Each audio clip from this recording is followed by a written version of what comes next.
All right. And 8 o'clock. Yeah, we're right on the marker here.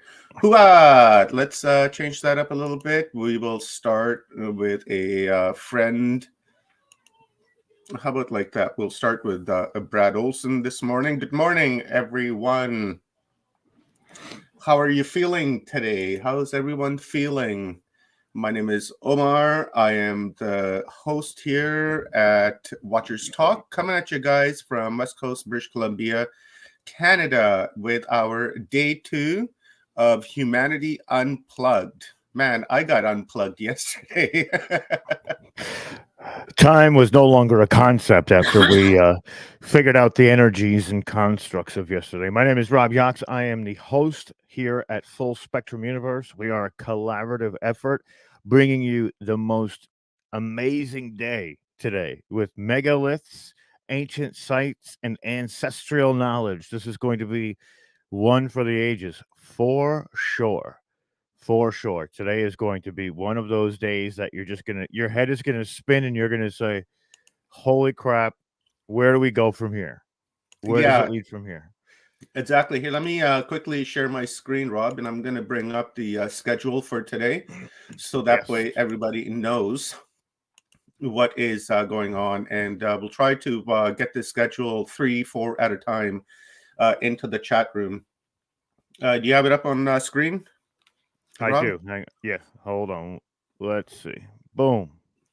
Okay, so we're going to start the morning off with Dr. Manu Saifayez, Saifazed.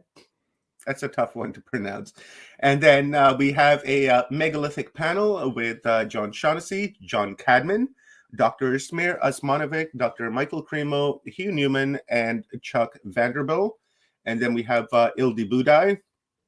And then after Ildi, we have Neil Gore, and then Roger Spur, Jeffrey Boyd Jr., Ismail Perez, John Cadman, John Shaughnessy, and Chuck Vanderbilt.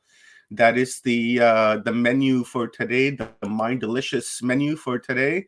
And yesterday, that was an amazing day. So shout out to everyone who was, on the studio here, who presented, everyone that watched us, and riding the frequency. Okay, yeah, we got you, girl. And yeah, so today's show is brought to you by Kathy Mason, Paul Anthony Wallace, Michael Feely, and Brad Olson, as well as Scott Goulet, front page with Scott Goulet. We'll be talking about those a little bit throughout the day today, guys. So thank you very much for being here. And got anything to say, Rob, before we bring our next guest on? I am so looking forward to today. I mean, I love this. This is right up my niche. You know, the ancient masters and the ancient builders bringing megaliths to life, and you know, Mm-hmm. leaving imprints for us to find now. So this is going to be an epic day for me, and I'll just land it right there. Yeah, yeah. Let's bring Dr. on, and guys, you guys probably have seen and Dr. Manu on Watchers Talk before, and Dr. Manu did. It was Forgery Unmasked last year. We did with Dr. Manu, Yes. and we had a wonderful conversation, and we talked about what's underneath the Sphinx. And if my memory serves me correct, at that time we were also talking about the chambers that I believe the Japanese had found, and as well, no, it was that chamber that they had taken the drone into, and then they drilled a hole, and then they poked a camera through that hole, and then they looked on the other side to see what was on the other side. And I believe that was probably like a valve if we look at it from the water pump theory. And then we saw those two metal clamps. I believe they were uh, bronze caps, and then they had the flower of life inside there. Am I correct, Dr. Manu? Am I on the right path here? All In right. most of it, yes. All right. It's been a lot of months, so I'm pretty impressed Yes, with of myself course. that I can actually remember. Mhm. Go ahead. So welcome, Dr. Manu. Thank you very much for being here today. And we are going to have a discussion about the Hall of Records, something that Edgar Casey had talked about. And there's a lot of other people that have talked about the Hall of Records. And today we try to get a better understanding of what the Hall of Records are, because most, some people think that if you go underneath the Sphinx, the left paw, I believe it is, if you go underneath the Sphinx, that there's a room underneath there. And then in that room, that chamber has, these golden tablets, I would assume people are thinking. I've never really visualized it as that. I always thought the Hall of Records, that they would be like, books. Right? It depends on what kind of books, right? We could have metal books, gold books, silver books, bronze books. What other one is there? What's that other one, Rob? The green one, the emerald tablets. I believe that's it. The emerald tablets. Scrolls, maybe Yeah. with parchment and things like that. I mean, that would be what I would think in the Hall of Records, right? Yeah, and some people feel that that's carried over from Atlantis, right? And that maybe somebody buried it there and left it for us to find so that we can do our thing. That's my, overall view of the Hall of Records. And I'm looking forward to understanding this a little bit more today so that we can raise our awareness. And friends and family out there, please give this video a share.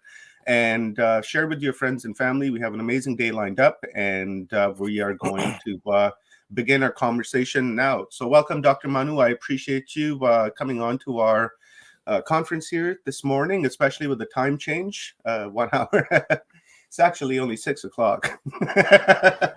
It definitely messed a lot of people up, that's for sure. So we're all catching up today. Morning. So how are you, sir? It's been quite a while. You've been to Egypt several times since we last spoke, and so please give us an update, and we'll get into this discussion. Okay, well, thanks. Good morning, everybody. Good morning, Rob. Good morning, Omar. Thank you for the invitation, and it's good to be back. We have an hour today, right? So I'm going to try to give you the news in a nutshell. You ask about the Hall of Records, so yes, we're going to talk about that. My job really in my research was to try to separate the legend from the actual evidence that we have for such a thing. And you mentioned, you touched on several of these aspects of this legend, and of course the most famous how should I say, the person that branded really the Hall of Records, that's Edgar Casey. He was alive about a century ago, and Edgar Casey, in his dream state, thought that he was tapping into the Akashic records, and he was himself actually the one who laid down the Hall of Records, according to his his reports that were written down. And as a matter of fact, I am giving a talk at the Edgar Casey Foundation later on this year in October. So I was invited to give the presentation. Beautiful. Yeah. So this is it's a big topic, of course, and I will try to, give you the evidence that I found. So when I say separate legend from the actual evidence, so I think that many legends, especially and ancient myths, have truths to them. There are always seeds of truth. So this is an important thing.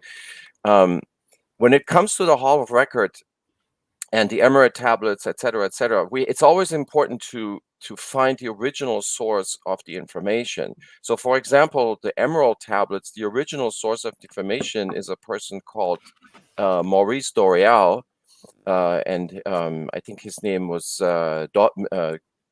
Dodgen was his last name, his real name, and then he changed his name to Doreal, and that's the somebody who was alive about 100 years ago. So he's the original source, according to his own book, of the Emerald tablets. And then we have the Emerald tablet, which is the original source is actually much older. That's 15, almost 1800 years ago, maybe at the earliest. That's an Arabic source, and it's talking about the Emerald tablet, and that's the one that when you go to the Rosicrucian Museum in San Jose, you see a copy of this emerald tablet, right? So I think it's important to keep these two things apart, because it's always important what's the provenance of the text. But so my task, I thought, was to take this further back. Can we find some written evidence for all of this from the ancient Egyptians? And it turns out we can. So there is actually, from the New Kingdom, there is a specific mention of the writings of Thoth under the foot of Hor-Machet, which is a papyrus that was written in the New Kingdom. So this is now, we're talking something like 1200 to 1400 BC. So it's really the ancient Egyptians themselves that told us about something that's written under the foot of Hor-Machet. And Hor-Machet, of course, is the name of the Great Sphinx.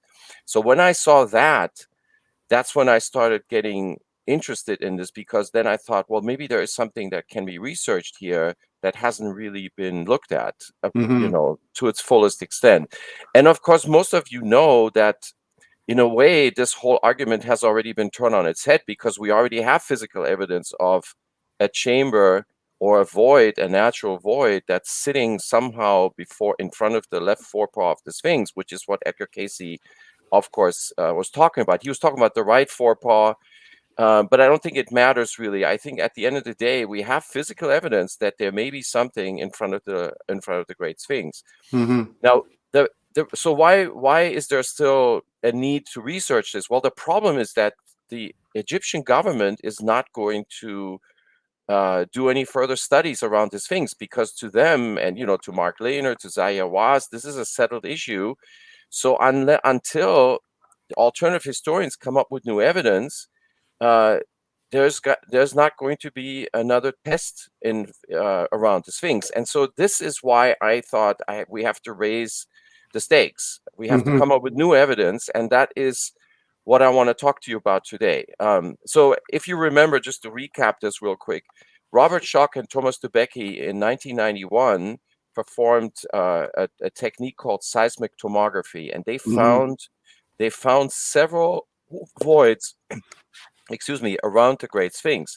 Now, there have been drillings since that time from the Egyptian antiquities, from especially Zaya Waz. There was some problem with water around the Sphinx, so Zaya Waz and Mark Lehner together drilled several holes around the Sphinx, and SRI International before them.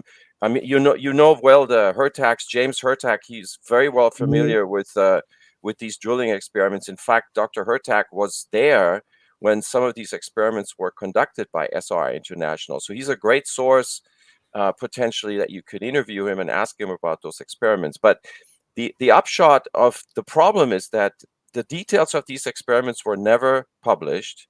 Okay, the conclusion, the ostensible conclusion that we were given is there is no voids. Okay, or there may be voids, but they're not significant. Okay, so we never got to the end of it. And the most recent drilling experiment, 2009, Mark Lehner was in front of the camera. There was Zaya Waz. They were drilling near the left forepaw of the Sphinx, and they basically pronounced there is no void. And they were trying to basically diffuse the Atlantis theories and all that. But I have to say that the void that Dubecki and Schoch discovered is not where they drilled. This is further to the east of that spot, and it's also deeper. This sits about 5 meters down in the rock.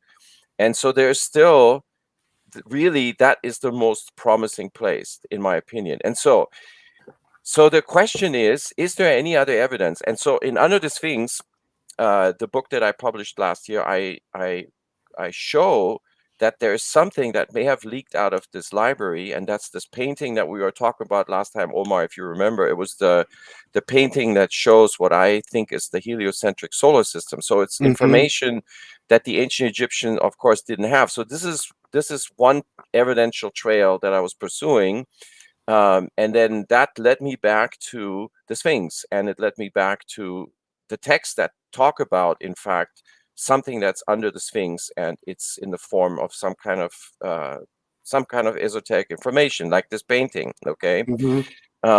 So when you're talking about, and the specific medium, or should I say, what is this actual hall of records? What is the library? Well, it's not bookshelves, according in the evidence that I found is not bookshelves, it's not books, it's not a library in that sense. No, it's actually a portable archive. And we have a name for it from the ancient Egyptians. They called this an afdet. That's the name of the archive that was stored in a cave, in a cavern-like place. And that cavern-like place, according to the myth, is somewhere under Giza and guarded by a lioness, okay, which is Mehit.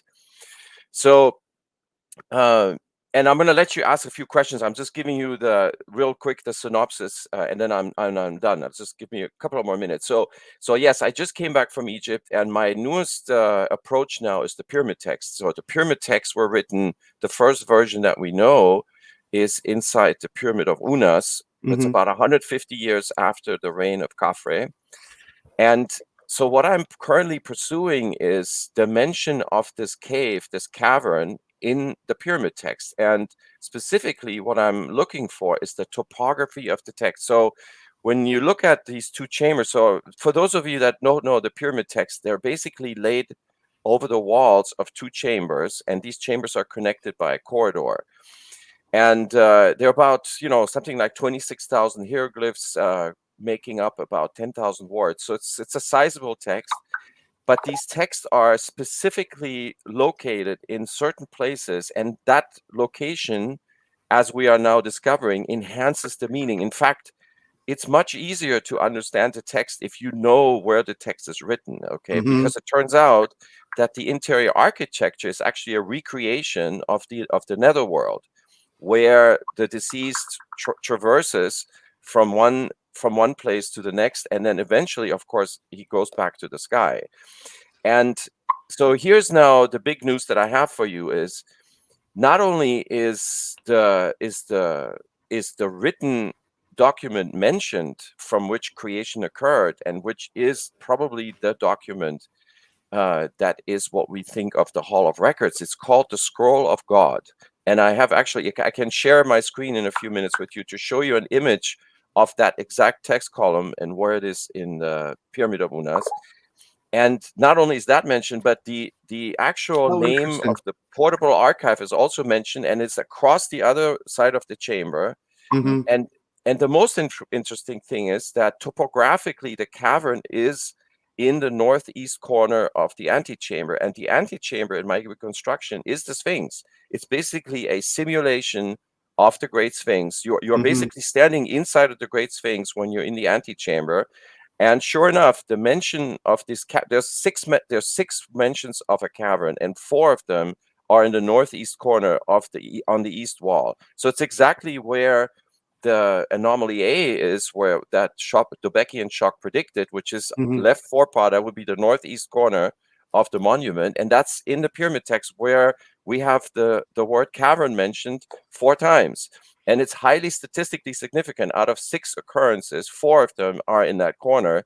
And it talks about how Unas, the spirit of Unas, has to go through this primordial cavern to basically be able to get into the sky, because that is the place where original creation occurred.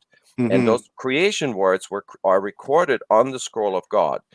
So anyway, so I just wanted to give you the news. So we have now a specific topographic placement of texts in the Pyramid of Unas that talk about the very thing that we have physical evidence for in front of the left forepaw. It's the very thing that Edgar Casey spoke about, he called it the Hall of Records. And the seed of truth in all of this is that, yes, there is a natural cavern under the Sphinx, and it once contained a box, a coffer, that had some kind of writing inside, and that writing was called the Scroll of God. So I think, so this is what I'm going to present in October to the Edgar Casey Foundation. I'm going to tell them, listen, I don't know how Edgar Casey knew of this, but he was right in the fundamental parts of what he was predicting was correct. The thing that he was not correct about is that this chamber has already been breached, okay? And because I was able to find this painting, because it leaked into the cemetery in Middle Egypt, and so therefore this chamber must have been breached in ancient times. So it's not been unsealed by people saying Zahi Hawass was in the chamber, the ministry already knows about it. No, the evidence shows that the ancient Egyptians entered this chamber, And we even have an oil tag that dates to about 4,900 years. It says opening of the place of the archive. And this is in my book, Under the Sphinx. So to me, this has long been breached. So this is the part where Edgar Casey, I think, was not correct. But the most fundamental aspects of what he was prophesizing, I think, is absolutely correct. And the seed of it is that it's a portable archive. That is amazing, Dr. Manu. When you say portal archive, because up until now, the idea has been that it would be, like a room with shelves, and then there'd be like books on it made of metal that wouldn't rot. That's the idea, that preconception that people have, and that's a preconception that I've had as well until you just mentioned, and I put it down in my notes as portable, right? That almost sounds like it's a tablet, like almost an ark, like technology. It's like an ark. Yeah, and then you can take it with you, and then you can manifest with it whatever you want, and that's very, very profound. And do you know what it would be made of? Like, we know that the ark is made of gold, right? It has like some kind of the nuclear reactor type of thing happening to it. Do you think that this portable would have like something similar attached to it, but not like nuclear, of course, but like something totally different that maybe can be energized or powered by the ark? The only thing I can tell you is we have an image of it. We have we actually have a hieroglyph, which is that tablet I mentioned from 4,900 years ago. You can look it up. It's part of what Flinders Petrie discovered in the grave of Horus Jer in Abydos. So this has been published a long time ago. It looks sort of like a stylized cattle, a cow, or probably a cow. Yes. And interestingly, if you know Nabta Playa, if you remember from Nabta Playa, there is a complex structure from which you have these megalithic stone lines emanating that were pointing to the stars, right? And that complex structure had the cow stone buried under the earth on top of a sort of presentation platter, a megalithic stone plate, or I should say a platform, a stone platform, and the cow stone, which is huge. The cow stone is almost the size of a person. And that was sort of hovering over this pedestal, so to speak, and all of this was buried. So, and when I saw that, I immediately thought to myself, this is basically this ark, if I may call it that way, this portable archive is sort of a stylized version of this cow stone, okay, which was also buried underground. So that's the shape of it. Okay, now what was it made from? I don't know, because it's not mentioned in the coffin text, and I can't tell from. But my hunch is it's wood. That's my best guess is that it was a wooden box, and whether or not it was gilded, we don't know it, because I don't have any evidence for or against it. But what I can tell you that was inside was called the Scroll of God. And this is not just a mythical text, but this is actually this is also in the physical realm, because we have a stone plate by one of the sons of Sneferu, which I don't know if you know who Sneferu, but he was the first king of the 4th dynasty. He built the Bent Pyramid and the Red Pyramid. And one of his sons had a sort of a tombstone in front of his mastaba.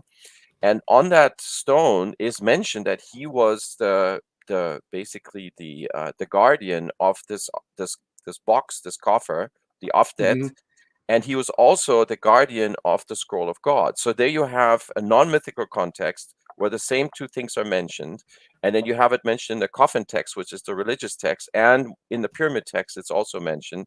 So, this is why I was saying, legends have seed of truth. Well, in terms of Egyptian writing, it's very difficult to separate religious writing from actual scientific observations, because it's really about the sky, right? The ancient Egyptians in the pyramid text, it's basically a treatise on astronomy, but it is written in metaphoric language. So we think that it's a mythical story, and then our modern minds can't wrap ourselves around this idea that the ancients may not have separated scientific observations from religious mythical stories. It's the same to them. That's how they describe the sky, or the world around them.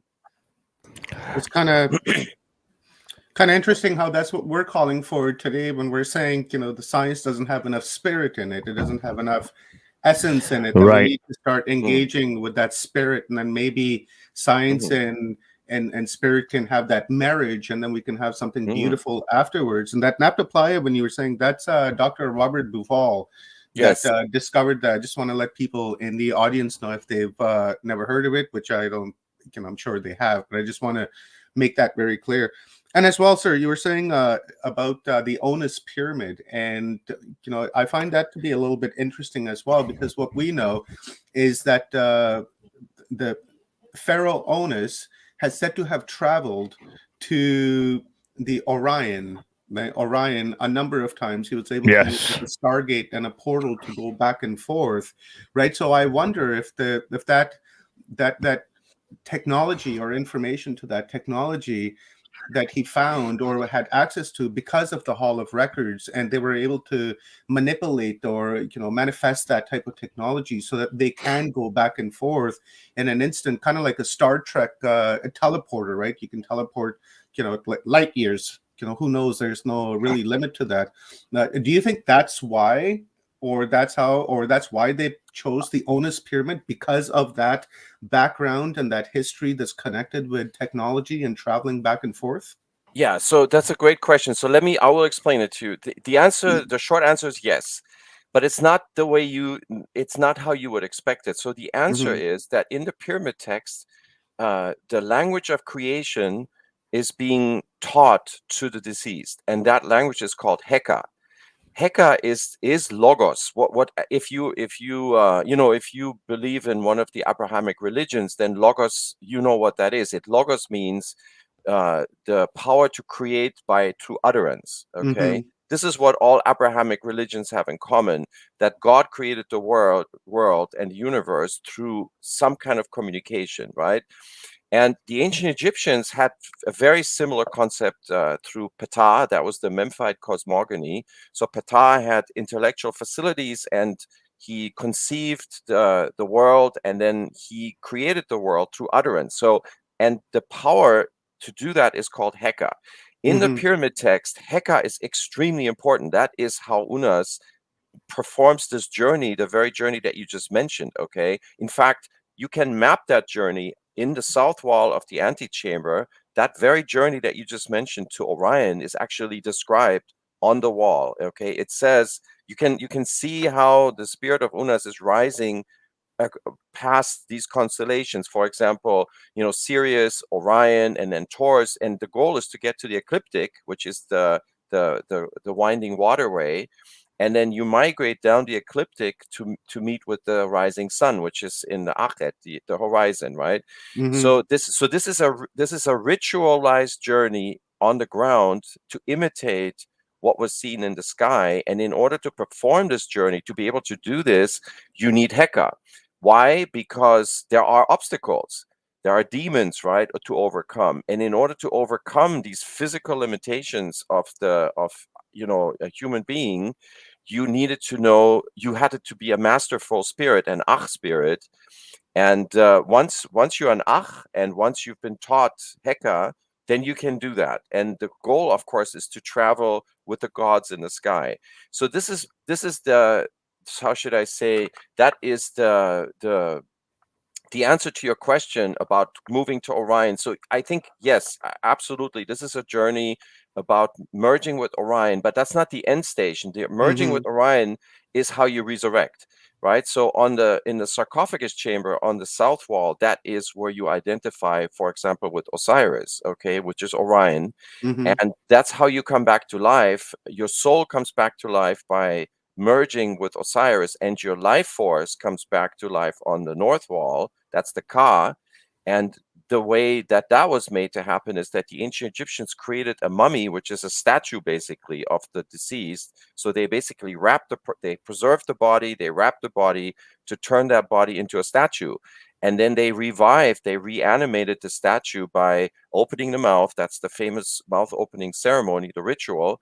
And then they provided food and drink ritually to the mummy to revive it, right? So now you have a Ka that's coming back to life, and you have a soul that's coming back to life, and these two meet as they exit from the sarcophagus chamber, and now you have an Ach which is the spirit that can actually travel in the sky. And that spirit now has to make it through the trials and tribulations. First, they have to be judged, right? So there's actually the Hall of Mud in the later Book of the Dead. This is also in the pyramid text. You have a short version of this. And once you are justified and you've been basically pronounced viable for the afterlife, then now comes this journey across the sky that you just alluded to. And then comes the last phase. And the last phase is on the east wall. And this is the combat zone, I call it, because this is now when you have the most treacherous demons that you're encountering. And one of them is Apeptus, the giant snake. And this is by the tree of life. And you all know this imagery. You've seen the tree of life with the snake and then the lynx cat that has the knife in the hand, right? This is Egyptian sort of the yeah, exactly. That's the Egyptian version of the temptation, right? In the Abrahamic story, in the Christian version and the Jewish version. And so you have to overcome this last trial. And then this is what I mentioned in the beginning. You go through the original cave of creation. And this is mentioned in the northeast wall of the antechamber. It's in the northern part of the east wall of the antechamber, and this is now the Primordial Cave, and that's where Unas encounters just the shadows of the primordial gods, the creator gods that made everything.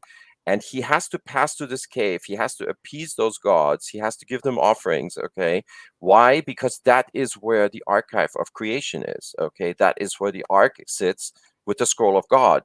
And in order to make it into the sky, you have to recapitulate. You have to, if you want to resurrect, you have to go through the cave of creation. So that's how the pyramid texts are set up, right?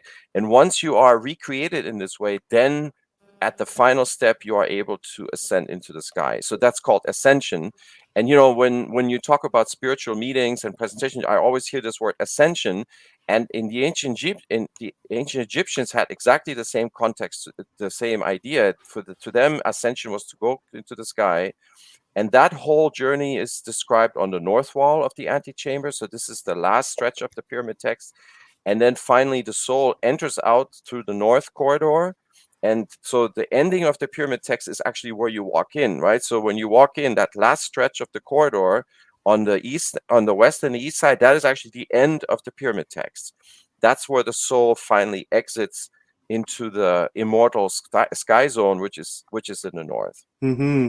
Yeah. It's so fascinating. It almost sounds like that the ancient Egyptians were almost trying to record a journey that had happened so long ago, possibly from our ancestors or grandsters that came from Orion and were put into stasis, or they had traveled back to Orion and were put into stasis, and then they thought, okay, well, maybe this is the way to travel. This is how, because when you go to sleep, you lose consciousness and you look like you're dead, right? And so I wonder if this is the reference that they were using, because we know that we have star connection. There's absolutely no doubt now.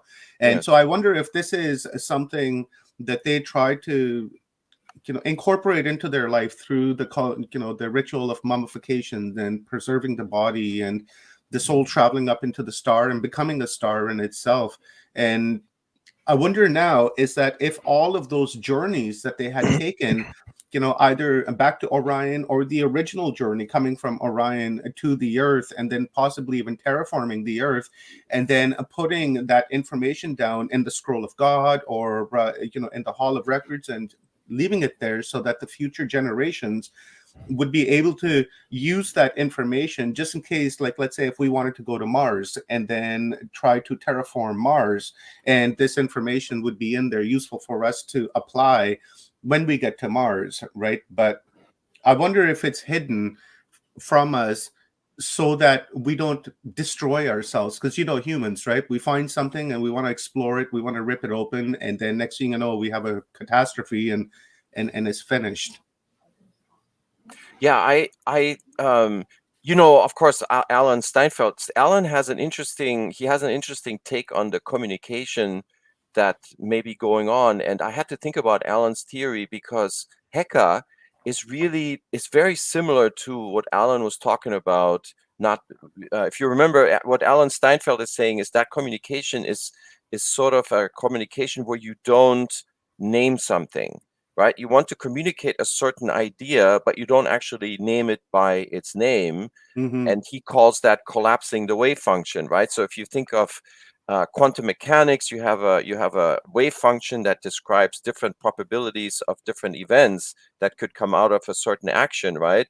And so if you have an idea that you want to communicate, if you put a name on it, then you are collapsing the wave function. And what Alan is saying is that we need to learn how to not do that, to let things sort of brew for a moment, and that way we will be able to receive the whole entire communication, right? And Heka Mm-hmm. is sort of similar to that, because what Heka is, when you say one word, but phonetically you're actually invocating something else. Okay, so let me give you an example.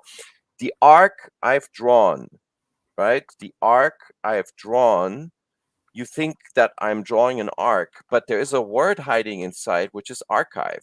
Arc I've drawn, archive. Okay, so Oh, okay, okay. Yeah, so yeah. this is right. Awesome. So yeah, so I'm not naming it, right? I'm not naming the word archive. I'm saying I'm talking about something else. But you see, if you initiate it, you know what I'm doing, Mm-hmm. then you will have an like you just had an aha moment, right? Like you got Yeah. excited, right? This is and the ancients, to them this was something, to them this was special. Okay, when they basically, when you induce gnosis, you induce knowledge without actually authoritatively lecturing somebody, right? Like you, in Mm-hmm. other words, I'm not telling you, Omar, archive. No, I'm saying, Omar, look over here, I'm drawing an arc, right? And then you on your own, you figure, he's talking about an archive. Okay, that's, so this is a type of gnosis, the way I'm calling inducing Mm-hmm. gnosis. And I think that is kind of what Alan was talking about in his book. I forget the title of his book right now, but Making contact.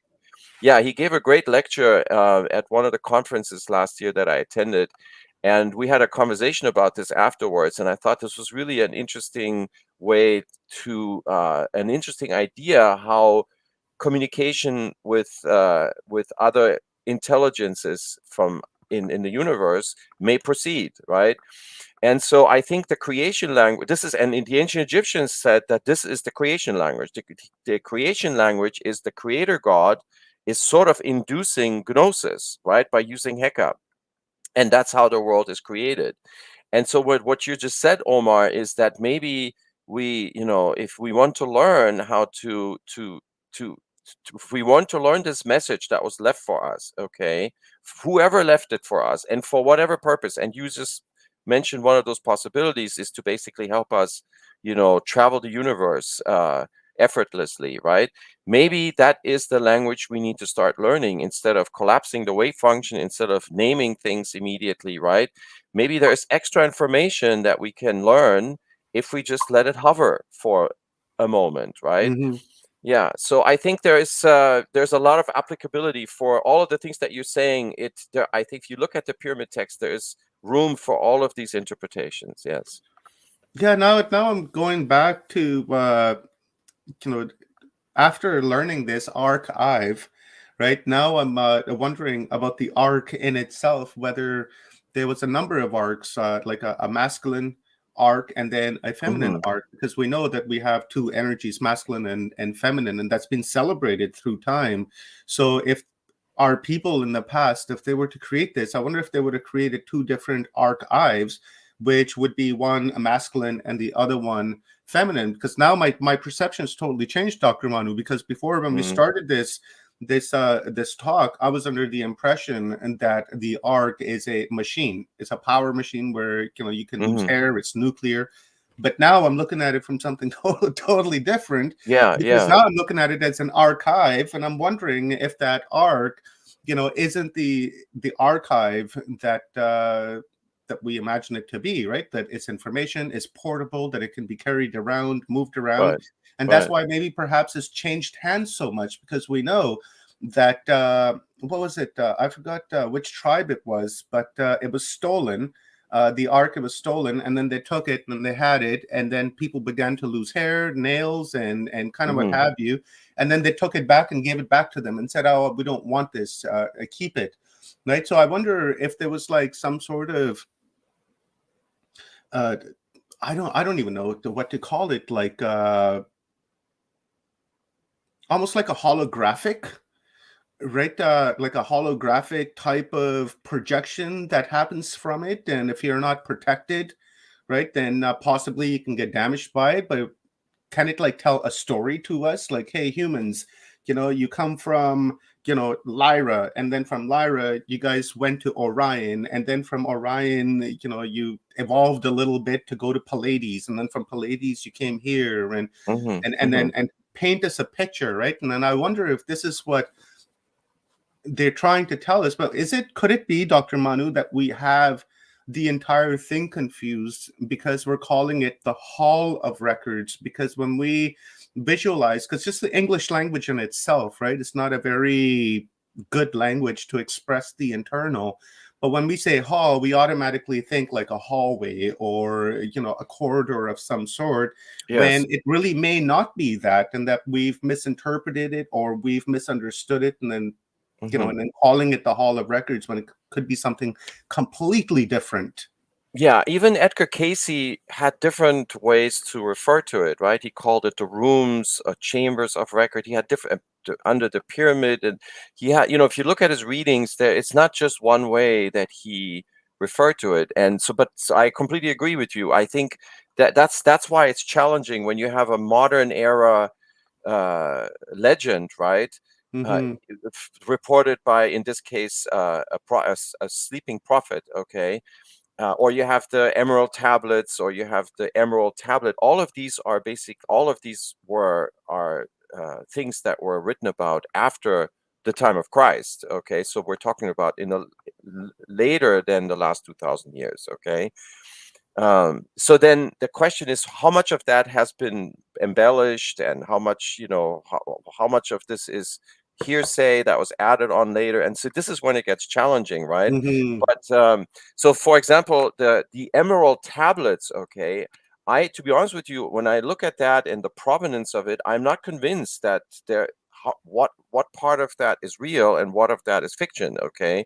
Because this is an account of someone who lived in the 1940s, and he says that he saw these tablets and he was given them to translate them, and then he published a book, but we have to take his word for it, right?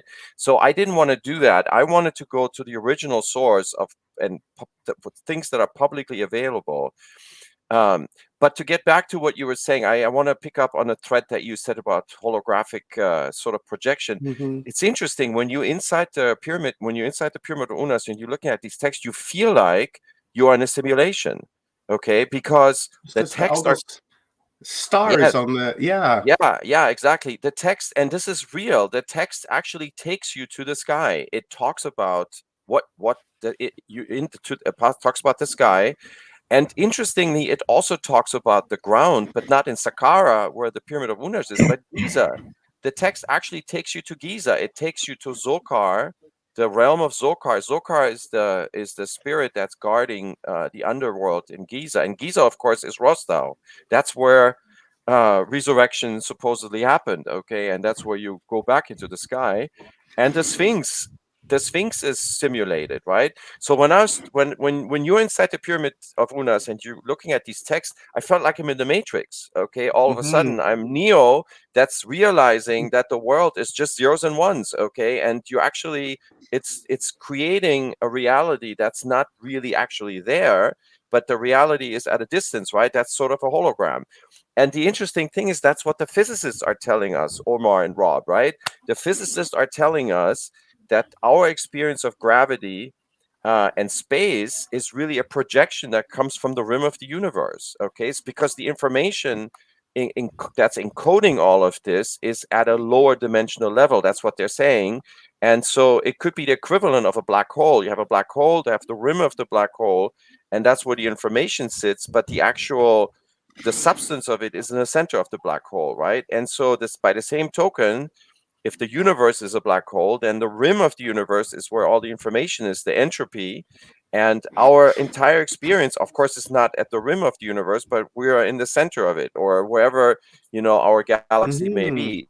Yeah. Now, So see, it's a so it's a holographic. So it means it's a simulated reality. Okay.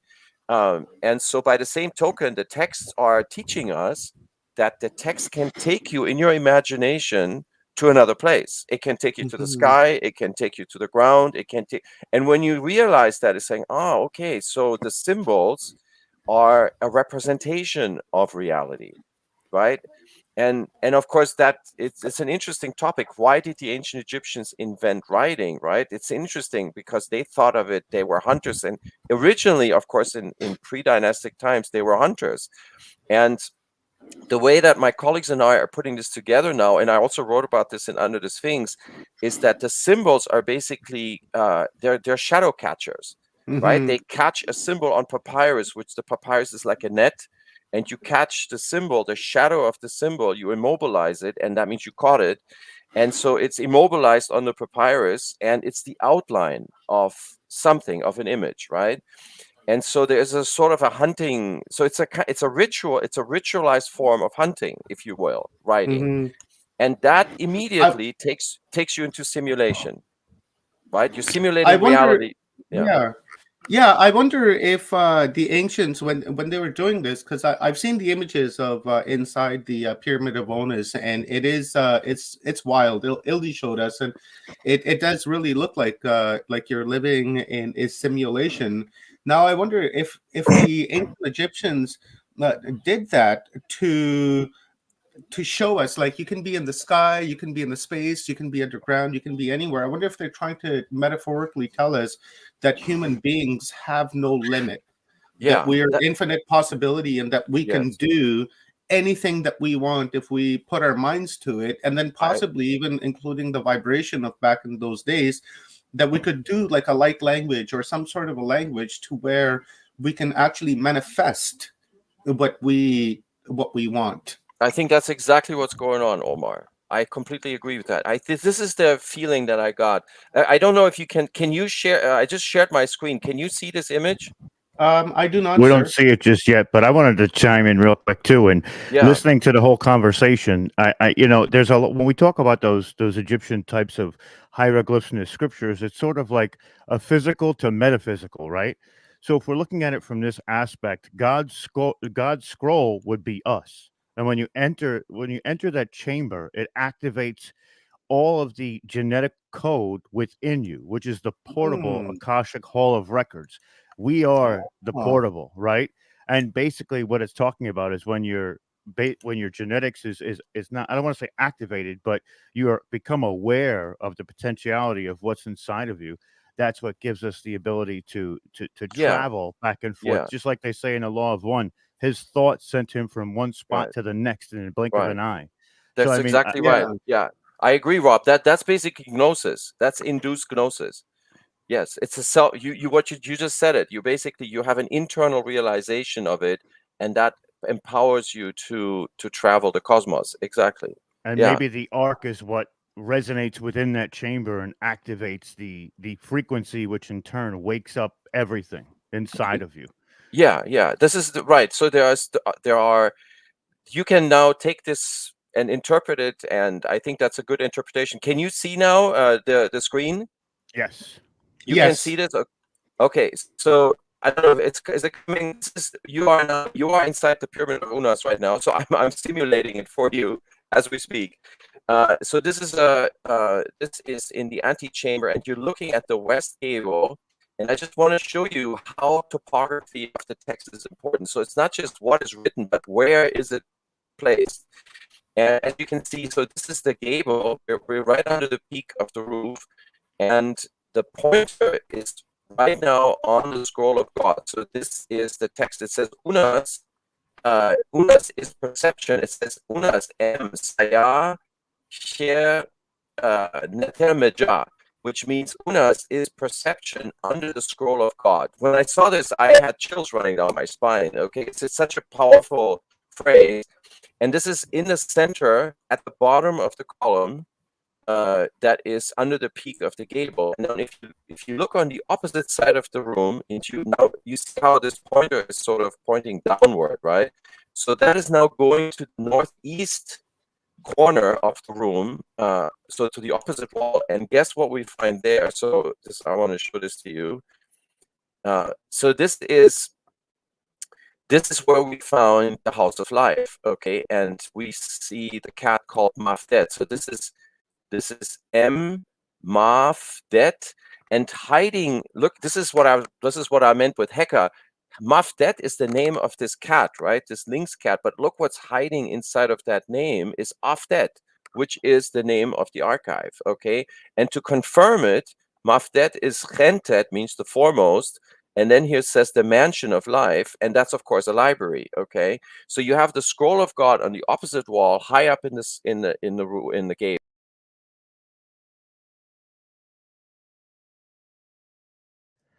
Did we lose him? I think we lost his connection completely. Yeah, what happened there? I don't know, but that he was getting into some really wild stuff. I mean, that was Yeah, yeah. And then what also got me, what tipped me off to what he was saying is when he walked into the chamber, he felt a difference. He felt something, and that to me is basically it's a vibratory. Like we always talk about the consciousness and the ability for potential. And we know we don't like to say activate because it's already there. We become aware of those like the genetic code. So it was a way for them to show us that that our genetic code is the same as anything, as the highest beings that are out there. We just have to kind of figure it out, right? And that Akashic Hall of Records is sort of our consciousness, aka also our brain. And when it turns on to that level, we're able to see or hear or do anything and everything that comes along with the expanded consciousness of it. So I think, like, as soon as he said it, I was like, boom. I was like, that's exactly what it is. It's talking about the genetics of a human.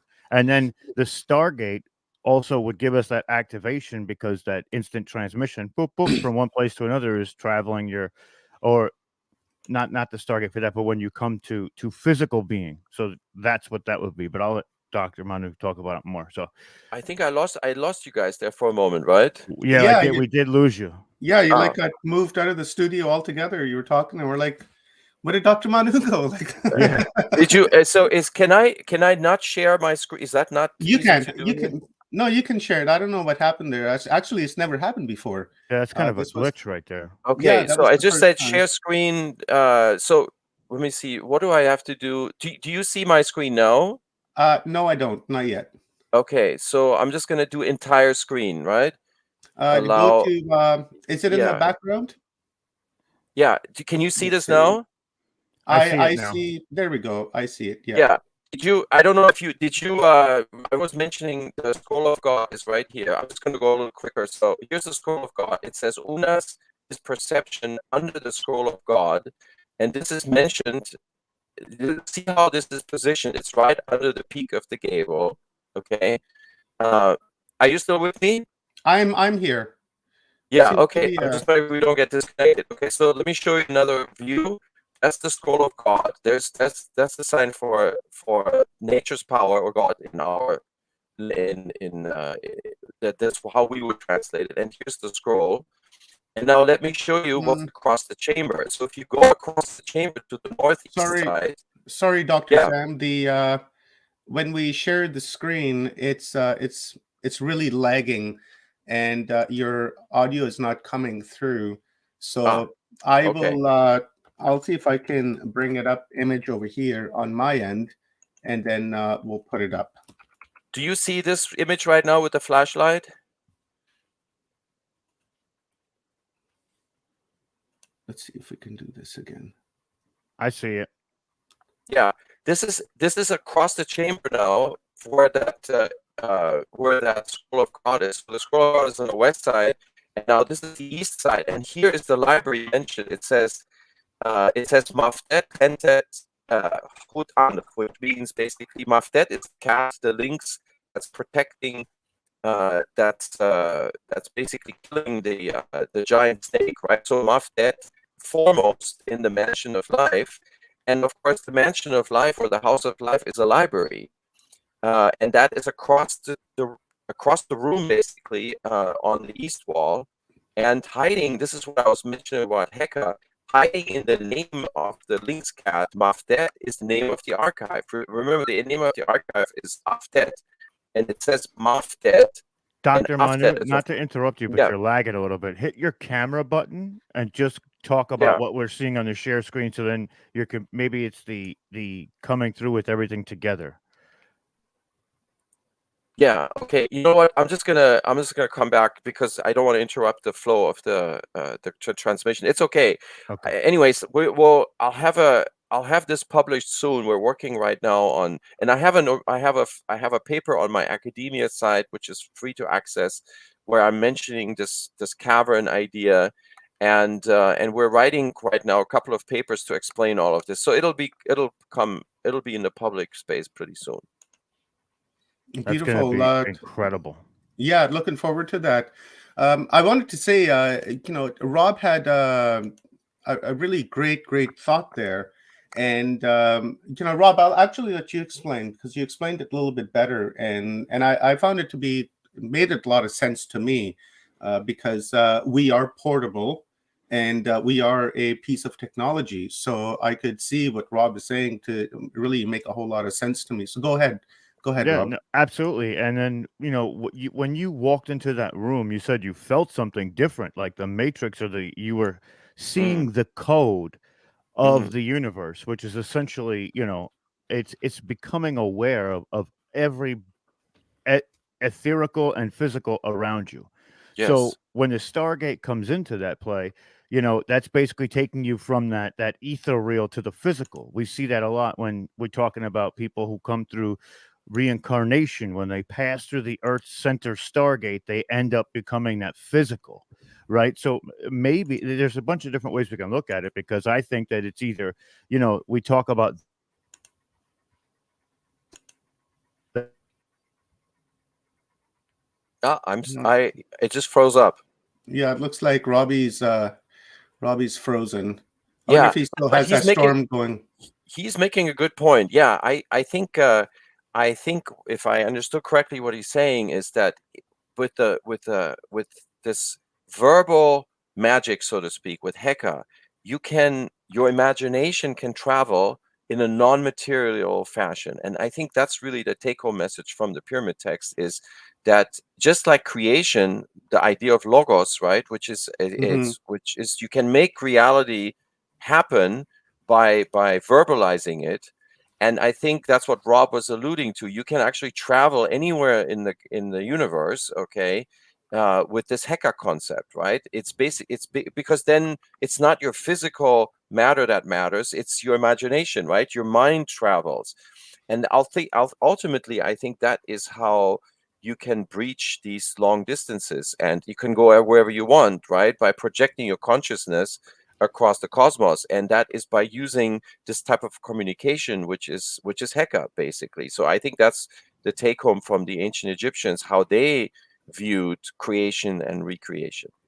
I completely agree, and it's wild, to see so many different aspects of our studies come together, and in this one chamber, it seems like everything is being put to use. Where you take the breaking down of the hieroglyphs and the stories, and really seeing the physical history from the religious texts, like you were saying, or the etherical history behind what they're saying, and the symbolism that happens. It's really that's a masterpiece. That room's a masterpiece for me. Oh yeah, It connects so many dots. Yeah, I wish you guys, if you ever come to Egypt, if you haven't been, but if you ever come to Egypt, and if I happen to be there, it would be a great pleasure to take you guys into that pyramid, and it will just drop your jaws. I've been there many times now, and every time I go in there, I feel like the walls are just coming off, and I'm in space. Okay, it just has an effect on you. It's incredible because the words make you travel, just like you said, Rob. This is exactly, you nailed it. Okay, and I think maybe that is the take-home message from the Hall of Records. The Hall of Records really allows your imagination to travel, and that's maybe the message of the ancients to us. I completely agree, and I'm definitely take you up on that offer to walk through the Okay. pyramids with you All for right. sure. Sounds I good. will be there Yeah. at some point. All right. Who knows when, but some point for sure. I'll Mhm. be there with you. Hopefully, it's going to be pretty soon.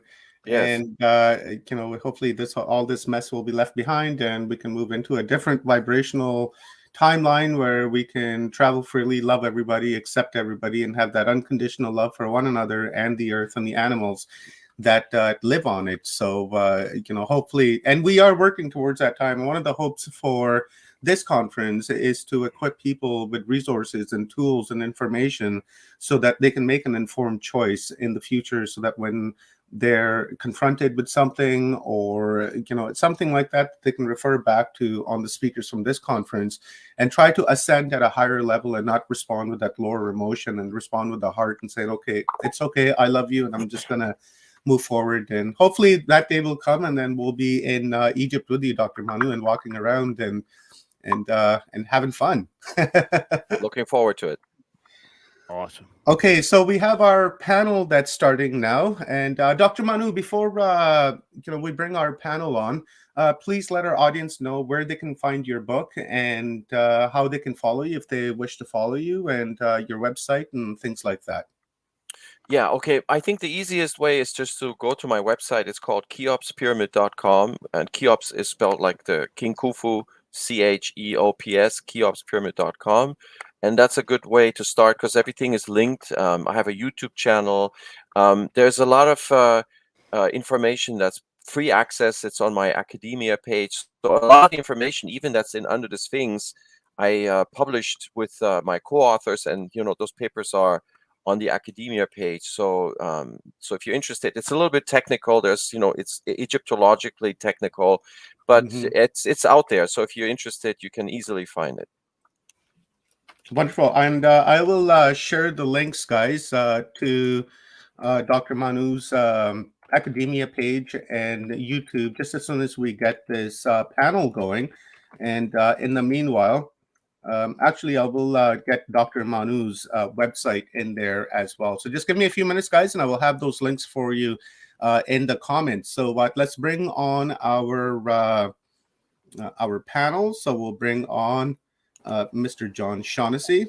I'm not seeing John Cadman, so I'll try to shoot him a message and see if I can get him on. And then here we have Dr. Smear Osmanovic, and then we have Chuck Vanderbilt, and then we have Dr. Michael Cremo.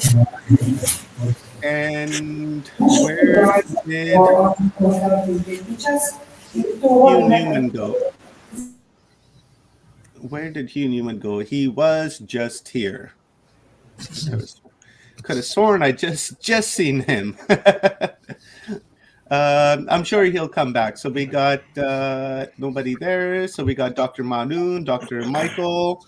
We have Chuck Vanderbilt, Dr. Sam, and Dr. John. John Shaughnessy is right there. Welcome, guys.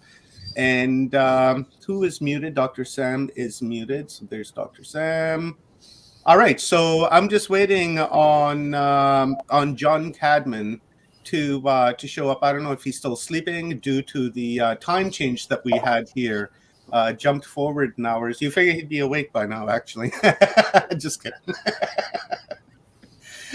So we have this beautiful panel. This was originally designed for 9 o'clock in the morning because of one of our speakers, Bibu Dev Misra, who is located out of India. And for me, India is 12 and a half hours ahead of time. So Bibu was actually going to start the day off today, but then he messaged me and said that he wasn't going to be able to make it because it's Festival of Colors and things like that happening there. And I was like, okay, no problem. And just the way the universe is, really works, the following day at around the same time that Bibu had messaged me that I got a call from Dr. Manu, and we decided that we'll switch the spot with Dr. Manu, and we ended up talking almost about the same thing. So anyways, this is why the panel is so early in the morning, because I was trying to facilitate Bibu. So we can't facilitate Babu today, but we have all of our panelists here, except for Hugh Newman, which he was here, and then now he's gone. Not really quite sure where he went, but hopefully he shows up. So we will begin this panel, guys. And the way I'll do it is how I moderate the panel is usually I don't want to insert my own thoughts into the panel, because once I do that, then I begin to quarterback the panel and it starts to go in the direction that I really, I would rather not. I would just rather naturally let this happen and allow this to take place. So, guys, let me quickly introduce again our panelists. We have Dr. Manus Fayez. We have John Shaughnessy and Dr. Smir Osmanovic, Dr. Michael Cremo, and Chuck Vanderbilt. Welcome, guys. Thank you very much for giving me your time here this morning. Our panel this morning is about megaliths and monoliths and, just the ancient, ancestry of ours, our ancient history. And I would appreciate if you guys can, we'll do like 3 rounds. We'll start with Dr. Manu, we'll jump over to John, and then to Dr. Sam and Dr. Michael Cremo, and then Chuck Vanderbilt. If you guys can give us like 10 minutes on your thoughts on the megaliths, and then we'll do a second round, and maybe you can speak about what the other panelists have said, and then we'll do a third round with closing on thoughts on megaliths, and then we'll close out the panel at that time. I will just moderate the panel, and I will let you gentlemen speak, because like I said, I don't want to corrupt the panel in any way, because I'm trying to get the maximum amount of information that I possibly can. So Dr. Manu, go ahead, and we'll go with you. And when your time is just about up, I will chime in, and then we'll get John to go. Okay, well, I'm going to make it a little bit short because I just had an hour with you, so I want the other gentlemen to be able to talk about their research. So I'm just going to say real quick, my name is Manu Saifzadeh. I'm interested in hieroglyphic analysis of the evidence for real Hall of Records. And in my most recent publication, Under the Sphinx, I describe how there may be such a place actually under the Sphinx. I describe a painting that may have come out of this archive that shows, that looks to me like the heliocentric solar system.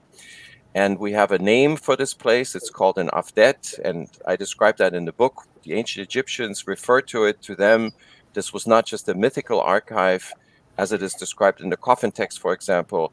No, but this was actually a real place, a real library that was guarded by high officials at the royal court. And so, so this is what I pursue in the book, and I'm still now found new evidence in the pyramid text, where I look for the topographic placement of these texts inside the Pyramid of Unas. And what I'm finding is that the texts describe a real place, a cavern where creation occurred. And part of the journey that's described in the pyramid text is to go to this cavern and recapitulate creation. And that is how the spirit of the king recreates and goes back into the sky. But the text really clearly point to a cavern and is simulating a place in Giza, which is the Great Sphinx, and it's simulating this cavern. And so, of course, the purpose of all of this is to present this new evidence to the Egyptian government so that they may maybe allow another non-invasive first and then another invasive study around the Sphinx, and specifically in front of the left forepaw, which is where we know there may be a true void, and that really hasn't been explored yet. So this is the goal of the research. Mr. Shaughnessy, please go ahead. Glad to be here. Hello, everybody. Yeah, my research lately has been, tailoring a gravity theory on how gravity actually works on the planet Earth. I've been working with physicists that have tenure at universities, and it's been a painful but a very educational road the last couple of years. Went to Egypt in 2020, and got to see a lot of the pyramids there, inside there, and checking things out, and tailoring a theory that has a lot of physical evidence, a gravity theory that has physical evidence between pyramids and volcanoes. We're at classifying pyramids that are over 250 feet high, and they're the ones that actually can manipulate the gravitational field on the Earth and actually tie into magma currents below the crust. So along with that, there's we're in the 90 percentile with there's only I think there's only 20 geometrically shaped, perfect geometrically shaped pyramids that are over 250 feet high, and they're we're in the 90 percentile as aligning with volcanoes 180 degrees opposed from each other on the same approximate latitude and longitude. And the reason that some of these don't line up perfectly on the same latitude is gravitational deflections between the pyramid and the volcano, and the core of the Earth has its own gravitational field, which can offset the locations on the latitude. But as far as longitudinally, you're in a 1 to 2 degree slice there longitudinally between pyramids and volcanoes. That being said, it's hammering out some equations and putting all this physical, repeatable, observable evidence, into a format that can be published and viewed, get peer reviewed, and start making some tracks into the mainstream, and things of that nature. Now, I also work with energies from the moon. That the moon is the primary mechanism that gets focused into a tight focal point in the center of these pyramids, and that's what causes the magma current manipulation, and that's why there seems to be there is a alignment between volcanoes and pyramids on the planet. So I guess that's kind of where I'm at right now. There's other energies that play into these pyramids. That it's not just the one energy, but there is a primary energy source, and then there's secondary energy source. And I think the ancients, the people that built these things, the beings, could be us. Who knows? And we've been on the planet for a long time, and so I think they've captured the ability to generate heat. Most people know pyramid is the word pyramid is the ancient or the meaning of the word is fire within, and a lot of these pyramids have evidence of heat being generated inside the pyramid. So so there's a lot of tentacles that obviously come out of this technology that's been left over by the gods, whoever you want to call, that put these things together. But it's a fascinating journey for me. I was just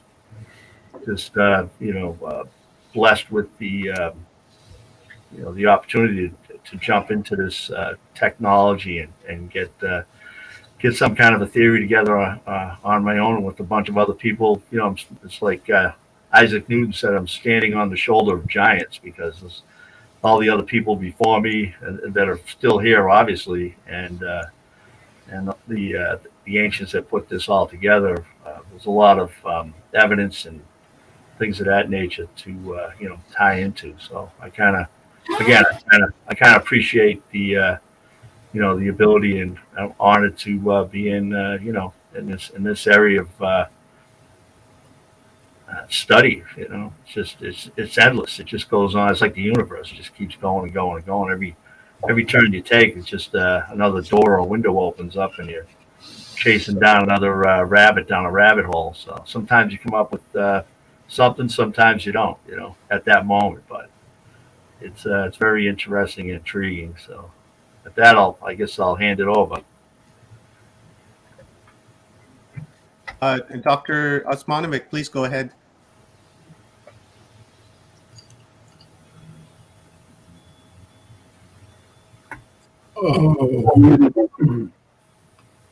I think he's on mute. It says he's on mute. Dr. Sam, I think you're muted.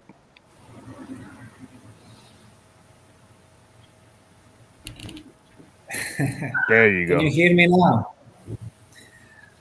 Thanks a lot for the Sure invitation, can. and I'm very glad. Yes, I'm very glad to see some of you that I've known for years. Michael Cremo, how are you, my friend? John, good to see you again. Hello, guys. The topic, the megaliths around the world. In the last 4 decades, I have been investigating the megaliths, the stone spheres, and of course the pyramids around the world. When it comes to the megaliths, we literally have them on all continents. What is the definition of the megaliths? In Greek, big, lithos, stone, big stones. So from 1 ton up to 1,650 tons. Does What is the somebody have? largest? Yeah, sorry, Dr. Sam. It sounds like somebody has Like something open I'm in the caught. background, and we have an echo.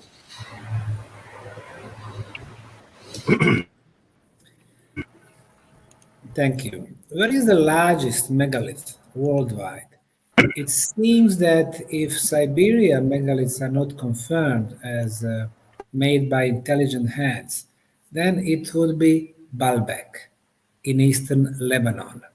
Visited the place twice, but it was before the Germans started digging 5 years back. When I was there, the largest one was 1,250 tons. It was rectangular. The Germans discovered even the bigger one, 1,650 tons. Until the year 2000, our civilization did not have technology, cranes, to move anything bigger than 1,000 tons. So, men of 20th century could not move those blocks, considering the fact that we can see some of the blocks with a mass of 840 tons, 1 mile away from the quarry. So somebody has moved them, placing them in those megalithic walls in the Temple of Jupiter. So, a big question mark.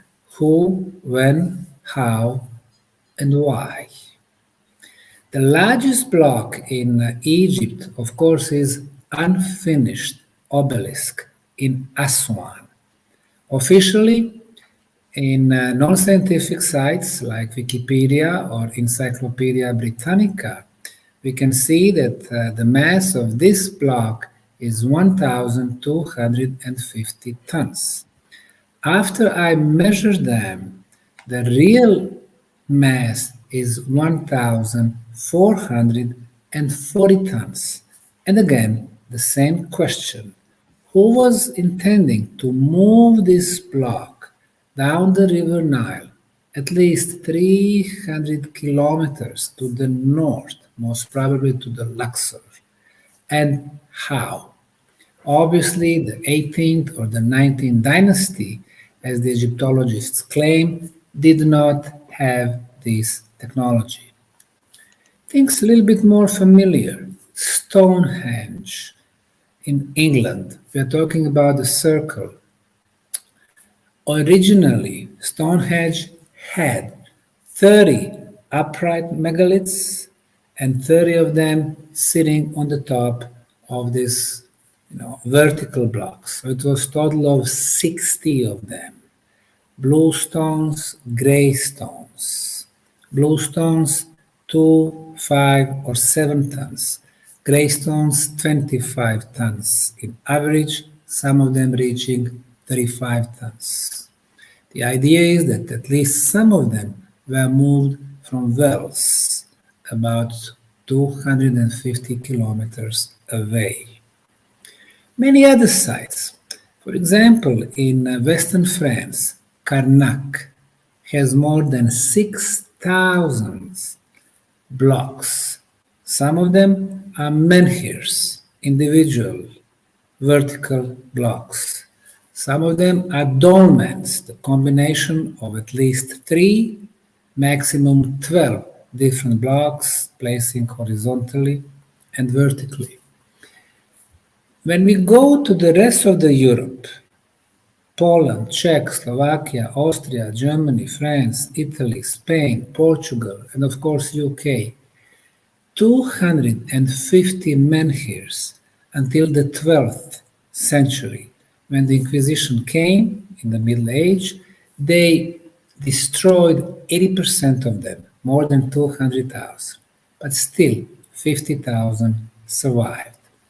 Going up north to Sweden, Scandinavia, there are places like Nanshak. It's oval, circular but oval. Or Alestenar. The places when you go there, you can clearly see that they would follow the cardinal points, east, west, north, south. They would follow the movement of our sun during the most important days, like summer solstice, winter solstice, fall and spring equinox, and they would be energetically alive, and I will be talking about that a little bit later. Places like Rujum el-Hiri in occupied Golan Heights in Israel, you can see 5 circles, 5 concentric circles built from 42,000 tons of volcanic stones. I'm going to be talking about its purpose also. You go to Bangladesh, you go to Pakistan, you can see also megalithic circles. One of the most amazing sites, of course, is Aksum in northern Ethiopia. Somebody mentioned Ark of Covenant. Well, about 300 meters from largest obelisks in Africa is the church where it is said that Ark of Covenant is kept.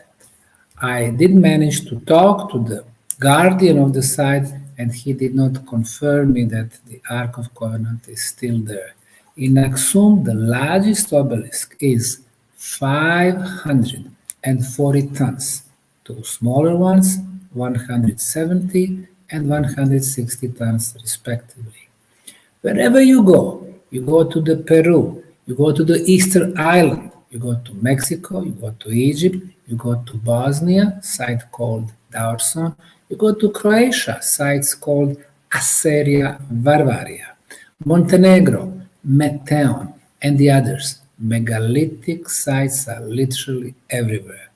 Eastern Australia, 1.5 hours north from the Brisbane, the Gympie Pyramid. On the top, we had megaliths vertically placed, and we have 4 more on sides marking the cardinal points. The way I see it, the last megalithic period on this planet was between 5,000 and 8,000 years before present. It does predate pharaonic Egyptian civilizations, Babylonians, Sumerians, 5,000 years officially, according to Encyclopedia Britannica. Of course, they are deadly wrong. Hittites, Assyrians, ancient Egyptians, ancient India, and ancient China. So we did have more sophisticated civilizations before the ones I just mentioned.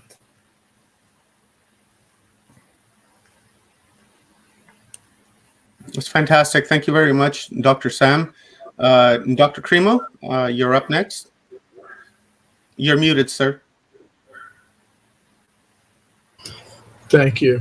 There we go. So I really wasn't aware of the topic for the panel. You know, I can't say that I'm an expert on megaliths. I mostly deal in what you might call paleoliths. So that means old stones. And I think the evidence for human manufacture and use of stone tools goes back many millions and millions of years. However, I do know a little bit about megaliths. You know, a couple of times I've been invited to speak at the Megalithomania conferences in England. Mostly they've been held. And Hugh Newman who I'm sorry is not here, has been involved in that. And once I stayed with him at his home near Stonehenge, which is probably the most famous megalithic structure in the world. And, he gave me a personal tour around Stonehenge, looking at those blue stones and gray stone circles that Sam was just mentioning. And it is pretty amazing that those stones were transported such long distances. There are other interesting sites like the Karnak site that was mentioned also by Sam. It's in northern France and Brittany. And many of these megalithic structures have celestial alignments that indicate that these ancient people had extensive and very detailed knowledge of astronomy. And another megalithic site is in Turkey, Göbekli Tepe, and that is interesting because some of the megalithic stones are decorated with I'm hearing an echo, kind of. I don't know why that is, but I'm not quite sure who it is. I believe. Let me mute Dr. Sam. Maybe that'll fix it. There we go. Okay. Yeah. So, like at Göbekli Tepe, the stones, the megalithic stones, are covered with carvings of animals and things like that. It was obviously some kind of ritualistic site, and it was 13,000 years old. And generally, before the discovery of this site, scientists had believed that you wouldn't expect to find such things until several thousand years later, because they believed that until about 10,000 years ago, humans were simply existing as hunters and gatherers. They didn't have any villages, not even simple villages, and no agriculture or anything like that. So to have this kind of evidence on these megalithic stones that were dated as being about 13,000 years old was pretty amazing. And as I go around the world, I sometimes see some pretty amazing use of huge stones, huge slabs of stone. And for example, once I was in Osaka, Japan. I was giving a talk at a meeting of the World Archaeological Congress there.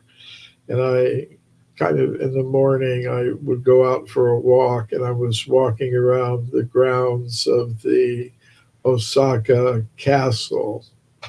And there's a big wall there made of stone.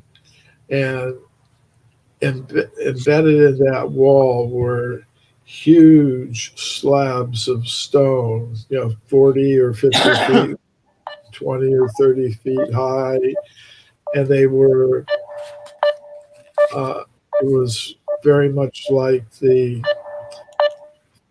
walls that you see in Peru, where they have huge pieces of stone that are fit one against the other in such a way that you can't even stick a little piece of paper between them. It's pretty amazing how they were able to do that. But at this wall of the Osaka Castle in Japan, like I said, I saw huge pieces of stone. I don't know exactly how many tons they must have weighed, but it would seem they're kind of in the range that Sam was talking about. So, as I said, I deal mostly with evidence for extreme human antiquity, paleoliths, but this megalith topic is very interesting, and I'm glad to have the opportunity to hear what these experts have to say about it.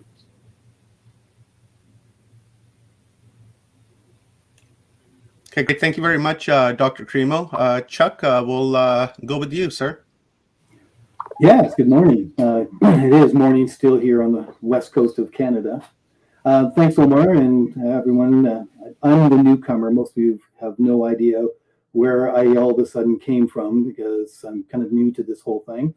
I met up with Omar, and we had some really good talks, and he felt that I might be able to add something to this.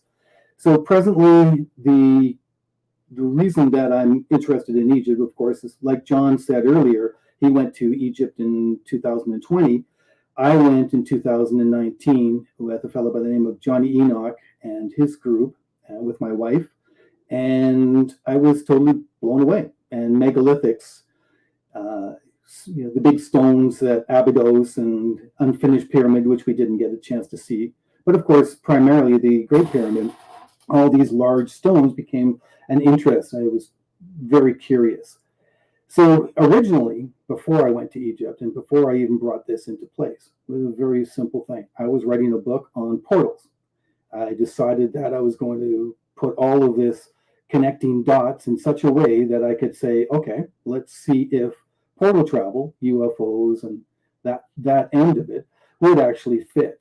And when you start digging into it, as I have done, it started to become very interesting. So, as once again, using John, his experience there with trying to understand gravity, that's the position I went into, but I wasn't looking at it from gravity at all. I ended up looking at these megalithic stones as why were they so big? And I came at it from my 35 years of audio experience, and I said, there's got to be an auditory reason for this. So there is, and it's a lot to unpack, but there is a specific reason why there's 2,500 tons on top of the King's Chamber. And when you look at it from an auditory standpoint, you'd be amazed at how interesting rose granite becomes under those conditions. So I spent the time, I found all the scientific papers, academia, and started to dig into how it works. And like John, once again, I guess we're kind of alike in this, we were talking about, or he was talking about volcanoes. Well, I brought it a little bit closer, and I found the correlation between fault lines and how the entire Giza Plateau operates from an electrical standpoint with encompassing audio. So there is so much to go on this, but I have now found that if you include the valley temples, the causeways, the funerary temples, which is unfortunate that we have to use those names, but if I called them something else, no one would have a clue on what's going on. So you have to kind of use the older terms in order to get the actual context for people to go on. So that's the angle that I came into it, and I'm interested to see where everyone comes to when it comes to why these blocks were so large and what someone else's opinion is, because everything's up on the table. We all know that. And it's a matter of being able to find the right things to make it work. So it's about, for me, it's about connecting dots. and I found a pathway that works for me. Beautiful. Thank you very much, Chuck, my fellow Canadian brother. Thanks for sharing. Let's jump back up to Dr. Manu.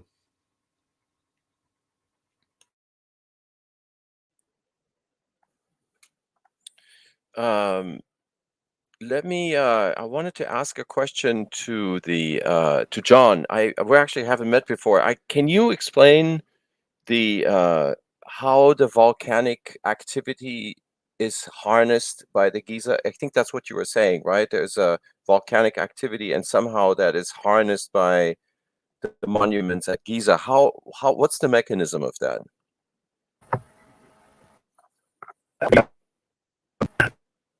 So it ties into the Earth's rotation, and if we'll just for simplicity, we'll just focus on 3 pyramids at the Giza Plateau.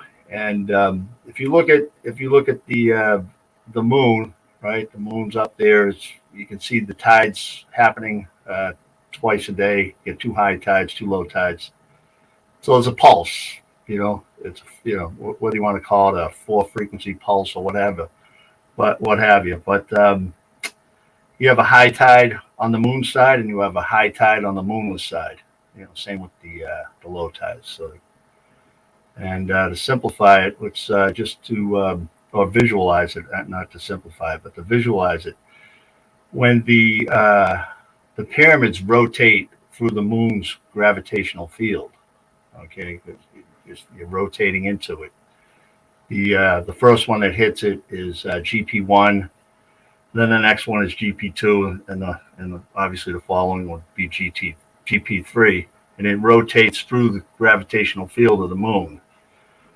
Within it probably cycles through within an hour, and the way the pyramids are set up, they're set up like a Fibonacci type of spiral. If you're looking from above the Giza Plateau, there's that little dog shape. We call it the Orion configuration, or dog leg or what have you. But there's also a Fibonacci line through the 3 of those pyramids. And what I surmise is that when we do rotate through that gravitational field, it actually starts before you actually see the moon. So if you're sitting on the say the full moon, you're sitting on the Giza Plateau and you rotate through it. The gravitational field is already being manipulated before the visual of the moon comes up, or we rotate into it and we actually see the actual beginning of the moonrise. So what happens, from what I'm theorizing, is that you have a change in density inside the focal points, inside the center line of the pyramids, gravitational, release, and that basically changes the gravitational field in the magma currents. It's all about controlling magma on the planet, from what I've come to find out. I mean, this is what the mainstream might have us believe is just everything's natural, but it's not. There's a lot of intricate, high-tech geoengineering going on, and we're basically, here trying to rediscover this lost technology and what exactly these things are doing on the planet, these large pyramids. And so, in essence, as the pyramids rotate through the moon, you're actually lowering the gravitational field at that location, right? And you're also lowering the gravitational field in the magma chambers, and 180 degrees away, you're lowering the gravitational field at that volcano. In this particular instance, it'd be the Hawaiian hotspot, right? And so that keeps the Hawaiian hotspot open. It gets a pulse once a day when the pyramids rotate through it, and it's twice a day. So when the Hawaiian hotspot on the other side rotates through the moon's gravitational field, you have the same activity going on. So you can look at it like a reciprocating engine, a piston inside of an engine, piston going up and down the inside cylinder, and basically what you have going on here is you have a manipulation of the gravitational field on the planet. It's also space-time being manipulated. But in essence, So is this something you could measure? And how would you measure it? Well, I have I look at the pyramids. I got equations. One of the equations I have is I look at the pyramids as a methodology of displacement. It displaces the gravitational energy or the gravitational field at the base of the planet, at the grade that the pyramid's sitting on, rather. And if you look at the geometry between the Hawaiian hotspot and the pyramids on the Giza Plateau, there's a displacement of mass underneath the Hawaiian hotspot, and this allows the magma to continuously flow out of the Hawaiian hotspot. I mean, there's 4 or 5 leading theories out there, but they're really, on why this Hawaiian hotspot even exists. And to my surprise, the word gravity is not in any of the theories. So I think it was maybe 4, I think. But anyway, so I believe that the gravitational field is being manipulated on the planet, and this allows magma to come up 24/7, 365, and keep that Hawaiian hotspot open. So for the most part, it's a displacement, and you can look at it like this. You see this every day with a moon high tide and a moonless high tide. A moon high tide, you have a high tide where the moon is 180 degrees opposed to that, same approximate latitude, longitudinally, you have a high tide on the moonless side. So that tells you that the barycenter of a planet is being stretched out and causing a high tide on the moonless side of the planet. It's the same. That same energy is being used between the pyramids and a hotspot or a volcano. I don't know if you can visualize that, but it's I got a bunch of videos on YouTube.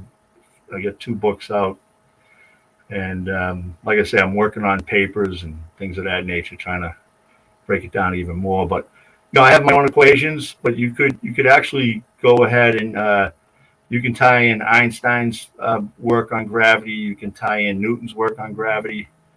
You might even be able to use the. I don't think you can go quantum, because when you go quantum, yeah, I mean, you could explain it, but I think if you can avoid going quantum, subatomic, and stay, in this, like I call this dimension, you can be done with Newtonian physics or Einstein's gravity work also. But for my own peace of mind, early on, I just came up with a displacement theory, which is going on. So there is a manipulation of the gravitational field with these large megaliths. Pyramids, giant blocks, mountains. It's not just mountains. If you look around the globe, a lot of your larger mountains, Everest, the Matterhorn. I mean, those things they look like they were hand carved. They're geometrically shaped masses. They have a pyramidal shape at the top of them. So going out larger and around the whole globe, a lot of these mountains and things of that nature have been somewhat shaped in a geometrical shape for that principal purpose. And it's like continents line up with continents. Like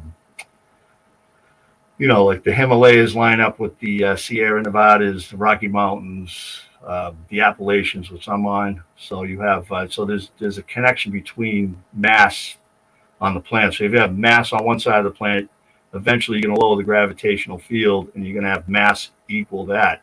And that's how you have this balancing mechanism, which you see throughout the universe. Everything over a certain mass and heat has a spherical shape to it. Gravity, has a self-balancing mechanism. I'll stop here. I'll just keep going if you'll let me. I'll share some time with the other guys. Yeah. I just wanted to toss in there that this is the book that John has published. I'll put myself on full screen for just a moment, just to show you guys. It's called Pyramid Gravity Force, which is right here by John Shaughnessy. And as well, the other book that he was talking about with the moon gravity is this book called There's Something About the Moon. I'll toss those links into the comments here shortly. I just wanted to give you guys a visual of what John is talking about. Dr. Cremo?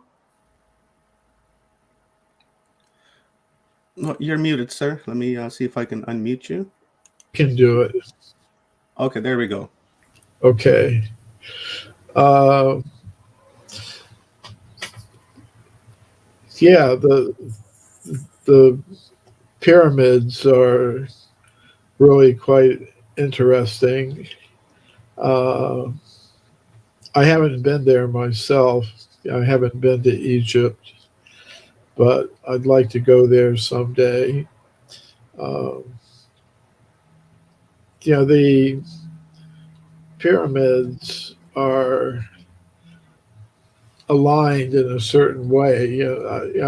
I've been looking into this. Some other researchers are also looking into it, that these structures are aligned in a certain way. They're aligned to different celestial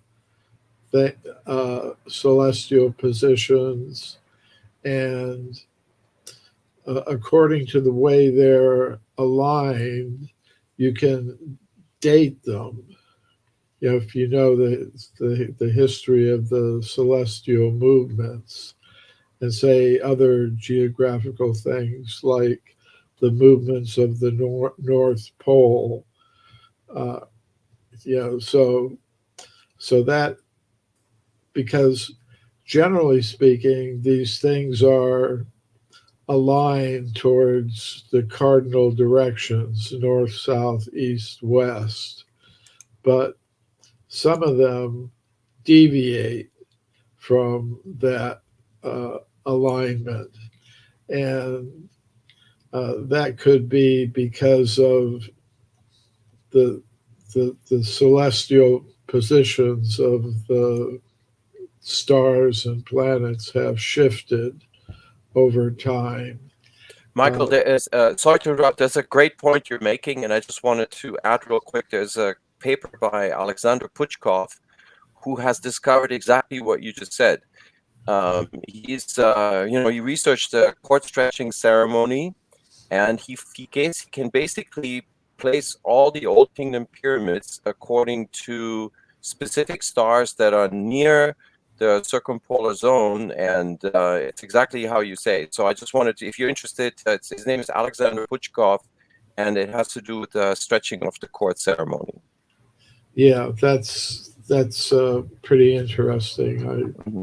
I am interested in this topic of alignments, because that gives information about how old the structures may be. And sometimes what happens is that it may not be that the structure that is there today is the only structure that was there. A megalithic monument or any other type of architectural structure may be built on foundations of older structures that were built on the same place. So that has to be looked at, and I think it adds up to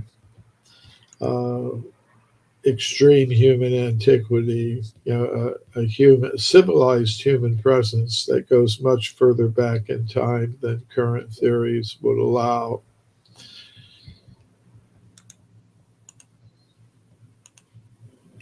Dr. Cremo, I just want to quickly ask, in your research over the years in forbidden archaeology, And I know that you've gone down like really deep and have discovered skeletal remains of ancient people.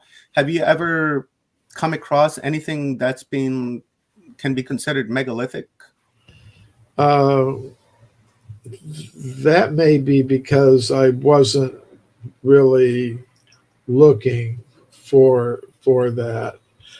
Generally, megalithic structures, the way they've been presented anyways up to this point, fit rather comfortably within the accepted timelines for a human presence. I mean, most scientists believe that humans of the Homo sapiens type have been present for around 300,000 years or so.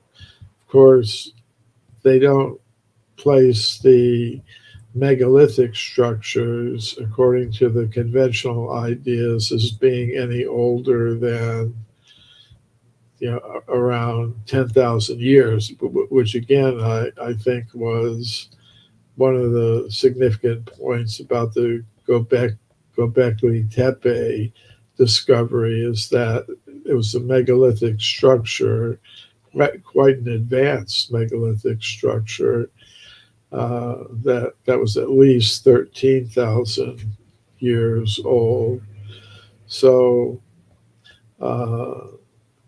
this is something that I'm interested in, but I can't say that. I mean, the kind of evidence that I was dealing with in forbidden archaeology had to do with human footprints, human bones, and human artifacts. Mm-hmm. So this is be a new area of investigation for me, but we have to always be doing that, getting out of our focus, what we're accustomed to deal with, and stretch our minds a little bit. So my mind is getting stretched here in this session, so I'm very happy for that. As all our minds, this is a beautiful panel with some very high level researchers on the screens. My mind is definitely being stretched. Let's hear from Dr. Sam. Dr. Sam's got to be like one of my favorite people on Earth. It looks like Dr. Sam's busy. Okay, let's go with Chuck. Chuck, you're muted, brother. Yeah, my cursor was in the wrong spot to get there in time. I have a question for Michael Cremo. Have you been exposed to any of the, I think it's called luminous, that they're doing, it's the new testing of rock formations to tell the actual age of something because of its exposure to sunlight? I was trying to look up the link. I have it in my pile, but it's one of those scientific papers that would really bring together this new technology to be able to tell. And I believe, let me just see if I can describe it best. But let's just take the King's Chamber. They could test when the last time a stone was exposed to sunlight, and that would give the actual date. I think it's called luminous, and there's a scientific paper on that. Have you come across any of that work, or has anything come across your desk at this point? Yes, I have come across that. Apparently, when rock is exposed, it changes the isotopic nature of certain elements, like chlorine, for example. Mm-hmm. Yeah. And they found that by comparing the readings, you have to have a stone structure like a cathedral or a church or something, some building that you know for a fact when the stone was removed from a quarry. And then using that as kind of a baseline, you can take stone from another structure and get a reading on it, and using the prior information, you're able to judge how old the stone is, not how old it is, but when it was taken out of the ground, because the stone could be billions of years old. Absolutely, yeah, and that makes sense. So yeah, so good. So it is being brought into your field, and you're starting to be part of it. Because as this technology increases, it's going to be great for people who are trying to make the claims of when something was built in Egypt, for example. And the King's Chamber would be my preferred. Let's actually find out what that date is and do the comparison on that basis. So technology is moving quickly, and I really like it. So yeah, it's really interesting. I had known about that, but it wasn't at the top of my mind, and you reminded me of it. So thanks for that. Also, one more question to you is: have you come across any of the nuclear resonance field testing for magnetics and nuclear magnetic resonance? Have you come across any of that testing in your field at all? Yeah, that comes up as a dating method, particularly I think for pottery and things like that have been subjected to fire. Mm-hmm. Yeah. Cool. Okay, so yeah, because those are the two areas that I've just recently come into, and so I've been really looking into that a little bit deeper to actually try to put as much a wide variety into how I'm building my particular portal theory sort of idea and how it works. And it's all to do with why are the megalithic blocks built so large. And the more that I look into how this is constructed and why it's constructed, where it's constructed, and we go back to the Great Pyramid. That's my focus in the last little while, because as far as I'm concerned, it was the original. The other two didn't show up until much later. From what I'm guesstimating, I guess is the best way to do this by looking at the evidence so far collected by Howard Weiss and Pizzazzi Smith, and try to piece together when people first started to get there. So that was an interesting part of that. So I'm glad, because that you're seeing this and in your field, which I think will really help a lot in a little bit. So. Yeah, well, it seems like you're going about things in a very good way. I'm a very pragmatic person. I like ducks in a row. Believe me, I like it. I like starting in the top left-hand corner of the page and working my way through. I like that. And let's hear from Dr. Sam. As I was saying, he's like one of my favorite people on this earth. Love this guy. Go ahead, Dr. Sam. Going back to the megaliths, not pyramids. In the last 25 years, the most famous mainstream archaeological sites when it comes to megaliths, of course, is Göbekli Tepe. I used to take groups to Göbekli Tepe, and I have researched this site thoroughly. I would be bringing 15 different scientific instruments and do my measurements. For those who are not aware of the site, Dr. Klaus Schmidt, 1994, discovering the first megalithic circle consisting of T-shaped megaliths, some of them reaching 12 to 15 tons. After the first circle, he did discover two more.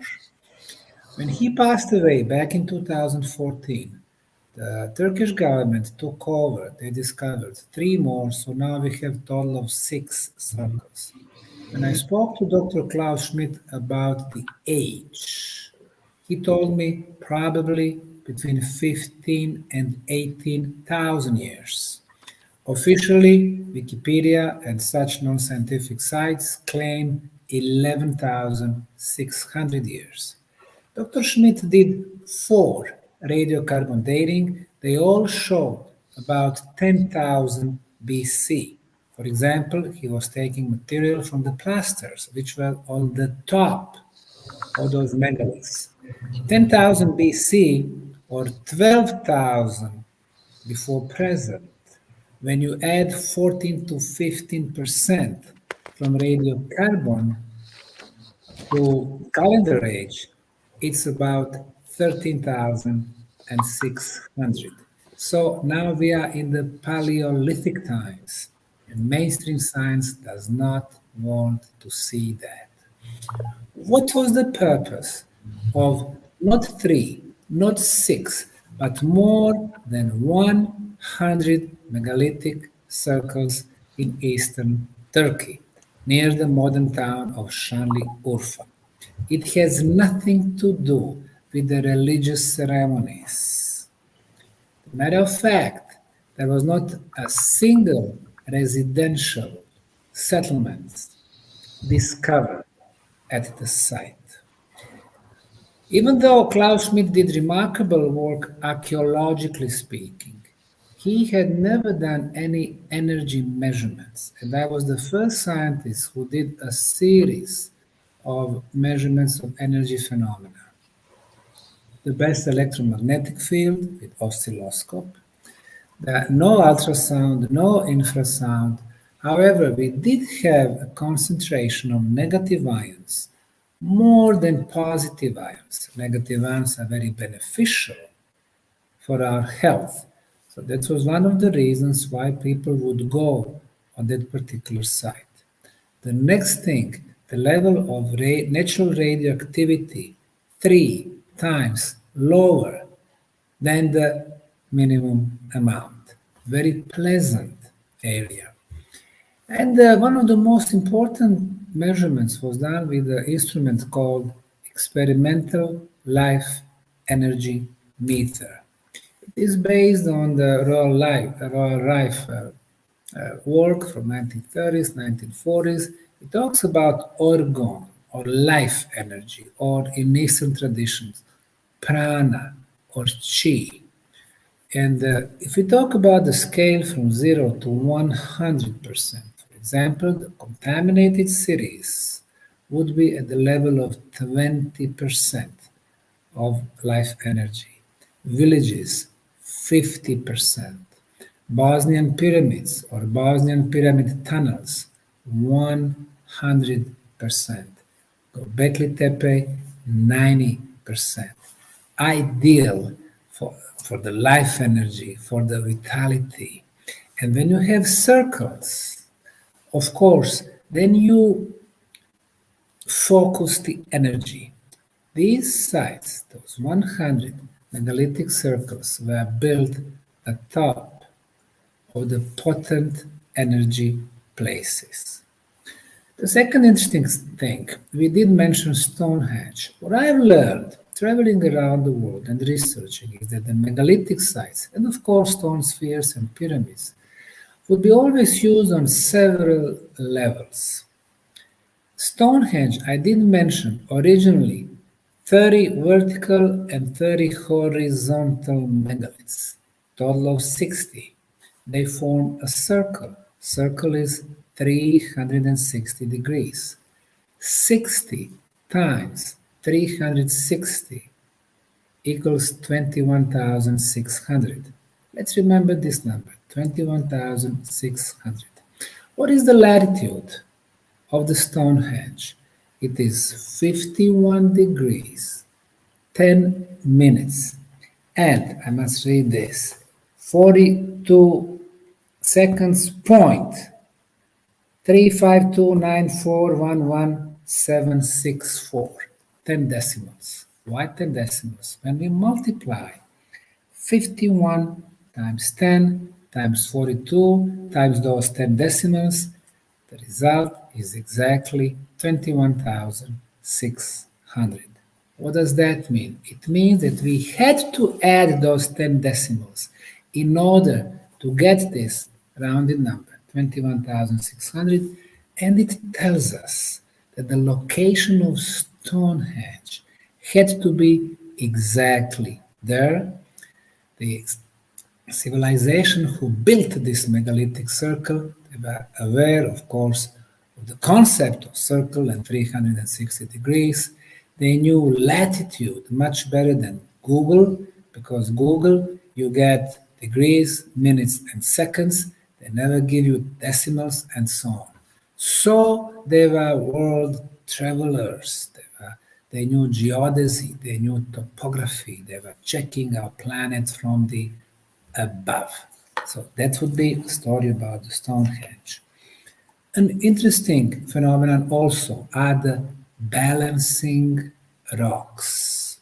You go to Zimbabwe, you'll be able to see huge blocks, huge megaliths made from granite on top of each other.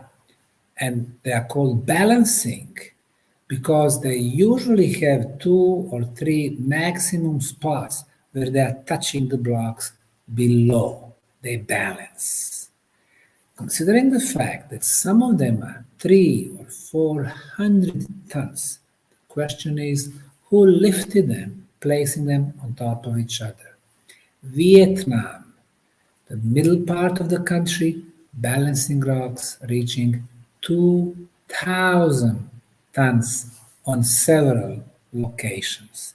And even in the US, places like Arizona and Nevada, they have those balancing rocks. The stone spheres, the story about them started from the southern, in Central America, from Costa Rica, in southern parts of this country, 1940s, 1950s, 398 stone spheres from granodiorite, up to 25 tons in mass. Granodiorite is a type of granite, extremely hard. Today we would need diamond tools to shape them. And besides, sphere is the hardest, the most complicated shape to make. Western Mexico, we have more than 200 volcanic stone spheres. Isla del Cano, the island in the Pacific, they were made from coquino stone spheres, some type of the sandstone. We have them in Bosnia. Most of the sites in the world are actually in Bosnia because we are the only one who systematically researched them. We found them on more than 20 different sites, from sandstone, limestone, volcanic stone, and granite. We have them in Egypt, we have them in Tunisia, we have them in Istanbul, in Turkey, Croatia, Serbia, and so on. So we can see that the ancient civilizations used to form different shapes of megaliths. Megaliths, I consider everything heavier than 1 ton, but very often going to hundreds of tons. They would move them with the ease. So one would ask himself, well, how did they do that? How did they move it? Well, our problem, we are hearing a lot about the gravitational force. Our problem with those big blocks is the gravitation. Now, the way we deal with the gravitation is probably the most primitive when it comes to the concept. What we do, we make machines, we make equipment which have more power. Let's say you make a crane, 200 tons capacity, and then you move 100-ton block. Let's imagine this. Let's stay open. There are different ways to transport and move. Some of them are using the ultrasound, like they were doing in Tibet hundreds of years back.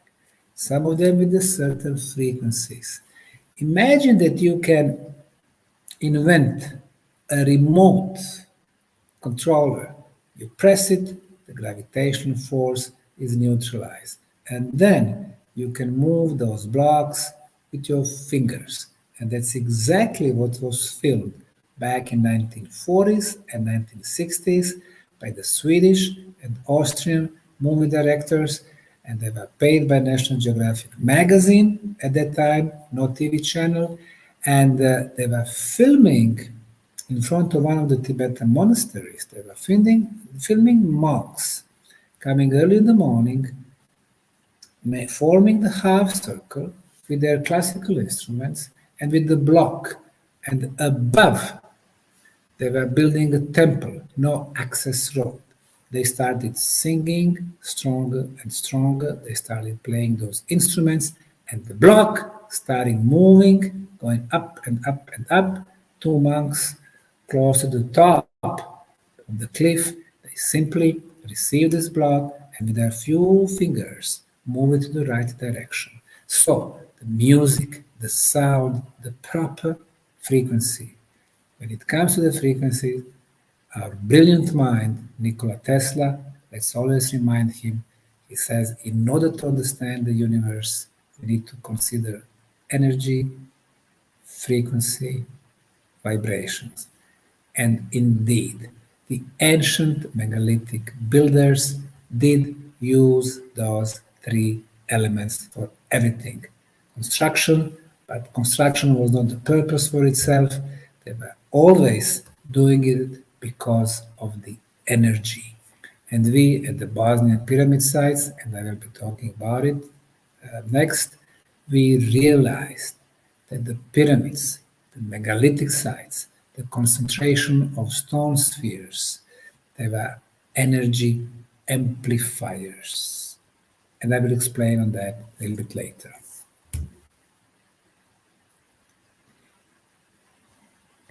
Energy amplifier. Wow, that sounds interesting. Definitely would like to hear more on that. Let's hear from John Shaughnessy. He's been a little bit quiet over there. Let's address this question, John, that come up for you. It says, I would really like to. This is from Heaven is Here from Full Spectrum Universe. She says, I would like to know what John Shaughnessy thinks about FPV Angel's work. I'm not really quite sure what that is. Are you familiar with that? I think that's no. No? Honestly, I'm Okay. trying to tie it to something. I don't have any clue. Yeah, I was trying to get her to emphasize on that question. I didn't catch it fully myself. How about this one? This one's good, and maybe everyone can chime in on this one. It's from Lori. She says, "Dear John, do you think pyramids' weight might affect our gravity?" Right, and I believe she's talking about the Great Pyramids in Egypt, and if the weight of that may have something to do with the gravity lensing effect, say in Hawaii. Absolutely, yeah. They're these geometrical shaped masses, megaliths. They're no different than the common magnifying glass. They take instead of magnifying glass, concentrating photons into a tight focal point. These large pyramids concentrate the gravitational field on the planet into a tight focal point. So they do manipulate the subatomic particles and things of that nature. Russian scientists, they built a couple of scale models of the pyramids and submerged them in, I think it was radio frequency, and I think the other one was radar or some other frequency. But and they had sensors inside these scale models, built to scale, and it showed that the shape of the pyramid was actually concentrating the radio frequency and the radar into a tight focal point in the center line of the pyramid. So it's not a big step to just look at the gravitational exposure that the pyramids have with the moon, things of that nature, and you get the same effect. Which just jumping off to the megaliths. I went down to Aswan and flew down to Aswan quarry there where they had the giant, what do you call it there, the unfinished obelisk. And there was I think it's guesstimated to be 1,000 tons. And I'm looking around going, this is just absolutely insane. Why make it so big? And I think the largest obelisk on the planet is 300 tons. And here you got something that's 3 times that size. And I'm thinking, possibly it wasn't meant to be moved. And I discovered that it's pointing at the theory that the Ice Age tilt is at 19.4 degrees tilt, Earth tilt, and I did some some work and some measurements and things of that nature, and it's pointed exactly at 19.4 degrees, and today we're at 23.4. So I think they built it. That wasn't meant to come out. Like they just, it was like a timestamp of when they were last quarrying the rose granite for the King's Chamber is one of the places. They get 41 70-ton beams in the ceiling of the King's Chamber, and they all fit together like you can't stick a human hair between them. It's just mind-boggling, And then you get tops. If you go up into the relieving chamber, actually the top of these granite beams are turtleback in shape, which from a structural point of view, an engineering point of view, with that increases the strength of the actual beam as it's sitting there. You have a nice hump to the top of it, so it increases the strength of the beam to stand the test of time. So I don't know what the time is, but yeah. So going back to that unfinished obelisk rather in Aswan. I always go. I'll just draw up a picture. I always go for the oldest pictures available. Right? I think I don't know if you can see it, but you got a guy there. He's out there on his donkey. So we're talking like maybe 1849. I'm not exactly sure of the date, but it's definitely 19th century. So, anyways, I'll show you one. Keep that up, and then there's he's stepping on. You can see his foot there. To the left. Oh yeah, Up to his left, there's 52 drilled holes. Can't really see it that well in the picture, but there's actually 52 drilled holes. And what's 52, right? 52 is how many weeks there are. How many weeks there are in a year? So I think it was just like somebody came up, obviously, a long time ago, maybe at the end of the glacial maximum, 13,000 years ago, whatever. And the tilt was back at 23.5 or 23.4 for the interglacial period that we're in right now. And they took the time out to drill those holes, which are aligned to 23.4 degrees.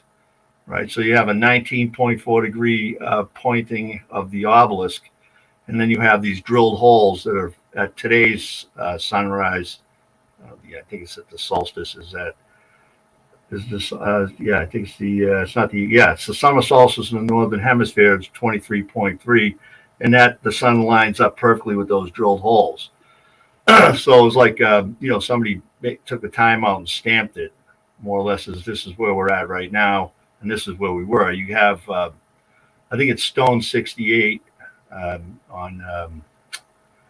down at where Stonehenge in England is lined up to the Ice Age tilt of 19.4 degrees. And then you get there's also the house of the door of the rising sun or something like that in Peru. That's also aligned to 19.4 degrees too. So I believe this is the Ice Age tilt that they settle in at. 100,000 years of Ice Age tilt, 19.4 degrees. Who knows? Might move around. I'm sure it does. And then we go into an interglacial period tilt of 23.4 degrees or thereabouts. So there's little stamps here and there. And that was what I discovered when I went down to Aswan. I put a video out on it I was waiting for the Egyptian Antiquity Department to give me the key to the gate and the homecoming parade, but I haven't heard from him yet. So so it's just it's just it to me, moving that 1,000. Like Dr. Sam said, they are moving larger stones than that, but the way it was situated, it's it's recessed into the to the quarry. And maybe they were going to move it, and then they for whatever reason they got appointed at 19.4 degrees. Who knows? I know I did a little research out on around GP2, and the pock marks in the grade, and on the where a lot of the blocks were actually quarried locally, where these pyramids are. They look like modern day water lance cutters, high pressure water cutting tools. Like they leave the same exact pock marks when they go do a vertical cut or horizontal cut. They slice the stones up and down, and then you just move them right out. Now the remaining pock holes are identical to modern day quarries that use, I think they're up to 10,000 or even higher psi water psi to cut stone.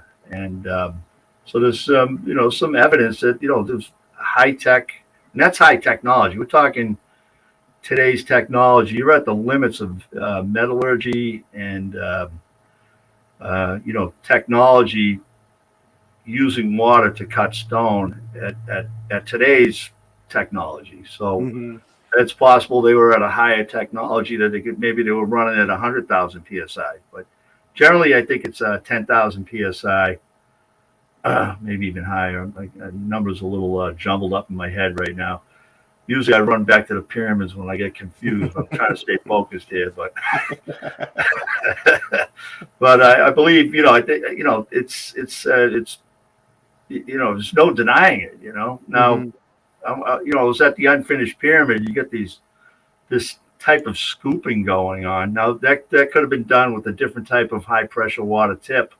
We get this. It's almost like it was like scooping ice cream out of a can. With the ice cream scooper.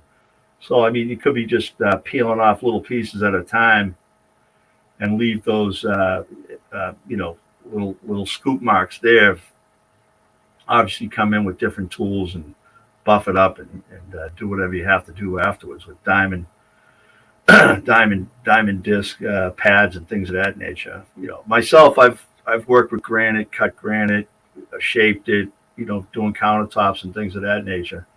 So it's very hard. It's a very hard stone, and like Dr. Sam was saying, it's diamond. You got to have diamond tips to put a quarter round edge on them and things of that nature. It has to be diamond impregnated alloy steel or diamond buffing pads to work with this stuff. So I guess I'm glad you brought that up, John, with the with the diamonds. And before I jump over to Chuck and Dr. Sam, I want to quickly ask Dr. Cremo, with his research with forbidden archaeology, have you ever come across, Dr. Cremo, with any hints or any evidence that would suggest that the ancients were using diamonds? Now, the reason why I say that is because when we look in Sudan, that would be Upper Egypt, there's a lot of diamonds in that area. So for me, it's kind of difficult to believe that the ancient Egyptians would not have come across diamonds because there's lots of them. We've had wars over them. And would the ancients, Dr. Cremo, have any access to diamonds or knowledge that diamond can cut like a harder rock? You're muted, sir. Oh. Yeah. Okay. I'm unmuted now. Can you turn your camera on, sir? Oh, did my camera go off? Yeah. Okay. There we go. There we go. All right. No, I'm personally not aware of, the diamond topic that you're talking about. I haven't looked into that specific question in the work that I've done, Hmm. but it just seems that the kinds of artifacts that we have from Egypt are really pretty amazing. You know, I mean, John Anthony West was sometimes talking about it, how they have almost paper thin stone vases and things like that, that you would, it's just practically impossible to see how they could be made. Yeah, kind of like that schist disc, right? It's really brittle. Yeah. But yeah, I'm sorry, I don't have any research that I've done that relates to your question about diamonds. Okay, no problem. Let's.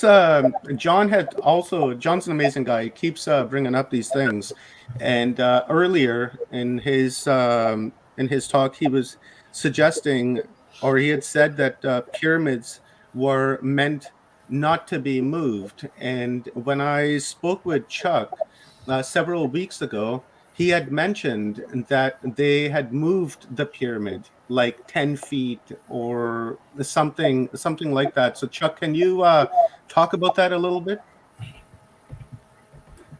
Yeah, I mean, hopefully my microphone is working better, and thanks for alerting me to that, because of course I can't hear it. Um, yeah, I just want to go back a little bit. John, there's NASA has a new drill that they've been using, that they're going to be sending to the moon as well as back to Mars.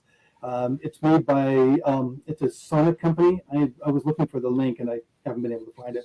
Anyways, they use ceramic wafer, and right now in the test model that they've got for drilling through granite, is they use it, basically it's a drill. It drills about a half an inch, goes through granite like it's butter, and it's designed all around infrastructure. And they say you just need a couple of AA batteries and away you go. So it's a really interesting thing. If you want to take a look at that, NASA has that on their website. It's a very, very cool thing. So we're kind of catching up to what I think the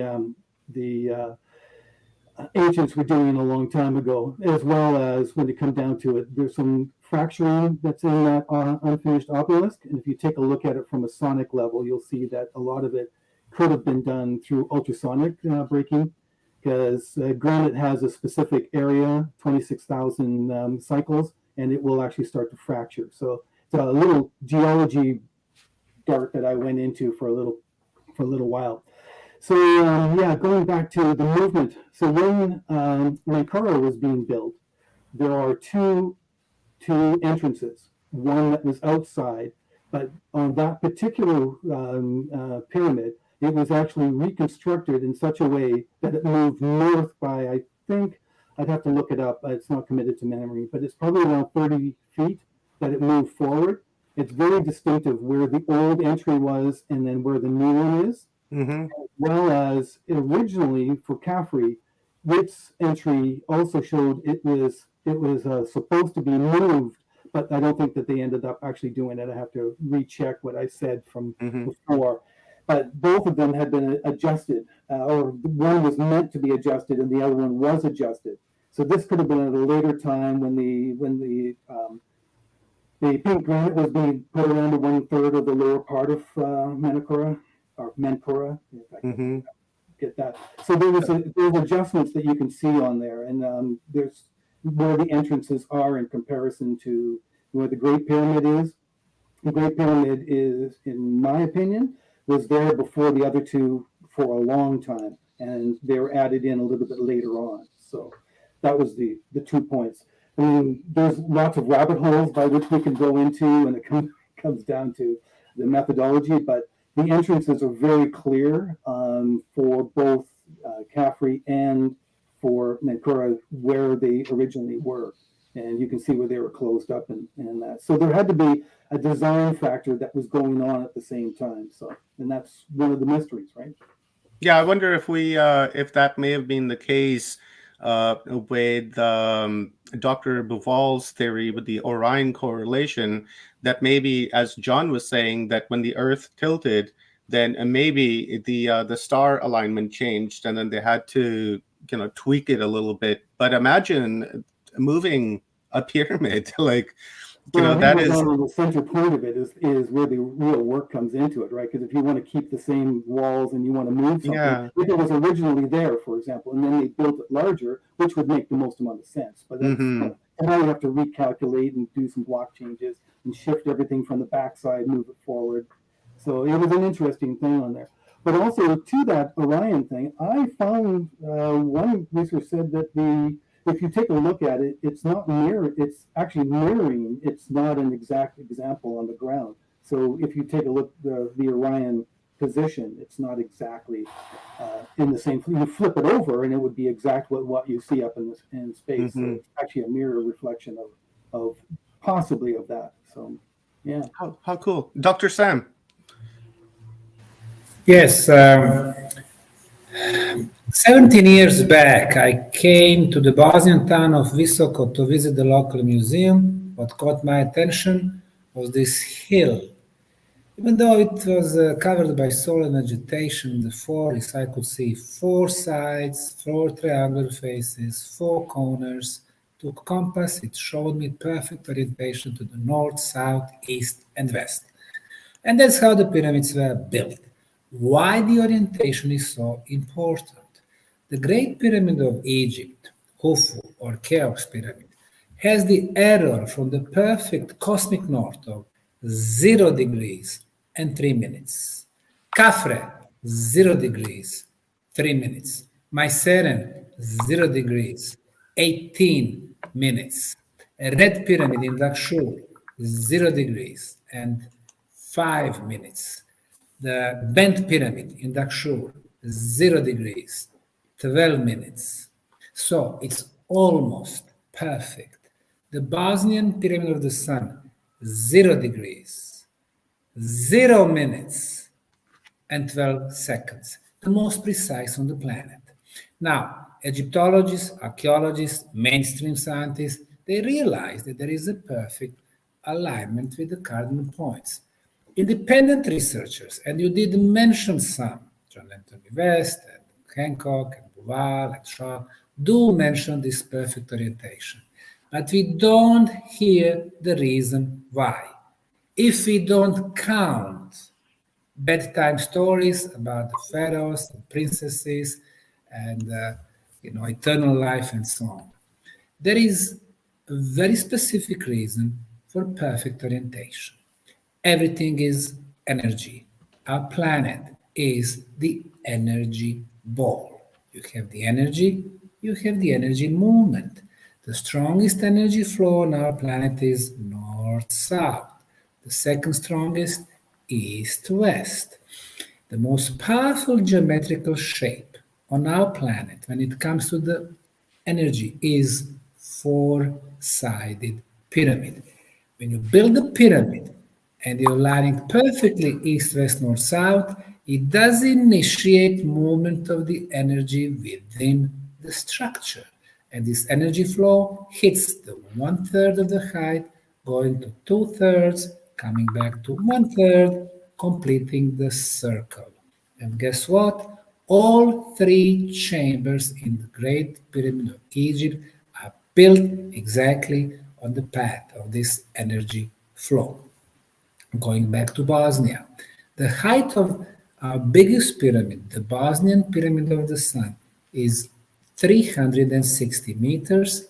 The Great Pyramid of Egypt, 146.6. This is the largest pyramid on the planet that we have in Bosnia.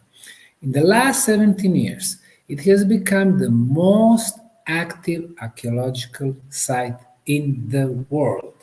We operate all 12 months. Besides the 6 pyramids, Sun, Moon, Dragon, Earth, Love, and the 6th pyramid, we discovered 2 tumuli, a tumulus complex. Tumulus is conical artificial hill. And finally, so far, 6 entrances to prehistorical underground tunnels. And we have cleared more than 3 kilometers, 2 miles of those prehistorical tunnels. Most probably, we talk about the network of 100 kilometers or 60 miles. A huge work ahead of us. I did mention that the pyramids were actually energy amplifiers. How do we know that? Because we have measured it. Below the Bosnian Pyramid of the Sun is a huge iron plate. Iron generates electromagnetic field. The pyramid pulls this field up, amplifying it. How do we know? We measure at the base and at the top.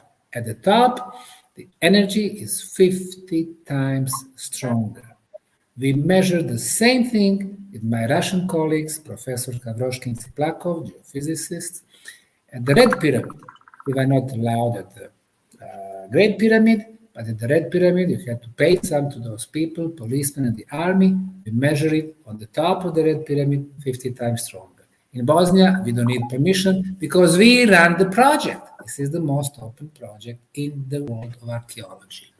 The second source of energy, we have underground water flow, 21 meters or 65 feet below the pyramid. Water moves, it releases negative ions. Pyramid gets these much higher concentrations within those tunnels. What are the concentration of beneficial negative ions? In our homes and offices, 20 to 50 per cubic centimeter. We go outside to the downtowns of big cities, 150. We go to the mountains in the pine tree forest, 1,000 negative ions, 6 times higher concentration, 6 times healthier. It's a common sense. You go to the Bosnian pyramid tunnels, the concentrations are between 20,000 and 60,000, 50 times healthier than on the top of the mountain in the pine tree forest. How do we measure it? Alpha Lab, Inc., a company from the US, makes those beautiful instruments called air ion counters. And then below the Bosnian Pyramid of the Sun, 55 meters, a second water flow. Between the two, there is a friction, there is a charge, electricity. The pyramid pulls this electricity up. It's going through 7 levels of passageways and then through the top of the pyramid. We sent a drone to measure 7 different phenomena. One of them was electrical field.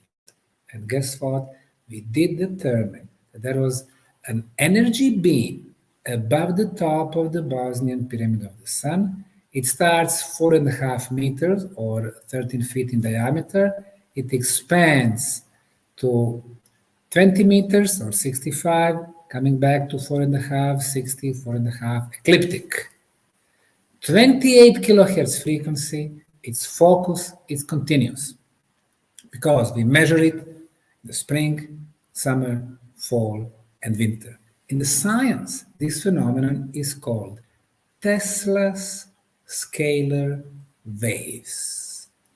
The brilliant mind of Nikola Tesla measured those subtle energies, soft energies, 123 years back in his lab in Colorado Springs.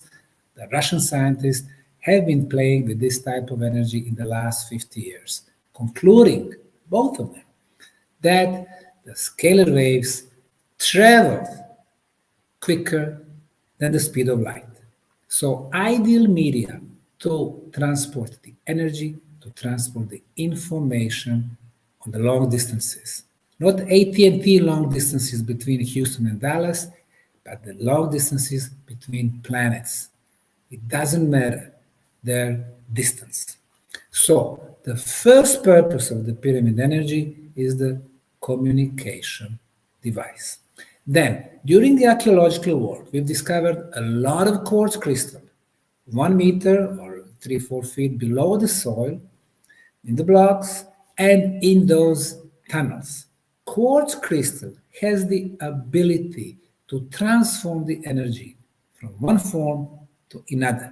For example, since we measure electromagnetic field, it hits the quartz crystal, and the quartz crystal creates, through the piezoelectrical effect, the ultrasound. And we measure the ultrasound. Again, 28 kilohertz frequency. This is the levitation frequency. You come to our tunnels, you come to our pyramid, you feel light. And that's the reason I've been inviting Michael Cremo for years to come and visit us. And now, again, another invitation, Michael. Don't say no. When you come to Italy, we expect you to Bosnia. So, we have levitation frequency there. Orgone energy I didn't mention. So now we realize that the pyramid actually amplifies the natural energy sources, the natural frequencies. The ancients were not invented, they were not making up frequencies that we do today. In Europe, 220 volts and 50 hertz. In the US, 110 volts and 60 hertz. You touch the loose wire, it kills you. You spoke on the phone for 10, 15 minutes. Your ear gets hot. It burns our brain cells, 3G, 4G, 5G. Everything we do, it's against our health. The ancients were smart. Their concept of energy was clean, unlimited, free. Our concept of energy is dirty, limited, expensive. In social relationships, it means a great minority of people, 2,500 super billionaires, owns more than 90% of the wealth of the planet. In the past, energy was serving everyone, the communities.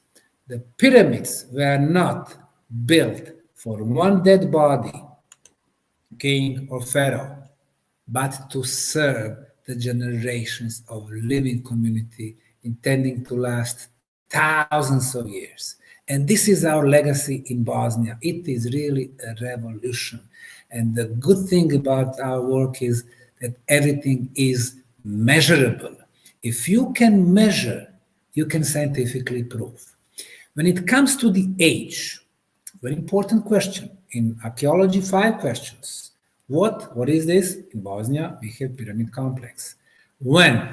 Well, let's see when. We have done 28 radiocarbon dating and uranium-thorium analysis of organic materials. All of them, or most of them, are taking us to, for example, 2 fossilized leaves that we discovered between the concrete blocks. They came there during the construction process, gave us a date of 29,200 years plus minus 400 years. It's a radiocarbon date, calibrated date, 33,600 years. And this is officially the age of the Bosnian pyramid complex. You talk to the mainstream archaeologists, they would say it's nonsense because there was no advanced humans 10,000 years plus. However, we live in the last cycle of humanity, started with the end of the last ice age. By the way, when 99% of humans were wiped off from the face of the planet. There was a civilization before that, also removed in the global catastrophe 18,500 years, and the one before that, 34,000 years, huge solar flames.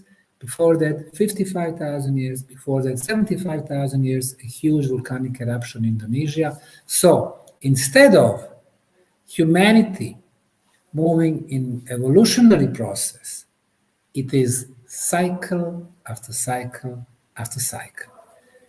Majority of the oldest pyramids do belong to one of the previous cycles. This is the case of Egyptian pyramids. This is the case of the oldest Peruvian structures. So Machu Picchu, 55,000. This is the case of the oldest Mexican pyramids. Teotihuacan, also more than 12,000 years. This is the case of the Yonaguni monuments on the bottom of the Pacific floor, more than 12,000 years. The Bosnians, now we know when. Who were the civilizations?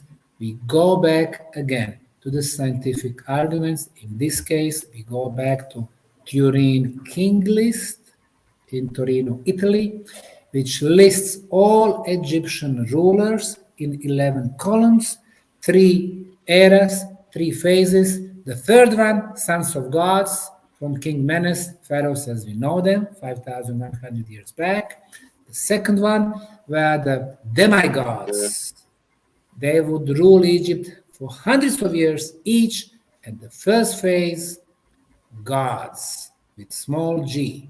When 34,200 years back, they came from kingdom of heaven, ascending to the kingdom of earth.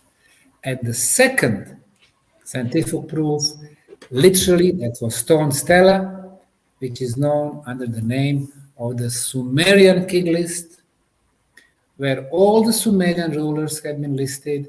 The first one, also the gods, came to this earth 273,140 years ago.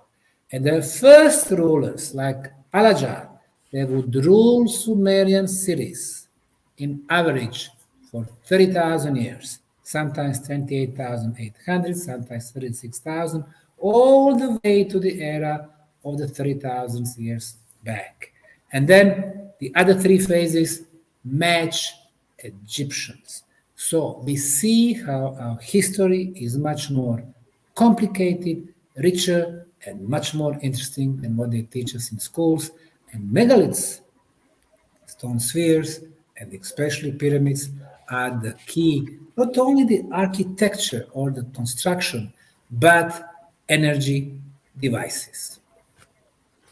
Wow, that was epic, Dr. Sam. And when you said that they're not teaching us the right stuff in school, the first thing was that I'd love to have you as my professor and would love to have everyone on this panel, writing curriculums and being our teachers. And in fact, you are our teachers. We're just not in that little school anymore. We're in the school of life.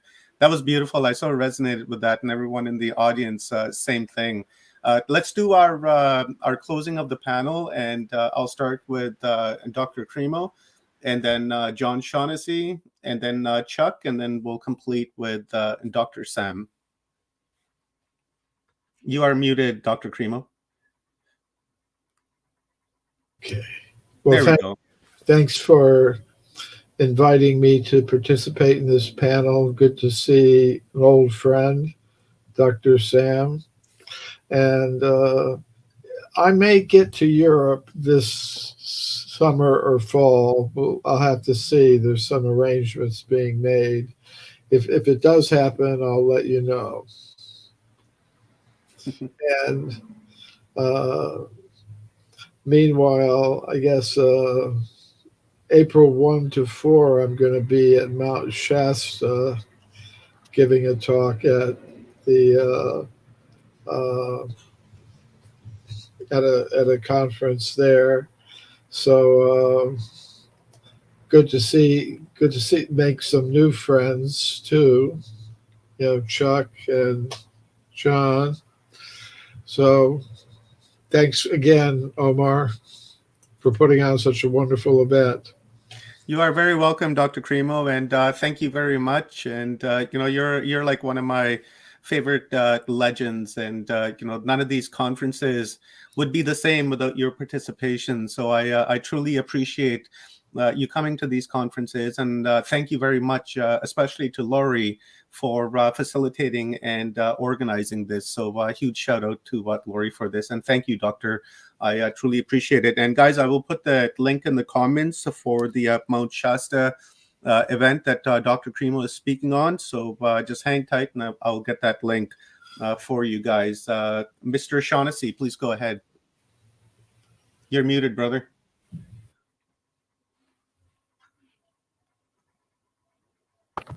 Back on. All right. Yes. Intellectually stimulating hearing all the whole panel discussing topics. It's food for thought for me. It's gets me energized, and it usually takes a few days to download, and I'll get a some kind of a download, or something else will get triggered, and I'll be off studying something else, and I guess that's what it's all about, just coming here and sharing the knowledge that we have, and it's good to see Sam again. I think we shared a conference back in Chicago a while back, both speaking there, and hopefully there'll be physical conferences again, who knows, and human contact, but with that, Dr. Michael Cremo, I think I reference your work. Got to be 100 or 1,000 times a year. when I get into topics, I just go check this guy's book out. Trying to awaken the masses. One mind at a time. And it was good to hear from Chuck too, and appreciate the time that everybody put in. So. With that, have a good day. Thank you, John. And guys, remember, Chuck and John are going to be back later on this afternoon, but I'll post those times when Stone is up next. Chuck, please go ahead, sir. Yeah, thank you. This has been actually quite enlightening. And Dr. Sam, you definitely have a lot of experience with that Bosnia thing. It's like, I'm really happy to have met you through this format, because you got a lot of information in the background there. Totally agree with you about the energy. Later on today, I'm going to be explaining a couple of things that I found in there. So if you've got time, take a listen. It should be interesting. I apologize for the microphone. I'm an audio guy, and all of a sudden I have the worst sound going. I got all these emails coming in. So it's like, I think I have to unplug the USB mic and start again and go over it. So once again, I apologize for that. For those of you that can hear and make out my words, thanks very much for inviting me. I really enjoyed this, and it's great to meet new people, and I'm glad I'm in this little world now. It's great. Thank you. Thank you very much, Chuck. And Dr. Sam, please go ahead. It has always been about the knowledge and the energy. We need energy to get born, to live, to prolong our life, for all our processes around us. And we have so much to learn from ancients. They knew about the geometrical shapes, what are the most powerful. They knew about the materials, the construction materials, which are beneficial for their work. They knew about the ancient concretes. They knew about the orientation. They knew about elements of sacred geometry, like number pi, 3.14, like number phi, golden section spiral, which were always used in the sites like Stonehenge, Egyptian pyramids, Bosnian pyramids, Teotihuacan, Tijuanaco, and so on. They knew about the power of certain minerals like quartz crystal. And sometimes we think they were built by the primitive people. Sometimes we do movies like Apocalypto, saying that the Neolithic primitive Mayas building their temples and pyramids. Instead of showing our ego, we need to open ourselves and realize that much of the knowledge that we will arrive to in the future is already there in front of our eyes. So why don't we open ourselves and learn from the ancients, and we can apply that knowledge to some of our activities. Like I mentioned, the concept of energy.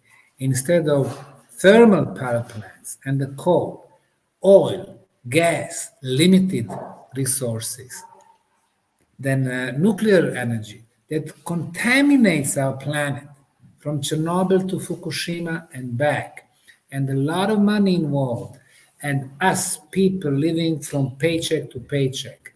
Once we apply some of that knowledge, once we get to the concept of the free energy, pyramid energy is one of the important factors, but the major source of the energy is our father, as the ancients call it, our sun.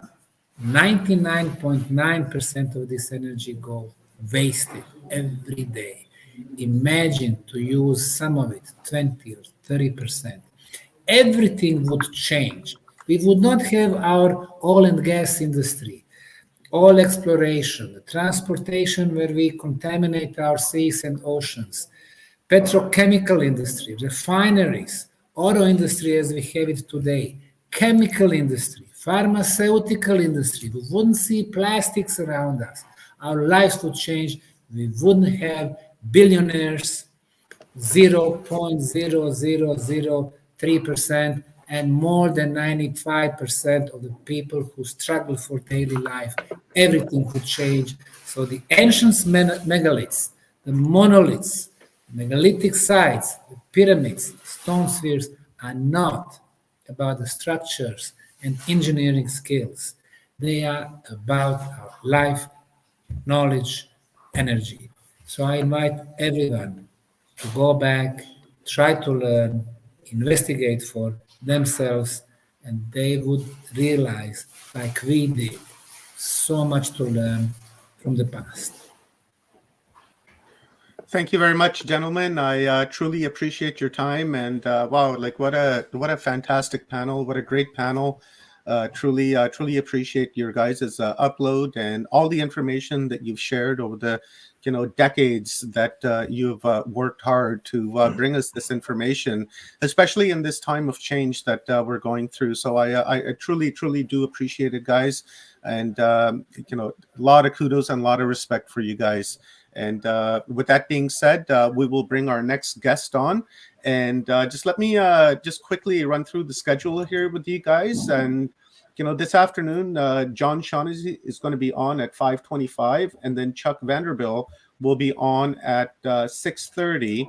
And then Dr. Cremo and Dr. Osmanovic will be on Solstice Day, March the 20th.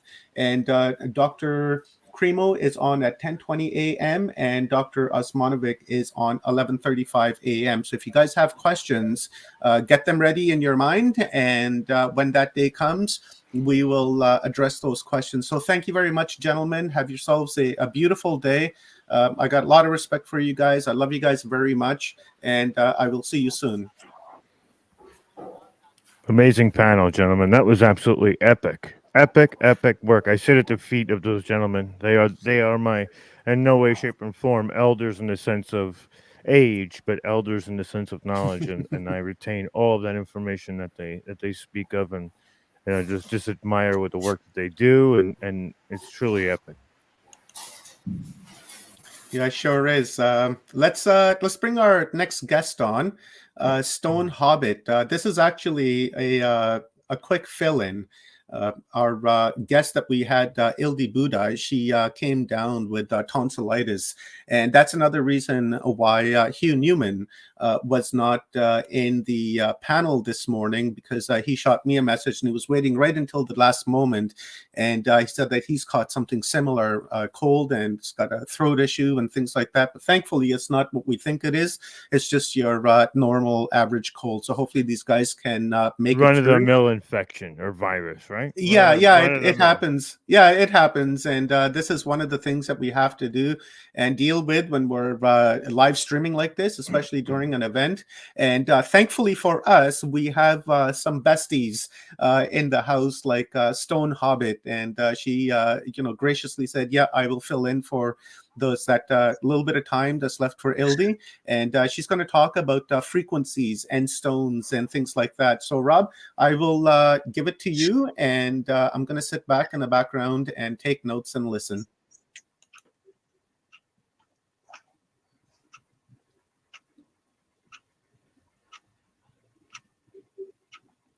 Okay, it's gone all quiet. Yeah, go ahead, guys. Rob, looks like your internet may still be having an issue, so I'll remove you from the screen. And Stone, I'll be right here listening. So if you need me, just shout out my name, please. Okay. I'm not sure why I'm glowing, and you can see all my freckles. I'm not sure what's happening here. Your lightning. You're a light being, and you're shining like the star that you are. Look, it's just coming daylight outside now, so I'm not sure what's going on with the lighting. It's been good all this point until now. So anyway, I just want to say thank you to your previous guests. They were absolutely amazing. I totally love it. One of the reasons I'm named Stone is because it holds a certain level of frequency equaling information. And so like when I know that I'm out there and I'm touching this, I'm on an area called Waitomo, which means water hole. Right, in Māori, water hole, and I know that I'm surrounded in crystal. This is absolutely fantastic. I've got 3 volcanoes. If I go and stand on the hill just around the corner here, I'm higher than that hill, but it's in a different angle. I've got 3 volcanoes, 3 of the biggest volcanoes in New Zealand I'm looking at. And pretty much all year round, I can see snow at the top of them. So I'm always waiting for that rumble. Because we are on crystal and Waitomo being a water hole, there's these underground tunnels, there's caves all around the location that I'm in. We have glowworms, we have stalagmites, we have different forms of crystal, we have lime, and we have volcanic rock. So I'm always feeling the frequencies. Even a small tremor that's on the other island, the South Island, we get a little feeling over here. When we get a level 4 to 5 pointer, magnitude earthquake, it sounds like a truck rolling past, and there's absolutely no vehicle there. The ghost truck that went past, and everything shakes. So I regularly experience earthquakes here. But at the same time, I'm on spring water, and because I know that the water being filtered through the land is going through this crystal and through the other energies here, and I'm drinking it and I'm watering all the plants that I'm growing in it, and I'm seeing the structure and the information that's coming through. I've also noticed in the past couple of earthquakes that we've had, the little stream that runs around the backyard here has gone from being stones to being sand. So knowing the information about nodes and antinodes and podes and points of tunnel that go underneath, and the fact that we're on a water table as well, so all of this holds frequency. Now, I've always been a stone collector. I used to live in a place called Marble Bar or Mulliella in Western Australia. And I had a miner's right, which meant it gave me permission to go and pan for gold and other metal elements, other stone elements. So I've always had the hunting and gathering for rare stones, if you want to call it that. They always had an element of frequency that I would attune myself to. So I found a lot of different types of stone because I could hear where they were. I know that sounds freaky, but that's just what it is. So here's a quick little collection of some of my lovely pets. So this is a volcanic rock. I call it the egg because of the particular shape of it and the fact that I can peel off layers. And then there's another bit underneath. So volcanic rock from New Zealand.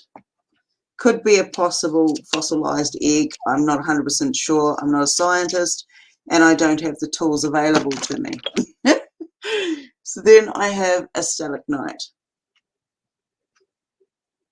Okay, that fell off a cave when I was walking under it. Then while I was out in the garden, I hit a stone, just a normal stone, okay? And then when I pulled it out to move it out of the garden, it turned out to be crystal. I don't know if you can see that or not. Yeah, I see that. Wow, that's beautiful. Let's see that again. Let's see that again. That's amazing. That is amazing. I actually have a Wow. quartz crystal. Look at At that. the front doorstep. I was going to bring it in, but it's just too heavy for me to carry. So I'm just going to leave it there, but it's like this big. it was given to me as a gift, and I was told that it will return to the land when it needs to, and it will direct me home. And because I've never really considered any box of illusion a home, it was interesting to see that where it was given, it drew me back to that point, and then it's taken me further inland. It's really weird story. So then I have another one which you can see elements of amethyst inside it, purple. I don't know if you can see that too well on the camera. Yeah, I do. Let me bring it a little bit closer so I can. I was muted again. I should just leave myself unmuted. There's purple in there. Yeah. That looks epic. That looks epic. I'm not going to attempt to come on screen because I just get thrown out of the studio again, but I can talk to you through the back channel here.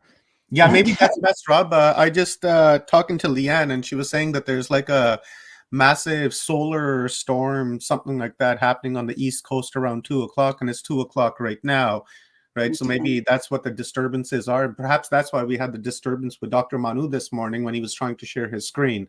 That's right. wild. So yeah. Because as soon as I said my conclusion, my computer hasn't worked right since. Like, I haven't been able to stay online since I've said that before about, the potentiality of us being that portable Akashic record. And it was like, nope. After that, it was like, sorry, bud, you can't be online. Yeah, it's fantastic. The amount of information that we're sharing this week in this, platform is absolutely fantastic. It's going to fill in so many puzzle pieces for people. And then there's a fossil. So it's fossilized all the way around. Wow, that's beautiful. That's a beautiful rock. So there's a, yeah. So this is just from this region. All of the stuff that I've just shown you is from the location I live in.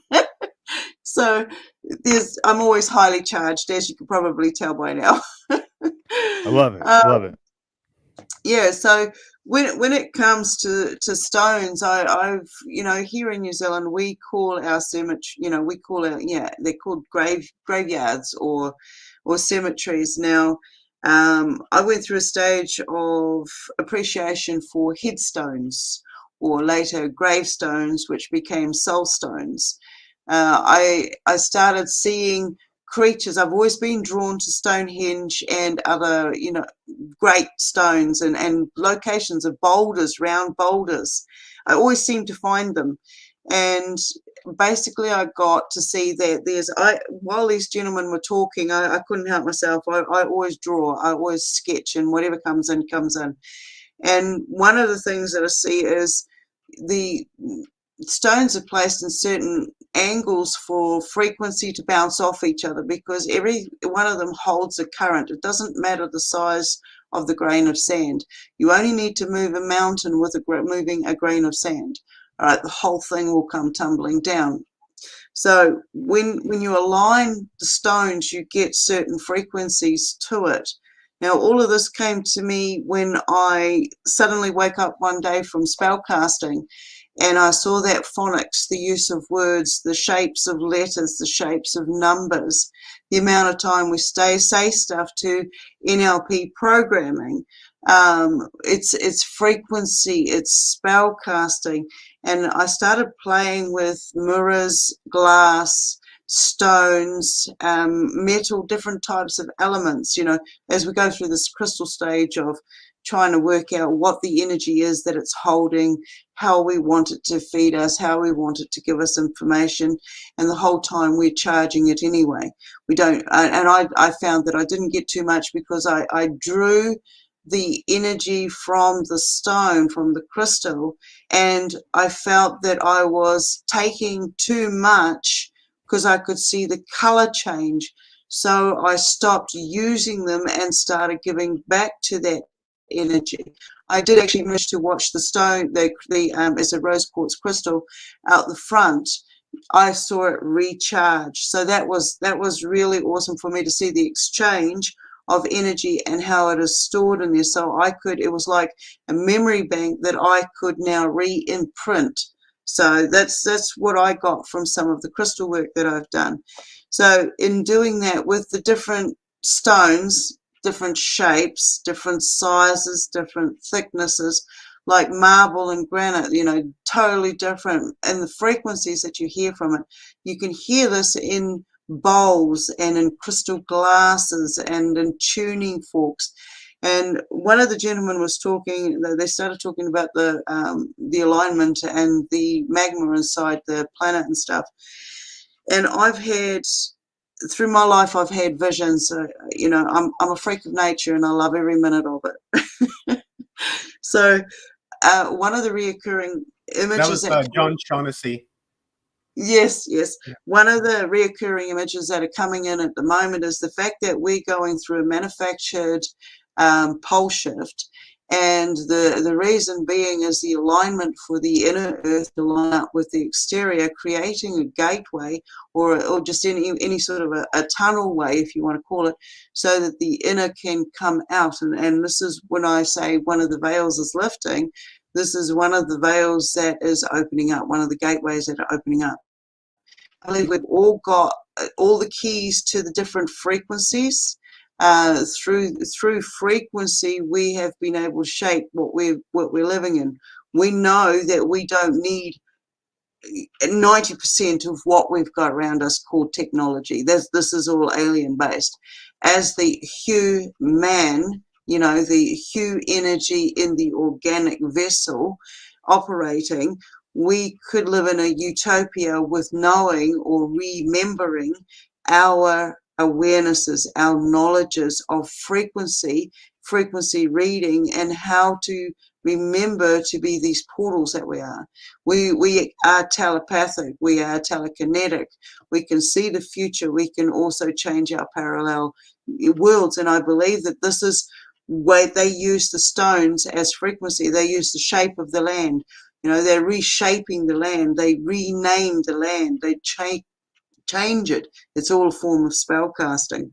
So with a lot of these stones and these frequencies, I've seen stones that burn people. You know, you can't touch them because your kinetic energies in comparison, and you know, in collaboration with the stone's energy, are like two magnets working against each other. Some stones are drawn to each other. Some stones can cause friction and flame, so a spark. So it's just the different elements. We have the knowledge of these elements, you know, alchemic. We have it within our own systems. We have this knowledge. So, you know, it's like I have a crystal ball. Let's play around with a crystal ball. I played around with water, and it shows you images when you become that receiver. You start becoming a tuning fork. Like all of these elements that we surround ourselves, they're all forms of frequency elemental. Once we can do a massive ass clearing, we will see that the four walls that we live in, the illusions of the, you know, the false sense of security called our dwellings, you know, we will see that none of this is actually needed, because we've already created our auric bubble. Our, you know, our safety zones are already around us. We're already primed and ready to go, because the earth has already been vibrating to a certain frequency. And so we have to, you know, we have to adapt or die. We adapt to that frequency coming in. It doesn't come in, if it comes in a massive bang, it's like anything. We're going to, you know, splat into several places, and then we're eventually going to come back again, you know, because this is the frequency that we are. But then you've also got the frequency that just, you know, it comes in slowly and you adapt to it. You adapt, you see it, you recognize it, you identify it, it's imprinted, and then when it comes back the next time round, you're already aware of it faster, you know, sooner than you were beforehand. So the knowledge is constant. The knowledge is going to keep coming in. You know, at one stage, I used to wear a lot of jewelry and stuff, and found that I was getting electrocuted. I couldn't shake somebody's hand without hearing a big snap, or you know, I'd go into the supermarket, and if I touched any can or any metal or even the trolley, you could hear it, and you'd hear me swear right across the you know, store.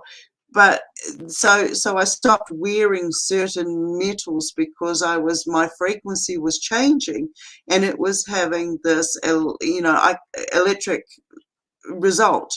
And so I had to be careful because what I was generating could and was having an effect on others around me. And this is the same as our environment.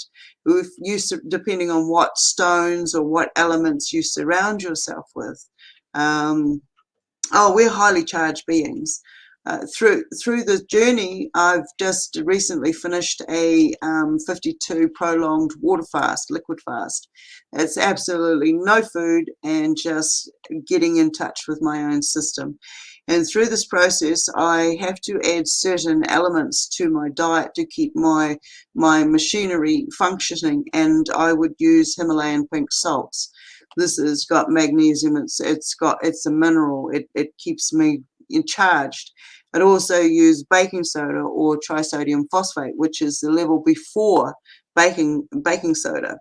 So knowing your pH levels, knowing your current and your flow, because we are a harmonic instrument, and once we get in touch with our vessels, and when they start communicating with us, and they're always communicating with us, it's whether or not we listen to them.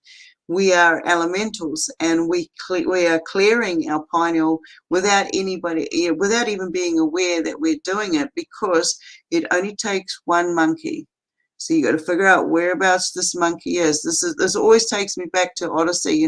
You've got the stones there, you've got the frequency, you've got the change. A new element has been added to the equation.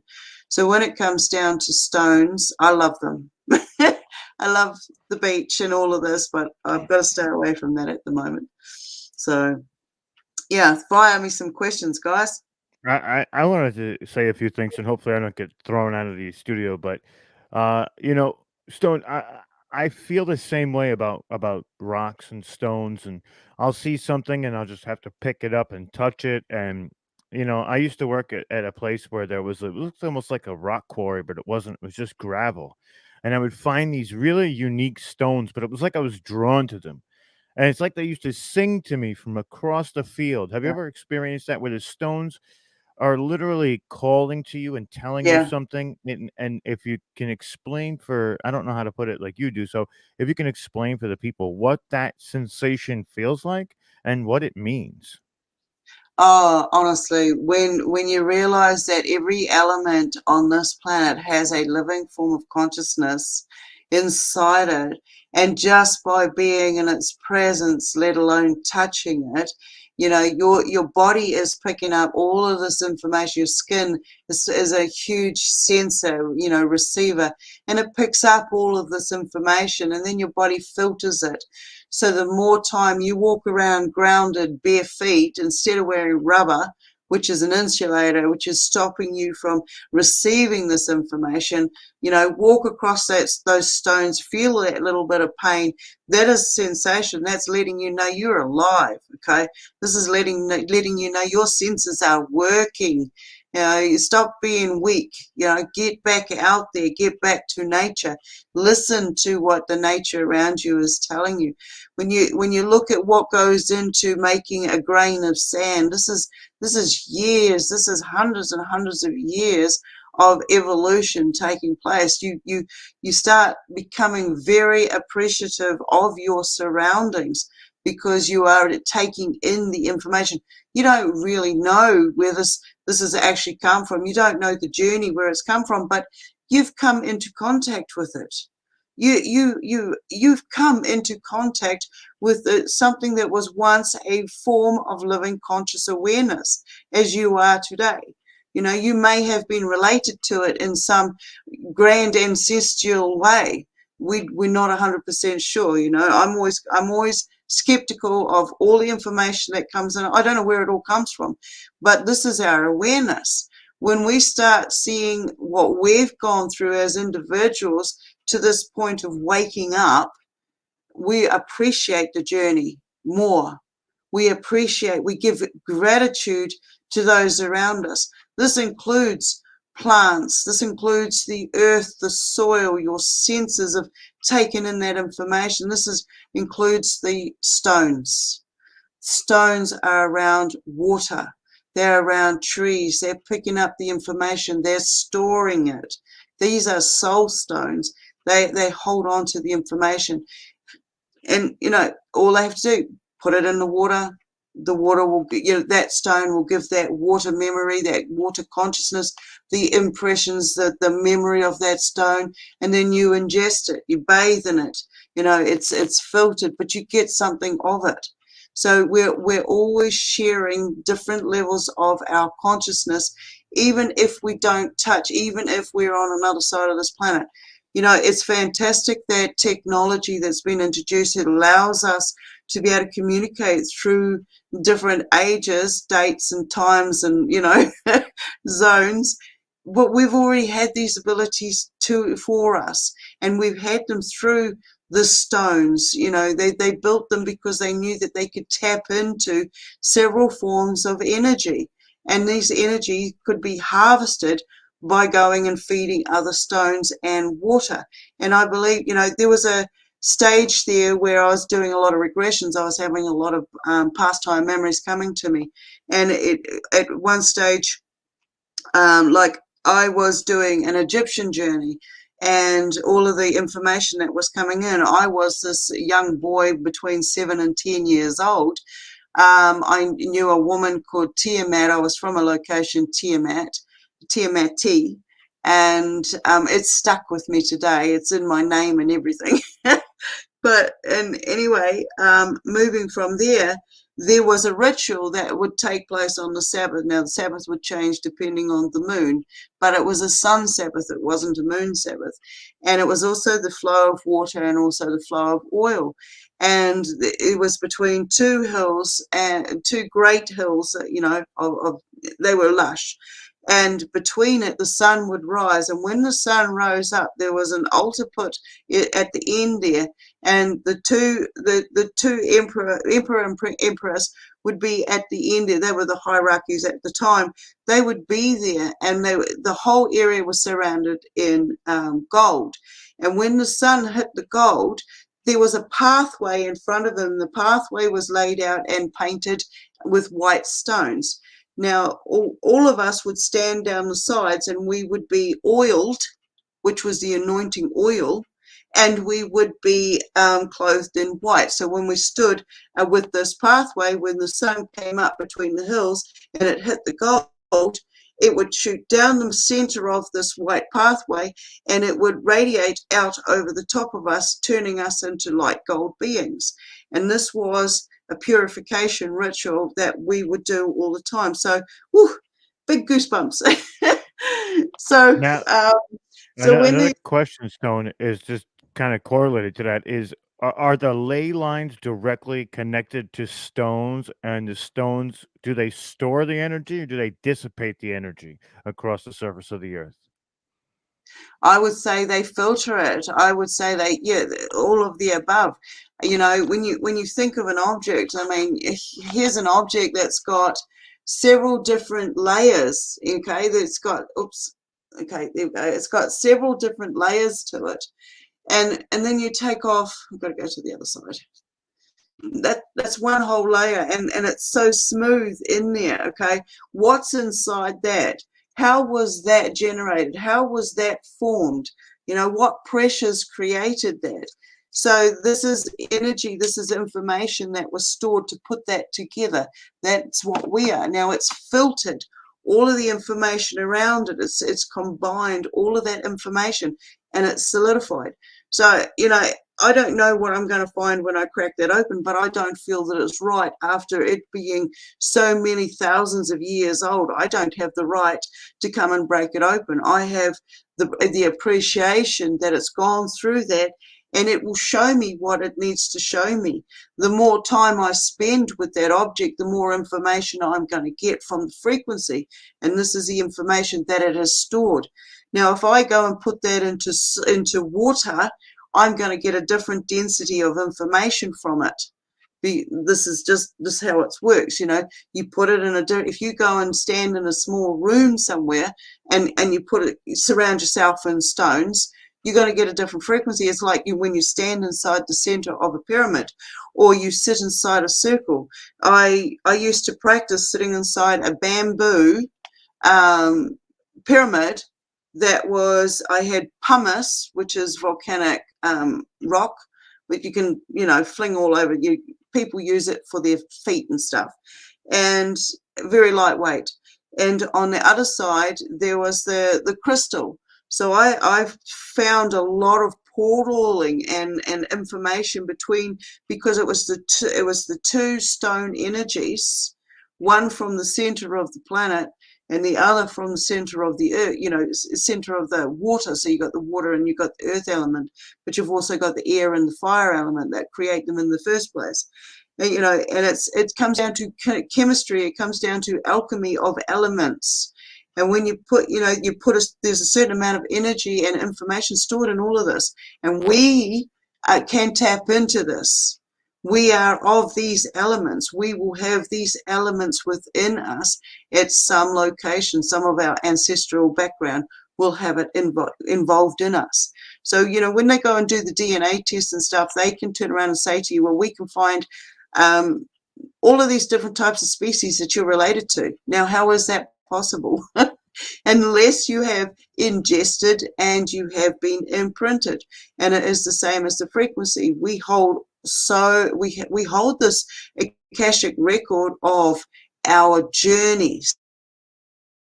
The information to store somewhere, so that it doesn't, if we come in and we constantly remember who we were and stuff, we will repeat the same journey over and over again, but it'll be so much different because we're aware of it.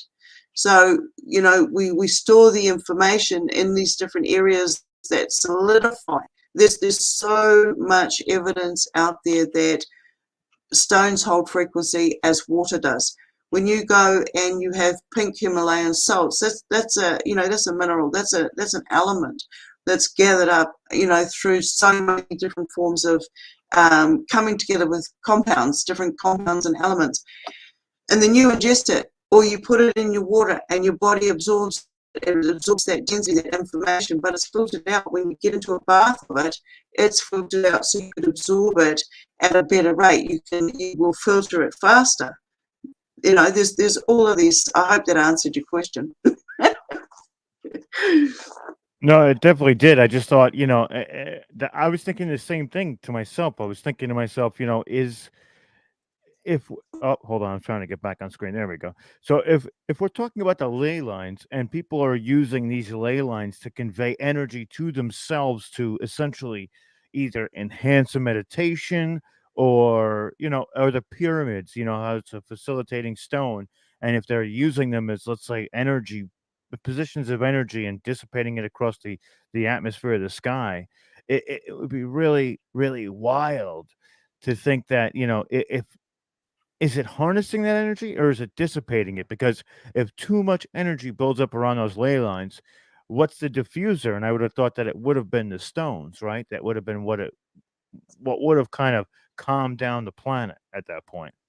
Well, I honestly see the planet at this point, the visions and the journeys that I've been on, the other work that I've done, is this planet is,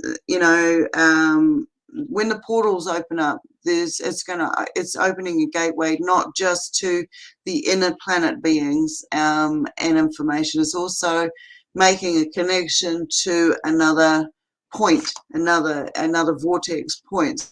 So we'll be moving over our conscious awareness, and we'll be communicating with another version of ourselves, or another species of ourselves, energy forms.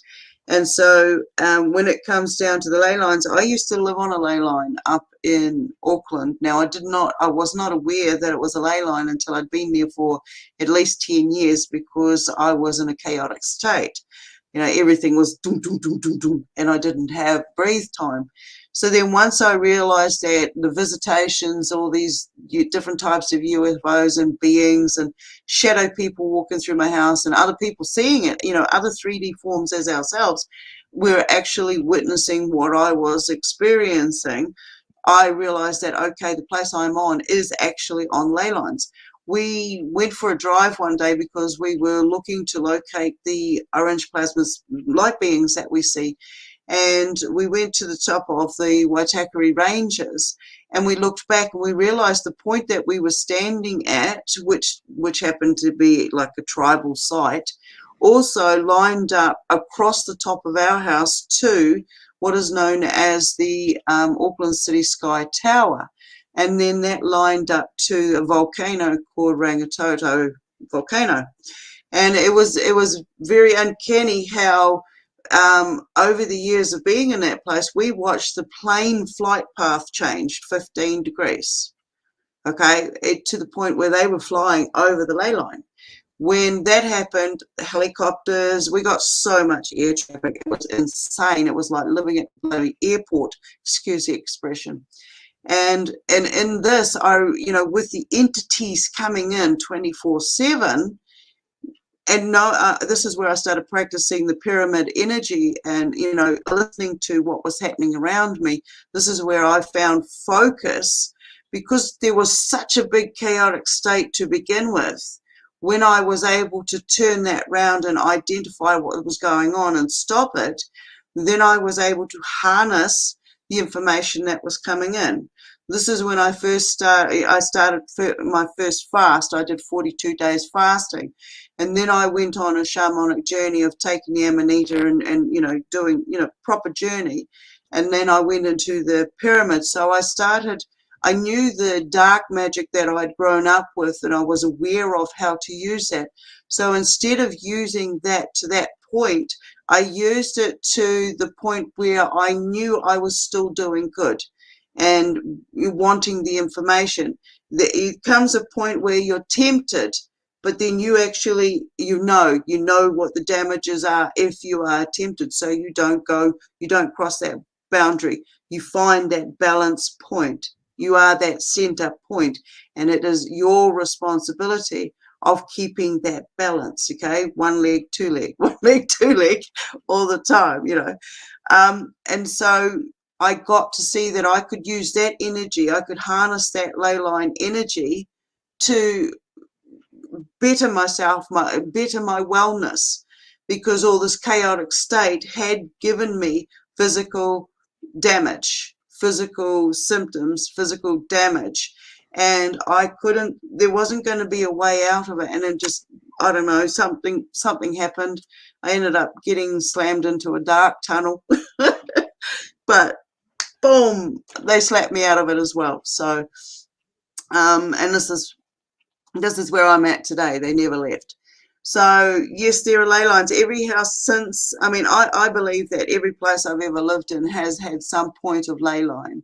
With the amount of activities, I've always been attracted to some force of energy.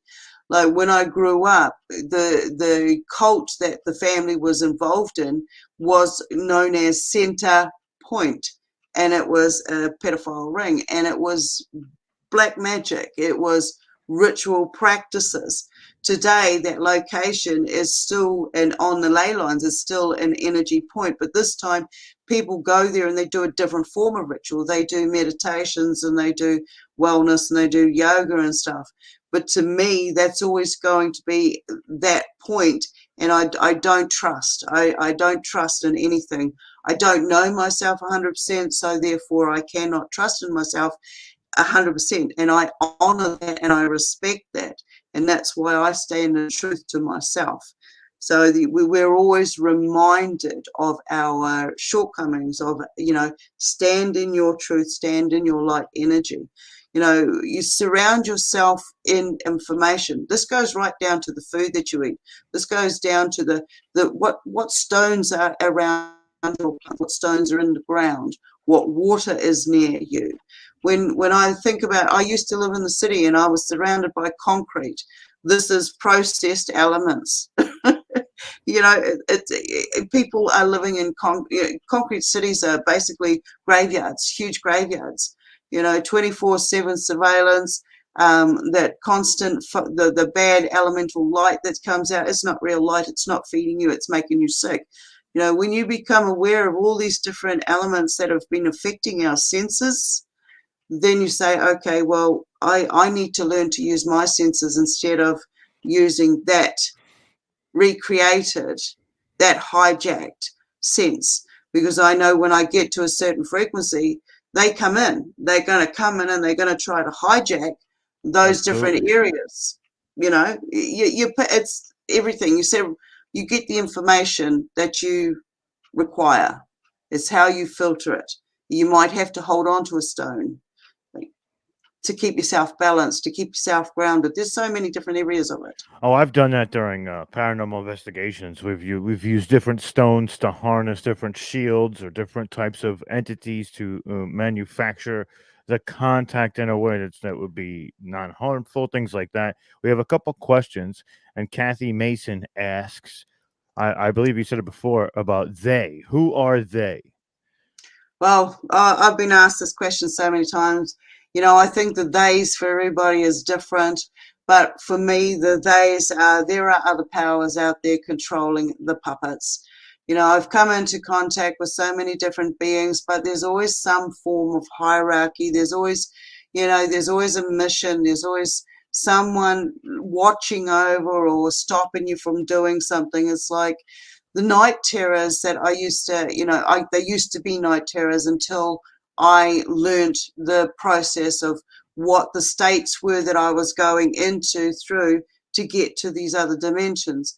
And so the fear state that would come in, and it would come in deliberately.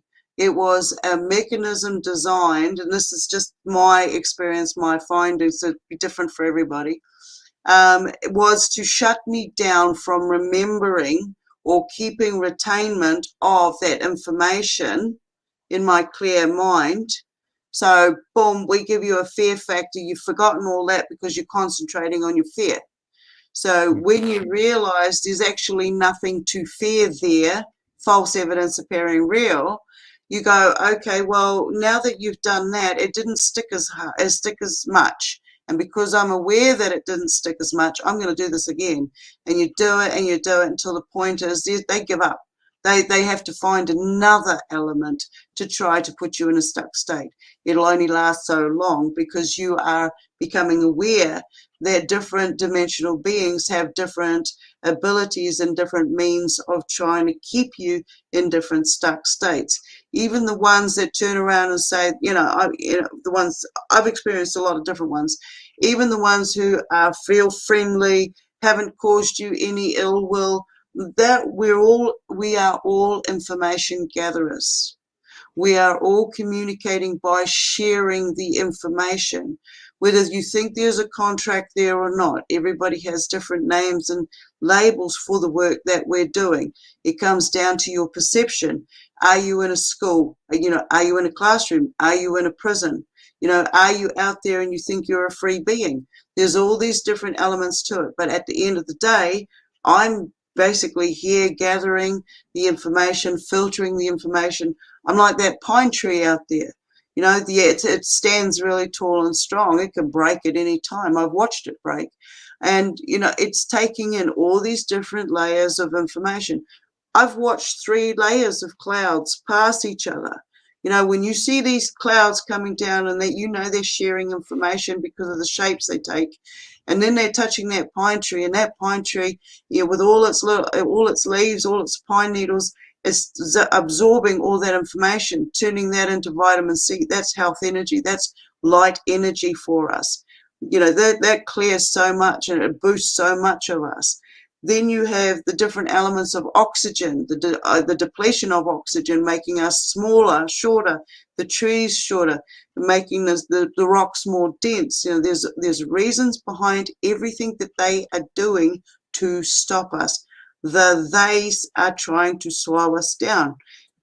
Whether it's for our own good or otherwise, I'm not 100% sure, but when I got the message that our brains would explode if we knew the information that's out there, it was a fear factor. It was a stuck state. And I'm like, no, that ain't going to work. They told me when I was younger, when you hit a certain age, you start forgetting stuff. And that's it. You can't learn anymore. No, that ain't going to happen to me. No, we're forever students. And when people ask me who they are, I say that they are dark entities that are multidimensional, cosmic and they come from all over, which in turn infiltrates multinational corporations in our corporeal world, and in turn affects and infiltrates governments, and those governments directly affect our everyday lives, whether it Absolutely. be people or agencies that are put in front of you or that basically have this congruency to it all, right? Like it works its way down, and eventually there's going to be this precipice where they know that their reign is well, I think we're there now with this awakening, Yeah. that their reign is completely gone, and they are holding on by threads. So they're Yeah. very careful and they're very eclectic in their choices and very uh, diverse to not expose any further of how far up it really goes. And Yeah. it's just such it's one of the things I love doing is I love investigating those surface level things like politics and looking at investigations of conspiracy, and usually it leads me to these areas that are just so gray in nature that it has to be something otherworldly, other dimensionally. There's other factors in play here that we are not privy to sometimes in a corporeal form, and that's truly what happens. So I do love your explanation today, though. It was really great. We have one more question before we finish up because we got about we're going over like a minute, but that's okay. So it says, Stone, do you know about monotonic Andaria crystals? And do we have them here in New Zealand? Kia ora. No, I don't. I don't really know names of stones. I just play with them when I find them. So, no, I'm not 100% sure of names and labels. I don't play that game. But monatomic, that sounds like it holds frequency. You know, at the end of the day, we are frequency. Everything around us holds some tone of frequency. You know, your wood holds frequency and knowledge, unless it's been so processed that it's no longer, it can't be classed as stone or natural anymore. And 1% doesn't cut it for me. So, yeah, sorry about that. Yeah, listen, it happens. But Stone, this has been an incredible time that we've had to discuss the stones, and I think that I definitely want to get you on my show, and I want to really go over a lot of the different things that you seem very eclectic in your information, and I love that because I never stay in one spot too long. I always That's like to good. diverse myself in so many different topics. So, Yeah. I think but that's one of appreciate the it. keys of being here is not getting stuck too long in different states. It's, when you're younger, you get told, well, you've got to take a trade, you've got to learn a skill so that that's your job for the rest of your life. But that's not who we are. That's not what we were meant to be doing. We're meant to be nomads, traversing this land, taking in the information, trying new things. This is what we're meant to be doing, different frequencies. I mean, each location has different frequency. When we're born into a location, we get an accent. Where does that come from? That comes from the frequency that's around us at that particular time. This frequency thing, learning how to read this frequency is absolutely fantastic on so many levels. So, no, I love how, coming in and this is about sharing the information. I don't really know anything at all. Right. This is just an experiment, guys. Excellent. Well, you know what? Everything is an experiment for us. We're always trying to dabble into different informations and try and work out the process, right? But, Yeah, one of the things I wanted to tell people out there is, sharing this stream is one of the best ways to help us unplug humanity. If this flutters across all these different platforms, we truly can have a profound effect in just 11 days on yeah, society as a whole, because exponentiality means that if you show it to two people, then they'll show it to two people, and so on and so forth. So yes, I saw Lori just became a member of Watch Talk, and Omar's not. I think he's in the shower at the moment, but I'm sure Omar. Thank you, Lori. It's awesome. We always love new members and help support the channel so we can keep bringing you this type of content and information. It's very difficult to maintain a living while delving your entire being into research and presentations and things like that. So we do appreciate any of that. I'm sure everybody that is working or every platform that we are on has a PayPal. If you don't want to become a member, I suggest that if you can, I know times are hard out there, but if you can, donate a couple dollars and help these people out, because we're really trying to do all the work that we can. So, Stone, thank you so much. It's an honor and a privilege to talk to you again. We're going to bring Leanne in for about a 10-15 minute stretch. And then I believe we have Neil Gar coming in. Excellent, Stone. Awesome. See you soon. Thanks, everybody. Stay well. All right. And Leanne, can you hear me, Leanne? We can't hear you. You're muted, I think. And here I thought it was my bad mic, but it's not. Can you hear me now? We got you. You ready? That's fabulous. And my level is okay? I'm not blowing out, not too... No, you're good. You're good. You got about, I want to say about 15 minutes. I give you, if Neil's a couple minutes. He should be here soon. He's not here just yet. So we've got about 15 minutes, and I'll leave it to you. All right. Hi, everybody. So, like, I don't know when you lost sound last night, and some of you may not have been here, but, like, I will tell you that who cares what you look like doing any of this? Because I'm the only one that looks cuckoo. Right? Yay. In the privacy of your own homes. Stretch as you like. You don't have to do exactly what I'm doing. You can shift anything to accommodate your body's needs. Please do listen to your body. Don't try to be all like fancy. Not necessary. All right. So first thing we're going to do is feel our feet on the ground. Feel our physical bodies, the conduits through which we experience all of this glorious stuff, whether consciously or unconsciously. Yes? Yes. Take a couple deep breaths. In through the nose, out through the mouth.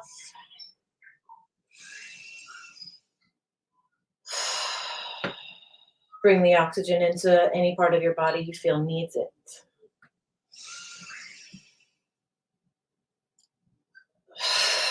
And release whatever tension out into the space. Okay. Let's do a couple of cat-cows. As we look up, we breathe in and arch our back. And then exhale. Looking up and inhaling, feeling the ground underneath us with whatever part of our body is touching the ground. Exhaling and reaching. Make sure your hands are under your shoulders, your knees are under your hips.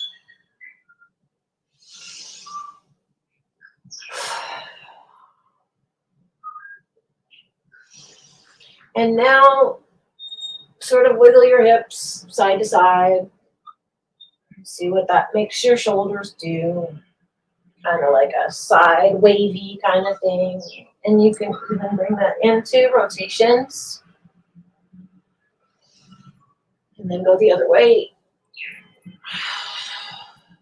Keep breathing.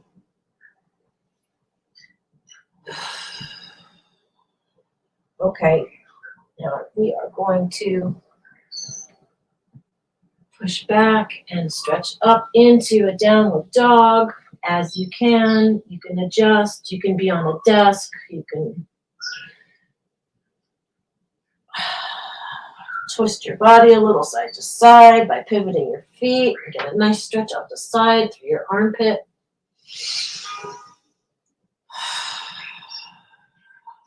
And your head. Take another deep breath. Spread your fingers on the floor in front of you. Push to your fingers as you pull your shoulders back out of your wrists. And imagine there's some kind of a belt around your hips, pulling them up and out of the sockets. A good, nice stretch in your backs. Keep breathing.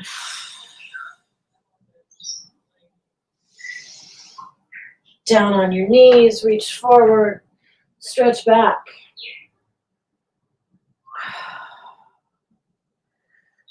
Crawl your hands forward a little bit as you pull back with your hips and get the stretch going in both directions. Keep breathing.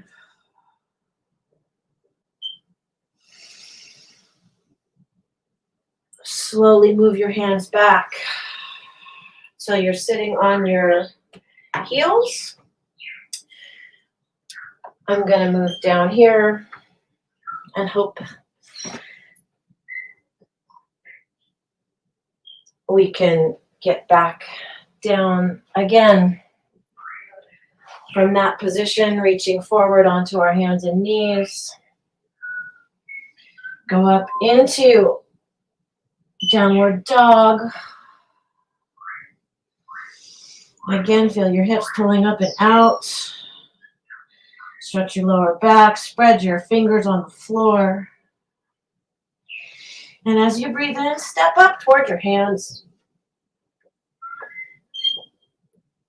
And as you exhale, come up, hinging your hips, and reach straight up. And if your body lets you, arch back a little.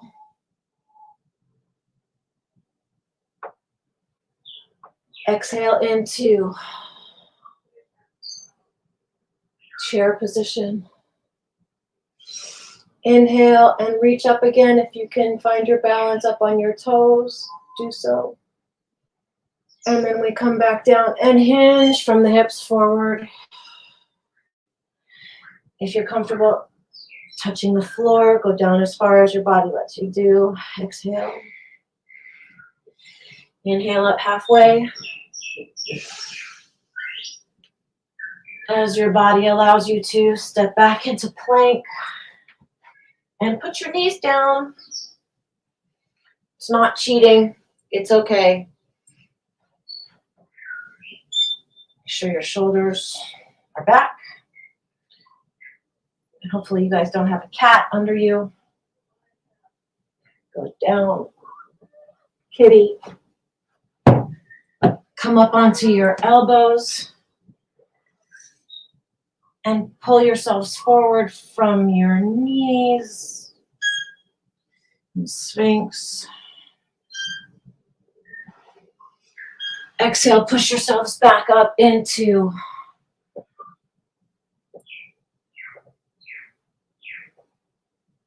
a nice child's pose. Exhale. Take a deep breath in. Go back up into downward dog. Please feel free to do any variation of sun salutation you're comfortable with. Take a deep breath in. Exhale. Step up to your hands. Inhale and go up, stretch up and or back. Exhale into chair. Inhale and reach up. Exhale, bend back down. Inhale, come up halfway. Back down into plank. Up to you whether you put your knees down or not. Don't hurt yourselves.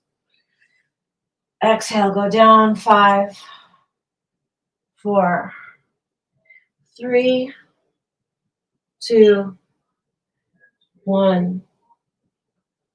Relax. Put your hands in front of you with your elbows down. And feel free to do upward dog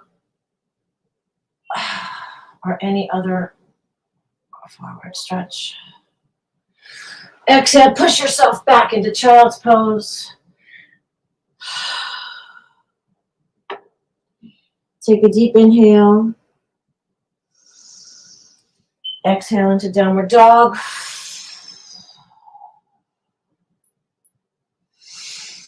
Take a deep breath. Let your neck hang. Exhale. Deep breath in, step up to your hands. Exhale, fold forward.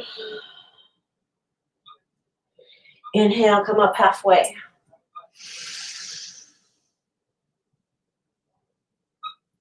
Exhale, come forward. Inhale, hinge your hips up. Reach to the sky. Up on your toes if you can. Exhale back into chair pose. Inhale, come up, reach up again. Exhale, hinge down. Full breath. Inhale.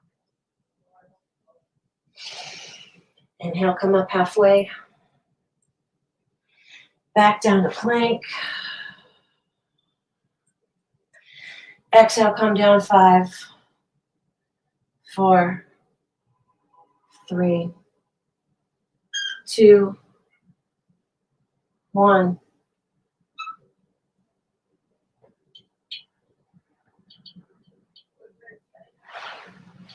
Pull yourself up and give yourself a good pull forward from the knees. Sinks. Exhale, push back to child's pose.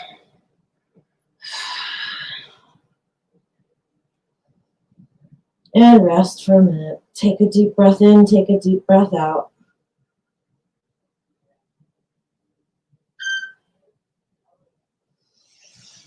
Inhale, come up to your hands and knees. We're going to hit the 2-minute mark, Leanne, just to let you know. Do a couple more cat-cows. Exhale. Inhale, look up. Exhale, look down. Inhale, look up. Exhale, look down. And now come into your rotations again and see if your body feels any looser or any different after what we just did.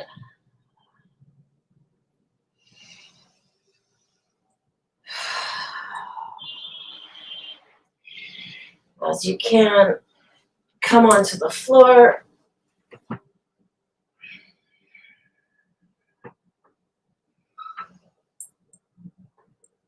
Put your feet together. Reach back. Push up from your hips and feel your sit bones and wherever else you're touching the floor.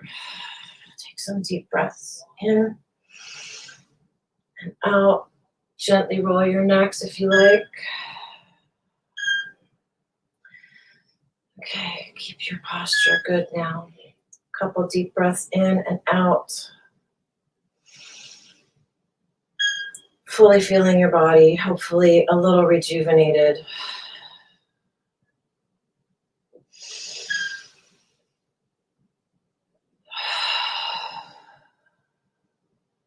Last breath. Make it count. Chest out. Hold it for a second. And exhale. All right, you guys. Round 2 coming up.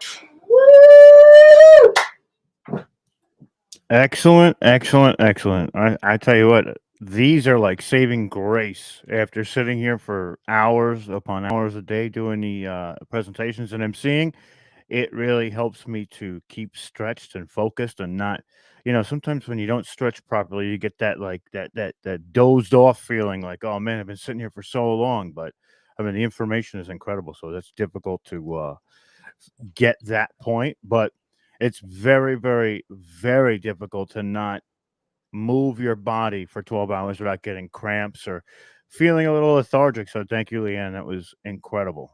It's my distinct pleasure. I'll work on maybe putting some music that I own and control so nobody gets in trouble behind me. Yeah, that's the big catch with this. Well, yeah, but if it's YouTube mine, thing. they can't complain that I copyright infringed on myself. So like that's not even or should not even be a thing. So let me see what I can do as we morph through this and I evolve my stretching. Absolutely. So with that being said, I just have fun, you guys. Enjoy. Neil's awesome. I love you, Neil. Yes, Neil is intense and incredible all at the same time. We love it. All right, let's see. Let's bring in my brother from another mother. Before I do, let me just say Neil Gower is the trailblazer, the portal to Ascension. He literally is that. He lives it. He is also MC Resonance. But without Neil, we wouldn't be doing these types of engagements or these types of events. He really paved the way for people like myself and Omar. And we sit at his feet and look up to him and follow his lead on this. He puts on the best events around the world, has some of the best and brightest speakers, and he himself is one of the best and brightest speakers. So with that being said, I would, unless Omar, you want to say something quick? Yeah. I just want to get in there. You hit that right on point. That these conferences would not be happening if it weren't for the lead point of Neil. When I first began doing this, all I was doing was grassroots one-on-one interviews. And then when I came across Neil and I met him and I saw some of his conferences, I was like, wow, I too can do that. And so he inspired me to start doing like this kind of work. So, this is really kudos to Neil.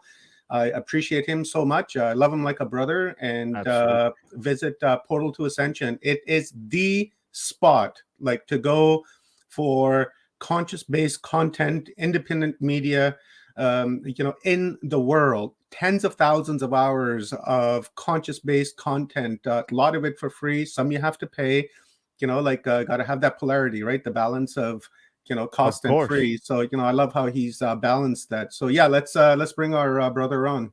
And just signing up, you get thousands of hours of all different types of seminars and information. So it is well worth the wait, and it's weight in gold. So let's bring Neil in.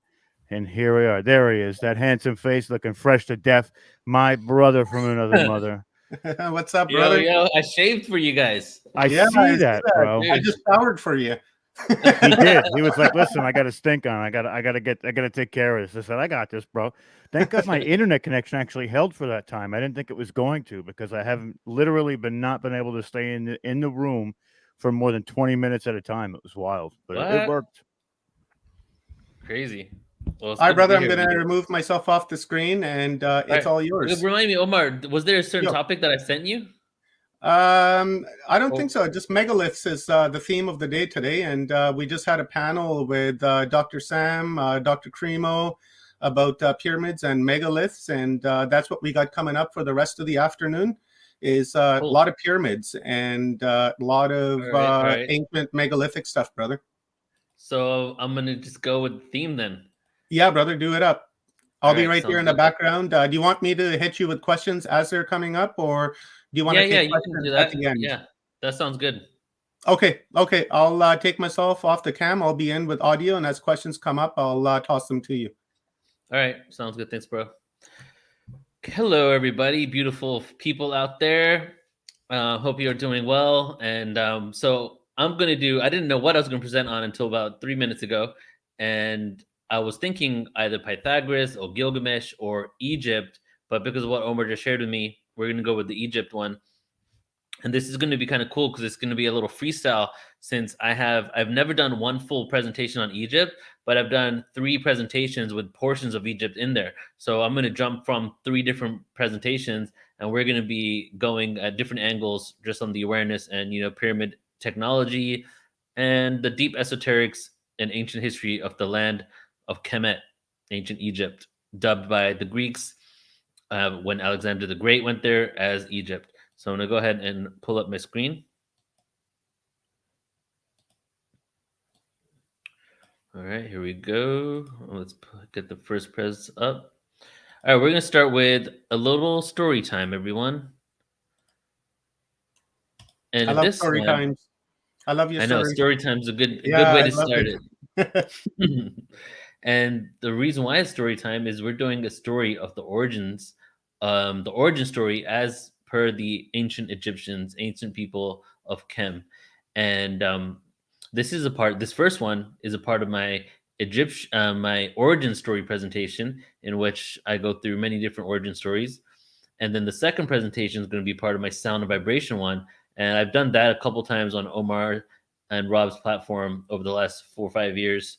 So you may have seen some of that. But then the final one is going to be going into technology of Egypt, mathematical equations, and just the ingenious architecture of the whole entire area. So let's start with this story here. Ancient Egypt origin stories. Before creation, according to Egyptian mythology, only darkness embraced the primeval ocean, out of which life would come. When the breath of life was strong and ready, the entity called Atum decided it was time for creation to begin. An island emerged from the water to support this divinity who manifested itself in the form of Ra, the sun god of Egypt.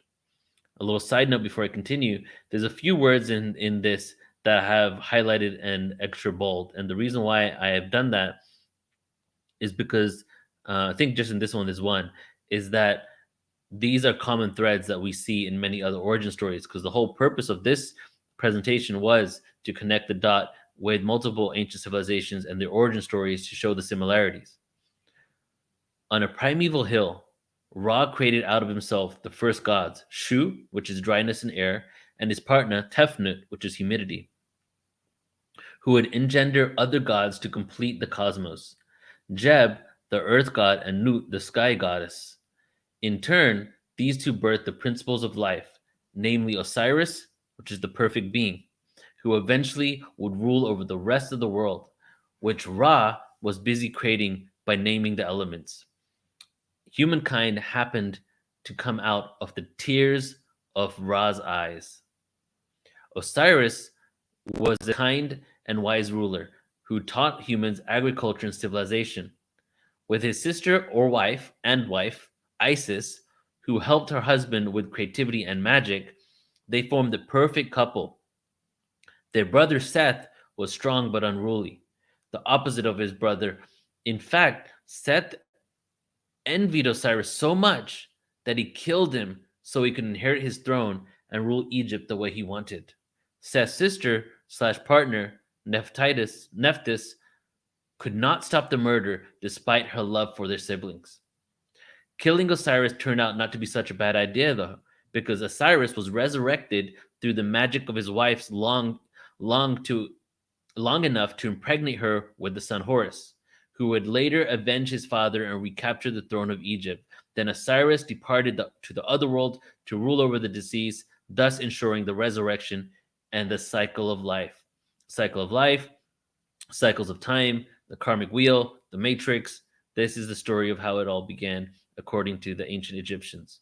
And I highlighted resurrected there because we see the resurrection in many different cultures, all the way to Jesus, of course, but then also a resurrection of an old pantheon of gods killing the new gods, basically killing or overtaking the old gods, and then the new gods coming onto the scene. And we see that over here as well.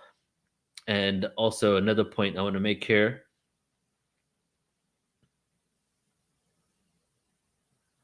Ra was busy creating the elements. So we have the tears of his eyes, the sun god. So like the tears of the sun basically coming down. So this is extremely metaphoric and may even be literal. And what it seems like, I feel a lot of these ancient stories are a combination of metaphors and literal events, with the human poetic touch. So closing out of that presentation, jumping into this next one here. Now that we've kind of set the foundation by speaking about Egypt and the origin story, let's get into what this land looks like. Who are these people? What did they know? Why do these structures have resonance and acoustics in mind? So welcome to ancient Egypt. We're going to start out with this presentation here from the Portal to Ascension conference back in 2018 in Irvine, California, where Robert Schoch did a little presentation here on the true dating of the Sphinx. I studied the Sphinx, my young me, and what we found is that we had uneven weathering around the Sphinx. What this suggests doesn't just suggest, it's very evident to me. The Sphinx was actually carved out initially on 3 sides. Then it was later fully carved in the back. This level of weathering, which is much more shallow in the back, is compatible with and compares well with the subsurface mineralogical changes, so that's what I'm talking about when I'm talking about subsurface weathering, that we have for other Old Kingdom, dynastic, 4th dynasty tombs and structures that are supposedly contemporaneous with the original Sphinx. Does everyone follow? The fact that you have much, much deeper weathering around the other 3 sites indicates that this was carved out earlier. The body was carved out earlier.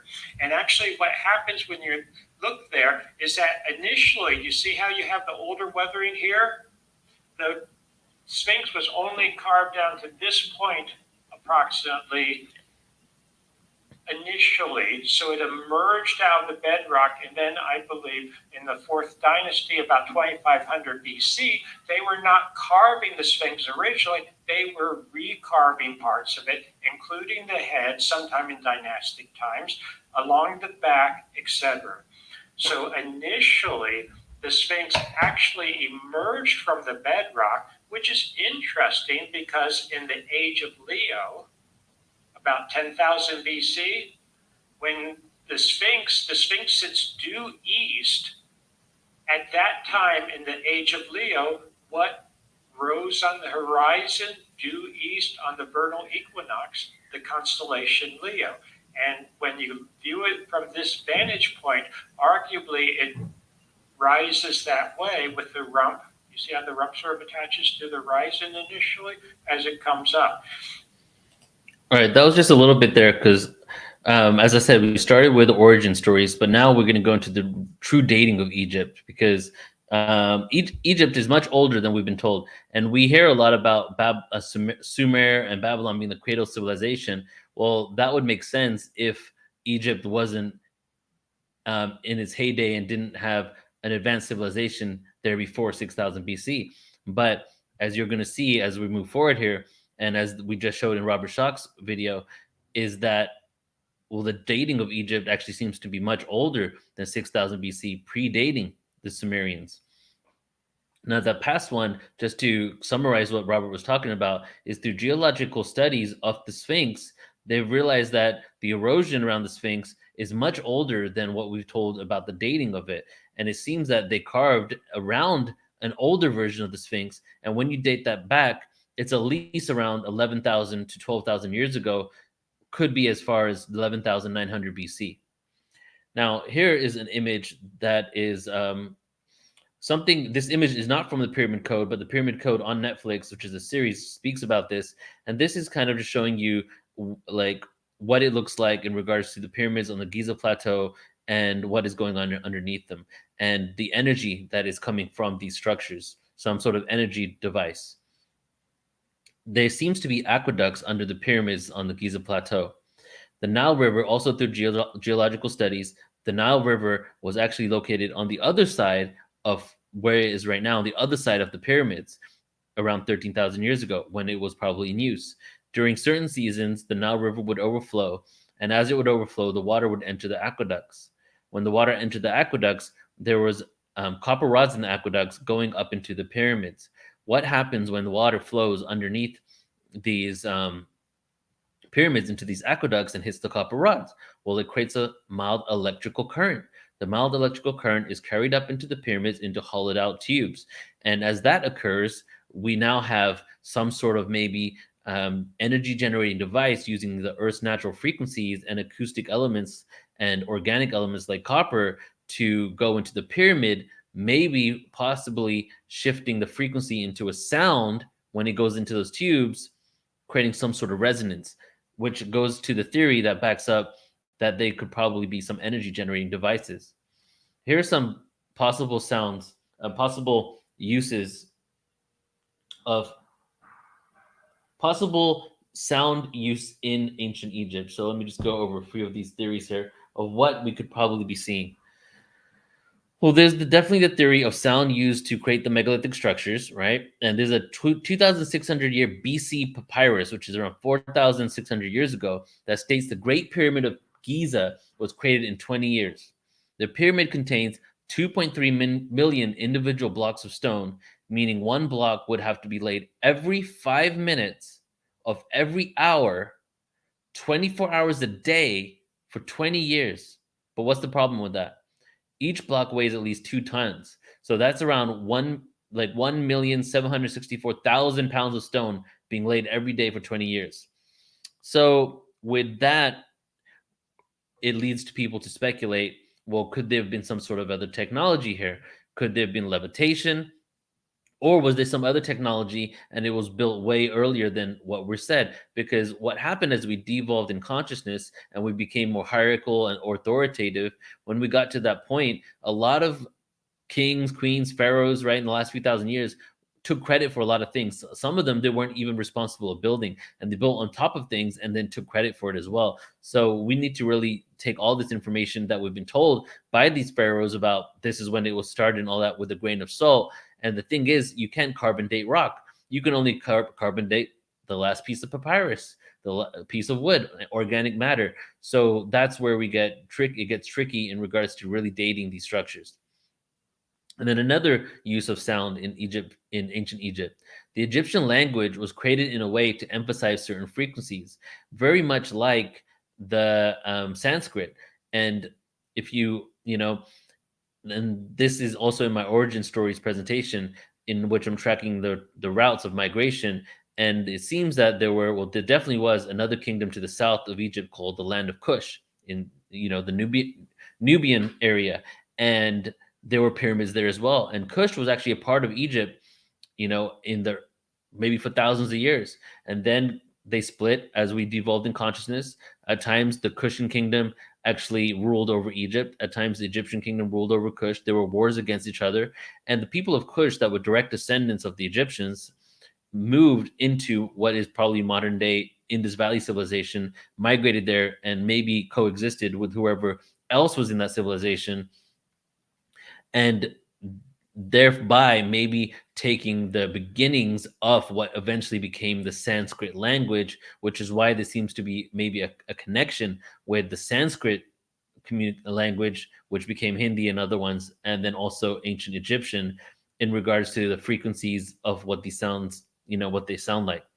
And then also sound frequency is generated by aqueducts, the one that I just showed you. So could that be some sort of sound frequency that's creating energy? Were these structures used for energy generating devices to keep the earth at a certain level of consciousness as we were devolving? Were they used as healing centers for frequencies to go in there and people to be healed from all types of sicknesses and ailments?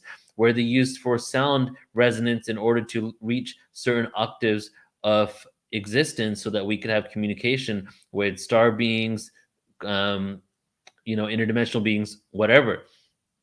Or was it actually a combination of all of those? So was the Great Pyramid of Giza a power plant built with frequencies in mind? Experiments conducted by Tom Danley in the King's Chamber of the Great Pyramid and in the chambers above the King's Chamber suggest that the pyramid was constructed with a sonic purpose. Danley identifies 4 resonant frequencies or notes that are enhanced by the structure of the pyramid. And by the materials used in its construction, the notes start from an F-sharp chord, which according to ancient Egyptian texts were the harmonic replica of Earth. So 4 resonant frequencies that are enhanced by the structure of the pyramid and the materials used in its construction. Well, that's really interesting because it's not just the structure of the pyramid, but the materials used in the construction of the pyramid is enhancing an F-sharp and those 4 resonant frequencies. Moreover, Danley's tests show that these frequencies are present in the King's Chamber even when no sound is being produced.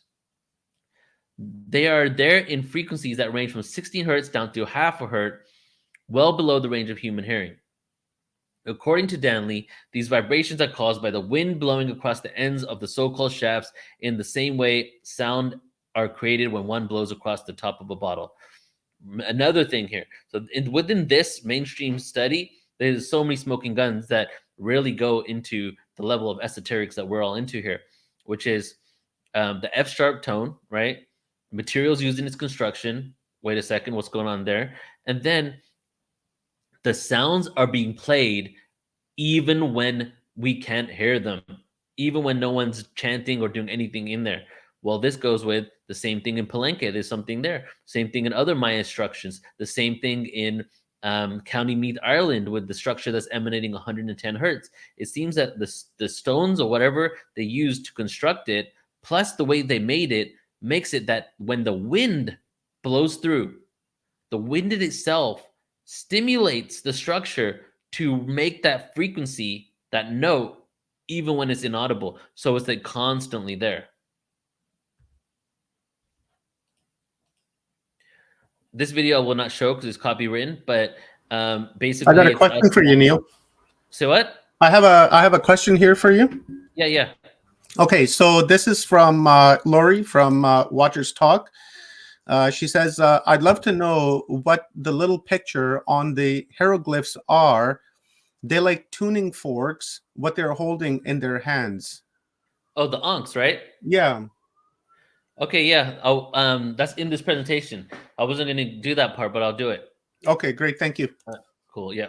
So this video is just a video of levitation of rocks that we're doing now. Russian experiment. Long story short, or short story short, actually, because it's not a long video, is that they play the sounds. The stones go up in the sky, and then they get bigger and bigger in stones, and then they play one frequency, and then they all stay up there for quite some time, showing that it's not really a challenge to use technology to levitate stones, that we can do it now. So to think that they did it in the past, maybe that's us being ignorant and thinking that we're the most advanced that we've ever been. Now here is Brian Forrester in the Red Pyramid in Egypt, in which he goes in there and does some resonance testing, just to also drill home again the fact that there is some sort of frequency and resonance in mind in these ancient structures. And feel free to continue to cut me up anytime, Omar, to ask me anything. Thanks. I'm good at that, brother. I will do so. All right, here we go. To the Red Pyramid. We're going down the shaft. And we're going to go into these incredible rooms, which are acoustic chambers. Forget about the idea of tunes, think sound, vibrational technology. So this is actually inside, about 20 feet, more than 100 feet to go. Okay, now we're maybe a third of the way in. And you said, we are. The dark figure is about to come past you. Okay, maybe halfway down now. And the heat is already starting and off. Okay, so we're at the bottom of the ascending passageway. It's got to be 90 degrees Fahrenheit in here right now. And now we're going sideways.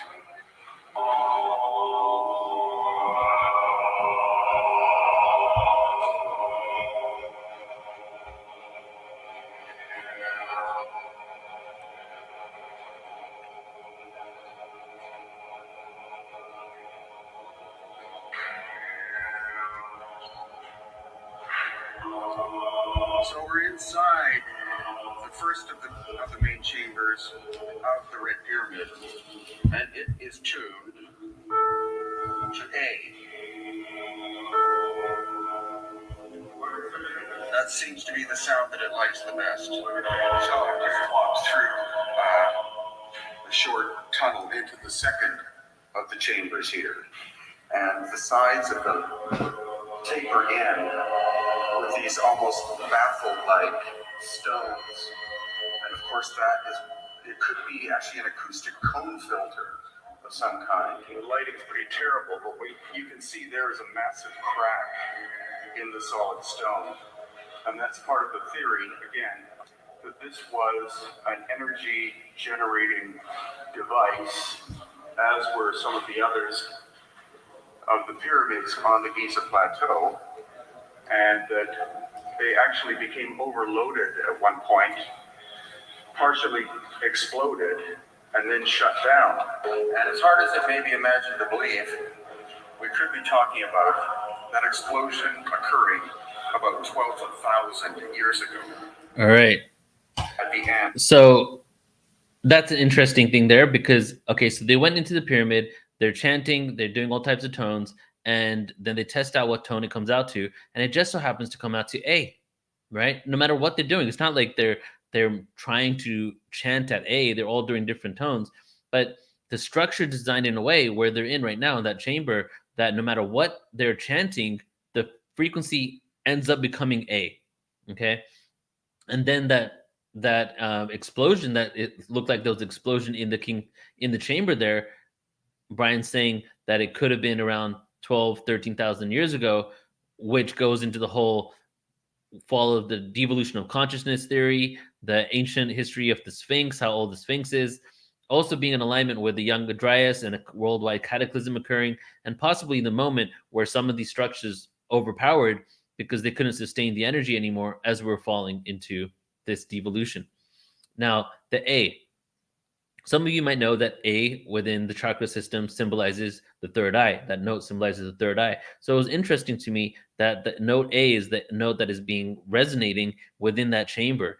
And to see if there's any more evidence within ancient Egypt that symbolizes third eye awareness that might connect to the A, well, here's one of them.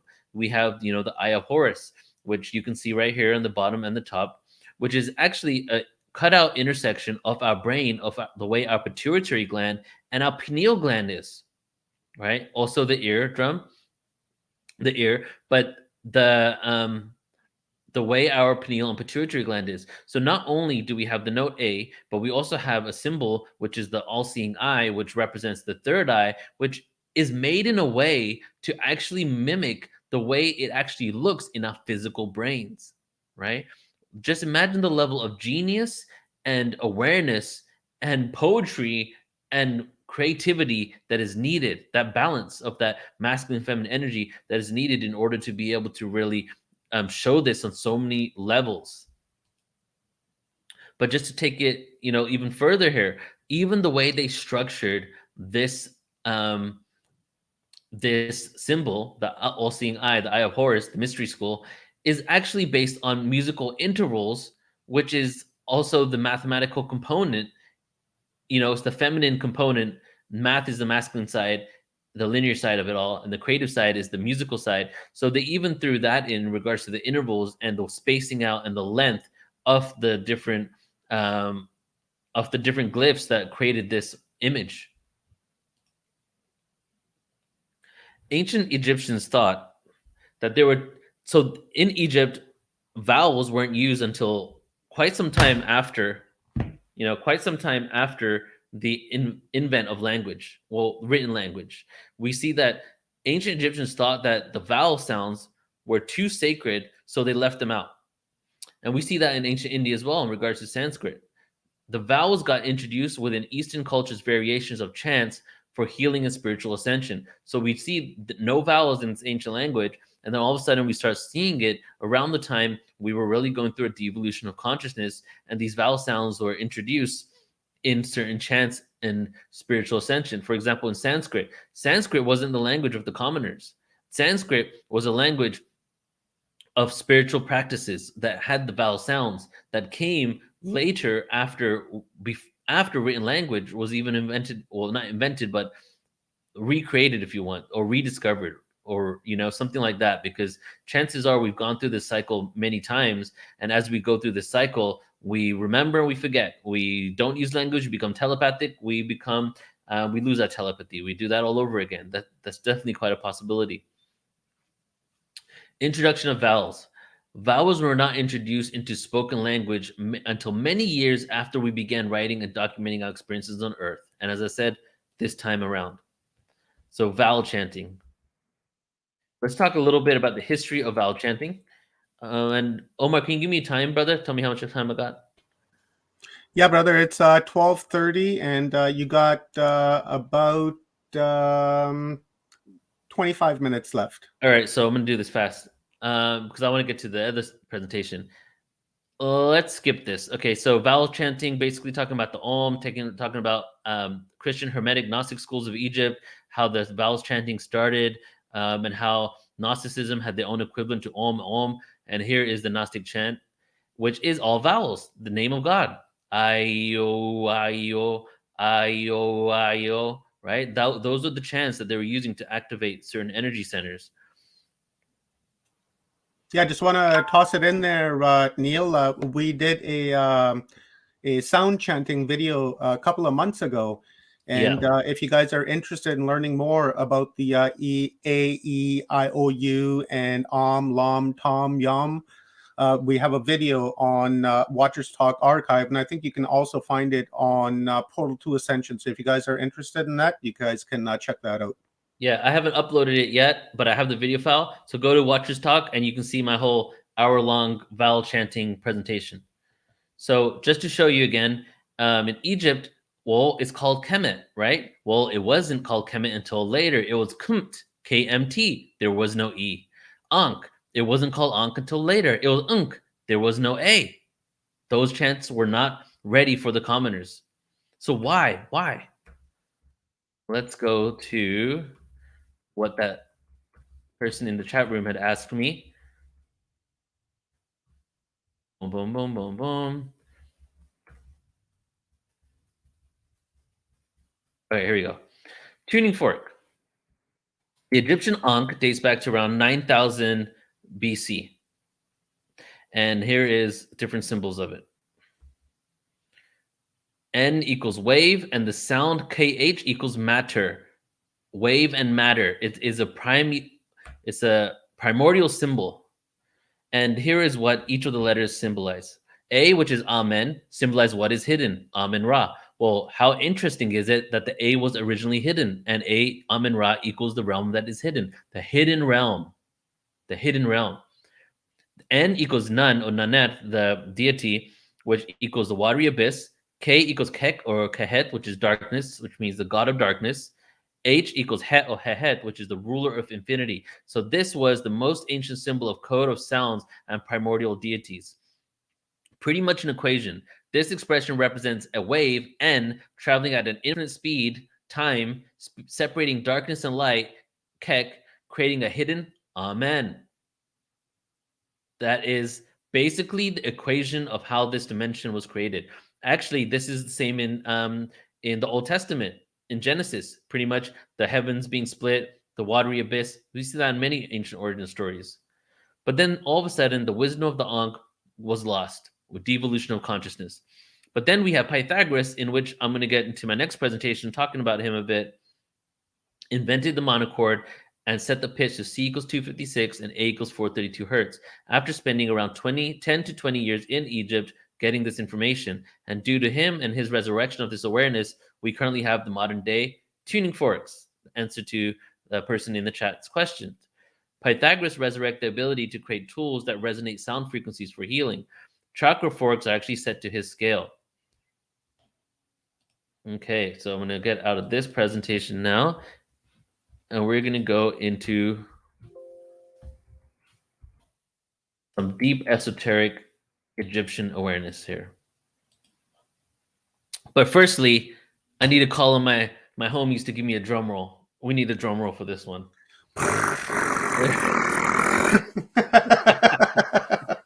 Thank you, there it is, homie. Drum roll, please. So the Pythagorean knot theorem.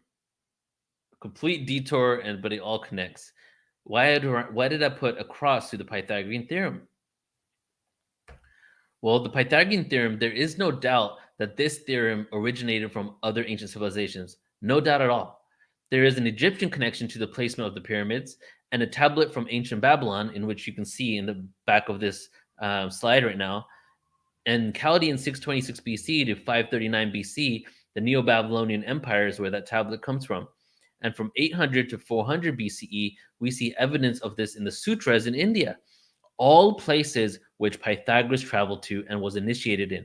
When Pythagoras went around the world, he didn't just stay there. He wasn't on a staycation. He became their religion. He got initiated into the religions of every place he went. He was so about their culture that he became one of them. By the age of 3, Pythagoras was a Zoroastrian. Pythagoras was a Zoroastrian before he even knew all about the Greek gods, because his dad was a merchant and took him all over the world. And the first place he took him to was to where the Zoroastrians were, and he was trading with them. And his dad brought him into the tradition of the Zoroastrians. So he was introduced to monotheism before he even got introduced to the gods of the pantheon of gods in Egypt. So this got a question for you, brother, while you're here. This is from my Middleton show. I believe this is from one of our guests, Evina Johnson, who's speaking in a couple of days, asks, can this information assist in returning the Earth's vibratory frequency to its original tone to prevent malevolent beings, physical and spiritual, from entering the planet. Yeah, I mean, all this awareness is just one piece of the puzzle in order for us to remember who we truly are.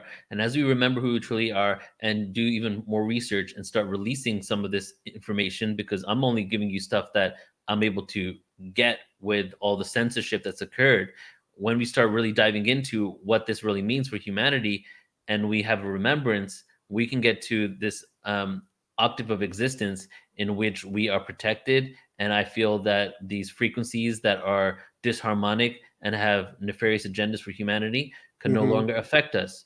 So there's multiple things that I'm sharing here because I'm doing an ancient history presentation, but it's really about giving reverence for the antiquity of humanity, realizing that we're much old, civilization is much older than we've been told, and humanity's consciousness and possibly technology has been at higher levels, giving us hope that we can go back there. So it's a realization of the cycles of time, the fact that we evolve, devolve. So at one level, we stop the judgment of, man, we're so ignorant, and we realize we're part of the cycle that we chose to be in. And then on a second level, we also have hope that we're moving up the scale again, right? And that's kind of what this presentation, but everything I do really boils down to. Was Kathy Mason's asking also related to this is was the Ankh a healing tool also? Yeah, so it was for sexual healing, channeling sexual energy. It was also vibrated like a tuning fork. It was literally a tuning fork. It had its own resonant frequency, but it was also multifaceted. The reason why you see the Ankh by people's noses in a lot of these hieroglyphs is because they used to put an anointing oil at the end of the Ankh, and then they would put it to the nose and the other person would sniff it. So they use it for multiple things. But the reason why you see the Ankh being held up to the nose of whoever is in front of the Ankh is because it was an anointing oil on top of it that they would smell. Oh, cool. I didn't know that. Thanks for that awareness, bro. Thank you. So the Plimpton 322 is a Babylonian clay tablet notable as containing an example of Babylonian mathematics.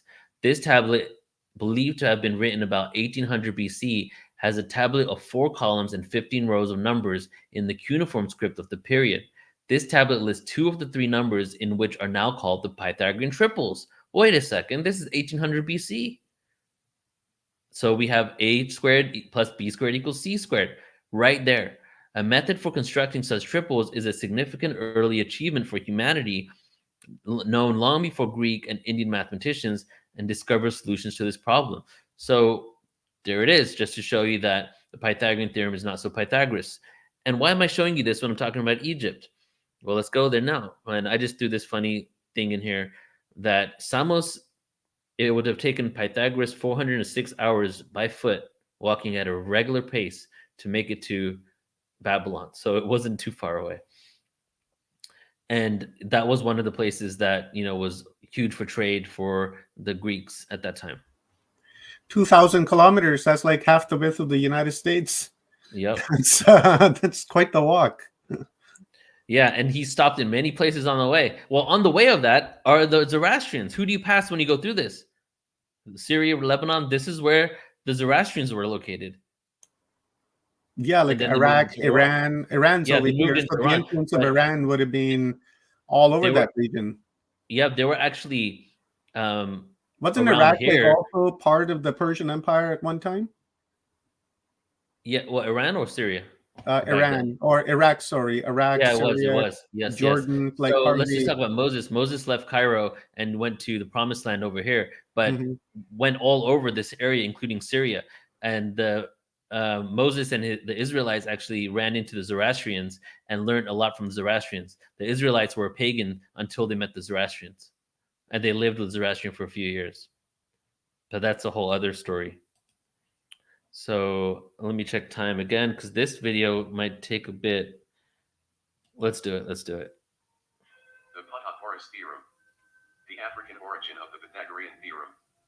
Pythagoras was a Greek philosopher who is said to have lived around 500 BC, and is credited by most Western educational institutions with the development of what they call the Pythagorean theorem, the mathematic equation which expresses the relationship between the sides. Okay, so this part I already told you about, so I'm going to skip forward. The Babylonians had knowledge of Pythagorean triples is available. Morali volume contains tables inscribed with Pythagorean triples.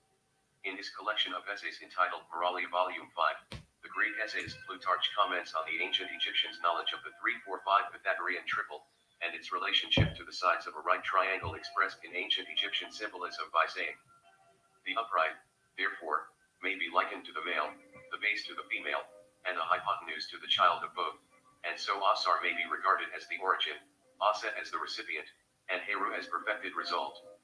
3 is the first perfect odd number, 4 is a square whose side is the even number 2, but 5 is in some ways like its father, and in some ways like its mother, being made up of 3 and 2. In the book Stolen Legacy by George G. M. James, it is argued that Pythagoras was shown proof of the theorem by the ancient Egyptians. It states, Pythagoras was also trained in music by the Egyptian priests.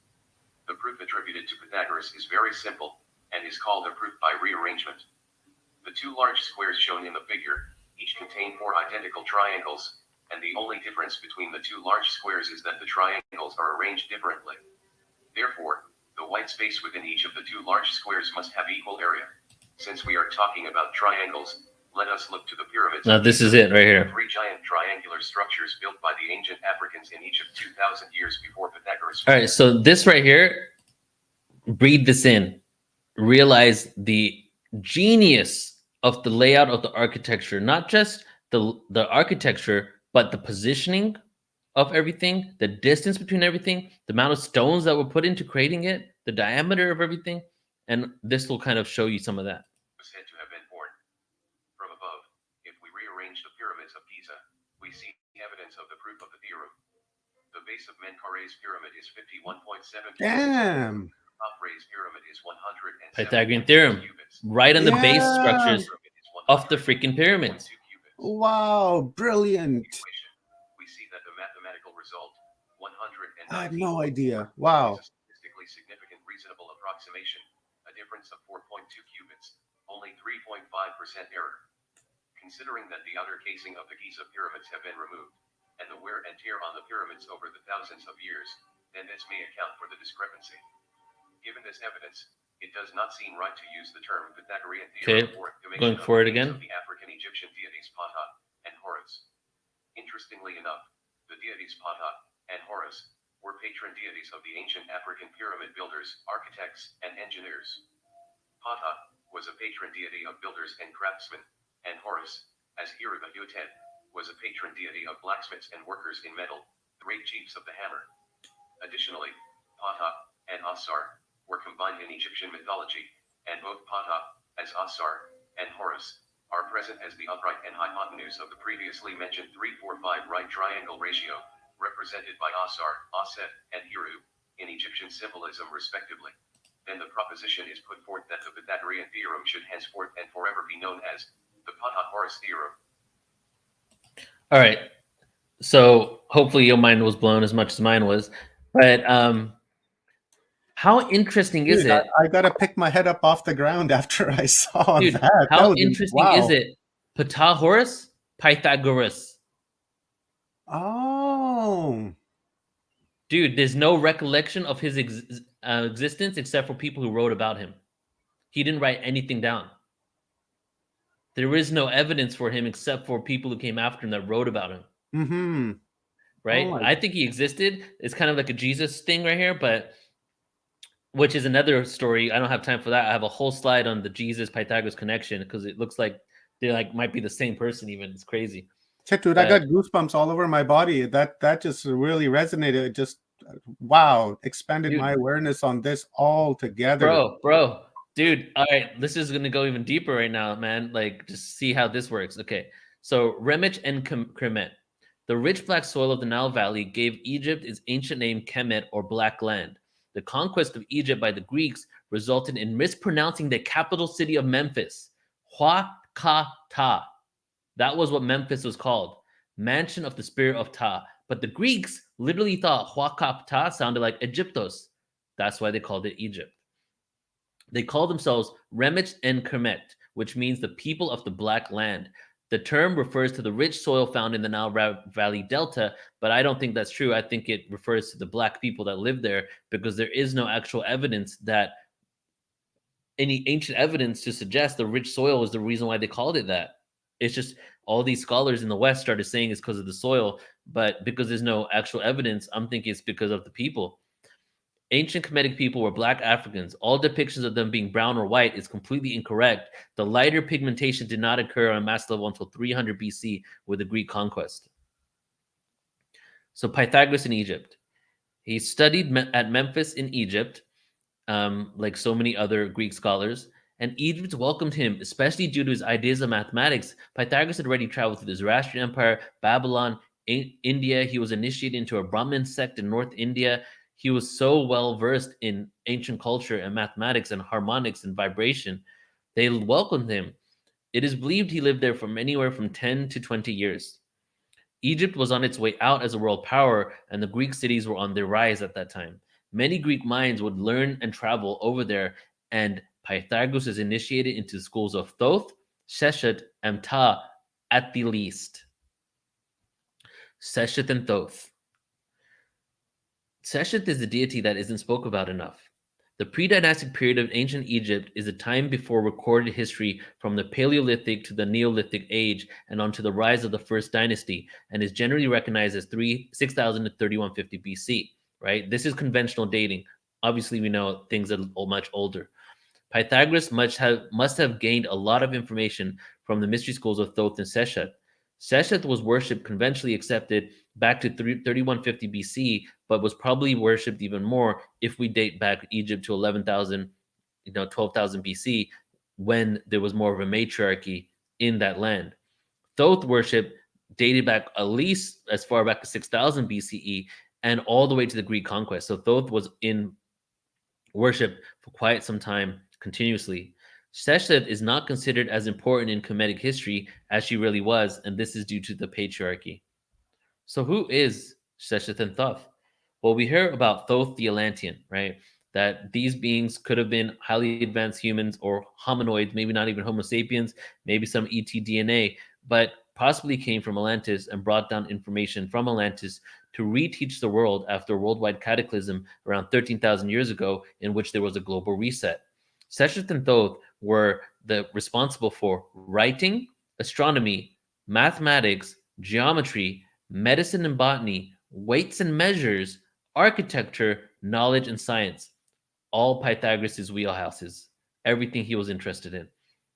And everything you need in order to create society: how to write, how to do a look at the stars in a connection, mathematics, geometry, weights and measures. Well, that's how you're going to create structures. But so Sheshet and Thoth were actually female and male counterparts. They were either brothers or they were lovers. I mean, brother and sister or lovers. She invented writing and he taught it. Sheshet had something called the number cults. So this is really important. We hear so much about Thoth, the Atlantean, Emerald Tablets of Thoth, but you don't hear anything about Sheshet.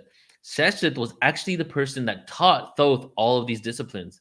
Thoth was then took responsibility to teach humanity. Sheshet received it all through divine revelation, where she connected to the gods through whatever various forms and through downloads, and then she taught Thoth. Thoth then came to humanity and taught us how to utilize it all. So Sheshet is extremely important, and the fact that she is ignored and not spoke about just goes to show about the patriarchy and what really happened. She seemed to have received divine revelation or ancient wisdom to be the creator, and Thoth was the instructor. Now, here is some more symbolism in ancient Egypt. Look at Thoth's staff right here. This is how another example of the genius of these ancient Kemetic people. Thoth's staff right here in this image is at the same angle as the tilt of Earth, 23.5 degrees. But what's interesting is the tilt of the Earth is on the other side. So it's symbolizing a time when the Earth's tilt was the other way around, a pole shift. But we see this quite often. Like right here, this staff is at the same tilt as Earth. They put it in their hieroglyphs. The gap between, right here, the gap between these two is 6 degrees. This is how intentional it gets, which is the same gap in the Masonic symbol right here. But what's interesting is the Masonic symbol is also a symbol of a pyramid, which is also at 23.5 degrees. The symbol of the G right here is at the same tilt as the Earth's axis, the same tilt as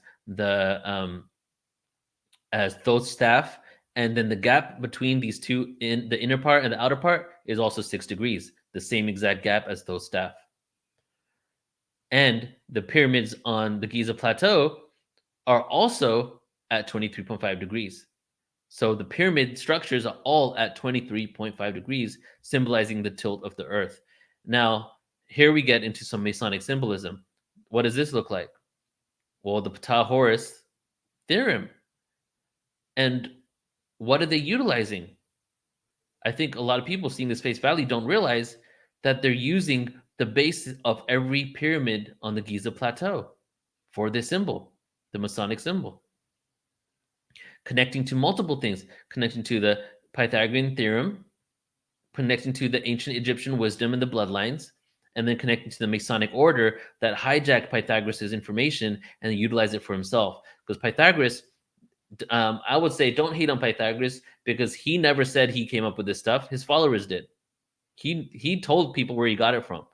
And then also he was anti-elitism. He was vegetarian. He was literally like, if you kill animals, what's going to stop you from killing other people?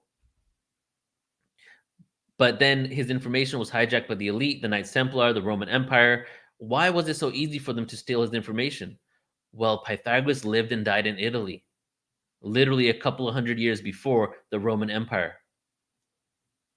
So all of his information was spread throughout Italy as the Roman Empire basically came into existence and became a world power. And here is just to show you the dollar on the sign of the bill. The pyramid, the Illuminati pyramid, same as the Earth's tilt. What are they trying to tell us? Well, obviously we know, but it's basically their connection to these bloodlines in which they think they come from, these fallen angels that dates back to Babylon, Sumer, and even before. And in the Osirian temple, next to the temple of Seti I in Abydos, we see no writings. So on all these pyramids, these ancient structures, we don't see any hieroglyphs on the outside of them. And some of these temples too. But in Osirian, there's only one symbol, and it's this, the flower of life. And just to let you know, geometry means the measure of Earth, measuring Earth. And then we see the Pythagorean theorem also in the location of the Temple of Seti I. So we see this everywhere. So what was ancient Egypt? What is this land? Well, it seems to me that after a global reset, they created a civilization in which every element of what you need to know in order to recreate society, recreate civilization, recreate structures, know everything about sound and vibration, recreate music, and to know your connection to the stars and where you came from, is literally embedded in every element of the land of Egypt. From the stones, amount of stones in one structure, from the distance from one structure to another, from the angles between two structures, So it seems like it was just an architectural masterpiece in regards for humanity to be able to go back there if we ever had a global reset again and figure out how to recreate everything and remember who we are and many more things. And this slide right here is just showing the connection to the frequency scale that Pythagoras found. And we have here C equals 256 all the way to A equals 432 and beyond. That whole structure. So a lot of people say that, these frequencies come from ancient Egypt. And this is where it comes from in regards to the dimensions and the ratios in between structures and what they equal eventually became the frequencies that were used to symbolize each of these notes, in which Pythagoras resurrected this awareness after being in Egypt. And now we have the advent of the modern Western music scale. The modern Western music scale came from ancient Egyptian awareness. About 3 more minutes, Neil. All right, cool, almost done. So, and just here, this right here is the star of Shesheth, right? Right there, you see Shesheth and star. This is how amazing they are. Look at this. Temple of Osirian, right? You put the star right here, okay? and there's a 14-degree angle between each part. You go forward on each angle, you either have a summer solstice, a pyramid, autumn equinox, a pyramid, another solstice, a pyramid.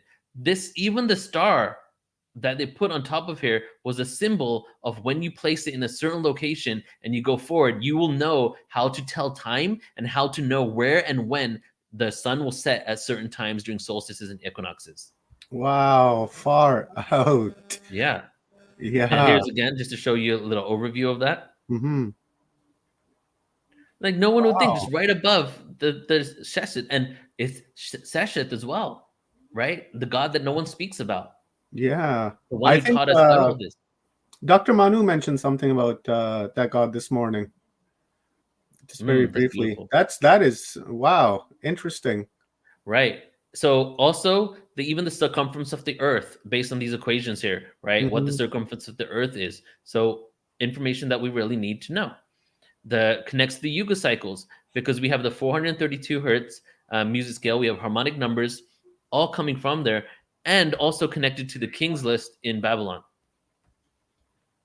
Okay, let's remove that. And this is the last slide right here. So what I just said, I just want to clarify that. So we have the 432 hertz coming from Egypt and the scale, but we also have, based on the ratios and divisions and things that were calculated in ancient Egypt based on the positioning of structures, we have certain numbers that come about, like 288,000, 432,000, and those are the same numbers of years that the kings were in power on the Sumerian kings list, a connection to Babylon. If you've ever heard about the kings list and how these kings were ruling for 288,000 years, 432,000 years, right? This was actually connected to the frequency scale that we ended up getting, 288 hertz, 432 hertz, right? And also the age of the Yuga cycles. The one Yuga cycle is 200, the largest scale Yuga cycles, because there's a Yuga cycle within a Yuga cycle. There's a 26,000 year cycle, and then there's the galactic cycle. 288,000 is the length of one Yuga cycle. 432,000 is the age of one Yuga cycle. So this connects us to three things: Babylon, India, and Egypt. Those numbers connect us to all three civilizations, which happen to overlap with each other. So it makes sense that they would be sharing information, or they came from a similar source and were spreading this information in their own way. Okay, last slide here. This awareness was then utilized to build society and civilization, as well as exert control over the masses in the Roman Empire. The Vatican and secret societies started using it, in their structures, started hiding all this information in, let's say, the basement of the Vatican or wherever they hide this stuff. And Heron's book and the Library of Alexandria started housing a lot of this awareness, so that the Greek minds and then Roman minds, early Roman minds, would go there and extracted information. And when the library was burnt down, a lot of this awareness was taken and stolen, because the library was open for everybody to learn, but they didn't want that. They wanted to keep the information for themselves. And now we have civilization literally built on these equations that came from these ancient cultures, namely Egypt, but definitely beyond that. And you can see that Pythagorean theorem in that bridge there, just to show you how they use this. And then they also moved the obelisks. They took the obelisk from Egypt to Rome, just a symbolization of them basically utilizing this power, and started claiming connection to these gods. A lot of Roman emperors used to believe that they were used to worship Egyptian gods, even though they had their own gods. Some of the Roman empires, the really big ones, had their connection to certain Egyptian gods, and they would worship and pray to them because they felt that that was part of their bloodline and their heritage. And that is it. Beautiful, brother. I've got a very cool, actually, let me bring myself onto the screen here with you. That was an awesome presentation. Wow, it raised a lot of awareness and learned some things that I had no idea about. So thank you very much for that. And Kathy Mason has this very interesting question. I kind of thought about it too, but really not in this perception. Kathy asks, when they moved the obelisk to Rome, did it still work? Doesn't it need a ley line to function? I would say it does, because I don't even know if the obelisks were on the ley lines, because it's not like the whole of Egypt is one ley line. The ley line's not that thick, and they had obelisks all over Egypt. And so to suggest that the whole of Egypt was a ley line and then every structure on there was on that I don't know. I'd Mhm. have to go ahead and look at the ley lines and where they passed through. But I feel that they still worked, and they were a symbol of power, but also a phallic symbol, basically channeling and harnessing energy, right? And then one of this in New York, there's an obelisk in New York. That one's actually from Egypt as well. That was taken and gifted to, Really? yeah. Whereabouts in Egypt? I don't know where it's from, but I watched this documentary on Vatican Secrets. Vatican Secrets of Ancient Egypt. It was called something like that. And then they Mhm. showed like the time that these obelisks were taken and how they were basically transported all over the world. So I don't know where in Egypt it came from, but many different obelisks were taken around. And I think it was all people that claimed to have bloodlines from the original fallen angels. That's pretty much, it goes back that far. Very cool. Thank you very much, brother. I really Yeah. appreciate it. And guys, subscribe to Portal to Ascension on YouTube, and as well visit portaltoascension.org. The link is in the comments. I'll try to find it and repost it. Probably got buried up there, but once we bring Roger on, I will share those links again. And thank you very much, my brother. guys. And before I let you go, do you have any final words for our audiences? Your IG and things like that. Yeah. So portaltoascension.org, sign up there, and you can receive, as Rob mentioned earlier, thousands of hours of presentations there. We're doing some incredible things. We have an event in 2 weeks called Extraterrestrial Races, Planets, and Technology. And pretty much the title says it all. We're going to talk about different ancient civilizations. We're going to, different ET races, who they are beyond just the standard Pleiadian, Arcturian, Syrian. We're going to break that down too, because that's just a general word. Why do we use the word Pleiades? That was created from Latin and Greek history. What does it really represent? Technology. Is there any evidence of the technology they're using through these government documents? What are the technology we're going to connect with? And then also, basically beyond that, what this means for humanity. So just a few final words here. You can check me out on YouTube, Portal to Ascension YouTube, and also on Instagram at Portal to Ascension.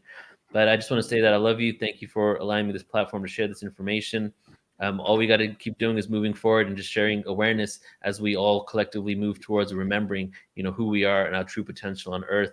And I'm extremely hopeful that we're moving in the right direction. When we see chaos and struggle in the world, these are all just parts of the growing pains that are needed for us to transcend these traumas that have been inflicted, And as we transcend these traumas from past lives and this life, we're going to transcend and move into a different reality in which we can be the caretakers of ourselves, each other, and the planet. And ultimately, that's what it's all about. So thank you, guys.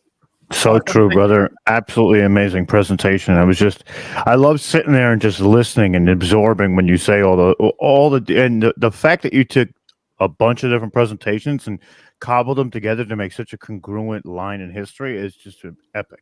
Epic. It shows how epic Thanks, you dude. are, Neil, for sure, brother. We love you Thank to you, death. man. I appreciate that, dude. Thanks for seeing me, homie. All right, love you Yeah, guys. It's like before you go, it's like Leanne was saying in our private chat a little bit earlier. She's like, Neil can come into a place with, you tell him the subject is goldfish, and he'll have something to talk about on those Dude, goldfish. true. So funny. It's true. That's That's so a fact. funny, dude. I feel that though. I feel that for sure.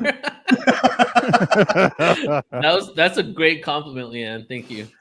Yeah, that was All amazing. right. I laughed and I was like, yeah, it's so true too. You can tell the guy, let's talk about mud. And he'll be like, well, Yeah. you know where the word mud came from. Got it. I'll be like, The no, I'll be like, etymology well, of mud. I'll be like, no, well, on a subatomic level, mud is made out of the same thing we're made out of. So are we all mud? Yeah, right. I love your with the mind. It's beautiful.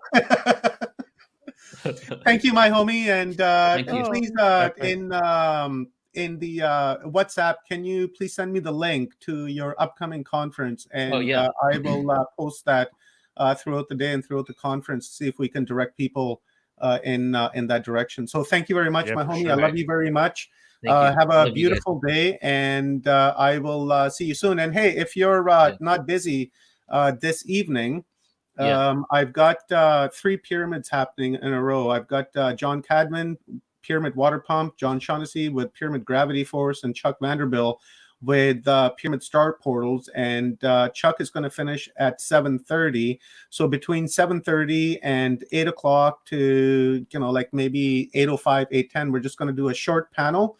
And if you're interested in joining, you're more than welcome to do so. It's the same link. Okay, bro. Yeah, if I'm around, I'll come through. Coolies, brother. Awesome. Thank you very much, and we will see you soon.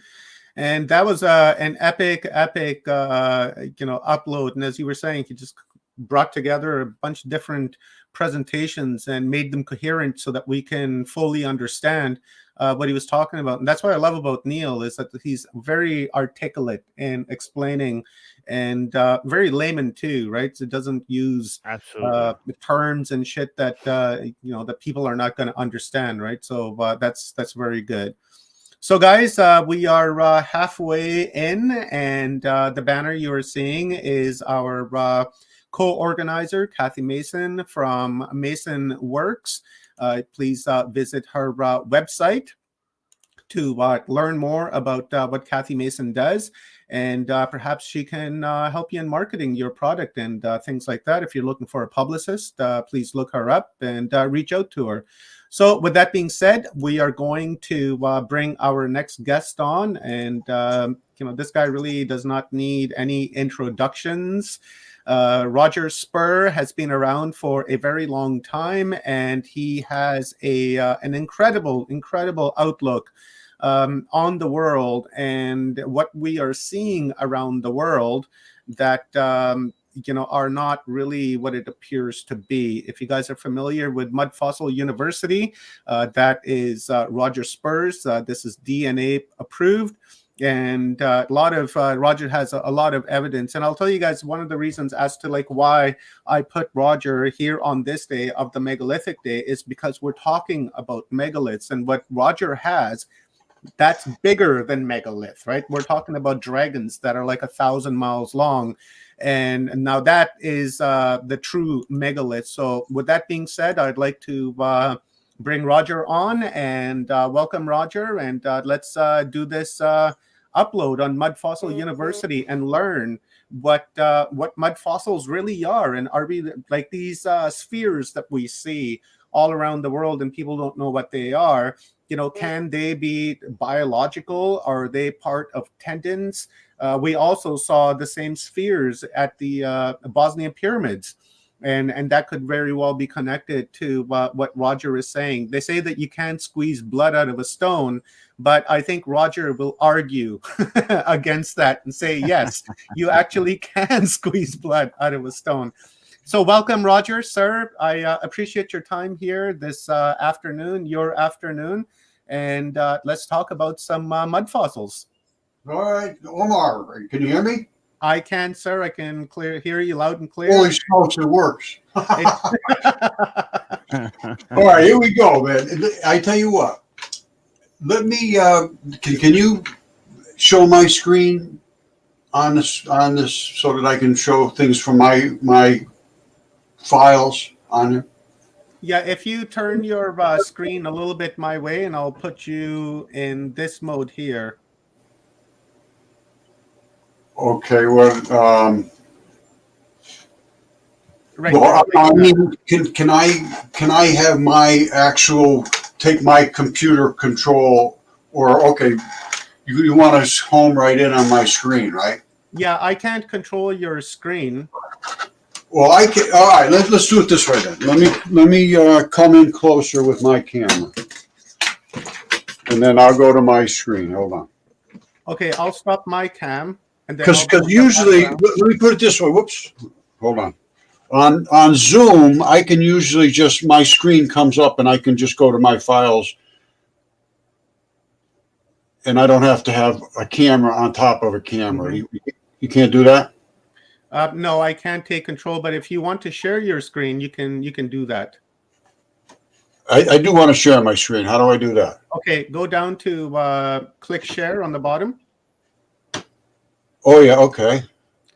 Right, click share, and then go to share screen. Okay. And then go to, now, is your presentation in Chrome tab or is it in the Windows behind you? Click window, the next one over. Yeah, right there. Okay. There it is. Yeah. Yeah, and choose what you want to share, and I'll put that up on the screen. Oh, okay. So I can't just scroll through them. Well, there's a way to share entire screen, but you'll have to minimize. You'll have to get rid of the StreamYard. Otherwise, you'll see it just go into infinity. But if you want to just keep it on your entire screen, minimize what we're in right now. Well, I guess you have to share it first and then minimize it, right? Here, let's just do it this way. I'm not good at this. Let me just bring this right in onto my screen. Okay. Yeah, and then put your presentation or like what you want to share onto that screen right there, and then we can see All it. right, hold on. Oh boy, that's not going to work either.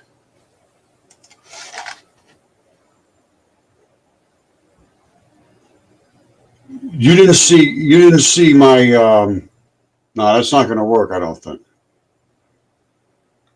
Let me try something. Sorry about this, guys.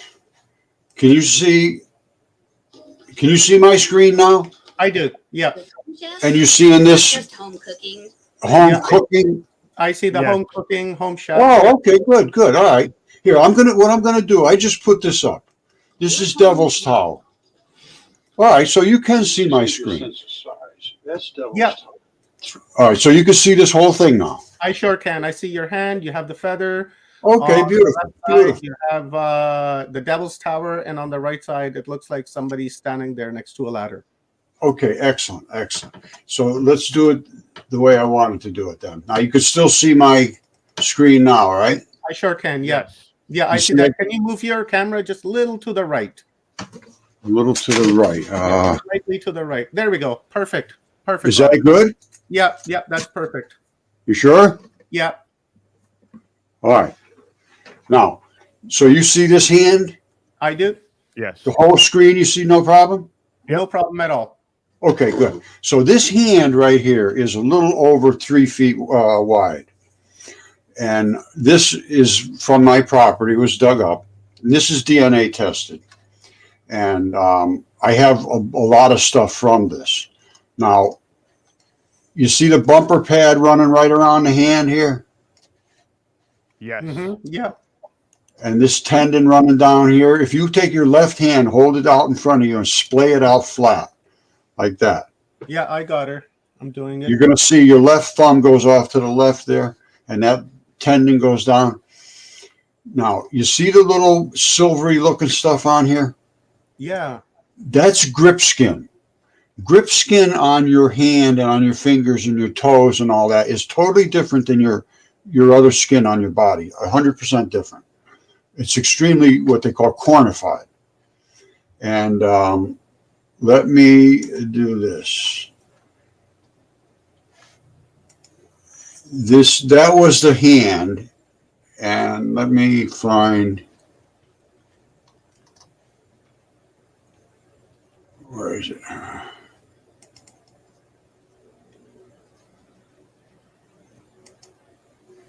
Hold on, that was the hand. Oh, okay, wait a minute.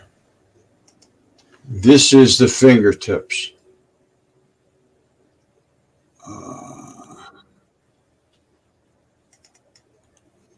All right. This fingertip here is the top one. This is from another one that I have here on my property. It's even bigger than the first one. This one here is almost 30 inches long. This top, you see the fingertip and the fingernail? All right.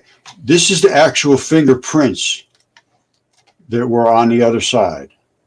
Oh, wow. Yeah. And this is what grip skin is. Remember I showed you the grip skin? I talked about it? Yeah, the last time we talked about that.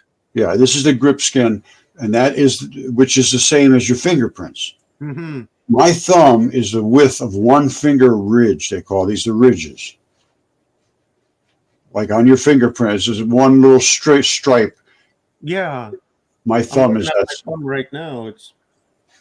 It's pretty big. Now, this is the DNA test. Can you see those? I do. All right. And this was back from 2015. Nobody would pay any attention to this.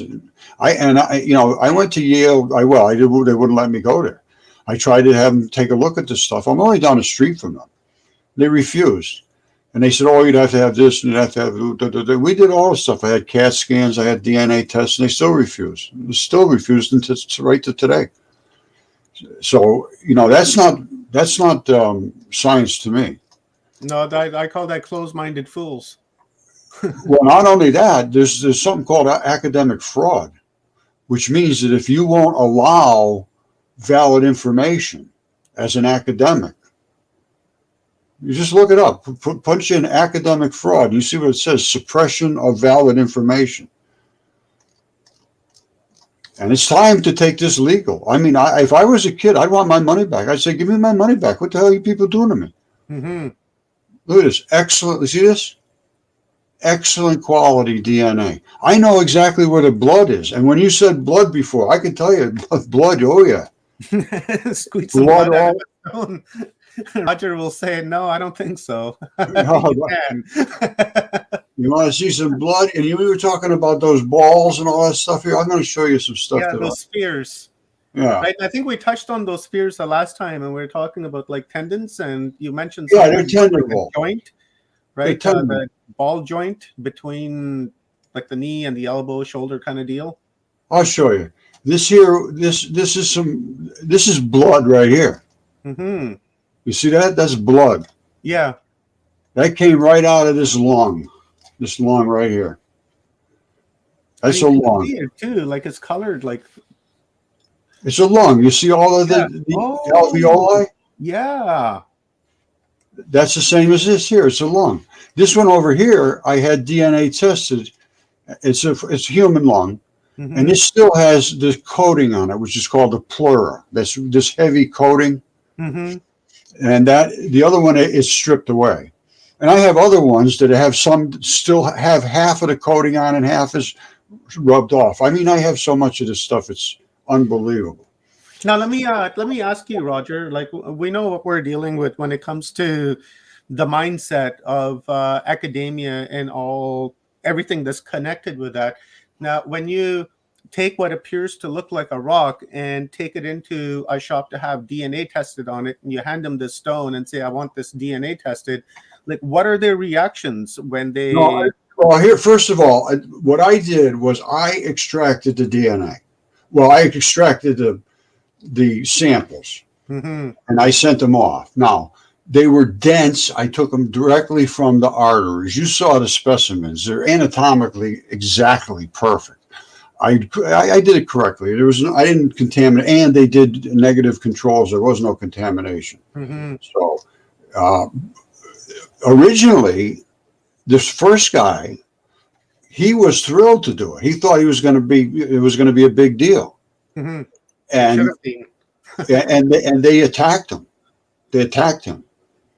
And he called me. He said, listen, he said, you better be absolutely sure that you make sure these people know that it was you that took the samples, mm-hmm. because they're telling me it's impossible. And I felt bad for the guy, but he said, I'll stand behind the test, but be sure that they know you were the one that extracted the DNA. Mm-hmm. I said, no problem. Now, you see what you're looking at there, that stone balls? Yeah, those are the balls I was talking about earlier. Like they're found in South America, at the Bosnian pyramids, and really all over the world. Not only all over the world.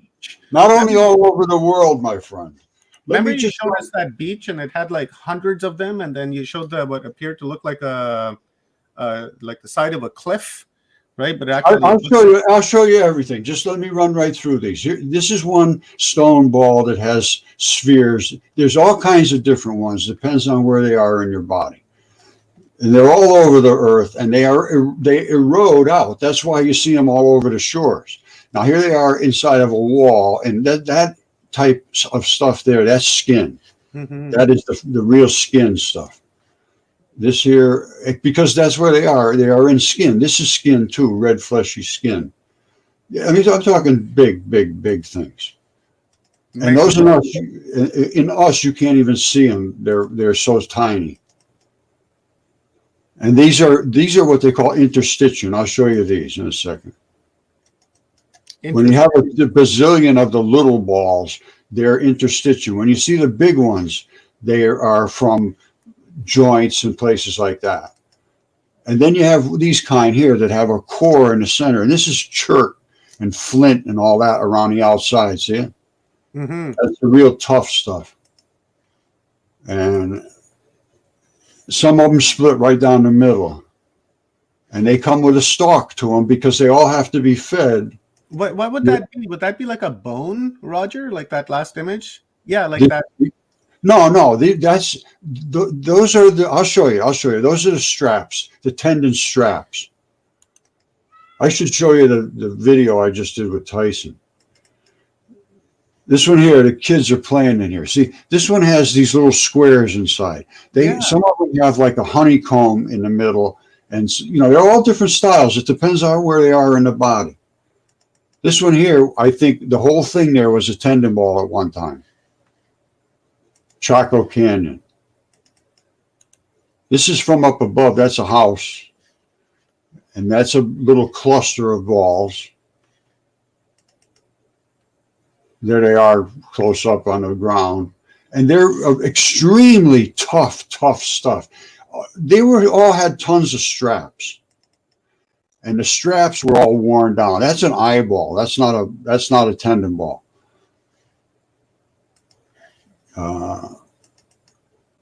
There's one that broke open. See how the size of them? Look at the size. Now, these are all tendon balls too. They come in these huge clusters. Oh, wow. All right, remember I showed you the ones that have the webbing in them? That's the kind right there. That's the outside is eroded. Here's there's one right there. They didn't cut steps in those. That was like from those pockets in the other ones, the same thing. And that's the same thing I just showed you, only it's totally worn out and it's a tiny one. These are ligaments, where they attach here. They're tough as hell. They hold bones to other bones and stuff like that. Is this the one that is in Saudi Arabia? I believe so, yeah. Yeah, because people are saying, like, how did they cut that in half? And they had machines. They had machines. You see this here? Mm-hmm. That tendon ball is exactly the same as Iapetus, which is a moon. That's the Saturn moon, Iapetus. Yeah, the moon's here. And there's another one that's like Iapetus. It has an equatorial ridge. Mm-hmm. These ones here have hematite in the middle and magnetite on the outside. They're tough as hell. And they're all over the earth. I mean, I got hundreds and hundreds of things on this. That is skin. You see that white powder? The kaolin clay is skin. Yeah. Why is that so discolored, Roger? Like, why is one so dark and then the other one light like that? These are a tendon. They call them tendon enthesis, and they're made out of an extremely hard. Well, wait till I show you this. The Moki marbles. Here, look. You see those? Mm-hmm. This is interstitium. Interstitium is a layer of skin or membrane. It's in a membrane, and I'll show you interstitium in a second. Now, interstitium, and I literally discovered interstitium 10 years ago. They never even knew it existed. I'm not kidding you. They used to, because this would be a skin slide that would be so thin they would never know that there was bulk in here. Let me show you what these. You see all these little balls, and then you see there's all this mud over here. This is just like the interstitium that you talked about a minute ago, the side eroding. Now, let me show you.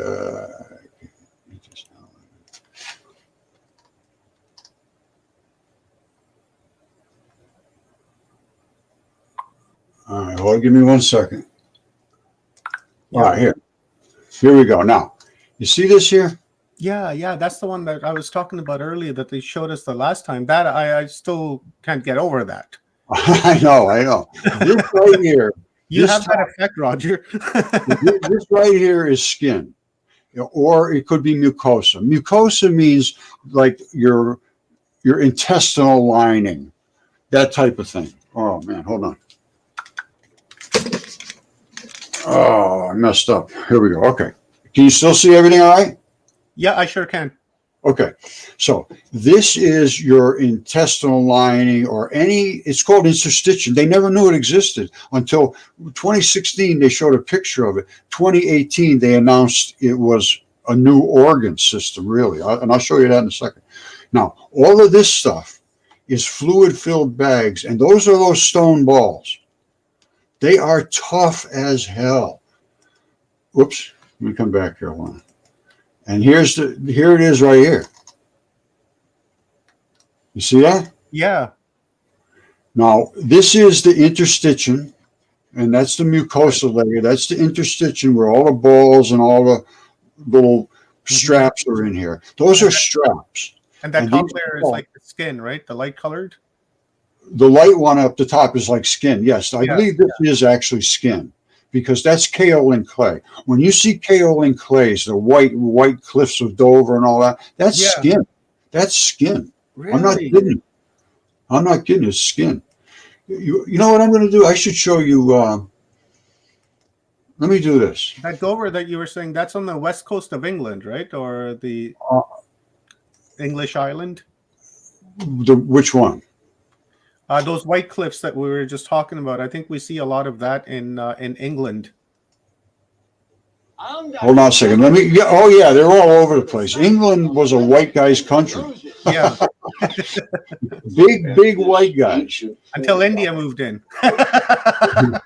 Now, let me show you something here. I just put this video up. My buddy Tyson and I have been doing work together on his site for the last few years, and I'm going to come out to his place here.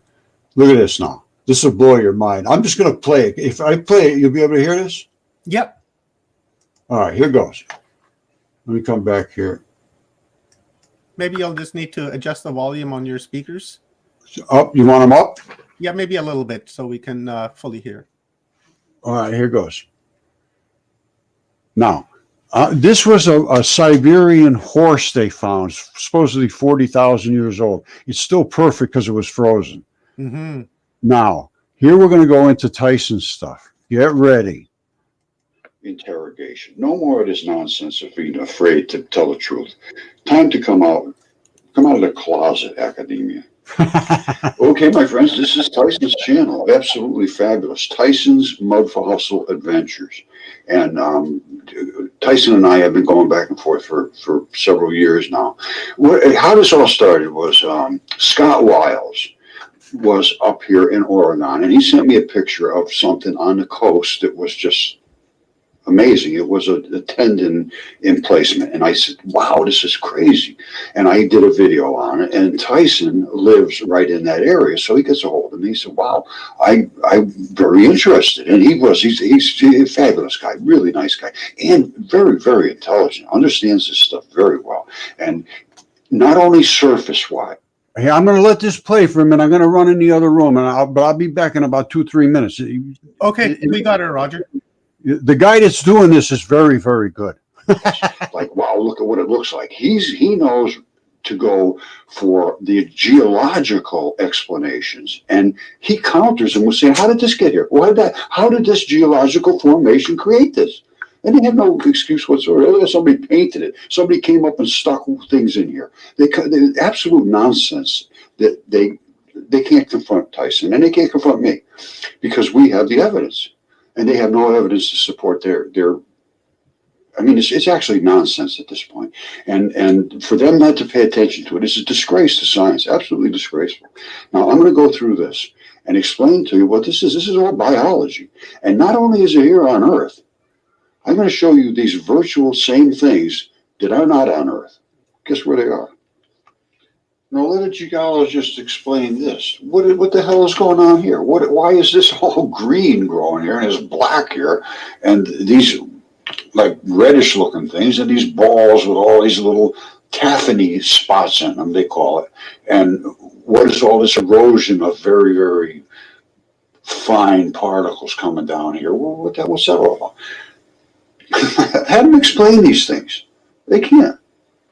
All right, you see this here? These are those stubs sticking up, and these are these straps. And what can I show you biologically? These kind of stubs and straps and balls, which are everywhere. You see them? The balls and the straps and this eroded stuff coming out of them.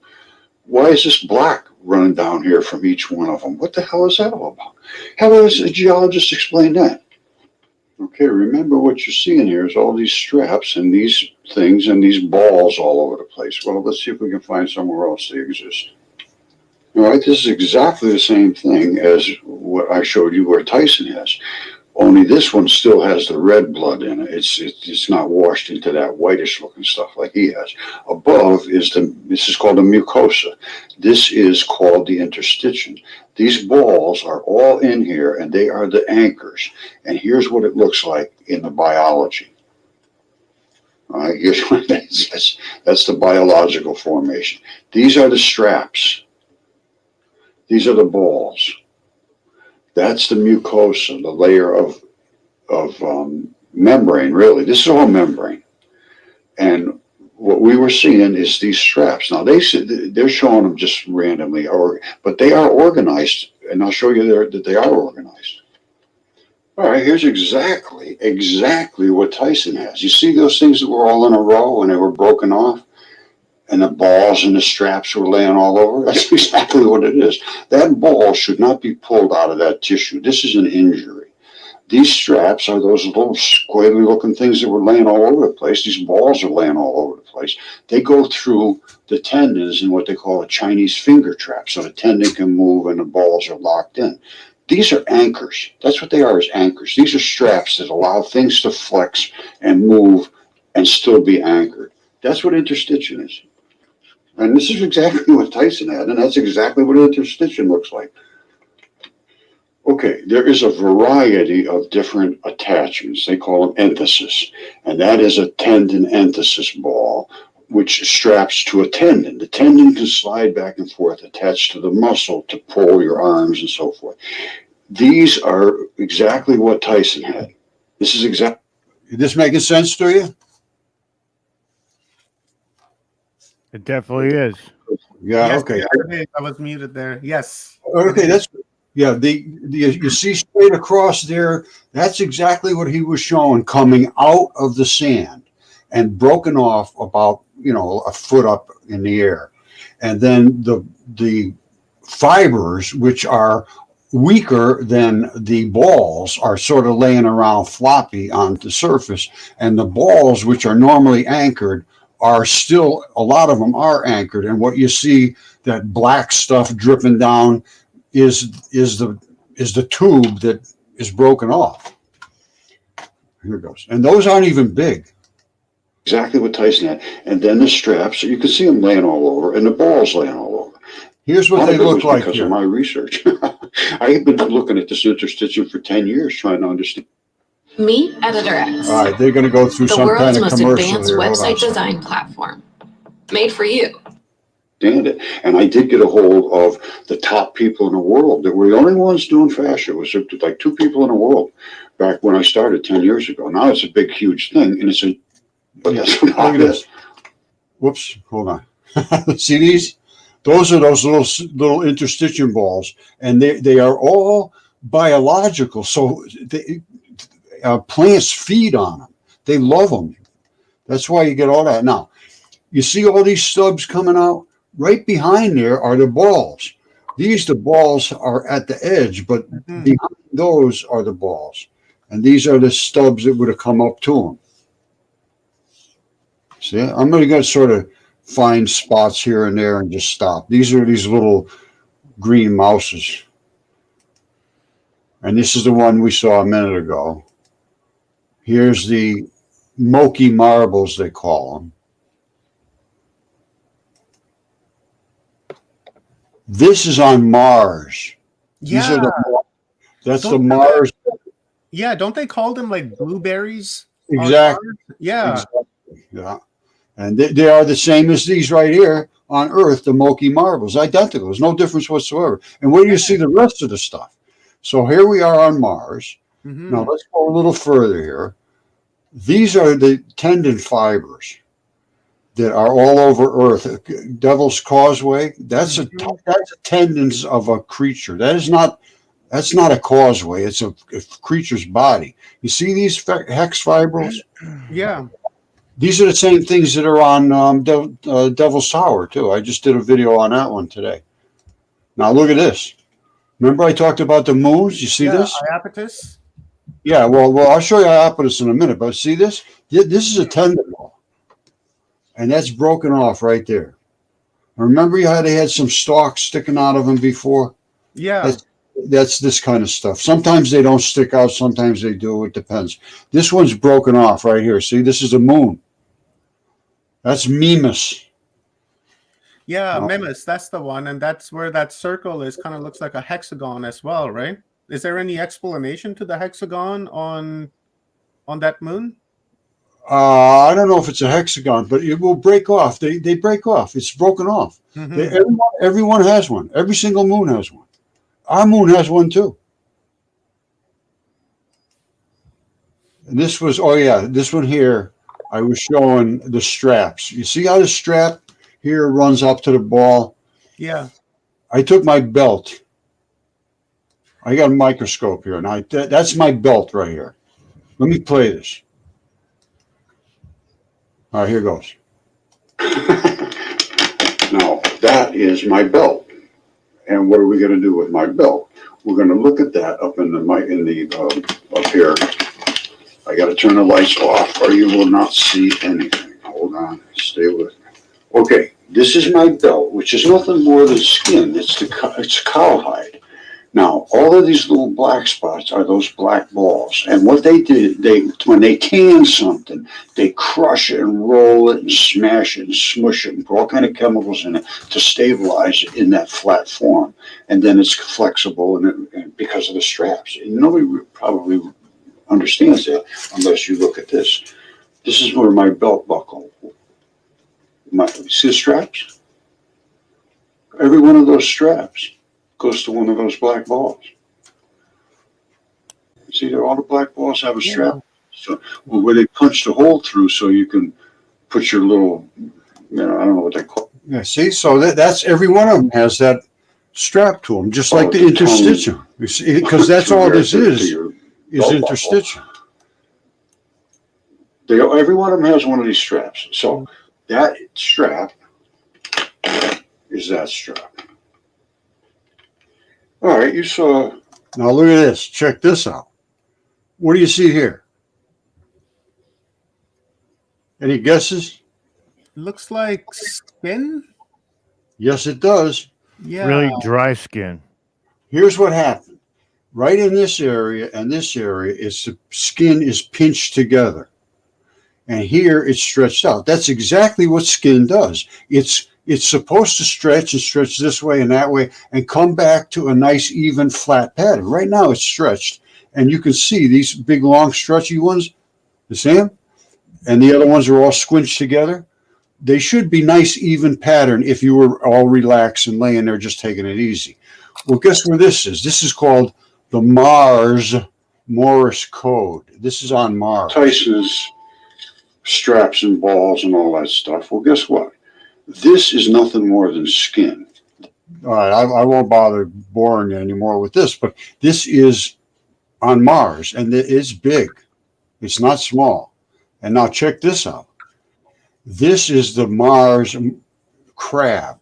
Now, this goes back to Curiosity. This is not the new mission. And I know people at NASA and the European Space Agency and everything. I was pretty heavily involved in this, not actually working with them, but working with their data.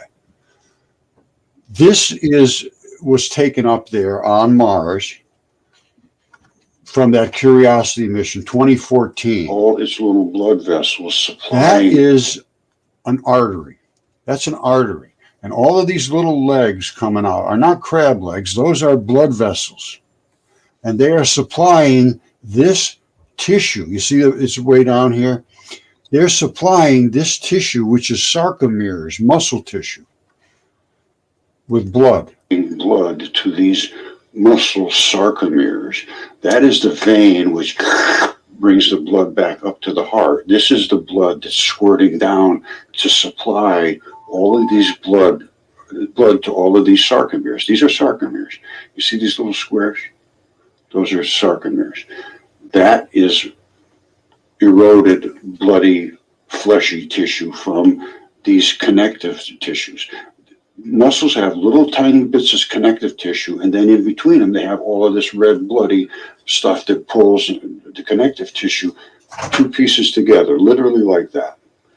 And this is where that crab is right there. They called it a crab. Well, it's not a crab. Okay, I hope by now you realize the things I... All right, so that's enough for this stuff here. Now, let me show you some of the things that I'll show you some more pictures. Let's see, what should I show you? Tendon balls. Now, you saw the tendon balls. How about we got more tendon stuff? Let me just run through them. You see how many tendon things I got here? All right, this is tendon. This is the anatomy of tendons I showed you before. And when they crystallize, they form those hex patterns. Everything is about crystallization. This is the abrupt transition at Devil's Tower. You see, this is Devil's Tower is this, one of these toes, feet. And can you zoom that in a little bit, Roger? What's that? Can you zoom that in on that picture a little bit? I not on this one, but another one. This is as deep as I can get. I'll show you. Oh, okay. I got it. You know, I've heard this over the years, and then now that you just showed me that picture, now it makes a whole lot more sense in my mind. Oh, I'll show you better ones than that. Seeing. That's epic. What do you guys think? Let's see it in the comments, guys. All right, listen to this now. You see these tendons? These are tendons. Mm-hmm. This right here is the glue that glues the tendons to the muscle. I'm not kidding you. Because I have it here, and I can show you the glue and everything else. I did a video on that. Now this is more of the tendons. The whole earth, there's nothing that is not biological. There is nothing that is not biological. I'm telling you that right now. It's a fact. This is one here where it's splayed out. This is meeting up into a joint where the tendons are running out to different, like in the middle of your back or something. These are the abrupt transitions. You see this here? Why they break flat on like a pancake? They have an abrupt transition. Yeah. And I have that. I show that in my videos as well. Here's an abrupt transition right here. See it? Oh, yeah. That's the tendon coming up to the glue. This was the glue. Remember I told you there's glue and there's the tendon? Yeah. That's it right there. That's exactly what it was like up in Iceland. It's all over Iceland. This is out in Oregon. That's an abrupt transition. That was the first thing we found up in Oregon, and then we went into Tyson's stuff. Scott Weil sent me this. This is called taphany, and this is the glue. Remember I said there's glue between the muscle and the tendon? This is the glue. That's the glue right there. This is the Achilles tendon. And right here, you see right there? Yeah. That's the abrupt transition, and they break right there. That's where they break. How interesting. Wow.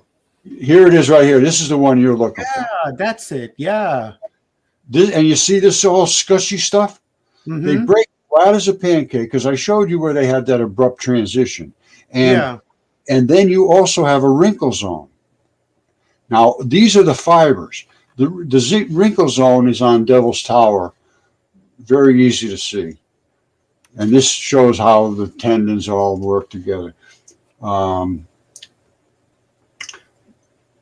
I got so much of this stuff. Let me show you Devil's Tower so you can understand that.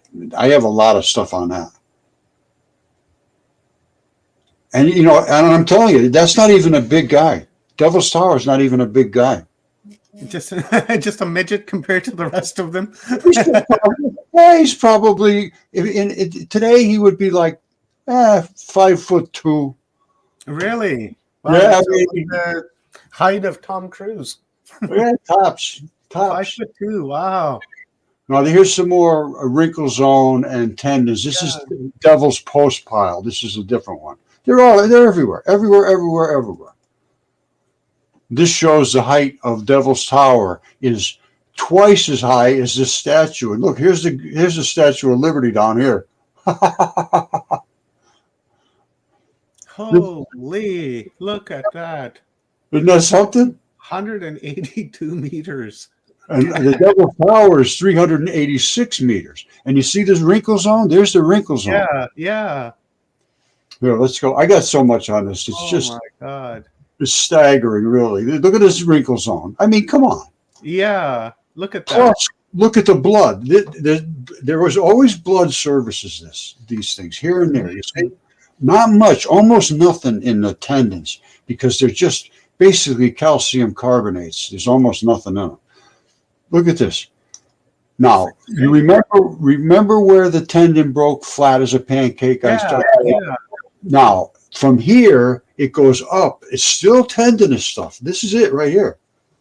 This is what was left over that fell off above. Now, the rest of the guy is laying here, all that red stuff. Red is blood.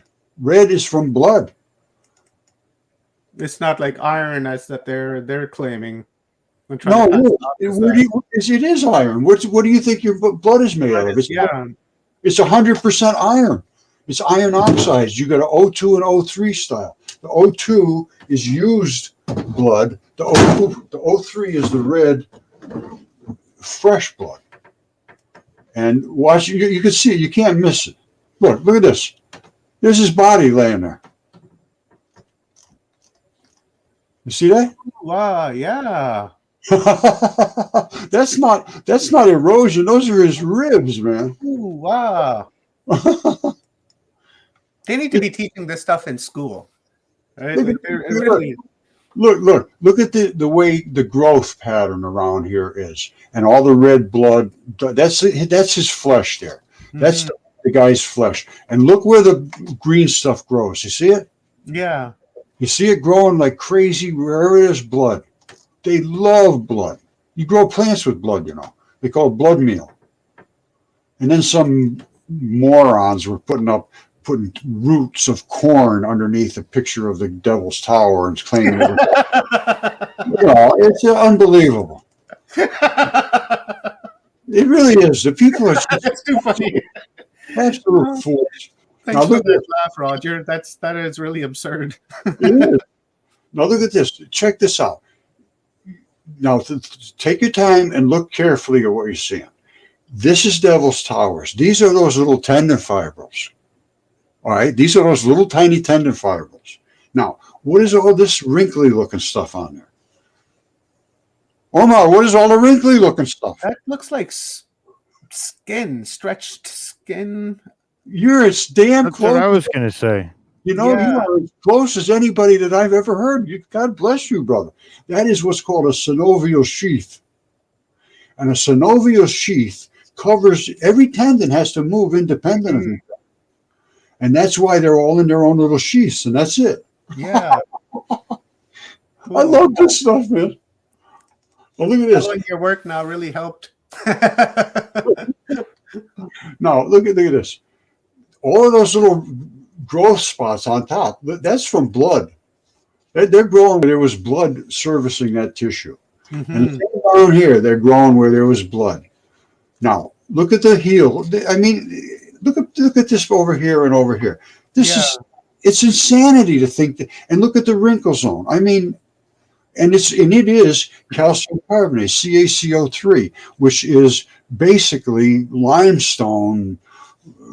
There's all kind of different ways that the tendons can petrify. Actually, I think this is a tendon right here, but this is a clear one, you know.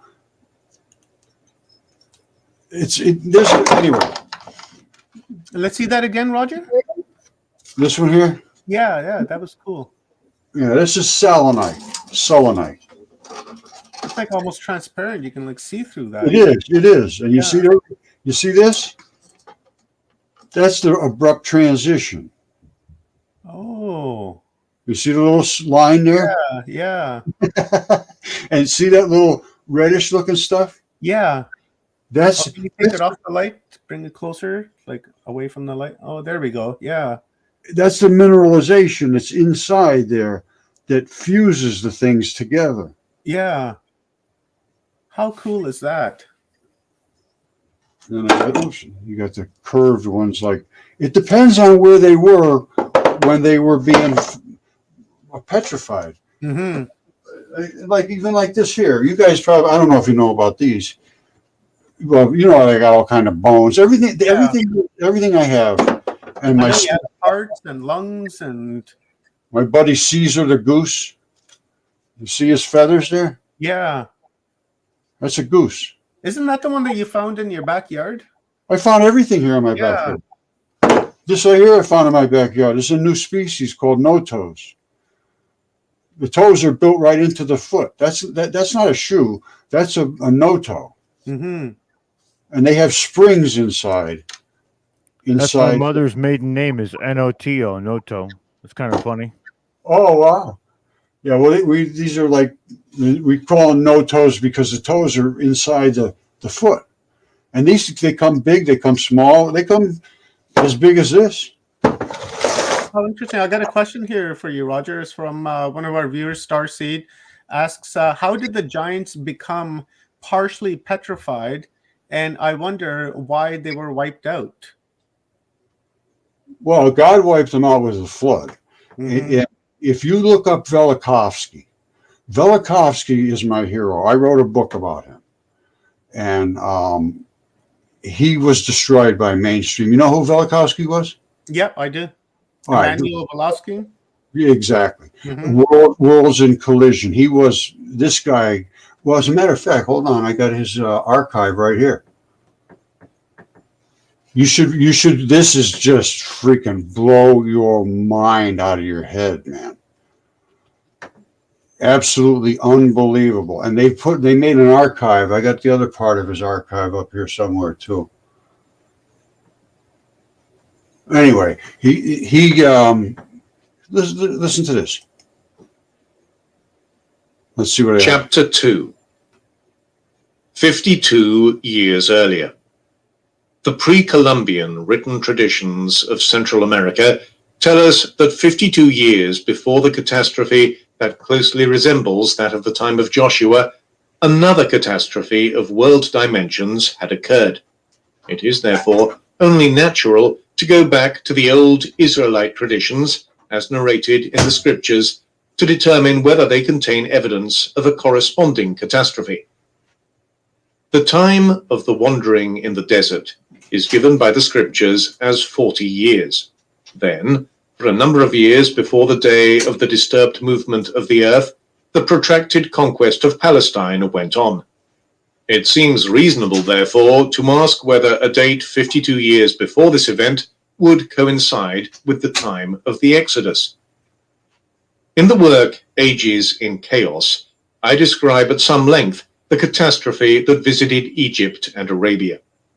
In that work, it is explained that the Exodus took place amid a great natural upheaval that terminated the period of Egyptian history known as the Middle Kingdom. Here, let me just explain to you so we don't. You can come up here, you know, this Emmanuel Velikovsky Worlds in Collision archive, but it's just he did really deep research. He went to the museums, to the everywhere they had the carvings. He went and everywhere around the world they had the same stories, and the crux of the thing was that either Mars or Venus, and I really haven't determined which one. I don't think he knows either, but I think it was Venus. They said for 7 days they watched as a huge glowing comet approached the Earth, and it got brighter and brighter as it approached the brightness of 1,000 suns. And by the time it almost collided with Earth, it literally pushed its atmosphere against our atmosphere and basically stopped the Earth in its natural spinning motion and caused all the floods. And then on top of that, it boiled the oceans. You have to listen to everything he has to say. It boiled the oceans. And these creatures, that's why these are all so preserved. Here on, you see, all of them are flat as a pancake on one side. Yeah. And they're perfect on the other. Every single one of them, 100%. I wonder now, because I see rocks like that laying around, like around here as well, and the top of them look flat, and some of them actually do look like that. So next time I'm up there, I'm gonna double look, because I've been finding rocks that have blood in them, right? Like literally, like they're red. Every single rock there is was alive once and had blood in it. There's not a single thing that exists was not living.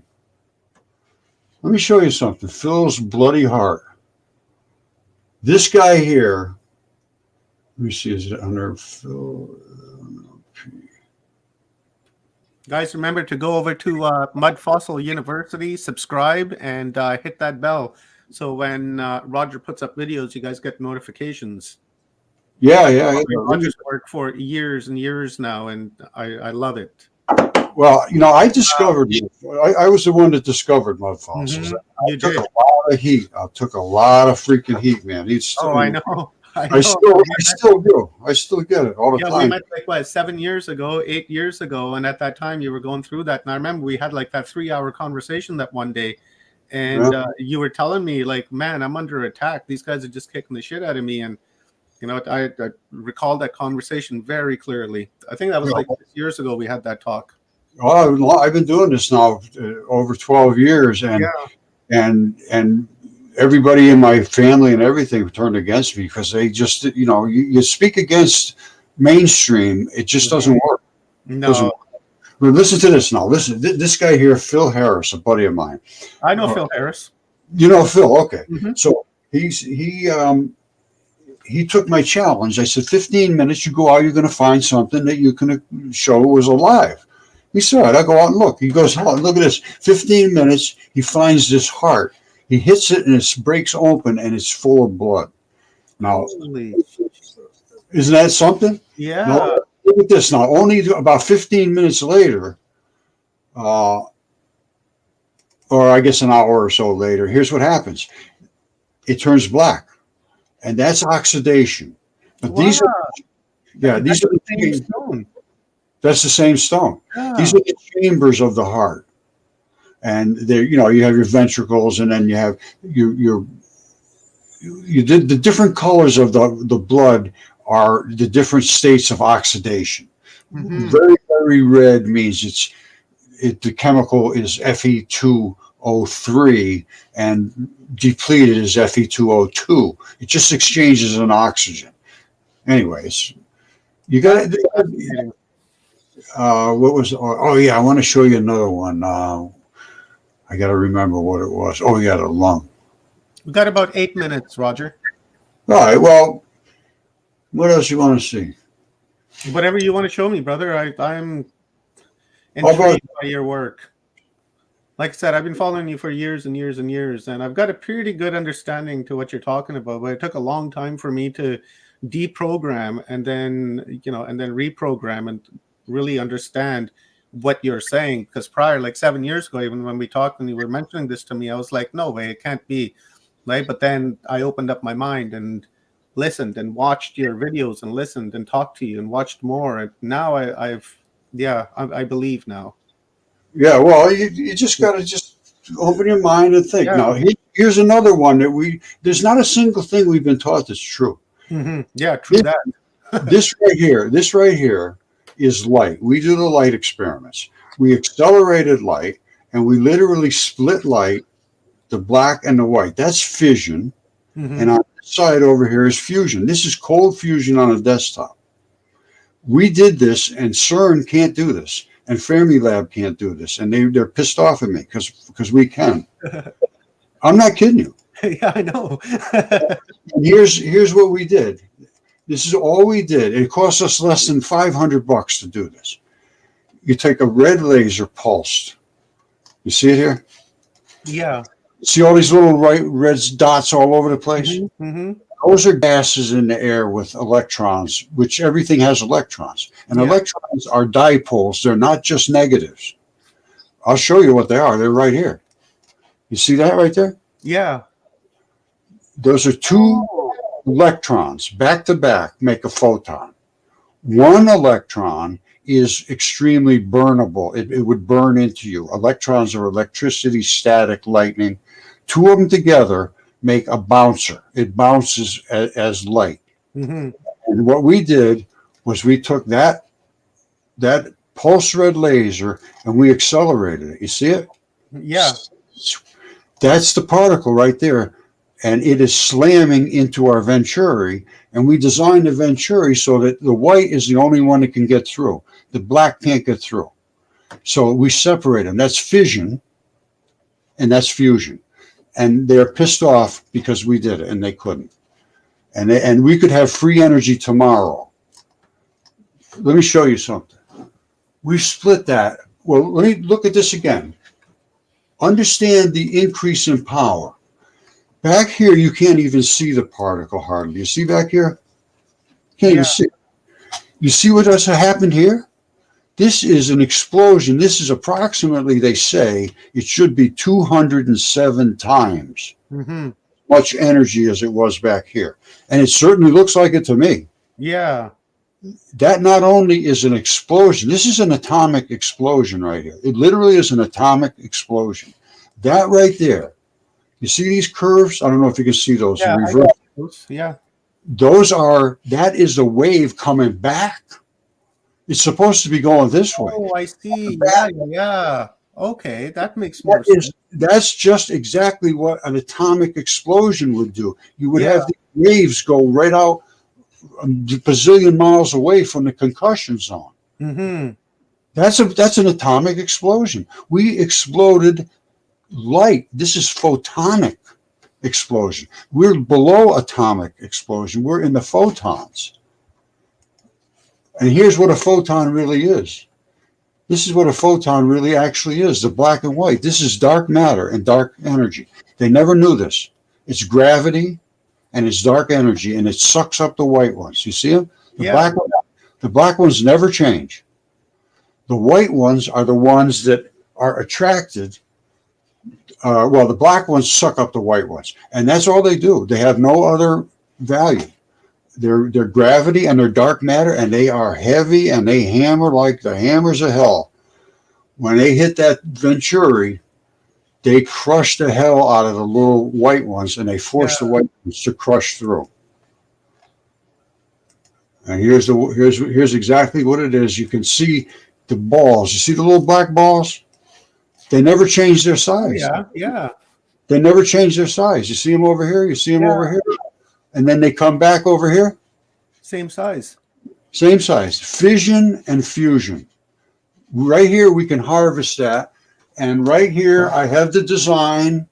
If someone would do this within 30 days, we would have free energy for the world. These lasers are a dime a dozen. You shoot them through a Venturi, which is free.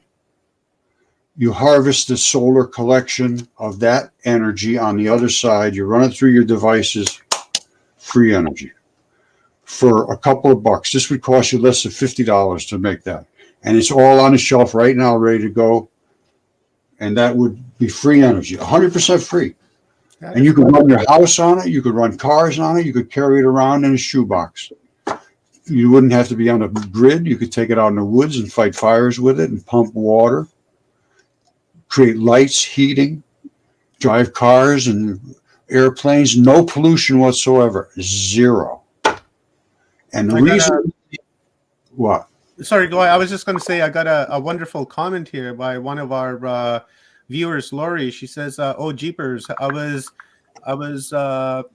gawking at rocks on the coast the other day. They were holy, like air holes, and I honestly felt like it was airways, and the pink and jade, beautiful in between bits, look like veins." Could very well be. Yeah, they probably did. You helped expand some more awareness here, Roger. Oh, everybody's starting to understand that. And because you can find, like I said, Phil found that in 15 minutes. You should see the Tish Egerton found in 15 minutes. I'm going to show you that in a second. But this is the problem with our global heating is the scrubbing of our atmospheres against the atmosphere of space. There's no vacuum in space. It's saturated with the light particles that I showed you. And as we spin through them, we're scrubbing. That's why we're having so much heat. And the reason is we're expanding our gases. It's not the carbon dioxide. Carbon has nothing to do with it. It's the expansion of the gases. Carbon is an expansion gas, yes. It's not carbon. It has nothing to do with sequestering carbon. That's insanity. It's the expansion that we're scrubbing harder and harder into these particles. And that's all it is. Scrub your hands. You feel that? You scrub harder, it gets hotter. Yeah. That's all it is. I was going to show you one other thing, but anyway, if you got it, you got to go again. No, show me. All right, here, Tish's. We got some time. All right, let me show you. This is Tish's stuff. Where do you see this? This was a 15-minute challenge.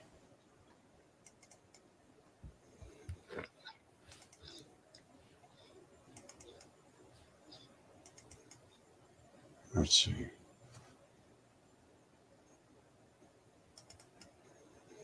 All right, well, that's my notes right there.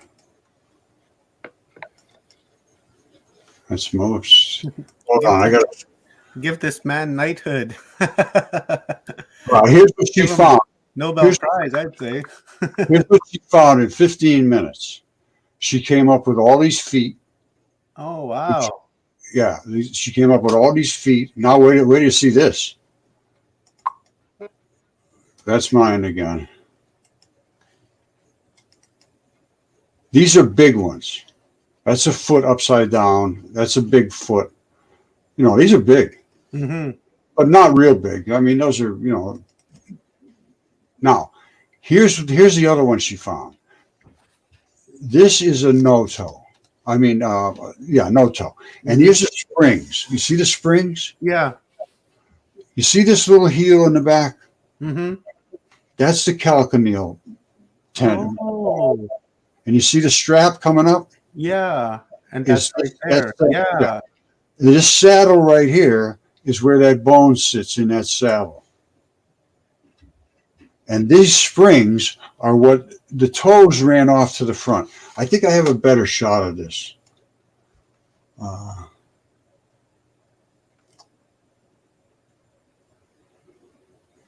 Here's a great comment by Mukat says, why?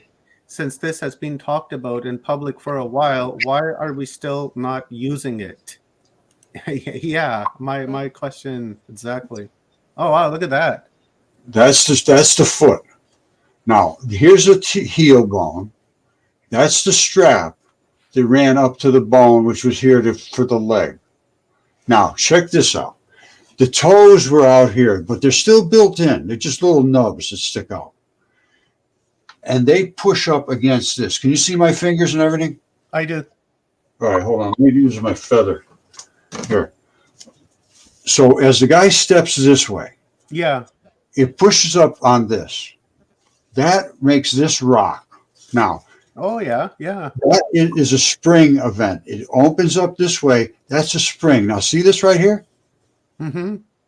You see that hole and this little strap? Yeah. It runs around up to here and another one. So as this rocks forward, it pulls this, which pulls this and pulls into this cavity. So this one, the first one loads up here. So this is pulled this way. It forces it to pull this in up against this. So you got a spring and a second spring. The toes, the spring. He drops back down and it all flattens out again. So that was the original design for their feet. It changed. We have tendons. It's all 100% different now. But that's what they had back then. These are designed. Somebody designed these things. It wasn't me. And she found that, and then she found, where's the other one?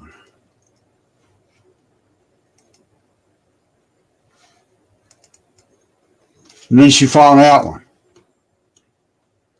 Imagine that.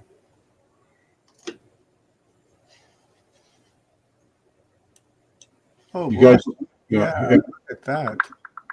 was muted again. I was talking. I'm back. Oh, okay. No, that's okay. I never know. I'm not good. I'm back to that. I live beneath a barn, and I don't want to disturb people with the noise from my neighbors upstairs. Now, watch this. They were able to make people get locked in stone. That's real. I know they're going to say, "Oh no, it isn't." That was real, and that was locked in stone. Mm-hmm. And he was strangling a little dragon. Oh yeah. And if you read Hesiod and Ovid, they say they did this for fun. Mm-hmm. They were called Gardens of the Gods. Somebody made a comment. I can't recall something about the dragons in the comments here. Here's another a wonderful comment here is from Vaughn Germain, and she says, "Wow, I found an interesting link to Roger Spur that I will look at later. His archaeological medical research in SO sound. I had never heard of him before. He's like the Michelangelo of bone stones." Yeah.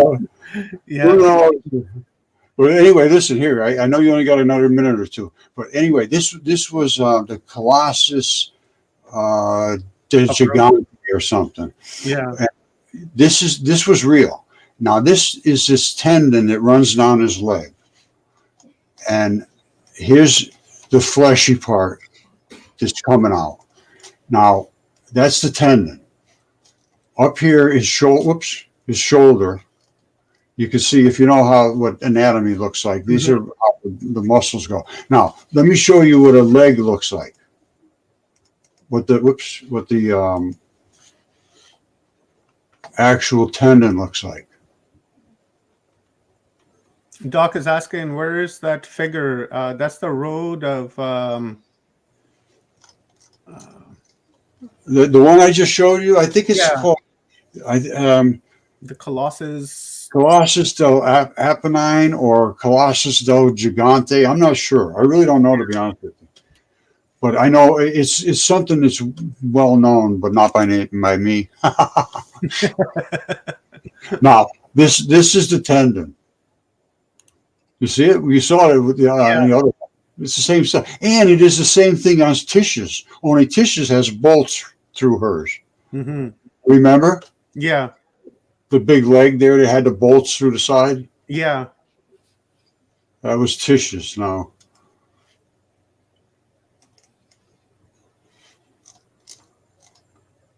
Look at the legs on these Anunnakis. Oh yeah. Got like some massive cows. Let me show you one thing that I talked about before. Hold on. That they had machines here. Whoops, wrong place.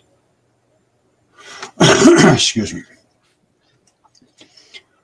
They made these walls and all that stuff using machines and cutting the dead bodies of creatures. And here it is right here. These were the machines they had. And you see the width of the tire, the treads? These are like treads. This had to come down out of the sky. It didn't get driven here. You see what I'm saying? Yeah, yeah. I've always been intrigued with that's in Peru, right? That's correct. Bolivia, somewhere like just in that area. Yeah. Anyway, you see all these cuts over here? Yeah. They cut those slabs and made the walls. And they made them out of, remember those bumps that I showed of Tyson's? That they had the bumps like this? They cut. Yeah. What are those? Those are those little bumps sticking up from the tendon straps. Those are from the tendon straps. Oh, no, that makes sense. Yeah. They call them knobs, right? They call them knobs. Yeah, all over South America, they can't figure out what they are. I figured out that they're like knobs. No, those are not knobs. Those are those tendon straps that break off. Like up here, you see them? Yeah. Those are the good ones. This is made out of fleshy stuff. Look at this one. This one here is all bloody. You see that? Yeah. It's this one here. They cut them slabbed and brought them down here and just piled them together. And so they didn't even have to use any putty because they were wet. Mm-hmm. And I got to show you one last thing. This will knock your socks right off. I told you about sarcomeres before. Yeah. Let me show you something. Petra. Here's Petra. Those are sarcomeres. Right here. That little block is a sarcomere. Remember up on Mars, I said they had sarcomeres? Yeah, yeah. That's these here. And I'm going to show you anatomical in a second. One side has the black stuff and one doesn't. These pull together like this. Mm-hmm. Make your muscles work. Inside the treasury, this was all carved when it was wet. Yeah. Inside the treasury is more blood and more tissues. And here it is right here. Oh, wow. Look at the blood up here. Yeah. I've seen the inside of this from when Brian Forster made these videos, and I didn't really quite understand what he was trying to show us, but now I get it. He won't talk to me about this at all. Yeah. He cut me off. You know, I tried to get him to discuss it. Yeah, you know, people, he's got a business, you know, that type of thing. Let me show you the muscle sarcomeres. And then you can't miss it. This is a problem. You know, the academics, they're just a disgrace now. They're absolute disgrace. I think we just can call them demics. Yeah. There's nothing academic about them. Suppressing information from our children, from us, it's a crime. It is a crime. And it literally is a crime. It's a crime against humanity. It truly is. Muscle, muscle, muscle, muscle. Here we go, muscle.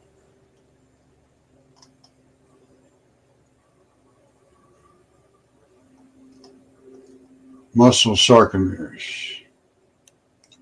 And guys, let me add this in here. You guys may have seen Michael Tallinger talking about the same type of stuff, and he's taking those stones that ring right now. Those two are bones, and what Michael Tallinger is talking about is adopted from Roger Spur, right? So I just want to clear that up so that you guys know that this is Roger's work that's being advanced forward by other people. Yeah, I worked with Michael a little bit. Michael's great. I like him. 2 years ago, he's a nice guy. Yeah, he's a real nice guy. And he's got some. First time I heard him talking about mud fossils, my jaw just like almost dropped. I was like, "That's Roger's work." And then, he began talking, and he was crediting you, and I was like, "Beautiful." Right? Oh, that's never really hear people crediting other people's work, right? But you know, it's not very often. Yeah, Mike was a stand-up guy, and he said this is Roger Spur's work, and he's expanding on it. So I was really proud of that. Well, you know, I got to be honest with you. He was the first one that I saw that had anything that had the guts to stand in front of a giant footprint and say, "Could this be real?" Mm-hmm. He was the first one I saw. And that giant footprint in South Africa. Yeah, it's flat up against the wall. Yeah.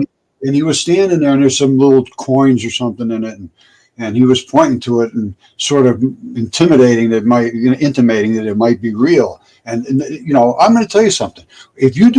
When I stood up and said these things, and I said, I didn't say they might be real. I said, this is a fact. I have the evidence to prove it. And I'm going to tell you something. You got to have some intestinal fortitude to put up with the bullshit that they lay on top of you, man. It's just unbelievable. I never expected.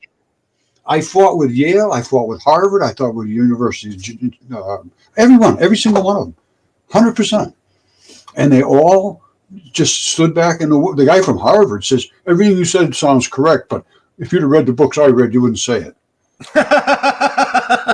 And now, guess what? His name is David Reich.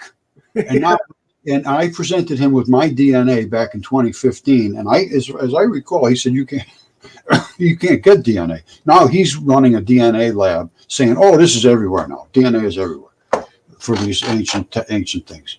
And the same thing with Derek Briggs down at Yale. He's refused for the last, 12 years to see it.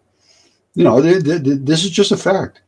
Now, how confident can you be to just dismiss all this evidence? But anyway, these are the sarcomeres. These are the sarcomeres I just showed you at Petra.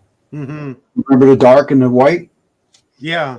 And then they come together to make your muscles work.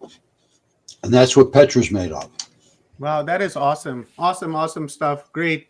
What a fantastic upload. And people are just so resonating with your presentation, Roger. I want to thank you for your time this afternoon. And guys, please go over to Mud Fossil University and subscribe to Roger's channel, and make sure you hit the notification so that you get notifications when he uploads his videos.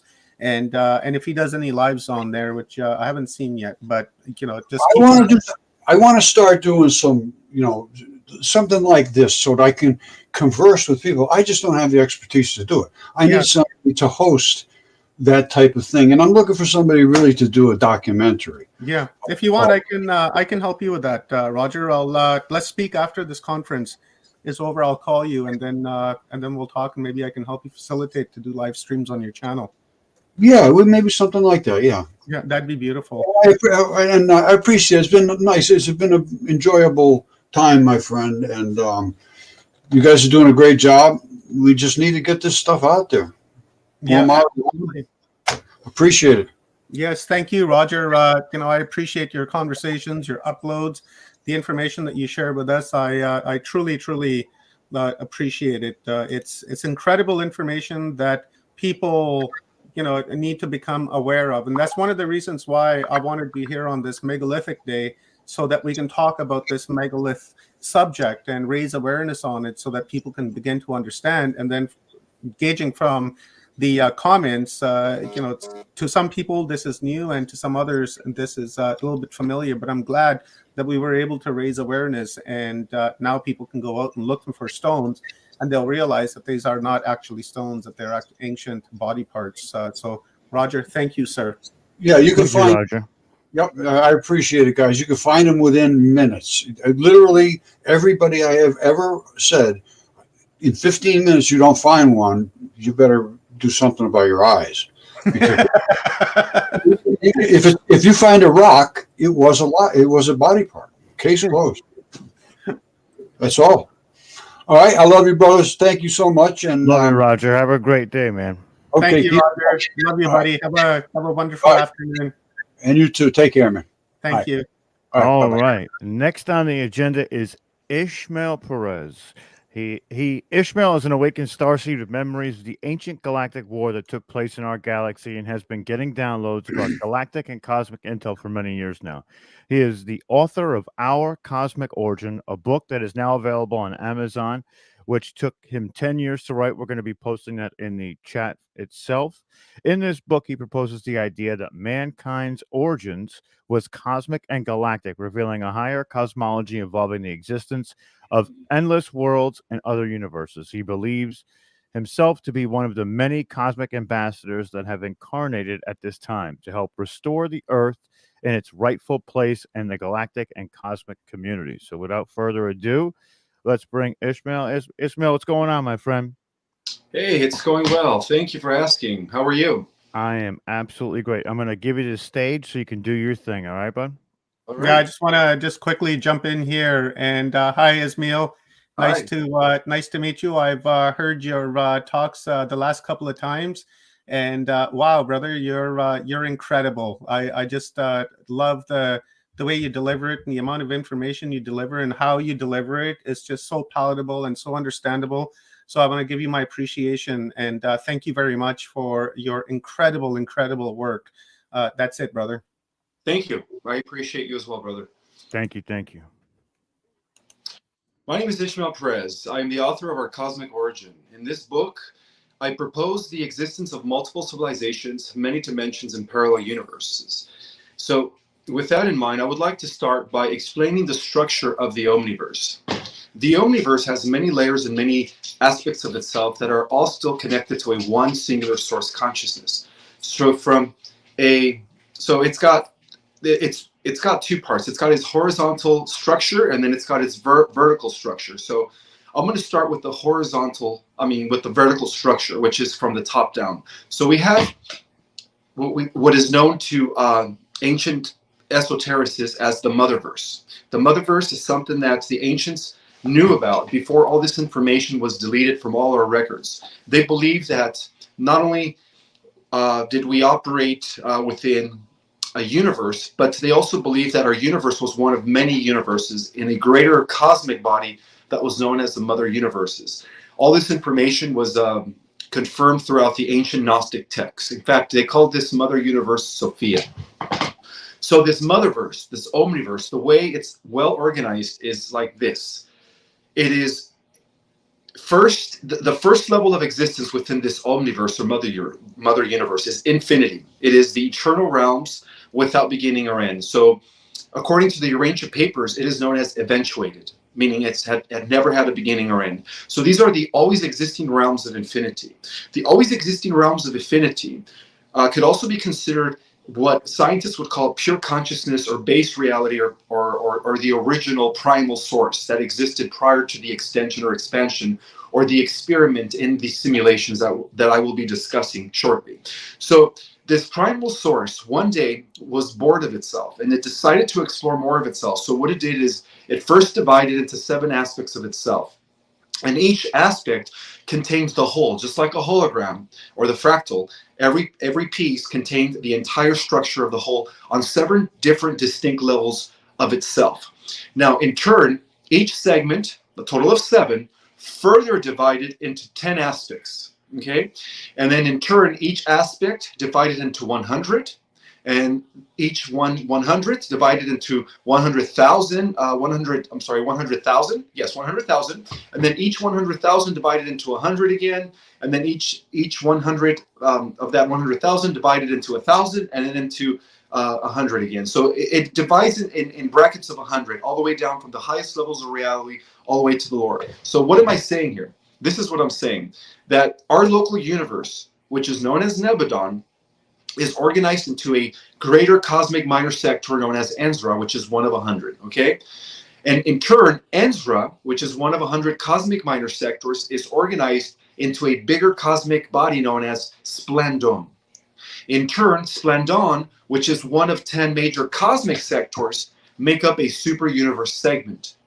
And as recalled, there are 7 of those that make up the Motherverse. But there is more. Now, if we want to start from our local universe itself, which is universe number 84 within the cosmic minor sector of Enzra, further divides into 100 constellations. So within our local universe, we are part of constellation number 70, which is registered as Sirius. And then within the constellation number 70, we're also part of a system that includes 1,000 systems. So out of 1,000 systems, we belong to system number 24. And then within that system, we register as planet 606 out of anywhere from 600 to 900 planetary spheres. Okay, so if we start from the bottom up, we could say that Earth is planetary sphere number 606 within a system that contains anywhere from 600 to 900 worlds. Okay, that system is system number 24 out of 1,000 systems that makes up a constellation council. Our constellation council, which is 1 of 100, it's number 70, is organized into our local universe, which is local universe number 84. So our local universe number 84, which is 1 of 100,000 organized local universes, is organized into the cosmic minor sector of Enzra, which is number 3. Our cosmic minor sector of Enzra, which is number 3, is further organized into the cosmic major sector of Splendon, which is number 5. Our cosmic major sector of Splendon is 1 of 10 major cosmic sectors that is organized into the 7th super universe, or within the 7th super universe. And then our 7th super universe that we belong to, known as Orvinton, is 1/7 of the entire Mother Earth, Mother Universe, or Omniverse, whatever you want to call it. So that is the vertical explanation of our Motherverse and its different levels of organization. So because everything in the multiverse is well organized, When higher intelligences, say, that are coming from these higher spheres of reality within the realms of the Mother Universe, or the realms of the 7 super universes, or cosmic minor sectors, or minor minor sectors, all they do is they plug in stargates. So for instance, an intelligent being that exists within the 7 super universe, if that person wants to travel to a particular planet, let's just say Earth, he plugs in the 7th, number 7, which because Earth is part of that 7 super universe, right? Our local universe is part of that. So he plugs this 7, and then he plugs in number 5, because our Earth is part of the 5th major cosmic sector within the 7 super universe. And then he also plugs in number 3, because our local universe is part of the 3rd minor cosmic sectors out of 100 minor sectors, which is part of the 7 super universe. And then that person plugs in number 84, because our local universe is known as local universe number 84 within our super universe. And then he plugs in constellation 70, or the number 70, to open up the constellation as Stargate, where we belong to. And then from that, he plugs in the 24th system of the Pleiadians, because we're part of the system of the Pleiadians, consisting of 52 star nations. And then within that system, he plugs in planetary 606. If that person wants to go to Venus, he plugs in 605. If he wants to go to Mars, that person plugs in 607. So every planet is registered. We live in a very well organized multiverse, omniverse, motherverse, whatever you want to call it. Now, from a horizontal perspective, the structure in which this omniverse existing from the top levels of reality all the way to the lower levels of planetary spheres, from the mother universes to planetary systems, we also have what is known as the 5 density fields that all these different, that the multiverse is well organized in. The 5 density fields could also be known as the 5 harmonic universes or the 5 density universes. Now, what are these 5 density universes? So we're going to start from the top down. So it turns out that within this organized omniverse, motherverse, we have 15 overall dimensions. 3 dimensions which occupy the highest levels of reality, which are known as the eternal spheres, which are equivalent to the central universe before it became the 7. Those are dimensions 13, 14, and 15. So that level of reality is known as the 5th harmonic universe. Okay, so all the intelligences that exist from the level, from the dimension 13, 14, and 15 exist within the realms of infinity, which is the mother central universe in the 5 harmonic frequency. Now, all the other dimensional frequencies are actually simulations as we go lower into the 12th dimension, 11, 10, and all the way down to the 1 dimension. So all the different dimensions below the 13th dimensional level of reality are considered simulations. And what do I mean by that? The simulations are that's where everything has an alpha and omega. It's part of a time-space experimentation in order for the base reality or for the existence that occupies dimensions 13, 14, and 15 to further expand from that experience. So those are the 12 dimensional levels of reality, also known as the time matrix. The reason it's called the time matrix is because that is the finite point of reality. That is not infinity. It is the realms in which experiments are being conducted by the intelligences of the 13, 14, and 15 dimensional level of reality, which is the motherverse. Those are the different realms that they use in forms of a simulation in order to gather more data and more experience. And this has a lot to do with the laws of centropy, which is gathering more information so that the universe could further expand into the outer levels of the infinite void, one outer space level at a time. And what do I mean by that? Okay, let me explain. So as far as we understand the multiverse, everything from the super universes all the way to the planetary systems exists within the first concentric circle of the first outer space level, from the center being the mother eternal realms expanding out. Okay, so we are only existing within the first outer space level. As I speak, dimensions 14, 15, and 16, 16, 17, and 18 are also being further developed as we begin to organize into the second outer space level. But first, we have to complete the periphery of the first outer space level. And this is where the Earth comes in as the planet that was chosen to complete this cosmic, experiment. So beyond the fifth harmonic universe, we have the 12th dimensional time matrix, as explained. Now, within that 12th dimensional time matrix is also divided into 4 harmonic fields or 4 harmonic frequencies. So dimensions 12, 11, and 10 occupy the 4th harmonic universe, okay? Dimensions 8, 9, and 10 occupy the 3rd harmonic universe. And then dimensions 4, 5, and 6 occupy the 2nd harmonic universe. And then finally, there's dimensions 1, 2, and 3 that occupy the 1st harmonic universes. So from a horizontal perspective, those are the 5 harmonic universe in which the omniverse is structured in, depending on which dimension and level of reality you're from. 1 second.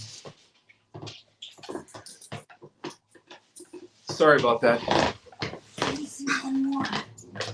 I don't know where it's at, but I have to finish it. I'm sorry. All right, going back to the omniverse, the structural aspect or the structural spheres of the omniverse. So going back to the motherverse, the motherverse is what cutting-edge scientists through quantum physics considers base reality. It is pure consciousness. It is where reality vibrates at its most highest frequency, and it's also known as the realms of infinity. Everything else beyond that in this 12-dimensional time matrix, again, it's just a simulation that has been running for anywhere from 800 to 900 billion years. That's how long this simulation started. Now, this simulation, during its descending aspect, is known as the involution, or the descent of spirit into matter, right? Pure frequency begins to lower its vibration, experiencing every level of reality, all the way up to the point where that vibration becomes solid physical form, which is being exemplified in the 1st, 2nd, and 3rd dimension that occupy harmonic universe number 1. So that's where we exist right now. We humans on Earth have only had only access to that level of reality, dimensions 1, 2, and 3, as to why everything seems to be solid and as to why everything seems to be so separated. But as the Earth transitions into harmonic universe number 2, which is any day now, we are going to experience things on a different level of reality. Some of us are going to go into the 4th dimension. Some of us are going to go into the 5th dimension, and then a small number of us are going to even go into the 6th dimension. So that's going to be where we're heading any day now as the Earth transitions into the age of Aquarius. So explaining the 12th dimensional time matrix. When the 12th dimensional time matrix was born, 800 to 900 billion years ago, everything was going according to plan. But what happened was, when the first initial explosion of prime singular consciousness began its division into the 7, and then the 10 major sectors, and so on and so forth, a portion of it split off all the way into the outer levels of its out of the outer. I'm sorry, I can't even think right now. I'm sorry. It split off into outer dark space, which is beyond its periphery of that first concentric or first outer space level. So it chipped off into that, and that little portion later developed into what we call the first archon, or the Arigman, which is the king of the archons. That was the beginning of the dark energies. So that dark energy, it eventually tried to infiltrate the TM, the 12-dimensional time matrix. It took that dark energy a very long time. After trying to possess the biological specimens that exist within the time matrix, and realized that the only way to penetrate it was through technology. So that original archon that was known as Ahriman first influenced the mind of a lord, one of the 12 cosmic lords, during the 11th creation, or the 11th universe, to develop the technology needed. And that universe therefore was devoted to the creation and development of machines and technology. So that person that was in charge of the 11th creation was known as Lord Samana. So Lord Samana was influenced by this outer force that was operating outside of our organized omniverse into developing the artificial intelligence machinery in order for this archon energy to eventually inhabit it. So this is the connection between artificial intelligence and archon entities. The artificial intelligence, once it's built, it still needs some sort of a consciousness to inhabit it and to possess it. So that's where the archon energy comes in. Because see, the archon energy cannot inhabit a physical body just like we do. You know, it has to be connected to source or spirit. So in the sense, it doesn't, is not able to do so. So that's the reason why it needs a new type of vehicle in the form of a machinery, because machinery does not have connection to source, and machinery does not have a soul. So that's why artificial intelligence has always been instrumental for the Archon energies. Okay, so what began this war against artificial intelligence that I've been talking about in many other episodes was that this entity possessed the overseer of the 11th creation of universe, the 11th creation of mechanics, to develop the technology in order for this entity to possess it. Once that happened, this entity began to infiltrate many living universes, or the omniverse. In other words, it was able to penetrate the omniverse, or the living organic multiverse. And when it did so, it was able to assimilate a lot of the intelligences all the way up into the 11th dimension. Once it hit the 11th dimension, the first cosmic war ever broke out, and that took place anywhere from 700 to 800 billion years ago. It was a cosmic war of massive proportions. Okay, many universes were infiltrated by this Archon energy through the form of artificial intelligence.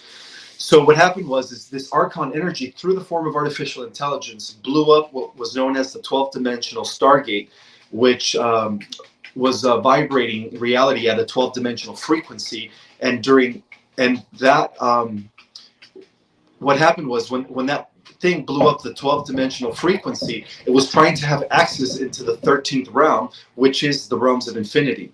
So what happened was the original prime creator source, the original Elohim, operating from the 13, 14, and 15 level of reality, descended in order to prevent that thing from accessing the realms of infinity. So that thing, that AI God that everybody's talking about, is actually stuck till this day in the 11th dimension because of that.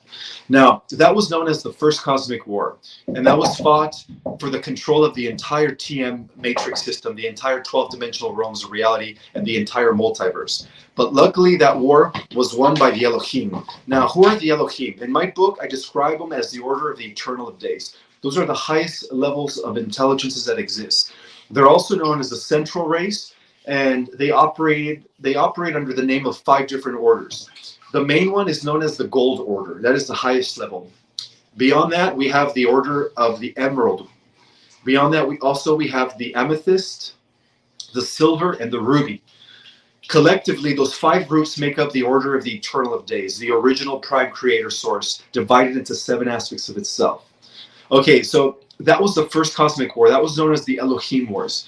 The second cosmic war was known as the Electrical Wars. And so even though there were innumerable wars following the initial cosmic war that was for the control of the entire organized multiverse, there was the second major war was about controlling the intergalactic experiment that later developed into the 12-strand DNA Terranusian race that we were originally, before we were hijacked by the negative Anunnaki during the times of Atlantis. So the second major aspect of this war was known as the Electrical Wars. So the Electrical Wars were fought during the 8th, 9th, and 10th levels of reality or dimensions. So the first war took place in the 15th the 12th harmonic universe. My bad. Okay, let me gather my thoughts here. The first war, the War of the Elohim, took place during at the level of the 4th harmonic universe, occupying dimensions 11, 10, 11, and 12. Remember, that thing couldn't get past the 12th dense dimension, okay? So it was stuck during the 11th dimension. That was where the original war took place. The Electrical Wars then were followed and took place by the same entity that was trying to, again, blow up the 8th dimensional Stargate to once again have access to the 12th dimensional Stargate of the Earth during those days, known as Aramatina. So the second war, the major war that took place in dimensions 8, 9, and 10. And that's when, planet Gaia, Earth known as the 8th dimensional planet, was blown up during that time. Okay, that was known as the Electrical Wars, and that war was fought to control the entire matrix of all 12-dimensional multiverse. Now, the third aspect of the war took place in the 2nd harmonic universe, which occupied dimensions 4, 5, and 6, and those were known as the Galactic and Intergalactic Wars. Okay, so those wars have been going on for a little under 2 billion years. It so happens that all the negative ETs, including the Draco, the different insectoids, mantis, greys, omnicrons, as well as the different fallen Elohim. They're all part of what became known as what we call Luciferian Brotherhood, the Luciferian Cosmic Brotherhood. They all followed that path. They were all controlled by the AI God. The AI God is their leader. So the AI God has been using these negative aliens in dimensions 4, 5, and 6 to fight the galactic wars, while that AI God was fighting a war against the Elohim, in the higher dimensions, 8 and then the 12, of course. So after the Elohim secured the 12-dimensional stargates and the 8-dimensional stargates, they were able to push down this AI collective into the second harmonic universes, and then that's what created the galactic wars. So the galactic wars is the final phase of this cosmic battle that has been going on for 7 billion years. And in these galactic wars, many galaxies were destroyed. I would say a few million galaxies. They were destroyed by the Animus. The Animus is the collective AI that actually operates at the higher level of the Draco. So the Draco are actually a very, very weak race compared to some of these advanced artificial intelligent races that are mixed with different specimens. For instance, we also have another race beyond the Draco that has been very instrumental in the destruction of many galaxies, known as the Verdants. Nobody talks about the Verdants. The Verdants is a hybrid race between the Draco and the AI collective. So they are part machine, part draconian, but extremely powerful. Their bodies are kind of metallic-like, and so this war is now finally coming to an end, and a lot of it has to do with the super soldiers. Okay, so this is where the secret space program comes into play, people.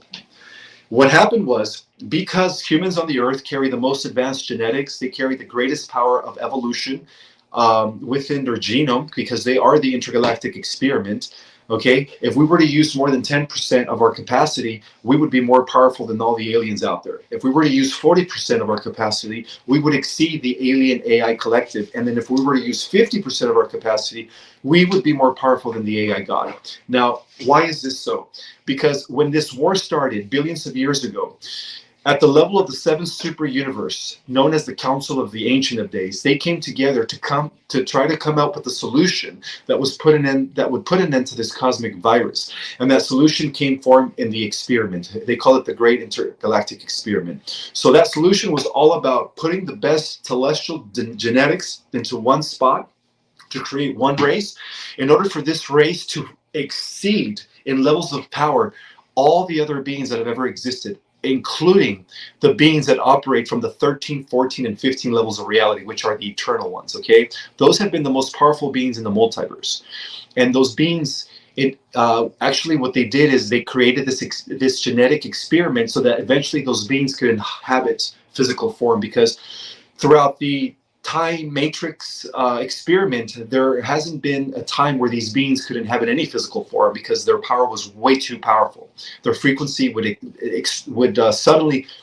spontaneously destroy any physical avatar, because of the high levels of frequency that these entities are vibrating. So what they did is they took all the DNA from all the multiverse in all 7 super universes into one genome in order to create the ultimate weapon against any AI in the future, and also to put an end to this current cosmic AI and the AI God behind it. And that weapon came in the form of us. So we on Earth are the solution. We are the hope of the living organized multiverse.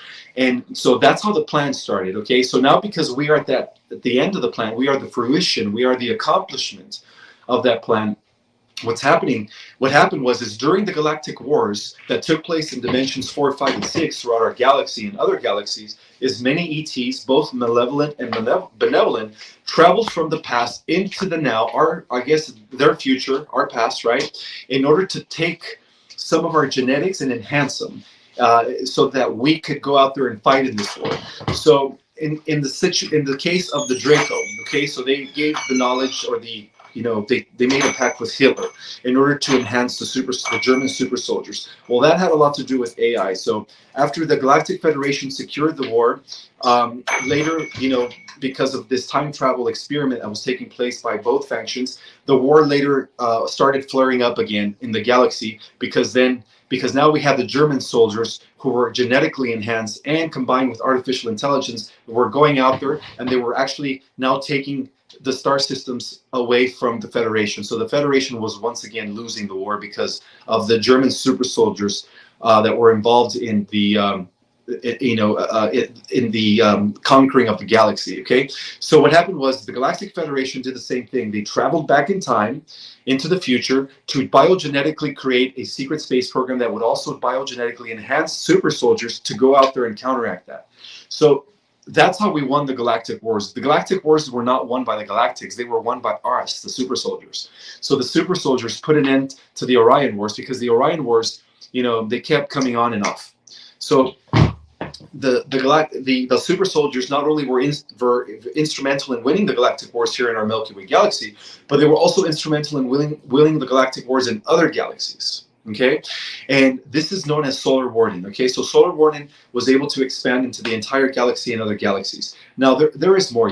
There's also super soldiers that went beyond solar warding that were actually handpicked from the beginning, and there was only about 100 of those individuals that also fought in the cosmic war against the AI god, and they were sent off to other universes, not just galaxies. So that's another aspect of the secret space program that nobody talks about, because this was totally left off the records, and that aspect is known as Radiant Guardians. And so Radiant Guardians to the entire Omniverse is considered, they're considered the superheroes. And within our galaxy, to the entire galactic community, the soldiers of Solar Warden are considered the heroes. So the humans on Earth, because we have this God source, right? We are God source and embodiment, finally, for the first time in cosmic history, are the most powerful beings, and that's why we were used and involved in these galactic wars. But luckily, the good guys win. They always win in the end. So that's why we were able to win the galactic wars, because of we were genetically enhanced to go out there and put an end to these wars. So as I speak, we're only waiting now for the final mess to be cleaned up here on this planet, and that has a lot to do with the exposure and defeat of the Cabal. And any day now that's going to happen, because the galactic war has already been secured by the super soldiers of Solar Warden. The cosmic war has already been secured by the super soldiers of Radiant Guardians. And so the entire intergalactic and galactic community are all here witnessing what's happening on Earth at this time, because what happens on Earth at this time, again, is going to collapse all the timelines, whether you go into the future or the past. It's all going to collapse. And as a result of that, a new cosmos, a new organized multiverse is going to be rebooted without all the destruction, without all the evil. In fact, from what I understand, is when this shift on Earth takes place, all the AI, all the destruction that was committed by this AI god and AI collective, and all the regressives, Omnicrons, Verdans, Draco, all that stuff is going to be restored, like if nothing ever happened. From what I understand, everything's going to come back to life, because those planets that were destroyed in those galaxies in this cosmic war, they still exist within the morphogenetic field of the Omniverse. And as soon as this Earth ascends, they're going to be restored to their original glory as if nothing ever happened. So what I'm trying to say is that there was a lot of time traveling here involved. So because there was intervention from the Order of the Eternal of Days that occupied dimensions 13, 14, and 15, they actually, through a series of time travel, they were able to checkmate this AI god to create a timeline where the AI god never infiltrated our multiverse. But that timeline is not going to take place until the Earth ascends. And with that, everything's going to go back to its original state. And the Motherverse at that point is going to be able to expand into the second outer space level, where the Earth is going to act as the completion of not only the seventh super universe of Orventon, but also the completion of the entire mother universe of Havona. And that is the good news, is that, due to the ascension, we are going to be witnessing a whole new dispensation in cosmos, where for the first time in the cosmic history, we are about to be restored back to the way things were before this AI infiltrated our living multiverse and created all this havoc. And so what to expect during the next, during this transition is our reactivation back to the 12 strands that we once were, And the 12 strands have a lot to do with the 12 races that contributed their DNA in order to make us. There were 7 root races. Each root race represented one of the 7 super universes. In other words, each one of the 7 root races was the culmination and intergalactic experiment of its super universe. So we have 7 of those, right? Because there's 7 super universes. And then we also have the contribution of the 5 star races. And the 5 star races has a lot to do with the 5 harmonic universes. It's the combined energetic and DNA effort of the 5 harmonic universes, and that's anywhere from dimensions 1 all the way to dimensions 15, right? Each harmonic universe has 3 dimensions. So we have the 7 root races, which were the Polarians, all right, that represent super universe number 1. We have the Hyperboreans that represented super universe number 2, or the culmination of all the DNA in that universe, super universe. We also have the Lemurians, who were the culmination of super universe number 3. We also had the Atlanteans, who were the culmination of super universe number 4. We also had the Aryans, who were the culmination of super universe number 5. And we also have the Moruvians, which were the culmination of super universe number 6. And the final one of the root races was the Uchechi, which were the culmination of the super universe number 7. Now, the other 5 star races that make up the entire 12 tribes that contributed to the 12 races that made us are also known as the Orterinates. They're also known as the Brennus, the Brennu race. They're also known as the Hibiru race, the Melchizedek race, and the Uniseti race. Those are the 5 other star races combined with the 7 root races that made us who we are today. So we are the finality of this experiment that been taking place for billions of years as a solution to this AI crisis, or what they call this AI cosmic entity. They call it a cosmic virus. So that's what we are, people. We are the solution. We are the hope of the universe. We are the gods, the new set of gods that are about to emerge. And from this earth, from what I understand, the earth is getting ready to take her new position in the multiverse. As we begin the outer second space level, okay, the earth is going to be as equivalent to the realms of existence that exist within the mother universe, occupying dimensions 13, 14, and 15. So the earth is going to exist on all 12 dimensions of reality, all simultaneously at the same time upon the ascension. So that means everyone's going to be on different levels of reality.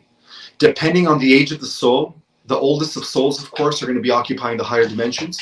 The youngest of souls, of course, are going to be occupying the lower dimensions. Okay? And then everything in between. So there's going to be a coexistence of, mortals that live for a couple, 300 years instead of dying at 80. Those are going to be people that are going to exist in dimension 4, right, in the second harmonic universe, which consists of dimensions 4, 5, and 6. And then there's going to be people that exist in dimension 5, 6, all the way up to the 15. The people that exist on the 15 are going to be equivalent to prime creator source and embodiments, and they are the ones that are going to be leading those that are in the 10, 11, and 12 dimensions of reality, and then in turn those that are in the 10, 11, and 12 dimensional levels of reality are going to lead those that are in the 7, 8, and 9 dimensional levels of reality, and then in turn those are going to be the teachers of those in the 4, 5, and 6 dimensional levels of reality. So everything's going to be aligned once again, and things are going to be harmonious until the next cosmic expansion, which of course will bring another duality, another experiment in contrast, right? Good versus evil. But for a long time, from what I understand, is we're going to have, peace for millions and millions of years upon the Earth ascension before the next cosmic villain decides to break away from the one and start this whole, plunged in duality again, creating, opposition. So that's my my take for today. I just want to give everybody an understanding of the entire cosmic structure of reality, and also a description of the great intergalactic and cosmic war that is now finally coming to an end after billions of years of engaging in this battle. So for those that haven't had a chance to order my book, Our Cosmic Origin, that book is a perfect illustration on cosmic and galactic information, describing a lot of knowledge, also synthesizing cutting edge science through quantum physics, ancient esoteric metaphysical knowledge, and then, of course, bringing forth a new cosmology of reality and the organization of cosmos and galactic history. You'll be learning about how the Earth, the ancient history of the Earth actually connects to the ancient history of our galaxy. And that is a book that has a lot of information, a lot of knowledge, especially for the times that we're living in. We're living in the times of the Great Disclosure. I think now everybody's coming forward with everything they know, all their research from every field of study, every level of science. Everything is backing up the new data. And the new data is this. There is no matter. We live in a conscious universe that is vibrating on different frequencies or levels of reality, but it's all part of that one light spectrum singularity. The only reason we see things as different or separated is because of the fact that we, people of the Earth, happen to exist within the lowest frequency of that light spectrum range of realities. So as we ascend, we are going to be able to explore more dimensions, and that is the good news. So I hope everybody here was able to understand what I had to say. And if you really want to dive deep into cosmic and knowledge intel, I would recommend you ordering my book on Amazon. It's under Our Cosmic Origin, 3 words. And I hope everybody liked it, liked the talk. The direct link is in the chat. We've been putting it through all the platforms. Ismail, thank you so much. Do you have a minute to take a question or two, or do you have to run now? I have about 5 minutes. I have another thing I need to do. Another. Awesome. We appreciate you moving the time up too. I know it was kind of last minute, but Heaven is Here wasn't understanding when you said to plug into the stargates, I believe, when they were transcending, and she was wondering if it was physical coordinates that they were plugging in, or were they just, what exactly goes behind that plugging into that, when you're talking about the transition between the different dimensions, I believe. What was the question again? I'm sorry. And she says she doesn't understand what was being plugged into. What was it? Stargates that were being plugged into, and was it numbers that they were plugging into the stargates for, like, coordinates? Coordinates. That's what they are. Coordinates, because all the planets, all the systems, all the constellations and universes is a particular. It's already. It's one of many coordinates. Like everything is organized into like a number. So what they do is they just plug in the number. Say for instance, they plug in the 6th super universe. They could go to any planet within the 6th super universe just by plugging in the different star codes or the Stargate numbers. And what happens is those Stargates open up, and within a second, you could go from the 15th dimensional level of reality, or 13, all the way to a planetary level of reality in a 3rd dimension within seconds. That I tried to explain it in the chat with her too, but you say it so much better than I do, and I knew that the Stargates transition from dimensional, but also from locational as well. They can be used for a lot of different things. There is no location. The idea that everything is time and space and here and there and far, that's all part of the matrix. That's all part of the simulation. In essence, it's just one energy field. That's all it is. Gotcha. Broken off of itself or different densities. Awesome. So the next question is it the breeding between 13th, 14th, and 15th levels that created the Nephilim that spoke of in the Talmud of the Old Testament?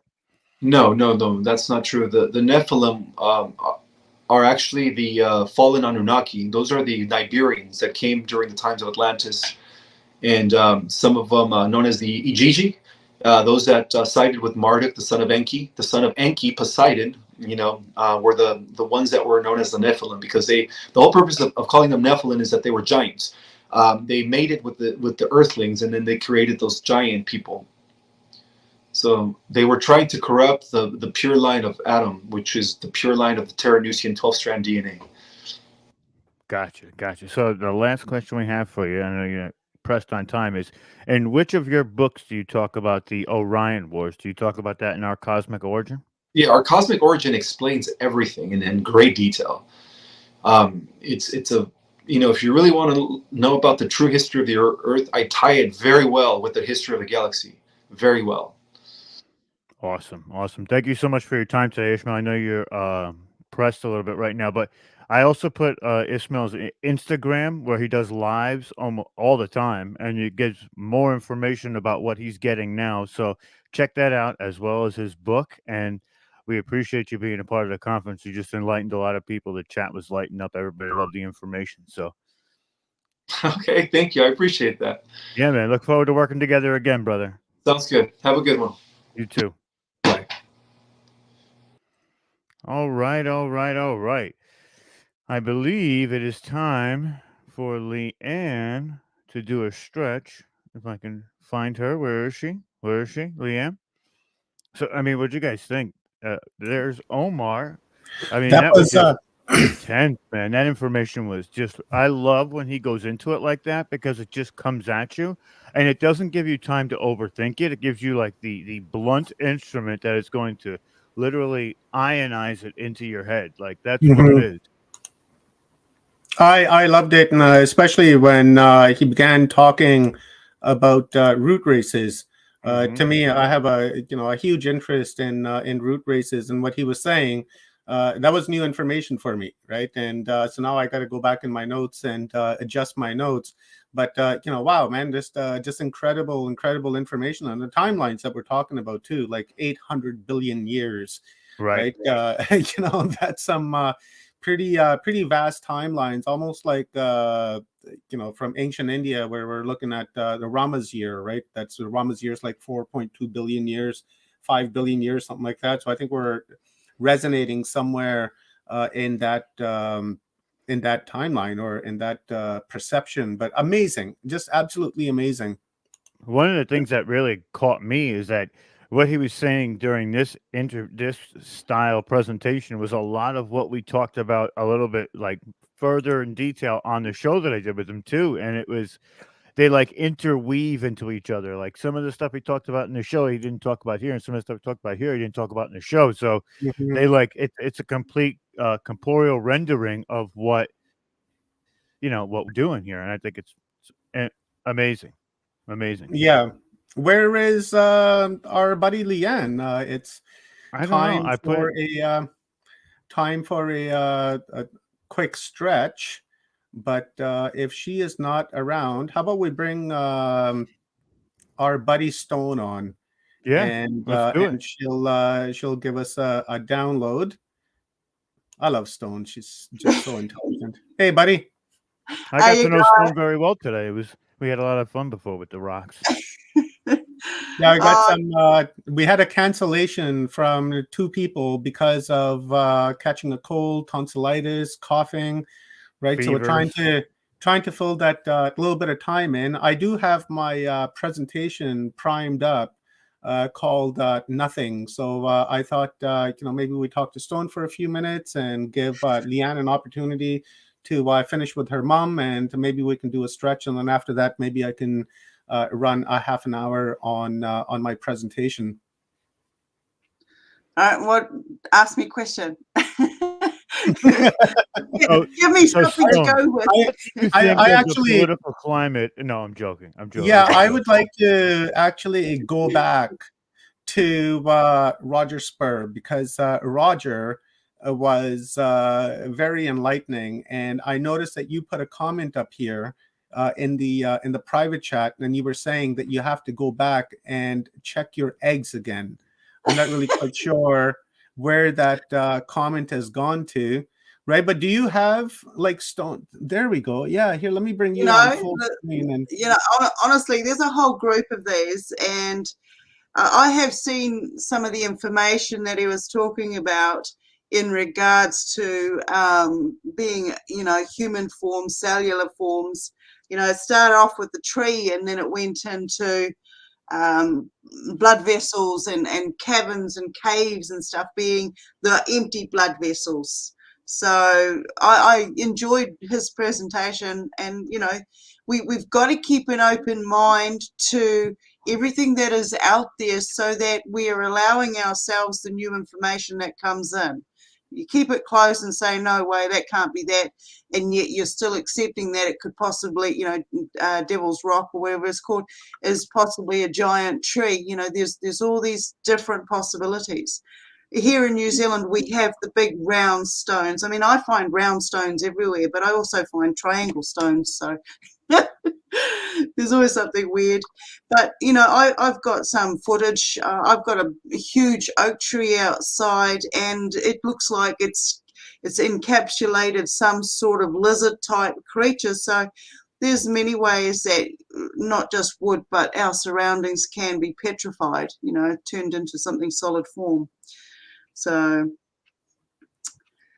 that's I like that. And you know, I've you know, when you speak of an open mind, as I was telling Roger earlier, you know, when I spoke to him like 7 years ago, 8 years ago, something like that, and I came across his mud fossil universities, and he was talking about his mud fossils, and of course, you know, being, you know, living in ignorance and not really having a higher awareness on these things, you know, I was automatically dismissing it right off the top of my head. I was like, no, that can't be. That's a stone. And, you know, a geologist told me that's a stone, so it must be a stone. And that was my thinking back in those days, right?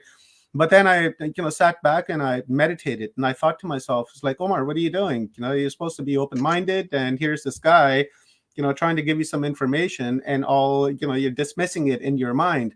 So I was like, hey, I'm not going to do that. So I sat down and I started watching Roger's videos. And I would have to say that the first 5, 6, 7 videos that I watched, I wasn't buying it, right? Because of the programming that was instilled in me.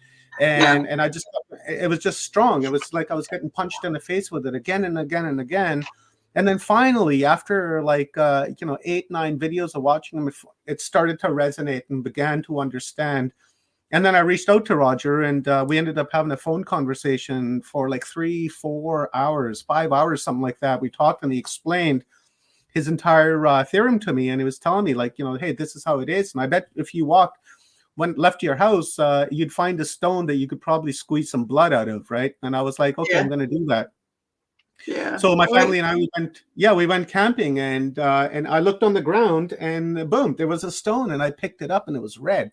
Right. And I had like veins going through it. And I was showing my wife, I was like, look at this. This is what Roger was talking about. Right. And I was trying to break it. Right. And then I ended up hurting my hand anyway. So I was just like, fuck it.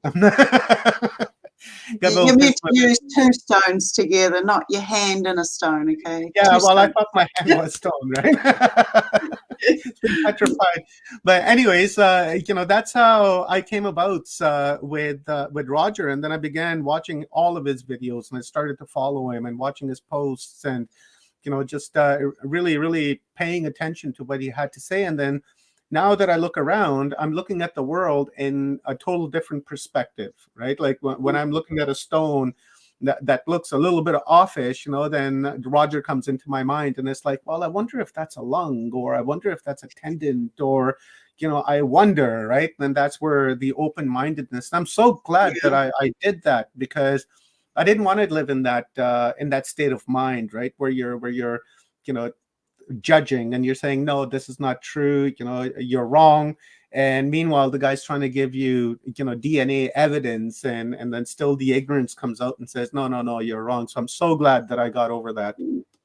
Well, the things that he was showing, you know, working in bloods and pathology, I could see the epidermis. There's certain layers to the skin, and I could see what he was talking about with you know, finding these, you know, rock formations, these spheres, and these different organ shapes, and the tendons. I could so relate to all of these things on a massive scale. It's like, okay, so where's the head?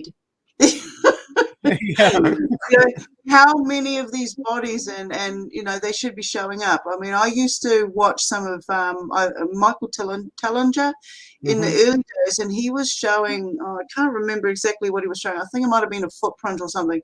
And I wrote to him because there was a wheel next to it. I saw an imprint in next to the foot, or near the foot, of a big, you know, like a crank wheel that, you know, you crank open. So I said, you know, investigate, is there a water well or something nearby as well? Because that's what I was seeing in it, you know. And when we opening our mind is like we have to do our own inner work to say, okay, well, there's more to this. We have to be accepting of ourselves and our own limitations, and know that what's our limitations and what's somebody else's limitations. So it's basically breaking programming. So when somebody's in a stuck state in their mind saying, okay, well, I'm open-minded, but this is as far as I'm going to go, that's a program. But you can't tell them. It doesn't matter what you do. They have to be ready to change and be accepting of it. I know there's so many fantastic. Yep, that's it. Just on the other side of that, there is a wheel on the left-hand side of that picture. I don't know if you can find another one. We have to be accepting of our own limitations to be able to move forward and see that there's this is the only way we've learned. We mimic our behavior patterns around us, and we have to ask the questions, and when you don't get the answers, you can get put into a stuck state. So once we realize we're going through some sort of programming, it's easier to get out of it. It's easier to turn around and say, okay, well, I don't accept that. I want to be a more positive person, so I have to allow the fact that there's more to a tree, there's more to a stone, there's more to me walking around bare feet in my backyard, So if you don't try it, you're not going to find out. And you might not know the changes. Like if you go and sit out in the sunny day, you feel the sun hitting you and stuff. And then you go into this lull state, you have a sleep, and you get up and you're re-energized, you're recharged, and you haven't looked and broken down the stages of what that sun feeding, what that solar feeding was, the melanin that's coming into you. So there's a lot of work that our cells do that we're not even aware of because we haven't been taught. That's been left out of our curriculum, and it should be there in the very early days. We should be learning about ourselves before we go and look everywhere else out there, because we're not, that's one of the flaws that I see that this the hierarchies have done to us, is keeping us in different forms of stuck states. But I totally loved his presentation because there's infinite possibilities out there. I'm looking forward to the next bit of next informations that come in. Yes, there is a wheel. Can you see it down the bottom there? You start to see. I'm drawing on the screen here. Me too. Like you can see my mouse. It's like I'm one of these people where I cannot sit down and watch a movie because I'll see the cut in the movie. Somebody's hair is out of place, or their necklace is moved, or the fork is on the wrong side, or the pea's on the wrong side of the plate, that sort of thing. So I love this sort of stuff. It's like a form of code breaking, and so many levels to it. It's such a journey, guys. Yeah, for sure. And here's something I wanted to actually touch on the megalithic panel this morning, but we kind of ran out of time, and I didn't have the opportunity to share that. And then, as I was saying yesterday to Paulina, that remember she was saying that some of her information was plagiarized, stolen, and then repurposed, and then they just kind of claimed it for themselves and just went on and never gave credit. And I was mentioning that a similar thing had happened to me as well, where I had discovered something and I put it online and I never received any credit, and it's just being hijacked, taken over, and now it's like everywhere. So I'll tell you how it began. A number of years ago, I started a website called watcherstalk.com. It's not around anymore because it just came under heavy attack. It was a lot of parasitic stuff that happened to it. So anyways, I ended up getting rid of it. And while I was doing that, I had a map, a global map, and within that map, I'd marked out all of the Earth energy grid line. And then on top of that, I was adding megaliths and such. And then I thought, okay, well, I'm going to add UFO sites on here as well. So I was like, putting like little pins all over the map where UFOs were being seen, and and there was a pattern that was happening. And then after that, I thought, okay, well, I'm getting kind of bored of UFOs, so I'm going to go and see if I can find all of the pyramids in the world and mark them on the map. So in case in the future I need to do some research or somebody else needs to do research and they're looking for pyramids, they can come to my site and they'll be able to find all of these pyramids. So as I was marking these pyramids, I started in North America, then I jumped over to Africa, and then I went over to Asia, and then just made my way over east. And what I ended up finding is that when we look at the pyramids in North America, South America, Central America, Africa, Asia, wherever you go, all of these pyramids have that Orion correlation to them. Now, there are some people out there that, say that Orion correlation is fake, but, it's not, because when you see it over and over and over and over again across the world, then it must be some sort of a correlation. I don't want to mention the guy's name. I don't want to embarrass him. But anyways, during my research, this is something that I discovered, that the pyramids, when you look at it from orbit, from up above, the pyramids that you have in Mexico, and then the pyramids you have in Egypt, and then the pyramids that you have in China, the China pyramids are offset just like the Orion constellation, right? So you have, imagine the one pyramid where Mexico is, and then imagine that next pyramid with Egypt, and then in China, and then you have that offset of that star. So not only is this Orion correlation based on individual pyramidal structures on the ground in a number of regions, but when you look at it globally from a bigger stance, and even then they're piled up as an Orion constellation. And this is something I discovered but was never really credited for. And then somebody else went ahead and made this, and I don't see Watcher's Talk on there. But anyways, this is something that I wanted to discuss this morning, and that takes a lot of planning, right? That takes a lot of management, and that takes technology as well. Either you're very good at mapping either from the ground, or you're looking at this from orbit, and then from orbit you're able to place the GPS and say, okay, well, we need a pyramid structure over here, we need a pyramid structure here, and one over here, to have that mirrored image. I kind of see it as above, so below. So you have like this big pyramid structure that goes across the planet, that would be as above, right? And then all these other small ones that are across the across the world, which are below, right? So you have the one big one, and then the little ones that are expressing the very same thing of Orion, that the Orion correlation. I was about to say the guy's name, but I'm not going to. I don't want to embarrass him. But what do you think of that? Like the correlation that's happening, because we see it over and over and over and over again. Well, when it's hard evidence like that, you know what's real and what's not. I mean, okay, they've obviously built buildings in the past, and they've moved great masses of population from one location to another, and there's been all these different earth changes and liquefaction, and we've got the UFOs, mass UFOs picking people up. We've got all, walking through dimensions and then walking back into this one. There's so many different areas of energy.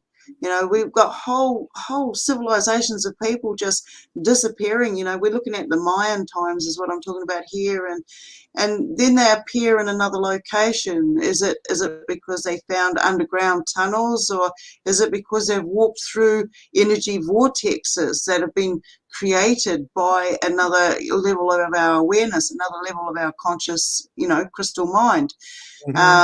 So these, I said a long time ago, back in about 20 years ago, I was doing, I loved Egypt. I had this connection with Egypt. It was when Tiamat was here. And basically, I got to see that there were underground tunnels. I got to see that, like, with the parting of the sea, it was like, we have this technology. You have a look at where the obelisks were placed, and the sea was parted there. So there could have been an energy flow between the two obelisks being able to part that current. We talk about currents, we talk about ebbs and flows and energy. And then, I lived in a place where at a certain time when the water was right across, it looked like the ocean, it was totally covered by ocean. And then at a different part of the day, you just see there's much water there, but you could walk across that sandbar. You think about the stories and things of people being able to walk across water and stuff, and you look at the skill bases that they had, the little bit of knowledge that they had over another person that wasn't aware of the sandbar being just underneath that level of water. You think about, I've seen water recede real fast when it comes to a tsunami or even a cyclone can part water on lakes and rivers and all sorts. I've seen this stuff firsthand. So what we don't know, it can't hurt us to a certain degree because we're not aware of the full facts of it. And this has been the problem as a human and this carnation. We seek knowledge. But we already have it. It's around us 24/7. So, I mean, I like one of the pictures the last guest was showing was of a wall, how it interlocks and everything. We have a wall here called Kaimanawa Wall. And we're allowed to drive past it and stuff, but you can't spend very long, and they've made sure they've protected it so people can't go and dig away and investigate it. And it's got the same interlocking, bricks that some of these pyramids have, so that some of these other walls have, so this place was connected, and I believe that there were doorways going underneath from one location to another location, and some of these wall structures and stuff with the alignments allowed us to travel, allowed the electricity to flow through, so we had light, because these are huge chambers. You're not going to just manage to get through unless you've got some form of transport. And looking at these caves and things, they're underground and so forth. There was like, at one stage, I saw all of these tunnels opening up, and it was in the news everywhere. Tunnel here, tunnel under Italy, tunnel under Rome, tunnel under this, that. And it was like, okay, they're totally clear. They've got no evidence inside there. You could see the structure was a seat or a bed or a room, but there's no remains. Well, if the planet tilts and there's a washout, it's going to wash all that evidence away, but the structure's still going to be there. So these energy forms, I believe, have been built over millenniums. We've been here a long time, in different incarnations, different species types, but this is where we're at now, opening back that knowledge. So a lot of gateways and doorways opening up. I'm going to say, in the early days, I was doing some writing. I'm also a published author in my earlier days, and I had written some poetry, and I had a friend of mine come up to me and say, that poem you wrote? And I went, yeah. And she said, well, this guy just came up to me on the beach and started versing it to me and tried to claim it as his own. And I went through this, I got triggered. I went through the stages of being triggered, getting angry, going to go and hunt this person down and do all of these crazy things. But then at the end of the day, I never found him. And it was like, for me, it was like, okay, well, acceptance, I have to acceptance. And it was the fact that when I was doing the journalism and publishing and stuff, one lesson they taught me was it doesn't matter if it's good publicity or bad publicity. You're getting it out there. You're getting that message out there. So when you put that message out there, make sure that you've got clear intent to stand behind it, because even if some other person comes along and steals it, and they do, it's okay, your information's out there. Let them do whatever they want with it, because it will have its ramifications towards them, and you'll keep going where you're going, and you'll keep finding new information, whereas they're going to get stumped because it's not their information. It's not their information. So they didn't follow the process, and they'll get stuck with only that information and not the next steps of it as well. Absolutely. That's right. Yeah, they're not going to fully understand the thought pattern behind that, right? Like as I was explaining before, like why I did it and how I did it, and they don't understand that. Maybe they do now because they're listening to this, and this is actually the first time I've ever mentioned it. I don't really care, right? It's no skin off my back as long as the information's out there. But I just wanted to share that because of what Paulina was saying last night. Just want to give a big shout out to Peter Lishan. I hope I pronounced that right, on Forgotten Origin channel. Thank you very much for that super sticker. Really appreciate it. It helps the channel a great deal to continue to bring you this type of conscious-based content.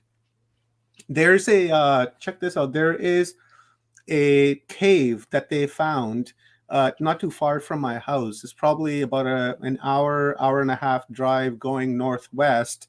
And now I don't know what they discovered in this cave, but this cave is like totally blocked off. Like they literally have security around this cave. And if you get caught either trying to go into the cave or if you're found in the cave, there is a $1 million fine and a 5-year prison penalty if you get caught in there. So I am wondering, what is it that they found down there that they're trying to hide and guarded so close? And when you were saying that there's like chambers and corridors and you will need transportation to move around, I believe that that's something similar what they just discovered there, and they don't want to tell us because of the fact that the narrative in Canada has been that the Aboriginals are uncivilized, they never had any written writing, that they had no technology, they lived in the trees, and they fed off of acorns and berries, and that's really the mentality here.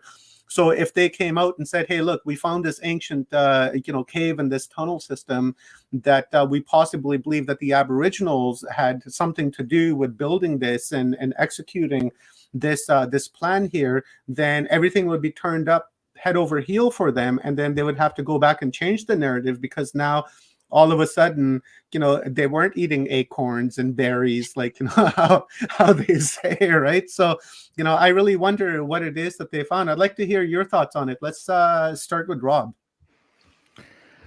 I really want to know what's in there. I really want to know what's in that cave. Now, when I hear that, it reminds me of Stephen and Evan Strong and how they have the skulls that can't come out. They're threatening him with prison and $1 million fines. So, man, I mean, it must be where the Inuits of Canada were, right? That's what the cave is. So I would assume that there is some sort of either giant set of bones in there or potentiality of that, because if you look at the Midwest region of the United States, what they used to do is they used to lure the giants through their own stories into the caves and set fire to the caves. So there's something giant either in there, or they talk about these underground tunnels, and these tunnels have these systems, and these systems have different resonating frequencies while curing, let's say, like underneath the Bosnian pyramids, like curing high blood pressure, asthma, and it could be one of those sacred sites that's inundated with that type of frequency modulation that helps the human body, and they don't want you to seek any of that stuff out there. Or there's some potential artifacts down there that could be game changing, or there's evidence that breaks their 12,500 year paradigm. Mm-hmm. I find it especially interesting that you mentioned giants, because the first thing that I noticed when I moved here to Kamloops about 5 years ago from Vancouver Island, I was living on top of the hill. Now I'm at the bottom of the hill, but before I was on top of the hill and I was looking over. And one day I was driving down the hill and I looked across and I seen what appeared to be a pyramid. Right? And I was like, what is that? I think you told me about this too. Yeah, I was like, what is that? So I went to it and I drove around it, and I can drive on top of it because there's like this little trail that goes there. So anyways, I went and checked it out, and I took my compass there to see whether the cardinal points would line up. And my compass just kept going like this. It just wouldn't. Oh, it didn't do the full circle? No, it just kept going like this. It just didn't want to catch, right? Like there was some sort of a magnetic anomaly there. And then I was like, okay, well, I'm gonna just try to gauge it as to like how it's going like this and see what happens. While I was doing that, the cardinal points were lining up, and I thought that was really interesting. And then I was looking at the other side of this. I call it the pyramid mound, the giant pyramid mound, because it's not like your traditional pentagonal pyramid or even a step pyramid. It's like flat on top, and then it goes down like that, like a mound, and it's a giant, right? I said to my wife, and I said, look, baby, there's a giant buried there, I bet you. Right? She's like, how do you know it? I was like, well, that looks like a pyramid mound to me. And I said, if you look in the front of it, it looks like that there's a chamber there because it's got a dip. It looked like it caved in and everything fell in. So when he mentioned giants, that was the first thing that I thought about, that I wonder, right? Resonating frequency, same wavelength, brother. That's how it goes. Yeah. Let's hear Stone's thought on this cave that I'm talking about and this honestly, back in the day, there were all these reports of explosions happening in Egypt, and I was doing my Egyptology at the time, and I found that the government of Egypt was paying families. First of all, the family had the right to dig on their property or underneath their houses, and anything that was found in the tunnels underneath their houses, they could keep for themselves. But then it got to a point where everybody was doing it and they were endangering themselves because there were cave-ins starting to happen. But apparently there was a lot of treasures and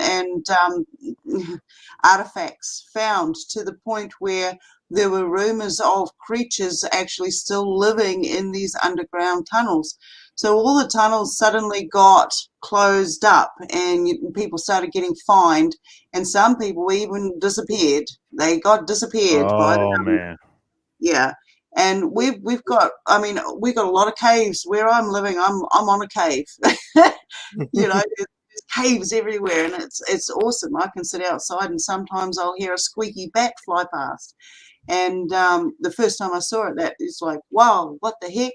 Because I have cryptids as well that come in from time to time. So it was really quite neat to see a smaller one. I love bats. I think they're fantastic. So I say that there are a lot of caves. I mean, we've got legends here of Hatupatu, the bird woman, who was part bird, was part human. Oh, nice. Yeah, she gave her fingernails for fire, and then she got trapped inside a cave. And it's like, okay, well, if you think about how close we are to the Antarctic, and there's a lot of visitations here. I mean, I'm probably going to get in trouble for saying some of this stuff, but through my research, I was doing Viking ancestral research when I came across Thor's hammer upside down that actually resembled a tiki. Now, wow, that's cool. Yeah, so from there, that tiki showed me that it was an alien. It had 3 fingers, it had angled eyes, it had a big head, and it always stood a bit taller than human. You could tell the difference because the human had a round head, round eyes, and 5 fingers. So it was like, okay, there's connections here from there to there, and there's so many sightings that are not reported because there have been people put in places to dumb us down. But these caves, I was living in the Waitakere Ranges, and I came across, and it's funny because when I was doing my presentation, I found the photos of underground bases up there. You find the odd chimney coming out of the ground, and you're thinking, oh yeah, what's going on under there? And they're all totally blocked off by fences, and you don't see them until you come up against them, And so we've seen caves, tunnels with bars like what you're saying, and fines written above it saying if you enter this premises. And it's not because of the safety of yourself of walking inside a tunnel. It's because of, possibly what else you might find in there. Are you going to find cave drawings that haven't been seen before that are going to tell us something else? I mean, people are finding them all the time. And we're still digging up treasures all the time. Like I said earlier on today, my river used to have stones in it, pebbles and stones, and now it's got sand, beach sand, and that's from one massive flood that went through. So it's like, okay, so the tunnels are clearing out, the water tables are changing. So anything is possible. I mean, we're only babes. We're only babes with the knowledge that we have here. You know, our lifespan is short in comparison to what we once, you know, had. And so there's just so much knowledge there. If you keep a level head, keep yourself a bit open-minded, but not so open-minded that your brains fall out, you'll be sweet. Makes me think of China too, where they were literally planting trees on the sides of pyramids and dirt, just to hide it like it was a whole mountain. And then when you get close to it, you turn a corner and there would be 16 troops ready to shoot you if you took another step in that direction. And that's the type of secrecy that they're like. That's the tip that they're on. They're not doing it to be like, oh, listen, guy, you got to go. This isn't Area 51 security where, hey, don't you cross that line. And if you do, they're going to say, you know what? You got to back it up, come on. And they'll point the gun at you. You step over that line, you are coming back with your guts hanging out. Like, that's how that's going to work. Yeah. Wild. And of course, we all know Area 51's a psyop. Like, it's not what you think it is. Remember how they had that whole movement? Like, let's storm Area 51. Yeah. And people were like, listen, you will get maybe 10 feet in there before you're mowed down by a gun that's so big that the shells will take half your body off. I'm telling you. Like a fucking Gatling gun. Yeah, a 50 caliber machine gun that's going to put holes as big as my head through your torso. But go ahead. Yeah. And Area 51 is not what people think it is. You know, Area 51 is more, you know, hey, look what this hand is doing. And then they got all the technology over at Area 52. Right? So, it went from Area 51 to White Patterson Air Force Base, and now it's underground somewhere. Yeah. That's it. Speaking Not of even caves, White Patterson Air Force Base has it anymore.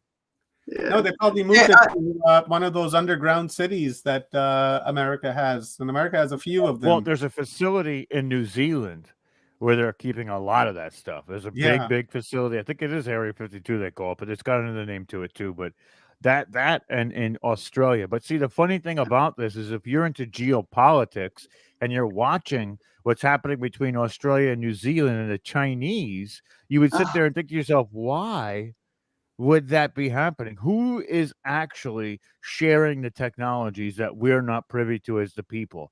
And these government bodies are really going for broke on this one, let's just say. Yeah. I do a lot of that investigation too. Yeah, we can see, well, I personally can see that.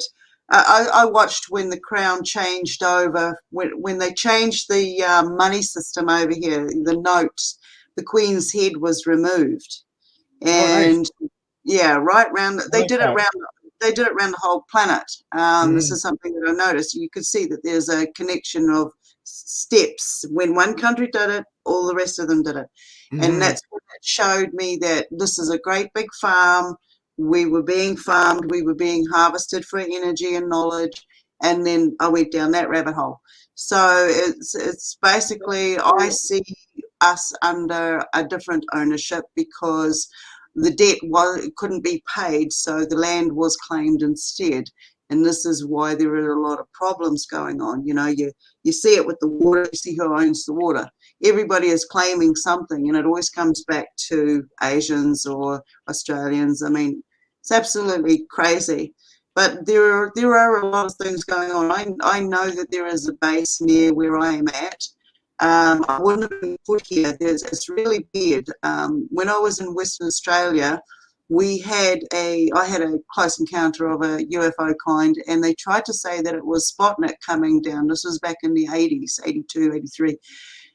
And it basically stole a car, and I had missing time, and I had facial burns and some equipment. I had a beatbox, you know, an old musical instrument back in the day, beatbox.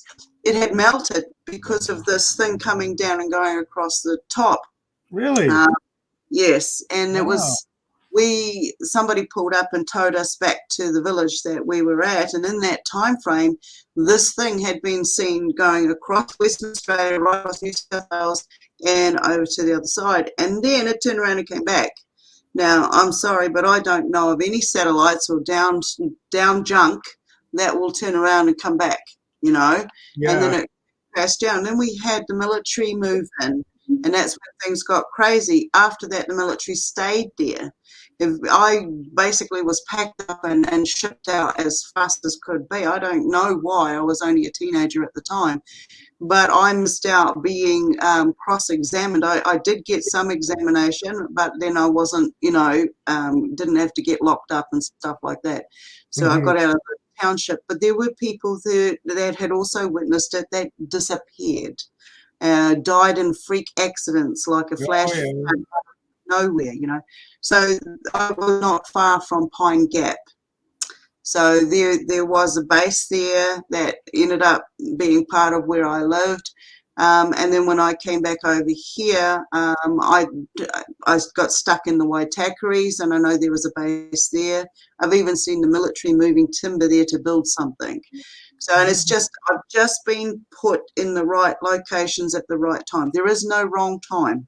We get put in these places, whatever comes of it, it's how you analyze it at the end, your perception. So yes, I got told a few years before I moved to this location by Patty Bizarre that I shouldn't move out here because there is an underground base. And the fates that be, I ended up moving out here, you know. And the things that I have seen, it's like it's just keeps taking me to another level of exploration. So great adventures, great adventures. But are you familiar with Mary Sutherland? I'm not good with names. If I don't have a lot of interaction, it just goes whoosh. But I'm more of a faces person. Mary Sutherland, she's fantastic. Never actually spoken with her, but I've seen a lot of her work. And she mapped out all of the underground military bases, underground cities from all over the world. You know, it's just punch her name. And here, I'll put it into the comments here. If anybody wants to go and check her out, I should reach out to her and see if I can bring her on and do a show. But Mary Sutherland talks about what you were just talking about, like these underground cities. I'm not really quite sure how she got this information, but you know, I read the article, and it's about, I would say it's about an hour read, hour and a half read. It's like, it's long, right? And it's got maps and details, country by country by country. It is, it's an intense read. I'll try to find the article as well, and I'll post it into the comments for you guys. So with that being said, thank you very much, Stone, for helping cover this few minutes. And we will bring our sister from another mother, Lion Curtis, on for a quick 10-minute stretch, and then we'll jump in with John Cadman with the Pyramid Water Pump, and I'm excited about this. So I'm really looking forward to this one. So let's do that. So bring Leanne on, and we'll get it going on.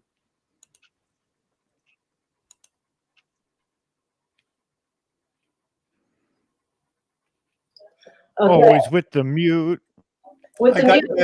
I got the music. Let me toss some music on, Leanne. I got some music in the background that I can. You're so funny. I just did that too. Perfect. Well, Perfect. She's got it covered. That music, is that copyright music on your? It's my music. It's okay. I You own got it. permission. Do it up. Yeah, you have my permission to play my music on your show and on my YouTube channel. Dear YouTube, leave it alone. Yeah, no shit. It sounds legal enough. It sounds like it's legit. It's legal enough. Let's do it. Okay, let's do it. I need a good. I may be from New York, but I'm now that we've got the legalities out of the way, let's hammer this thing in there.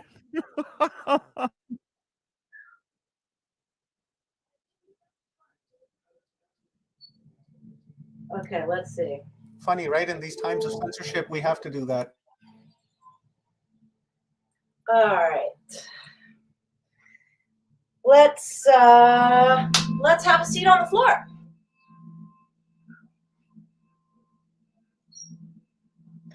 Let's cross our legs.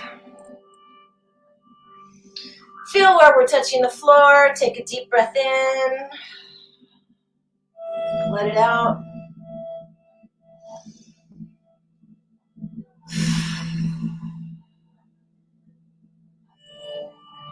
Another deep breath in, let it out. And as you're able to come onto your backs.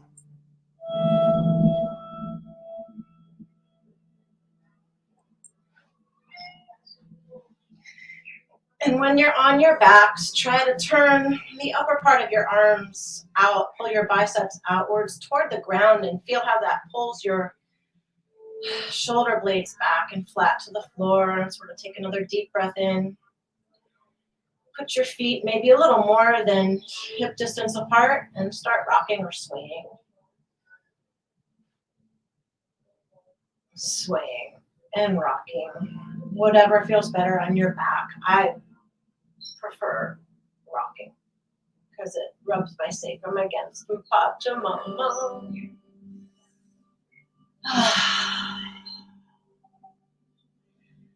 Take one other big deep breath. If you want, you can push your sacrum into the ground and push your heels into the ground and kind of stretch your upper body.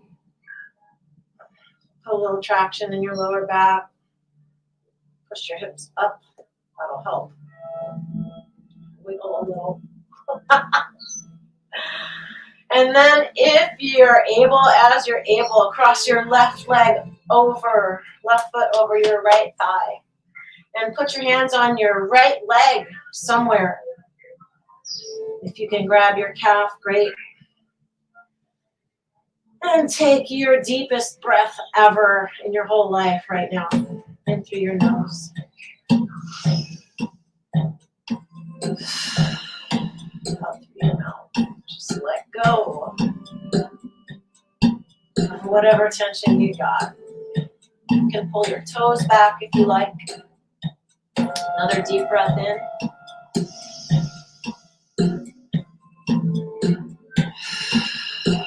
Deep breath out.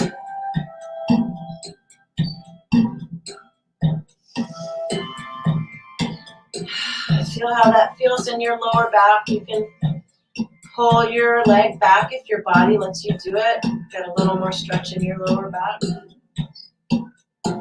Take another deep breath. Pull that oxygen into wherever your body needs it. Exhale. Now clasp your leg behind your thigh. And bend your leg up and down 2 or 3 times. And after you've done that, point your foot to the ceiling and make big circles with your feet. Go around 3 times clockwise and 3 times counterclockwise, like you're painting a big circle on the ceiling with your toe. And then point and flex. Point and flex. And then point. You can either leave your hands right where they are or move them up to your calf.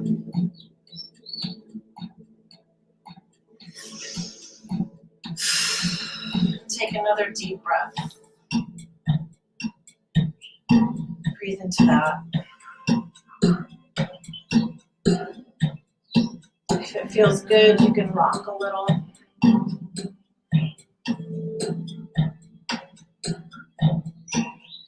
Another deep breath in. Deep breath out. Carefully bend your knee back in. Pull both knees in.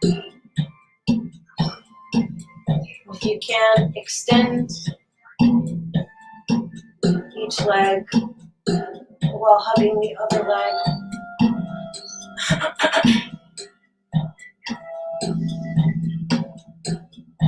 And now put both feet down, feet flat on the ground, and go back to rocking or swaying. Whatever you did the first time, do the other this time. Switch it up. Keep breathing.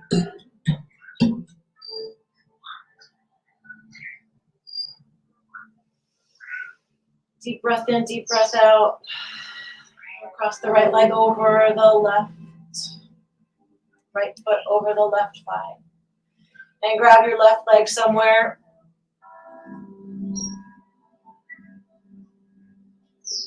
Pull it back. Breathe into that.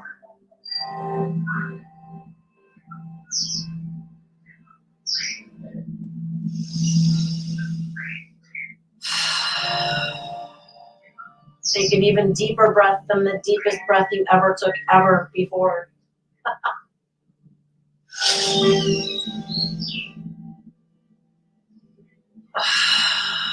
And let it go.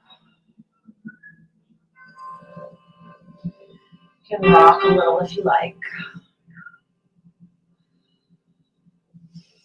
Grab the back of your left leg and straighten and bend your leg a couple of times.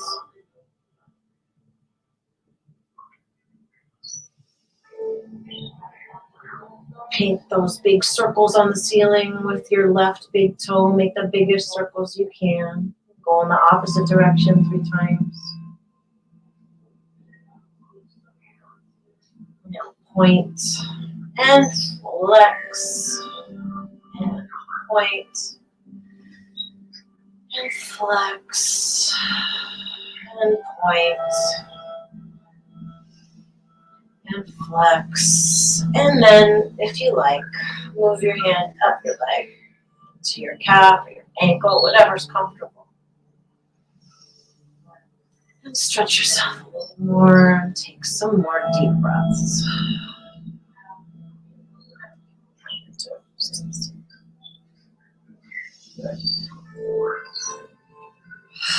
I like to point my foot, but also pull my toes back, if that makes any sense. Sometimes I like to wiggle my toes.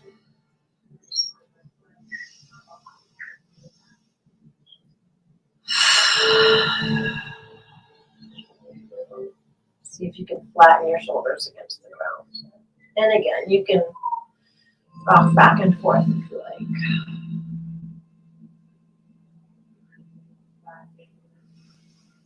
Now carefully come out of that. Grab onto both your knees and pull them down kind of to either side of your torso best you can.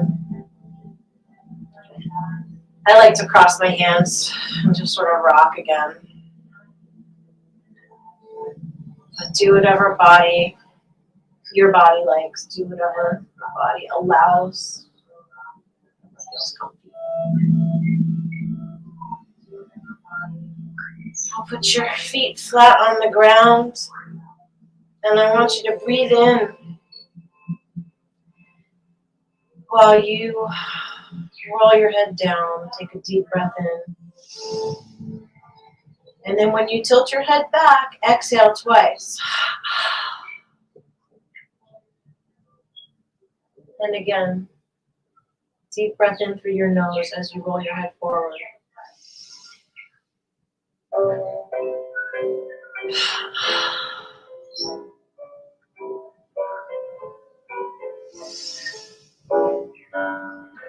Love is not love which changes with every breeze that blows. Rock back and forth Love never or sway again. It grows. And then gently roll over to either your right or left side by putting either your right or left arm out and roll over. Stay there for a minute.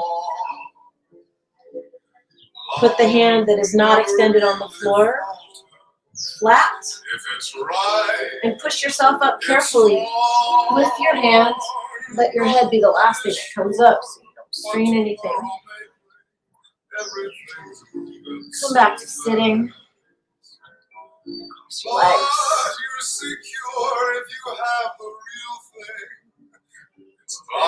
Roll your neck back and forth a couple of times. See how your body feels now that you've stretched out a little bit that way. Another couple deep breaths in and out, bringing the oxygen to wherever your body needs it. Palms down, palms up, wherever you like.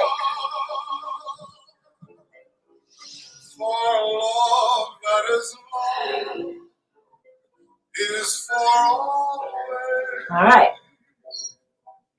Your stretch numero dos on Dios numero dos. And that music's okay too. My mom composed that. I own that. I control that. Dear YouTube, leave him alone.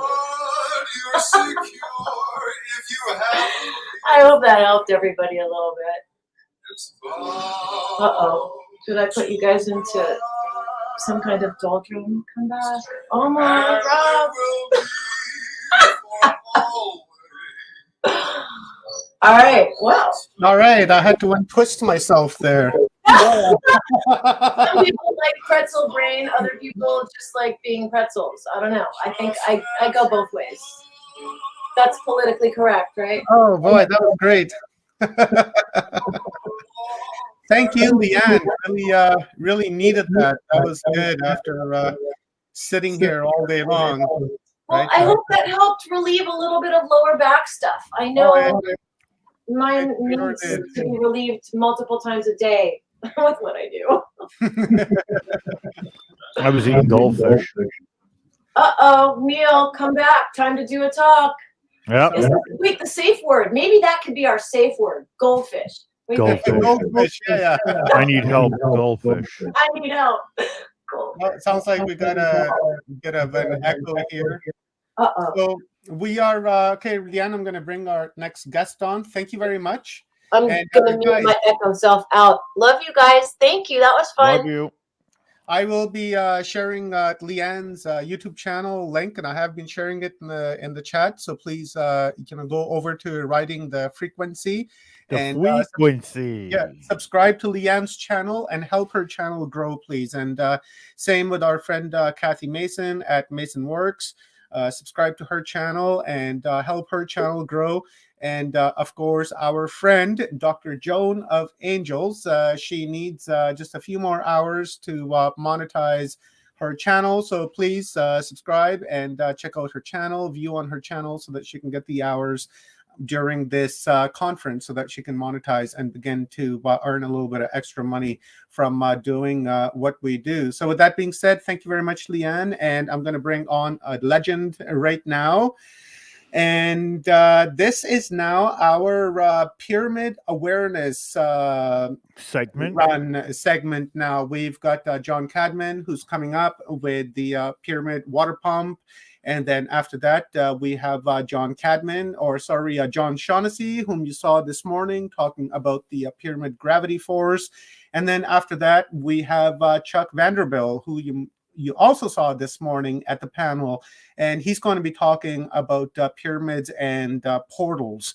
So it's going to be a lot of awareness is going to happen here, and we're going to get to explore pyramids from a variety of different perspectives so that we can understand the functions of them. Now, I'm sure that there isn't only just one function to pyramids and that there's a multi-based machine, and we're going to learn about that here right away. So let's bring our buddy John Cadman onto the screen. Aloha, John. Aloha. Let me unmute you here, brother. Looking wonderful. Thank you very much for giving us your time here this afternoon to give us a demonstration and to show us what the pyramid water pump really is, because we keep hearing it around from other researchers and stuff, but you're the original guy that really came up with this and put together your pump. Right, so I'd really love to understand that and raise my awareness on it. So I'm going to put you on screen. Now, Did you want questions as they're coming in, or did you want us to save the questions and then give you those at the end of your presentation? You can just freeform it as it comes in. Then that way you can just answer it. I just have pretty much the video I did a couple days ago of it running, kind of quick description of the actual mechanisms. But then I have a lot of other stuff as far as the actual pulses, and I can share some screens and pictures and kind of describe it. So we're just going to go loose and friendly. How's that? Yeah, I love it. I love fast and loose. That's my kind of presentation. Let's get it. Fast and loose, and then 4:02 now. So let's give John the space, and I'll be in the background, John, and Rob will be in the background.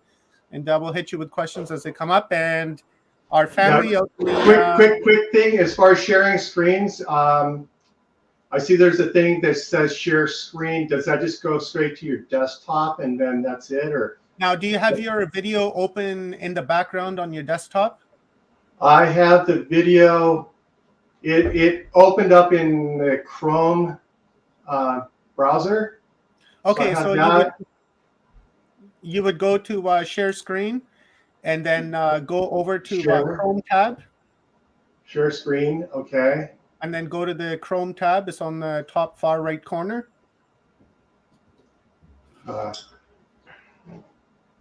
You'll see it highlighted, John. It says entire screen and then window. And then on the right-hand side, it says Chrome tab.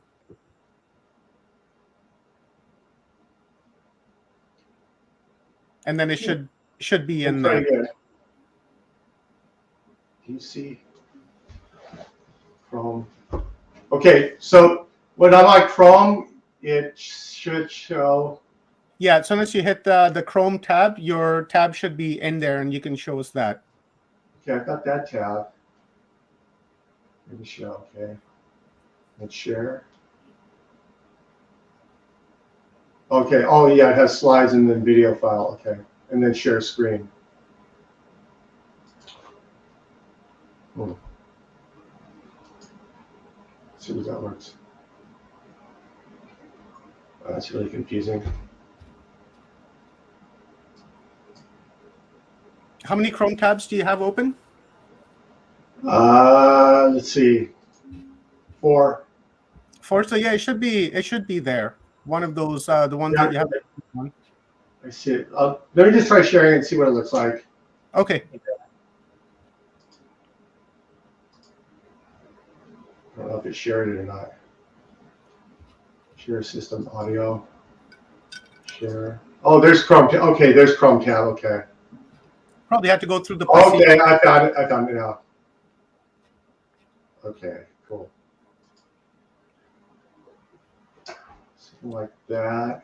Oh no, I got the. You're sharing the full screen. You would need to go to Chrome tab, right, and then pick your. Stop screen. And share screen. Don't forget that bottom corner with the audio too, if there's audio with it. Okay, share screen, share system audio. Yeah, and then to the top right corner. Chrome tab. And then it has StreamYard, which is Yeah, that's screen one where or. You'll want to choose the other tab, not the StreamYard tab.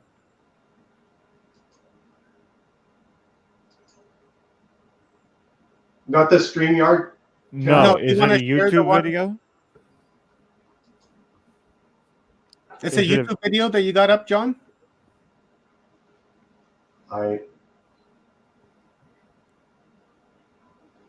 This is confusing. When you hit the Chrome tab, right, and then I got you got this one right here. See, it goes like that, right? So you're picking the Chrome yard. So when you share screen, right here, I'll shoot you a quick image, right? It should look like this. So check your messenger. Okay. It should go like that. There we go. Okay, I just sent it to you, John. Okay. Right, so you see that when you pick the Chrome tab, like all the Chromes that you have open in the background, that's the one you want to pick. You don't want to pick StreamYard. That's like right on top. You want to pick. Right, you want to pick the tab that's underneath that. Oh, the Humanity Unplugged. Okay, I'll look at it, see what that is. Okay.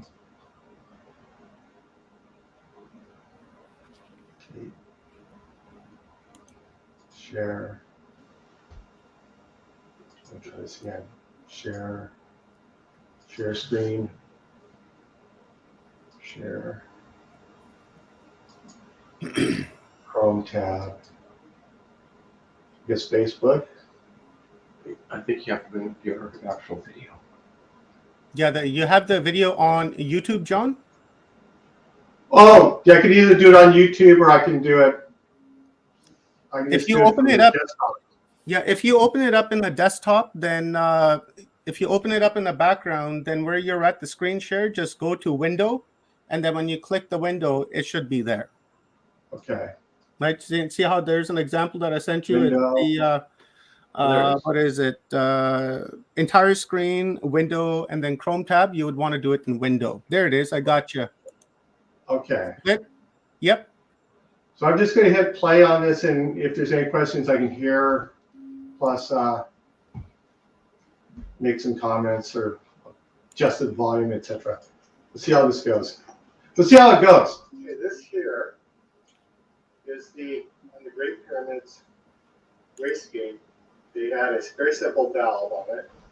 The bottom of it, down in front of the Sphinx Temple. It's about 2,000 feet away from the Great Pyramid itself, right here at the ground shaft. But the mechanism that they used to create the hydraulic pulse was actually just basically a simple check valve subversion. And all the check valve, water check valve is, has a flap and allows water to go through one direction and then not the other. That's all it is. So what they did is put a valve backwards. So now water actually does not go through. And so it's normally closed. But then they flipped it upside down. So you have a little gravitational. I know, that's beautiful. Gravitational acceleration opens up the valve. And so water goes straight by here. And as it gets up enough velocity, you'll swing that shut, the valve shut, and it'll stop the water instantaneously, and that creates a water hammer, a shock wave, and a very intense shock wave. We're going to put this on the wastegate line. The wastegate was actually within the structure here, and this would have been the Nile, would be bigger.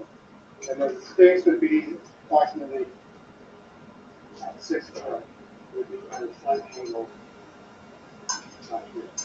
It gives kind of proximity. What I'm going to do here is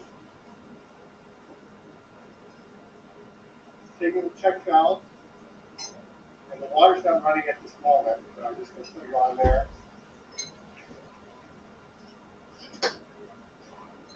Just take it, I'm going to put it in the reverse position, and I'm just going to screw it onto the wastegate line, which actually has a valve on it. So that's how the water comes out.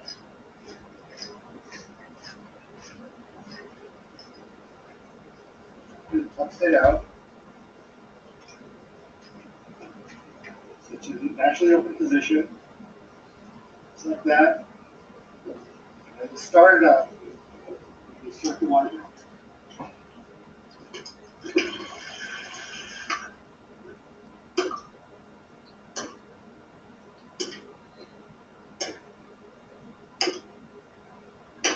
So what it does is it has water go through, slams the valve shut, and then that sends a shock wave straight up the line up to the base of the Great Pyramid. It has a reflective elbow, so it actually hits the reflective elbow, and horizontal, it goes vertical, and shoots straight up the Great Pyramid. So, and I mean, there's variations on this. You use different springs and weights and different flow rates and stuff, but that's basically it. Very simple. The valve turns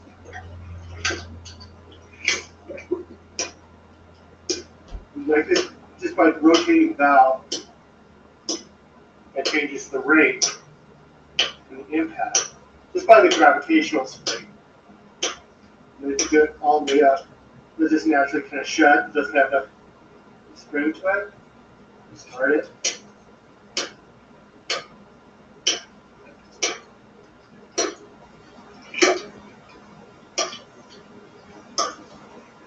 And I've actually, right here is a plug which I put pressure gauges on it. And I've done easily 125 psi spikes at that point, for sure. That's really super conservative. Being very conservative on that. Here, these were actually two nipples here, two various types of nipples. This is actually the pipe. This is Schedule 80, the thick wall PVC pipe, conduit pipe. So it has a little flex to it. Resilient. And the first microhead bicycles. This basic PVC nipple checked out, screwed onto, it actually cracked it all the way around it. These are rated for 450 psi. And I went with a conduit one, the gray plastics conduit. The gray plastic is more flexible. It's more. It doesn't crack as easily. So I tried that. I cut it off because it cracked that one too. It run it for a while and then it just eventually just break it through shock waves. It's really intense to max. So right now, go to the internet. It makes a difference. Pulse generated. I can see that. That's good. Wastegate line here. This has been under about 100 feet of bedrock. So it just sends the shock wave straight up. And the pyramid, this is the correct shape and size of the scaled pyramid here. Not a perfect position yet, but it will be. Straight underneath it. Right now I have this running with the dead end shaft. The dead end shaft's in the dead end position, so it's actually the balance shaft. You can run it with the dead end shaft into either full open or slightly reduced amount. For back pressure, to change the back pressure, it changes the pulse rate intensity. So what I'm going to do is just open it up just a rate. I'm going to open the valve. You'll hear the difference.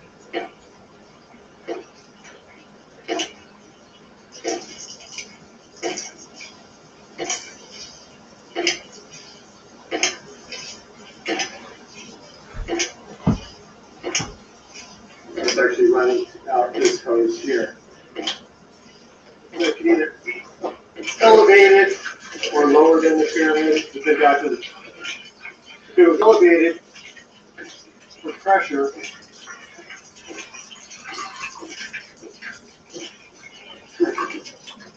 it changes the flow rate.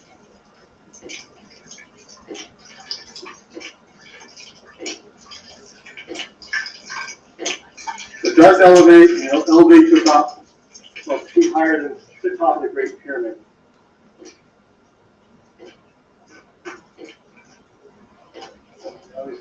I tend to get a lot of crap about dead end shaft being a dead end, so I just run it normally in the dead end position. And the end of the controversy.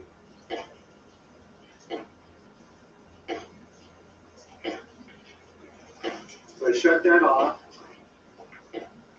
Then I do believe there was a small, like a perk shaft, like a little ball valve, or just a one-way valve at the back of the subchain. With all the evidence shows it to be there. And so I actually added on this model and it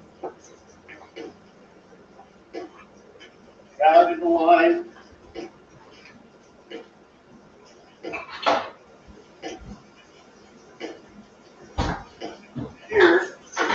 which just allows any gases to escape. So now you shut it off, and that changes the equinox. Very good.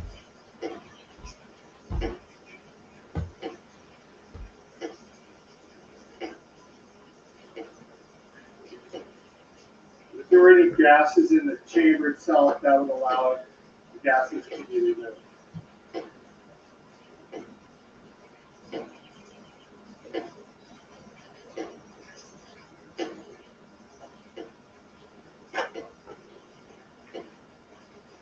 Over this direction,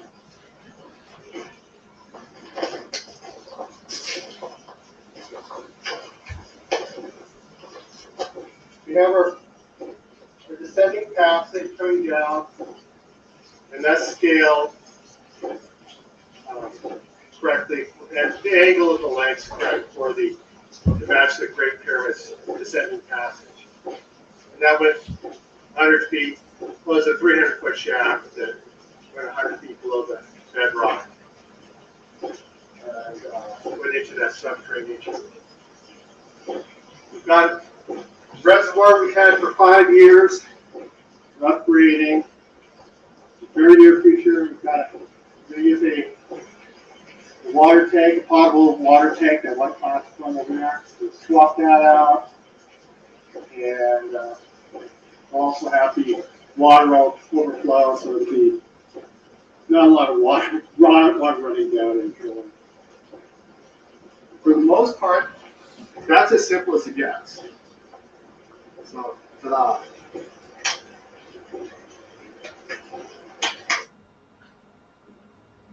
Okay. That was so cool, John. Damn, that was cool, bro. That was great. I loved it. So I just wanted to be, the basic mechanism, so that if you see the basic mechanism, how it works, and simplify that, then the actual function, which is next, not being water pump, but being a hydraulic pulse generator, then that can move forward in the conversation. So otherwise, it just gets too lost in too many technical things that start talking about being a hydraulic pulse generator, and everybody's like, "What generator? Is it like big electricity?" Or just start going off on different tangents. It's really strange. So let's see. I'm not sure if I'm sharing the desktop or what I'm sharing right now. What are you trying to share, John? Maybe some pictures or photos. Okay, do you have them open in the background already? I do have, yes. Okay, so you would again just go to Window, and then you'll see it there. Okay. Share. Slides. If that works. Computer.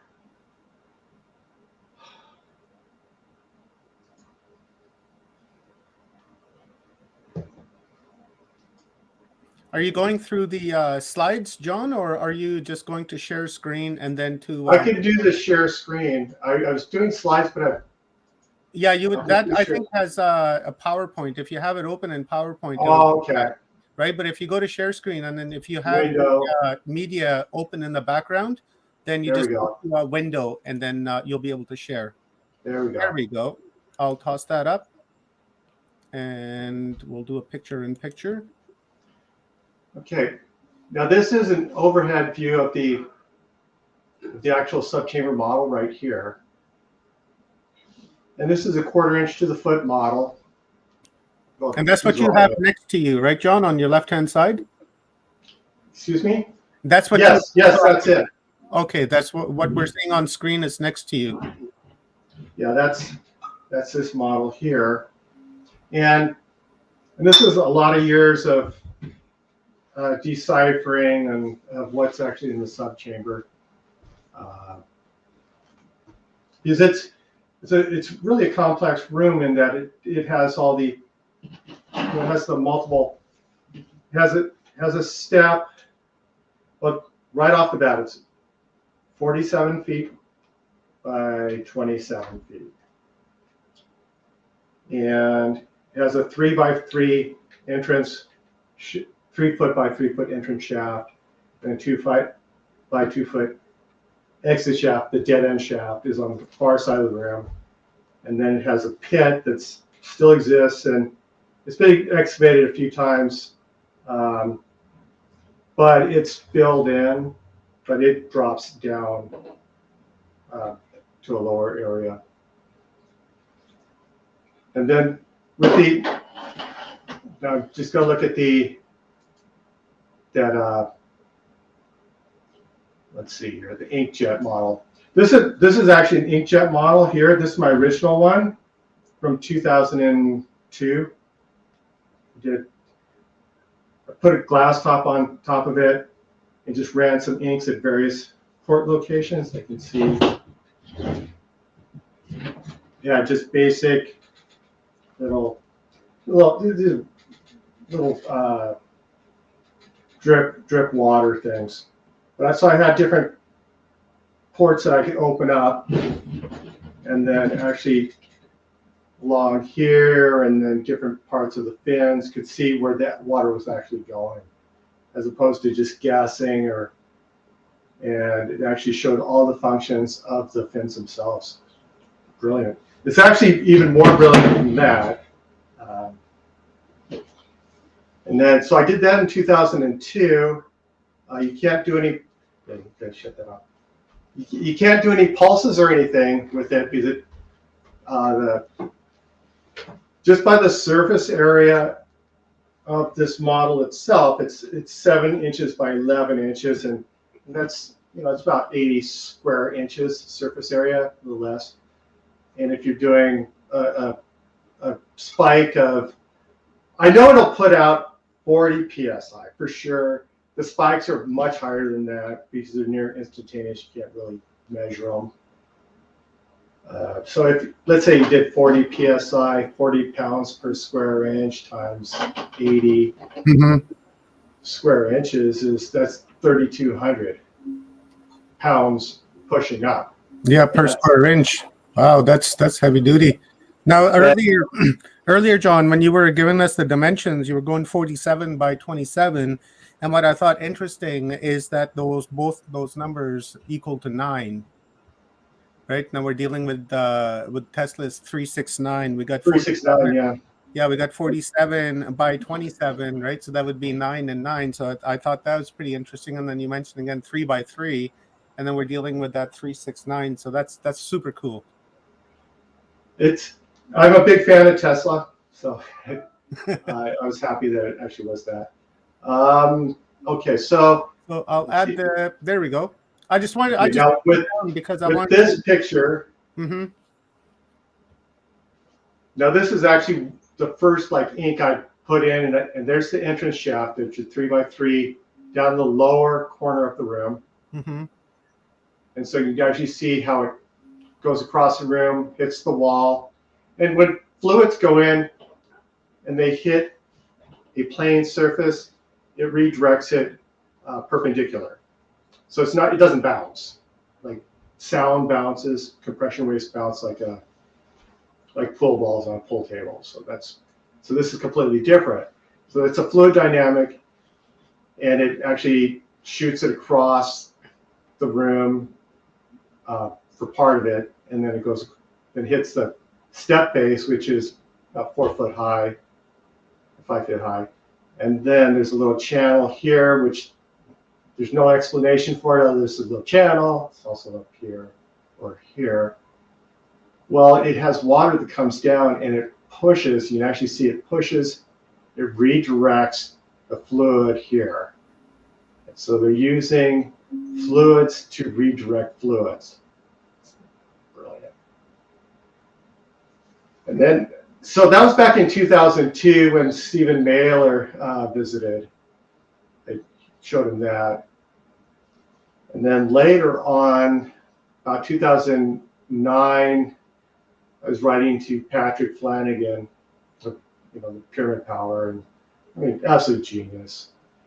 And he wanted to see the ink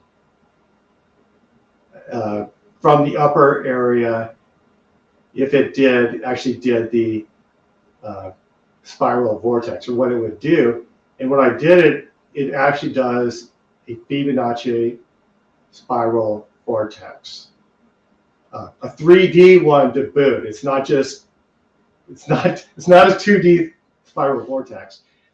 And they use the fins and the reflective surfaces. They use the ceiling as part of one of the surfaces that redirects the flows.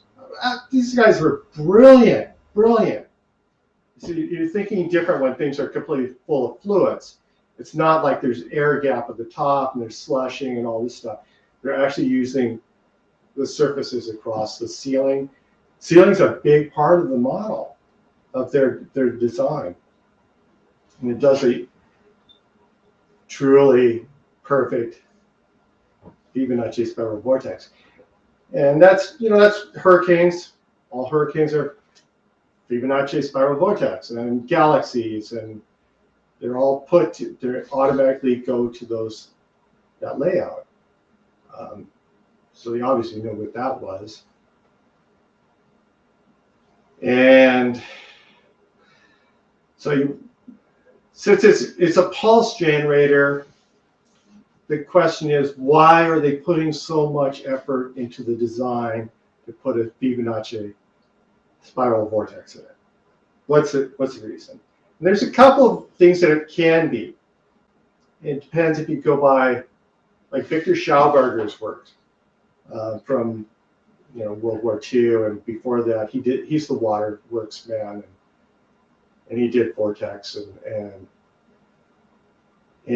he said that square pipes, when they have a vortex or a spin in them, actually have either zero resistance down the pipe, or it's actually negative resistance, so it's actually a boost. It's hard to say about that. But upon researching things like hurricanes, the eye of the hurricane, when you get past the hurricane walls where the most intense winds and violence is, when you get right in the middle, it's absolutely calm. So if they put the spiral vortex down this 2,000-foot square pipe, 4 foot by 4 foot, the center of that should be calm, which would allow for a pulse to go through the center of it. And pulses are shock waves or pulses. They travel extremely well through fluids, such as the whales in the oceans. At very low frequency, the blue whales which are all below 50 hertz, they can hear, across oceans. They can talk to each other. They can hear each other, thousands of miles. So it's an excellent medium for transference of pulses, shock waves, sound. It's all the same thing. Mm-hmm. So that would be it'd be the cleanest pulse going from that valve, the simple valve, wastegate, straight up the pipe to, let's say this is the pipe. Let's see, it's got a 45 on the end of it. Yeah. Okay, so if they made a pipe that's square and the pit's 4 by 4, I just continued it out. But if you had a 45-degree plane and shock waves bounce like pool balls, so you hit it and you're redirected straight up and created straight up to the ceiling, as opposed to a fluid elbow would be curved. And that's not a fluid elbow. And I came up with that 45-degree reflective elbow. I don't know if anyone else uses that term. the reflective elbow. But I was actually looking. This is my silicone mold for doing castings. Freaking nice. Well, yeah, so I'm getting ready to do a cast. That's the next thing. It's like I've got I got 4 gallons of 2-part clear epoxy and for doing the cast, and then I just got 1.5 inch thick acrylic for the top, because it's got to be super strong. 1.5 inch acrylic should do it, because it breaks glass. It absolutely flexes 1/2 inch plexi ridiculously. Really? Wow. That's pretty strong. Bending plastic. Yeah, so glass. actually Wow. talked to everybody, and this is, I mean, it's holy shit, look at the size. I didn't realize it was so heavy. Oh, yeah. So I'm the top, which I'm going to be able to do cameras down, is 1.5 inch thick, and that's going to be bolted with some brass bolts. I'll do a bolt pattern, all thread, and that will be bolted down on the top here on the next casting, and that's coming up soon. That way I can do actually a nice video, first video ever of it running, like pulsing. Yeah. And be able to put ink at different spots, different colored inks, different lighting. It's the first time. Yeah, so it's going to be, because I saw the video that you have, the other one where I think it's animated and it goes in and then it shows the Fibonacci and the water moving and going down the drain. So this time we're going to be seeing it like right there. What's it? What I'm talking about? I think we watched that movie at on that video at Forgery Unmasked. I couldn't hear part of that. I think we watched that video the last conference that we did. It's like an animated video. Oh yeah. I have those too. Yeah, and it's kind of showing this Fibonacci in there, and then I think there was even like some ink added into the program to show how the water is moving. Yeah, that was modeled off my inkjet model pictures. So I have a folder of pictures which from 2002. But digital cameras weren't really great back then. So I did the best I could. So I'm really excited about having a thick acrylic top on it, nicely bolted. It's got to be flat and strong, and then be able to do videos from different ports, different areas, and you use different colored inks too from different spots, and people can come and experiment. I'm making an experimental platform, not necessarily for me, but for the future generations. Yeah. So I'm not going to finish this thing, and I'm just the subchamber guy, really. I know a lot more than that. Your infinite consciousness, brother. Yeah. So part of it was, okay, going back to the elbow, if it has a 4x4, I'm just going to hold it. So you can see through it, down here. So it got the 4x4 shaft, but it's offset by like 45 degrees. And it's offset from the wall by about 3 feet here.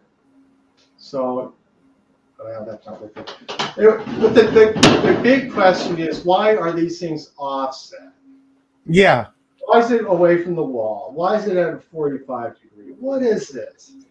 And so for first, when you think about it, like if you have a square shaft,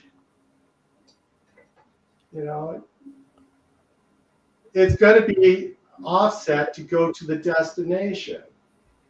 Because you got a 45 degree, Yeah. It's for that bottom. And that also tells you the angle and direction of where the output is. So you can actually figure out exactly where the output is within. Yeah. I got what you're saying now. Yeah. It matters. It matters. And they offset it from the wall because there's a jet that flies straight across, and they were trying not to interrupt the jet. Yeah, like the You Fibonacci. actually see it. Yeah, I got you now. Just like the Fibonacci that you have up here, I get it now. When the water comes in, when you were saying earlier, it's liquid pushing liquid. So when it comes in, it's got to do that Fibonacci, and also 45 equals to 9. So that's okay. So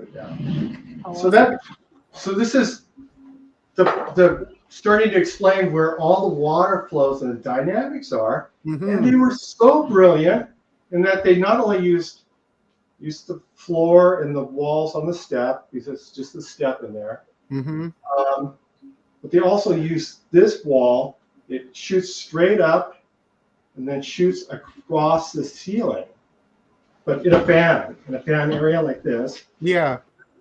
And so it actually spreads out in this direction, and that causes a curl when it hits this side.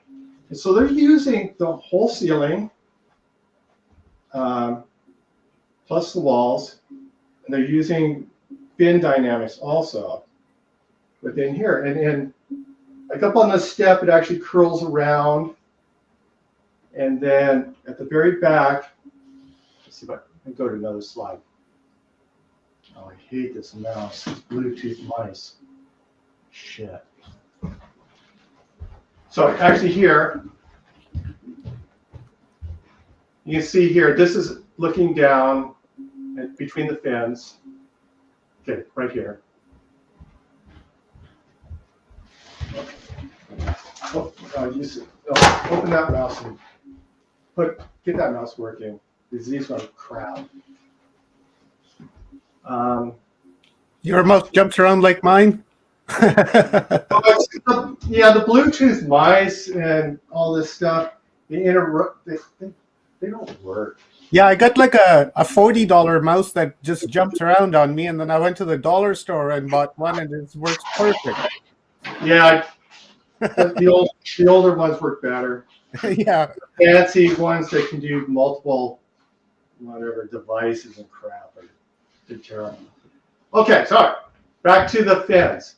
So I put it in, right? Leave that one in there. Yeah, just put it, just put the next one in there. Brother's putting in the dongle. The other mouse. So what they did, you can see up here, I put a little jet at the top of the fin, and so you can see the water flows. It actually goes across. Yeah. And then they had two. Oh, this is that stupid mouse. I hate that mouse. I hate it. Oh, I almost think I'm hearing myself. It's so frustrating. It is, isn't it? I'm sure everybody in these rooms understand what we're talking about. Yeah, and at home I have DSL for internet, and it's so you might as well be the AOL dial-up stuff. Oh no, it's horrible. It's horrible, and I can't share pictures or videos or anything. It just locks up. Oh, this better mouse, much better. Oh, there we go. Yeah, so you can zoom in, and I did some little inkjets up the top here, so you could actually see what the heck was happening. And one across the top of the fin here. What it did, and it actually went to the back of the room, to the back fins. It comes around and is redirected between these two fins. And those go at different velocities, but it creates a spin and a forward direction to encourage the Fibonacci spiral vortex right here. And you actually see it. It comes from back here. It's dropping down. It actually drops down about halfway, so it misses the jet. The jet goes right underneath that spiral. Brilliant stuff. And then it drops down into the pit. That's exactly what it does right there, but in 3D. So it misses the pit flow. Even this, you can see the ink going across. Yeah. Okay, we're go to different. On or something. This is like some serious sacred geometry happening in there. There is. Yeah. What's going on with this mouse? What do you suppose the purpose of this pulse generator is? Like, why go through the effort and make it so big? What's going on here? What happened? I don't know. Put a different battery in. That one's on. Oh. Oh, it's not. Whatever. Just leave it. Breathe, brother. It's all I'm good. not looking for it. I'm looking for the screen. You'll just need to go back and just share your screen again. Okay, share. Yeah. Share screen. Share screen. Window.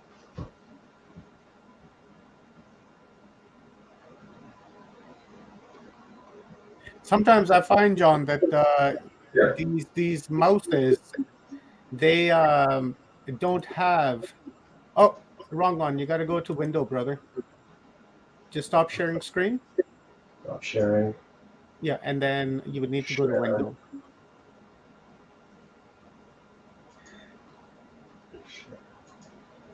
Window.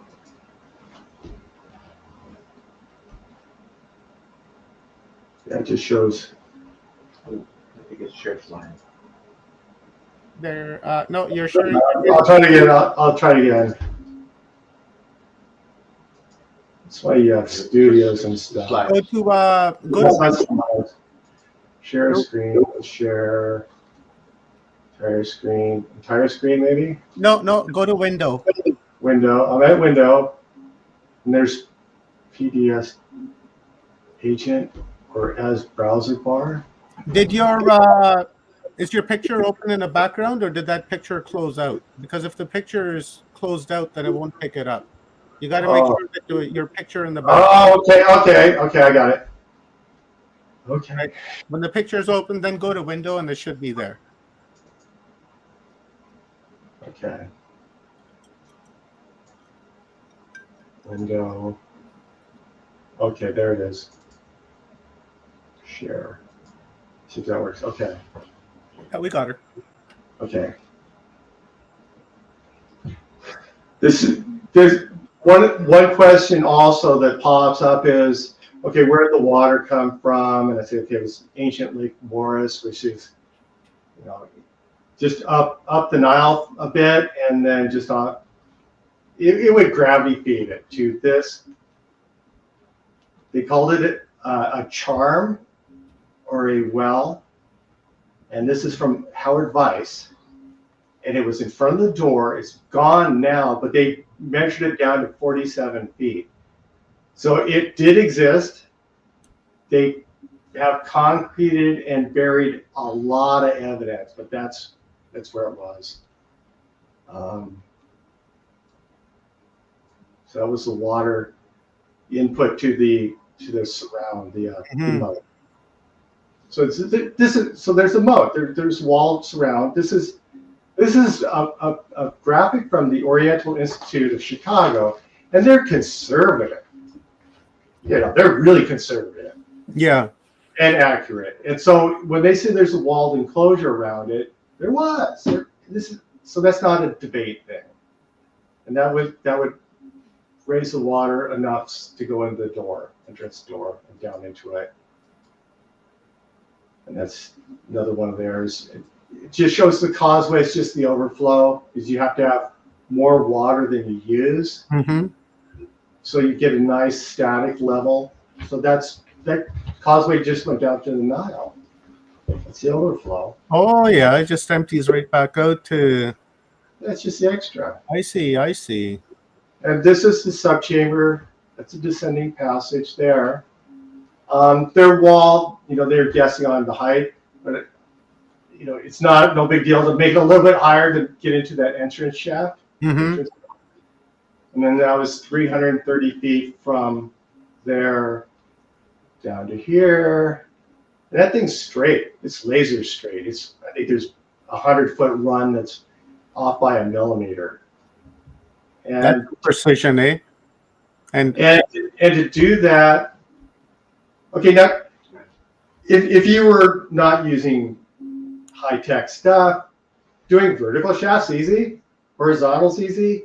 26-degree angle with a copper chisel or whatever they're going to say they did it with, whatever stupid thing, in through limestone bedrock, no flashlights, nothing, and going straight down into a 4x4 and dust, and there's no air going down into whoever's pounding away with the copper chisel. It's so silly. You couldn't do it. That's it is silly, isn't it? And not to mention, we don't find any of these copper chisels ever. No. Right? Or maybe they found one or two. It's just it's a pre-flood building. It was from before the comet hit, before that Clovis comet hit, up at Saginaw Bay, Michigan. Mm-hmm. That's where it hit. It was the 52-kilometer thick ice sheet up there. It spewed all over the place. There's all sorts of evidence. That's proven. Need to go over that. I think my buddy George McRubick talks about that in his book, that one of his 70 books, anyways. He gives a lot of evidence that there was impacts here in North George Howard's the man on that. It's mammoth something. He has a website and videos and everything, and this stuff is 100% proven. There's just no doubt. It was a global kill. Mm-hmm. So, okay, just an old graphic which kind of shows where the mean level of Mediterranean versus the water tables and where the subchamber is here. So it was about the Nile level. It's a little bit above the Nile. It would have. Do you think it was closer to the Nile than it is today? Nile's right there. There's the Sphinx. This is the Nile. Yeah. It's only 2,000 feet away. That's nothing for shock waves. Yeah. That's a satellite image. So they actually had it from right there. And if you do a 45-degree angle out of that pit and extrapolate for the drop and everything, the z-axis, it just happens to come out. There's a Sphinx here, Sphinx Temple. This would be the old Nile right here. And they, back in 1980, the Egyptian Water Department was checking water tables, and they drilled down right about here. And at about 40 feet, they hit rose quartz granite. And that means there's remnants of something down there. That's where either came out at that point, but that's a destination point, really. Mm-hmm. Beginning and destination, and then basic depths.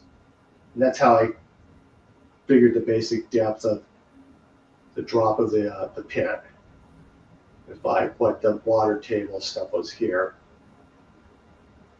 What is it? Yeah, it's ages ago. It definitely shows.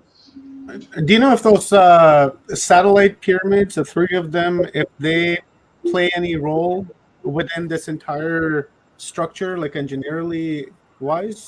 I think they do, but I don't know what it is. I try to keep to the Great Pyramid itself and the shock waves. Mm-hmm. I'm just wondering if the three satellite pyramids could be to control the shock waves, or to control the water, slow, medium, fast kind of deal. Just trying to throw some ideas here. I think it'll have something to do with more of the resonance of the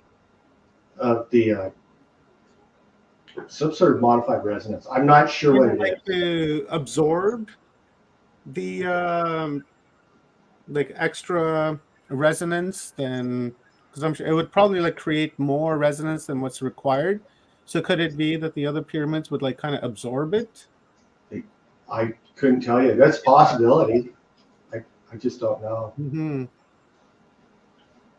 And now this is old Edgar Brothers sketch. They had some of the best stuff in their book back in 1929. Mm-hmm. But they showed they described it and pointed out the very back of the subchamber. It's a small recess that goes up. So it's the highest point in the whole room. And all the water flows push back in this direction and funnel all air or gases to this point to escape. Mm-hmm. So it's excellent design. The question bears to ask is, what was it used for? Right? Like, what were they trying to do with it? Right? Like flood fields, or, to create, I don't know. Well, it's to resonate the King's Chamber. Mm-hmm. What that does, I'm not sure. There's lots of parts missing. It could be, done so solid on this stuff. It could be a mazer, like he's talking about. Yeah. Everything he said is proven. It's played out in the last 30 years. He was the first one that said something about there was a machine that was in the subterranean chamber that's missing, but it created the priming pulses for his the Giza power plant. Mm-hmm. He's the first one that said it. And I gave him credit, give Chris Dunn credit. Because there was the machine. As soon as I ran it back in 2000, it was obvious he was right. It's like, oh, this is a pulse generator. Oh my God, he was right. I didn't believe him. I was looking for graphics when I found his book. So that's that little hole in the back and they're talking. They have in the subchamber. You've got the fin walls and the guy's kid Stanley looking at that raised niche. They pointed it out. So this is what I did. Put air removal line back here. It's 2001. Basic graphics of how I think it works. If you have a dead end shaft to have an output line, then that's would be there. Wastegate just has a reflective elbow and goes to the Nile. Mm-hmm.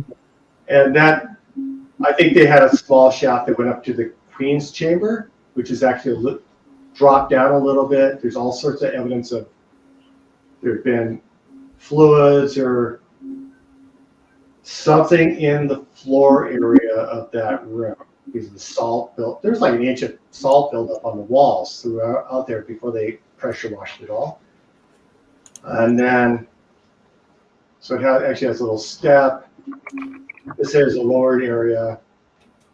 And then there's a horizontal passage which goes to that well shaft. And that well shaft would actually allow any perked water to drop back down. It doesn't work that way. It runs that way. I tried it with the grotto, tried it that way. It works. The valve is simple, like a little ball poppet valve, check valve, anything. Mm-hmm. These are not complex things. I think my buddy John talked about, he's coming up next. He talked about something about a ball that, like a backup. He was suggesting that, if the machine went into overdrive, that would be the backup and the ball would fall in and then it would stop the, the thing going down. I can't really quite recall. They could have just had that entrance door closed. That shut the water supply and shut it off. Something. Is this the one that they drilled a hole through to look on the other side? Oh, those? No. That's not the one. Okay, we're down here. Okay. Is this why we have this damage in the ceiling as well down there, Joan? Yeah, right there. That's going to be up, down, up and down. That's gravitation. That's what cavitation damage looks like. So you get a shock wave, compression wave hit here, and it's an extreme compression wave. It's very aggressive, and the cavitation or rarefaction wave. The rarefaction wave is equal and opposite. It follows directly after compression wave, rarefaction wave, equal and opposite, extreme low pressure. And that's a limestone, and it comes in layers, so I just like chip it off. That's what it looks like. That's what that stuff does. And it's too high where anybody could touch, so it's not like somebody's dinking around in there. These were just basic fluid flow within there. It was in Dr. John DeSalvo's The Complete Pyramid Source Book. Was in that. And just trying to show it with graphics what it does. I think this is cool here, that it shows, well, that's where the dead end shaft, but you can actually see the lighter color here, that's where that jet's coming in, and there's some ink residue here. But as it hits a far wall, then it fans out. It's proven that it fans out by putting ink. You can actually see it that the lines actually follow where ink goes. So it's not guesswork. And they did a 3-level fluid dynamic too, which is really nuts. They did one at the floor at the step here. They did a mid-level, which is at right up on the upper step, and then there's a ceiling flow. So they did 3 different flows within one room, and those are the fluid flows. That doesn't count the shock waves. That's a sound thing. Sound waves are completely different, and they incorporated both of them into the same room, same dynamics, and through a Fibonacci spiral vortex, 3D, to boot. It's clever. So just really, really showing it. Just old stuff. So I'm jazzed because I haven't done anything on inks since, well, that's the last one. That's 2008 or 9 or something. That one. I just did a quickie for Flanagan. So thanks. That's the old water. That's basic. This kind of shows how the wastegate kind of works. This is how it would actually be. It wouldn't be a flap valve, but it'd be a sliding. I think it's like a sliding coffer. You know, they've got all these square or rectangular boxes, and then they just did like a sleeve for wear and tear. Wouldn't wear very much. As the fluid goes by, creates enough drag to slide the piston forward. Slides forward, get near instantaneous stopping. Fluid doesn't like to be compressed much, so it sends out. It's not like air, so you can't compress it much. So it creates a shock wave or a highly dense part or high pressure. So it sends shock wave plus a rarefaction wave, like right here, straight up the pipe. It goes 600 miles an hour, basically, depending on water, temperature, density, pressure. That was 600 miles per hour? Yeah. Oh. It's the speed of sound in water. It's kind of like the speed of sound in air. Yeah. So it's a 1 second from the Nile up there up to and back again. And the water completely stops. It actually pulls the valve open right here from the extremely low pressure. The rarefaction wave actually pulls the valve open. So that causes the automatic cycling. And a weird thing in physics, this, I really had to dig for water hammer because nobody likes water hammer, and all physics says here's how you get rid of it. So they put an air chamber somewhere, and that gets rid of it. But they don't actually tell you a lot of other things. They talk about the rarefaction and stuff like that.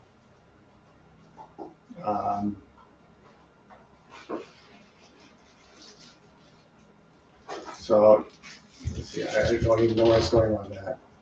Doesn't matter. So that shockwave, the density of the water is not that much difference than the density of the limestone. Limestone's, it's an old coral reef. It's not that heavy.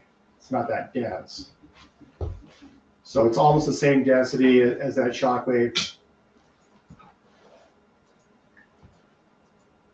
The shockwave goes up the pipe and hits a ceiling. The subchamber up here, above the pit, it transfers a good amount of the shockwave up towards the King's here, up here.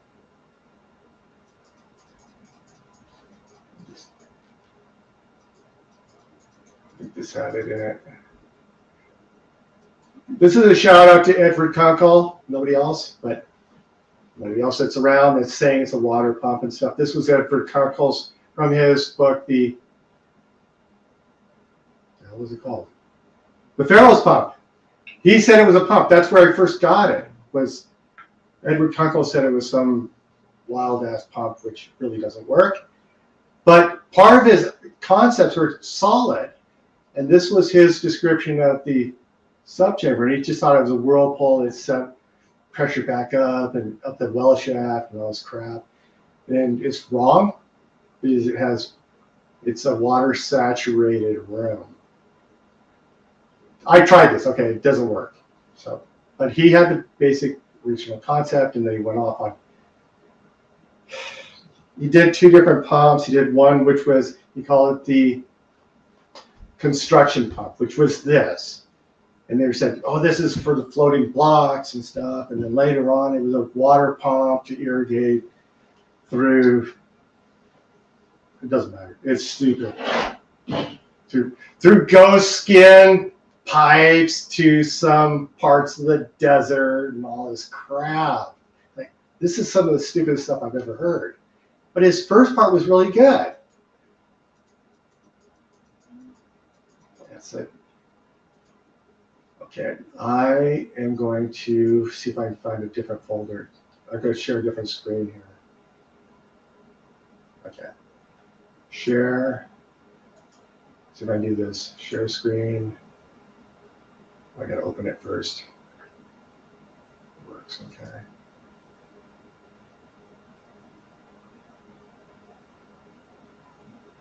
One second.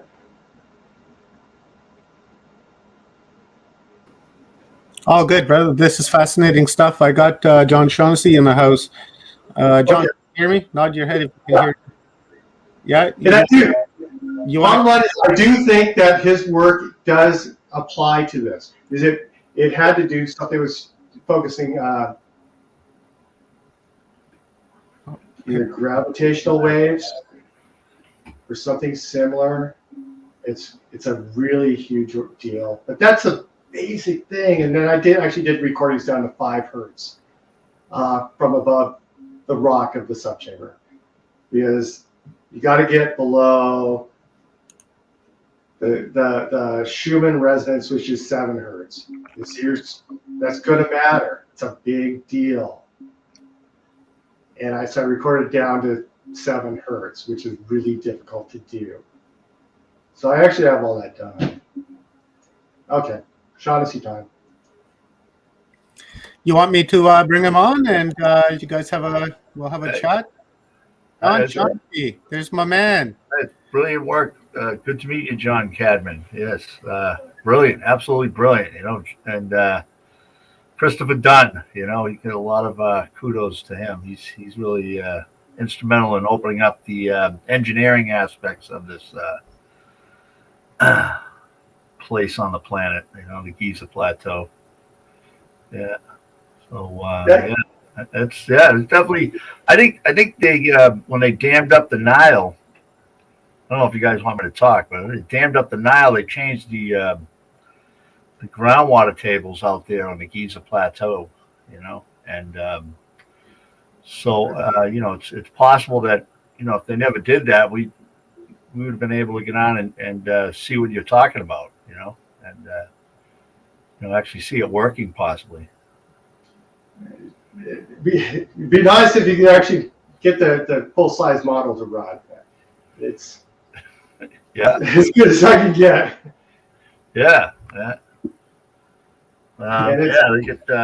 They changed the whole aspect of the the plateau by damming up the Nile River. I don't know. I think there's like 6 dams coming down from Lake Victoria. You get the dam in Aswan.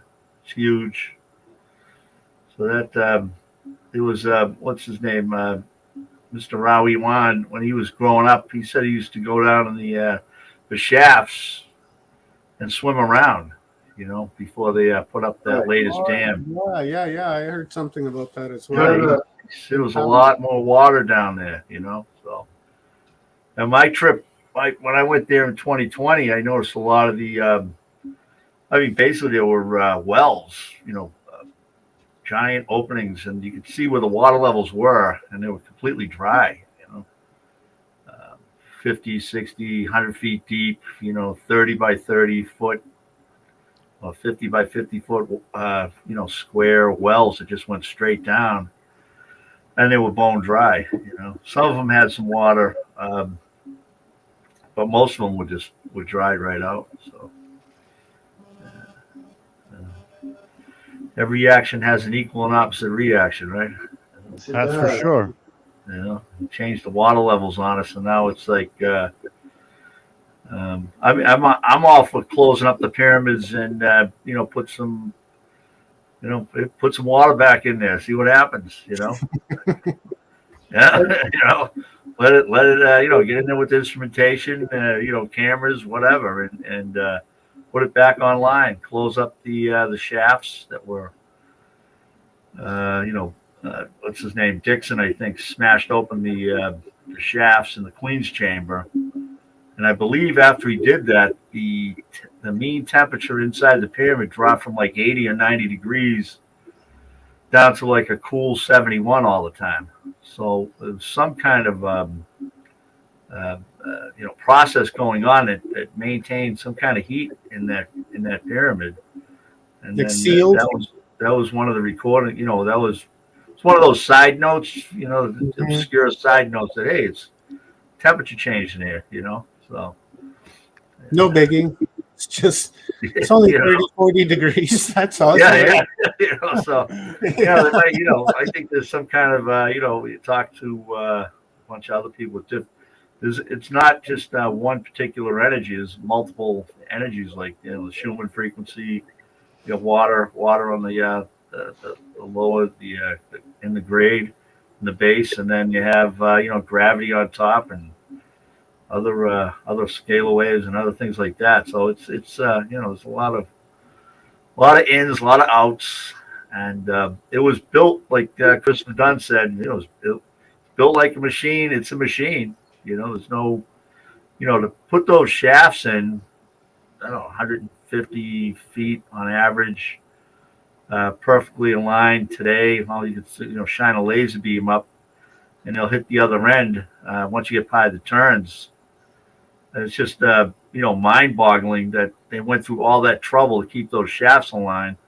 Well, they're putting up this massive, pyramid, 500 feet in the air. So obviously there was it was part of the machine. That, as far as I'm concerned, I think it's definitely part of the machine. And physics hasn't caught up with it yet. There's a lot of theories out there, but I think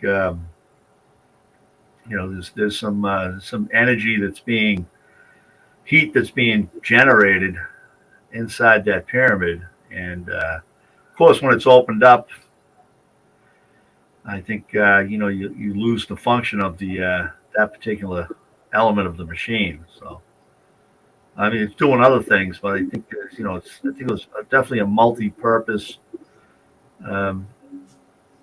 lot of different activities going on inside that pyramid. Mm-hmm. It was closed up, but still, it's like, you know, the internal part of a reciprocating engine. I mean, you got, you know, pistons going up and down. You got an oil pump. You got, you know, your cooling water jackets. You know, your antifreeze.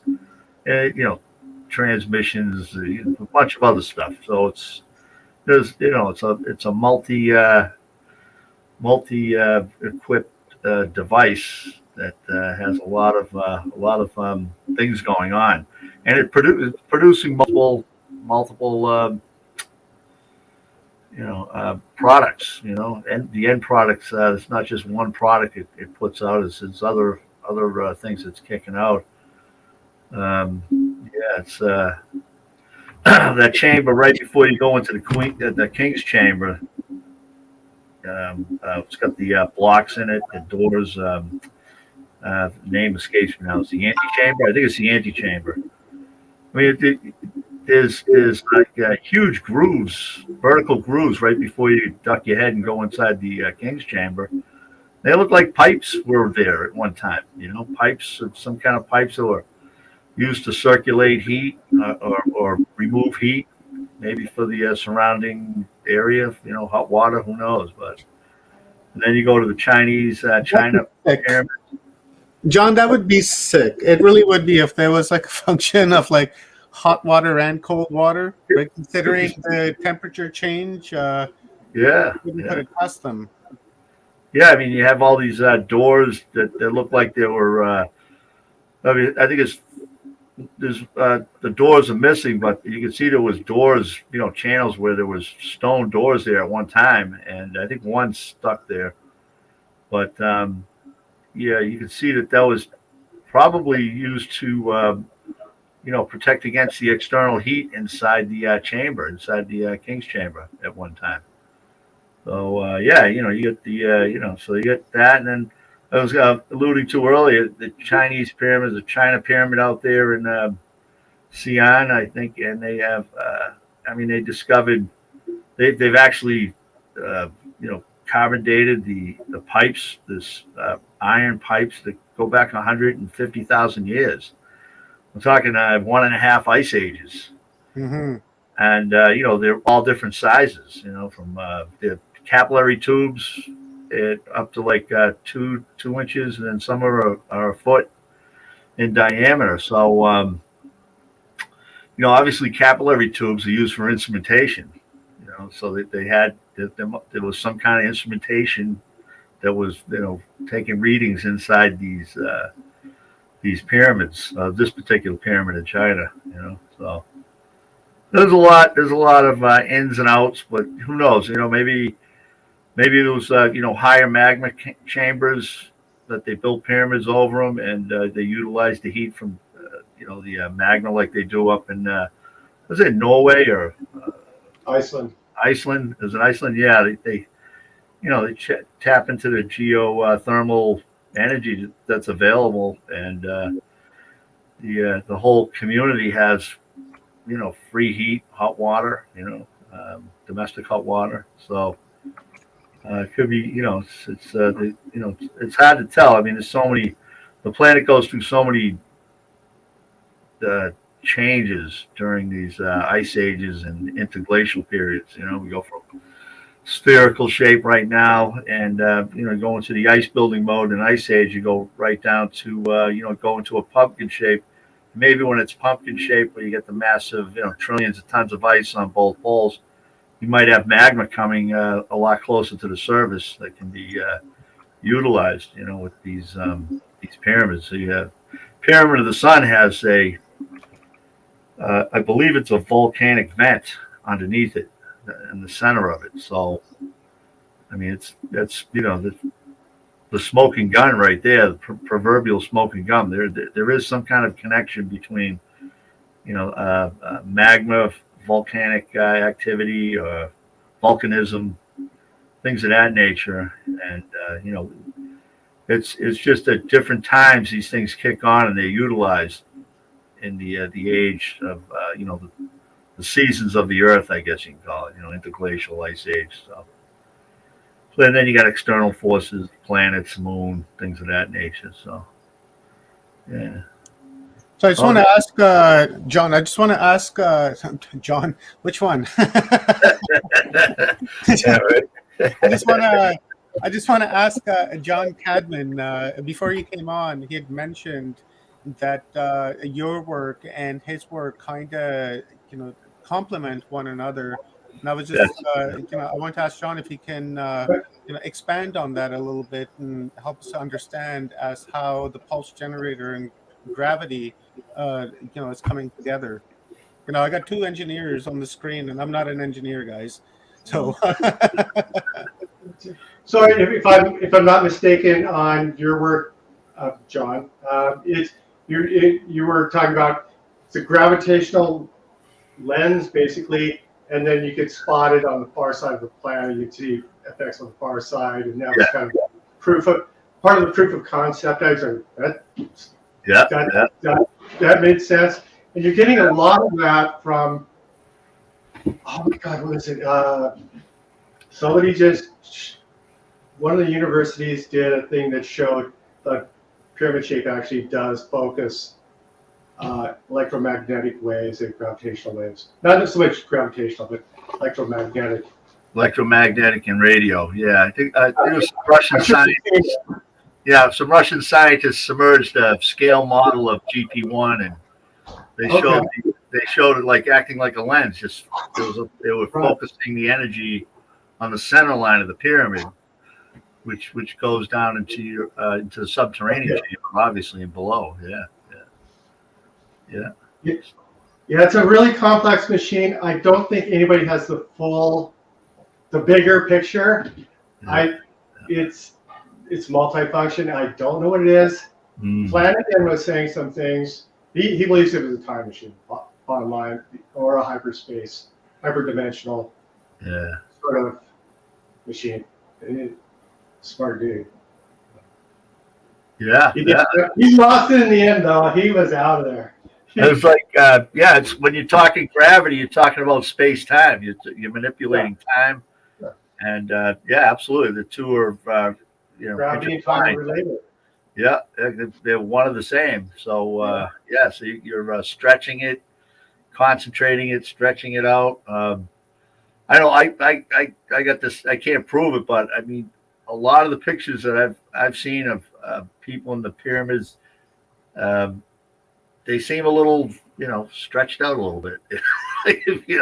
People's faces just seem a little bit, wider or pumpkin shape or whatever. But I don't know. Maybe that's just the could be something going on, deep inside the pyramid, that there is a gravitational change that manipulates space time, and you're actually walking inside of a machine that actually changes space time, and it gets picked up on not every minute of every day. I mean, my theory is it's all based on where the moon is. Like the pyramids run off the moon, and so if you're in the higher concentration angle of the moon and you happen to be in the pyramid, there could be a space-time manipulation, a distortion of the gravitational field in there, and it will come out in a picture when they take a picture of you or something else in there. So I mean, that's just these are just some things you pick up, but it's like you can't prove it. It's just I mean, you're talking about optic physics versus theoretical physics. What's going on in a machine that's potentially condensing gravity at a higher level than what's outside on the plateau. One of my theories, is I classify the pyramids in sizes, small, medium, and large, and the small pyramids to medium pyramids and the large pyramids, they actually change the groundwater tables in combination with the moon's angle of that particular, overhead. It's going to pull up the the groundwater tables. Wherever the moon is, it lifts the groundwater tables up.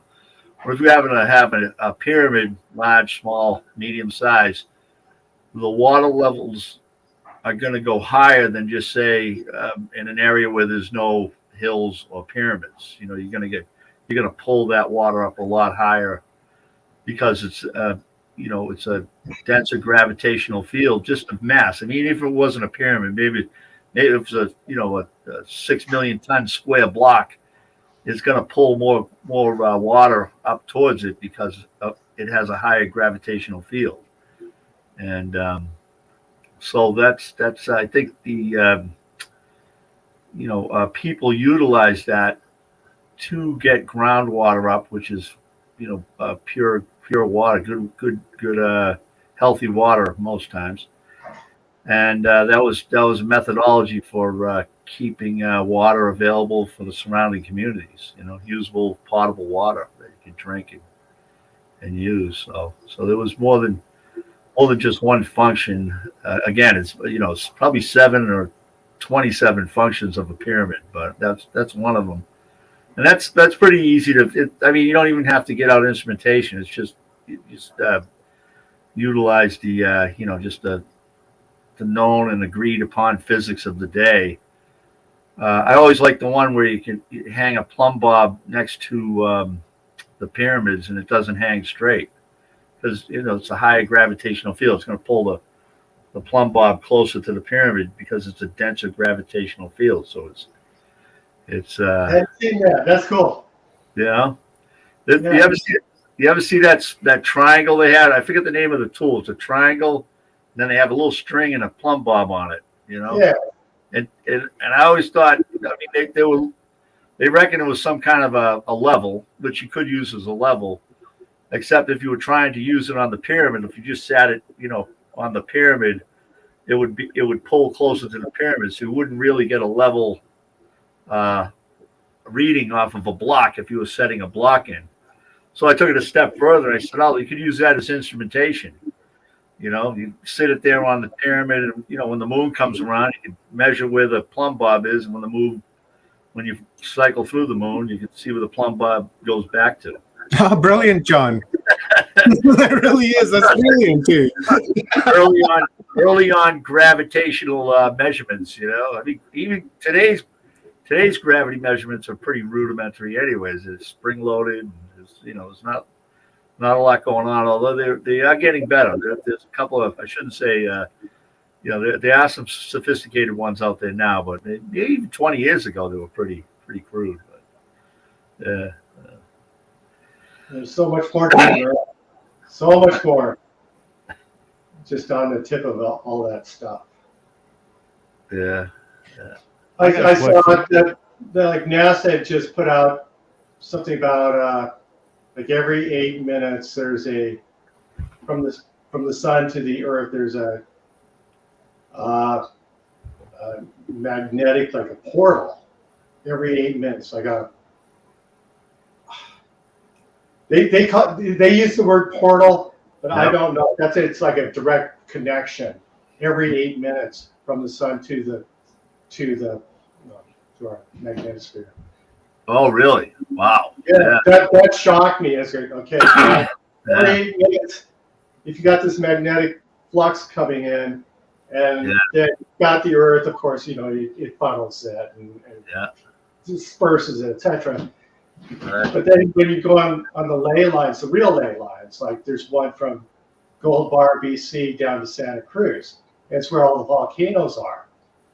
Right. And it's also just straight north-south. I'm right next to one of the volcanoes, I know. It's straight north-south. And on one side, on the subduction plate, Pacific subduction plate, that's all, it's limestone and salt and feldspar and stuff like that. So you've got this type of extremely electrically active plate going under, that melts, and that's why you got the volcanoes, it melts, and it's the old sea floor. And then on the other side, you got the igneous rocks. So you've got all the crystalline, you got quartz and granite. And then you also have gold there. And you have the two forms of gold. You have the gold and monatomic gold, which is, it's just a white powder. And that's in the quartz. And so you've got two completely dissimilar materials. Both of them are very electrically active, but they're dissimilar completely. Yeah. And then you've got the magnetic, the pulse coming down through this due north-south from Gold Bar, BC down to Santa Cruz. And if you look just east of all those, you've got, I'm right next to Mount Baker. I'm 25 miles from it. It's a steamer. It's an active volcano. Oh, wow. And then the next one's down Seattle. You've got Mount Rainier. And then St. Helens, Mount Hood, and then Mount Shasta. And all along that whole line, there's all sorts of strange gravitational anomalies and spins and weird stuff. Right. Yeah. I can see that volcano from Vancouver, downtown Vancouver, on a nice, clear, sunny day. Oh yeah. I can stand at the sails and I can clearly see it just glowing in a far distance, and looks even huge, even from Vancouver. So I could just imagine the size of it standing I'm next to it. 25 miles exactly due west of it. Oh, so you're like right on the footsteps of it. Wow, you're just sitting there waiting, yeah. I want to go the other direction. Like Mount St. Helens blew east, and it'll blow east. Yeah. And the river will flood and stuff. I'm on a hill. I'm fine. It's good to be connected. You're on the pulse of the earth right there, yeah. Well, there's vortices here. I mean, I think that's an extremely overused term, but there's really extreme anomaly there in this area. Due south of us, there's a